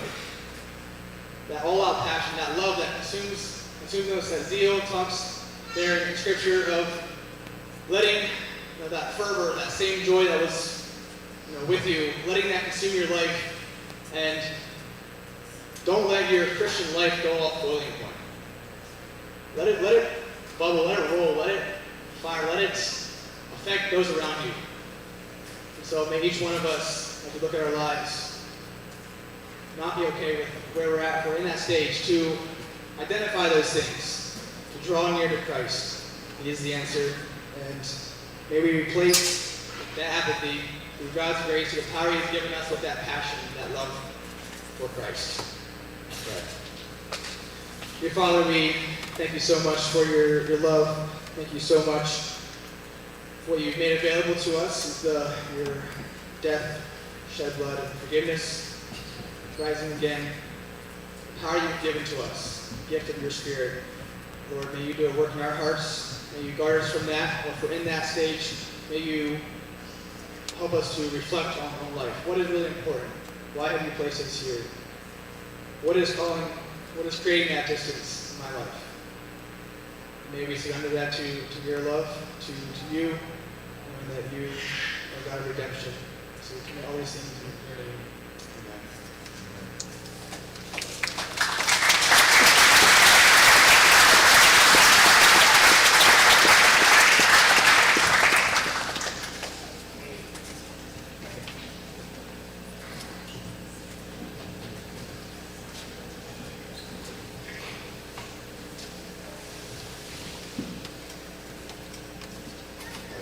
Thank you, Jarrell, for what you shared.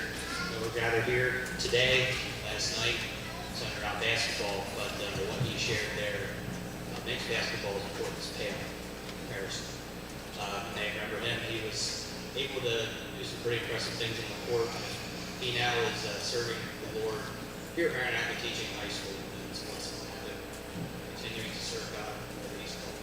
Plus, you all will go through that as well. All right, this year we're happy again to have 8 teams here. I'm going to read down through them and give them a hand of applause. We get to second place team, you guys get your trophy and so on. This year, 8th place, we have Portland Christian.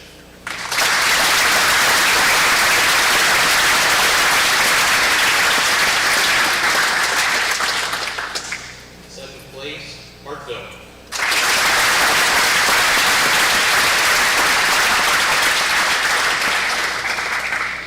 6th place, Calkins Baptist.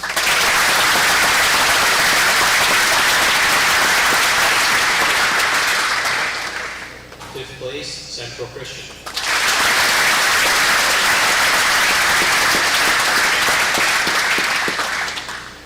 4th place, Mountain View.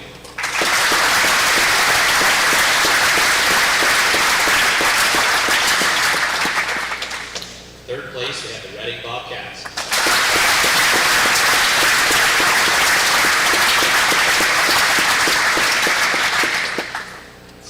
2nd place this year, congratulations to Shaperstown.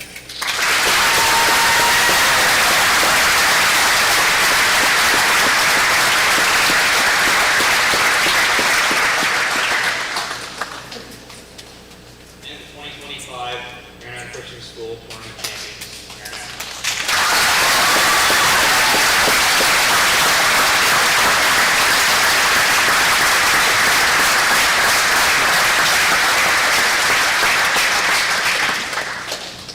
Great job to all the teams. It's a blessing to have each one of you here. The sportsmanship you displayed was inspiring, and look forward to another year of that next year. We do have All-Star Awards, first and second team. I'm going to go down through, starting with the second team. You can come up, and if you can stay for a picture, that would be great. I don't know if the first guy's here, but second place, second team All-Star from Portland Christian, Hayden Lee.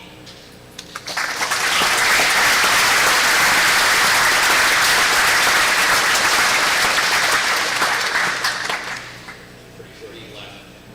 Second place from second team All-Star from Shaperstown, Larson Burkholder.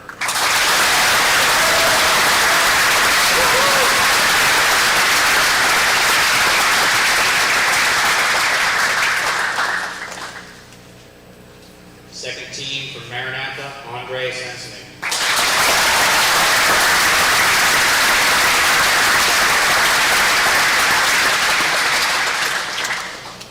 Second team All-Star from the Reading Bobcats, Jeremiah Russell.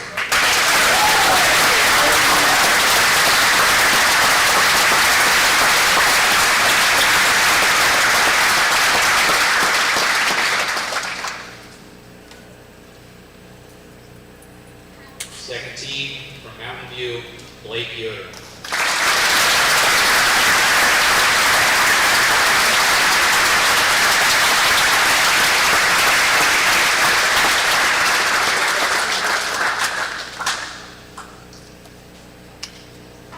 First team All-Star from Maranatha, Zach Zimmerman.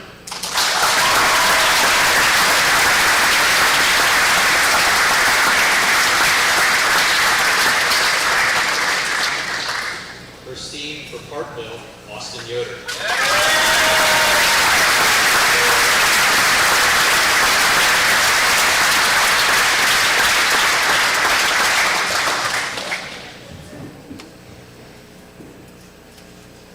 First team All-Star from Calkins Baptist, Peter Race.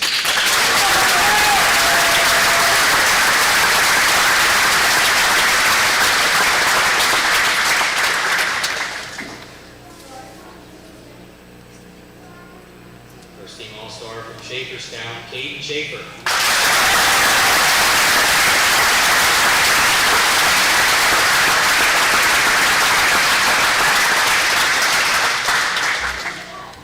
This year's MVP for Maranatha, Ryan Simon.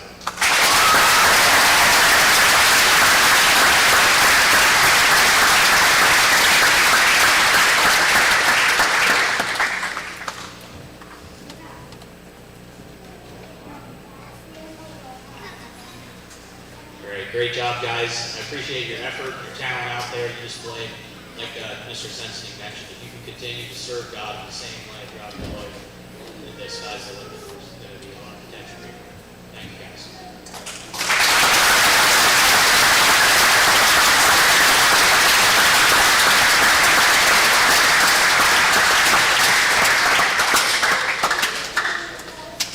Thank everyone for coming out. It's been a good weekend. I'm blessed by the relationships that we've built over the weekend and going forward. We'll close with a word of prayer, and yeah, that's it. Dear God, thank you again for a good day. Thank you for all the people here and the relationships that we've built. I just pray that as we go from here, we can serve you fully where we're called in our local communities. Pray that you'll give safety to those as we're traveling home. Help us to have a good rest of the week and to be able to make it to church tomorrow so we can worship you. Pray this in your name.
Ha ha ha!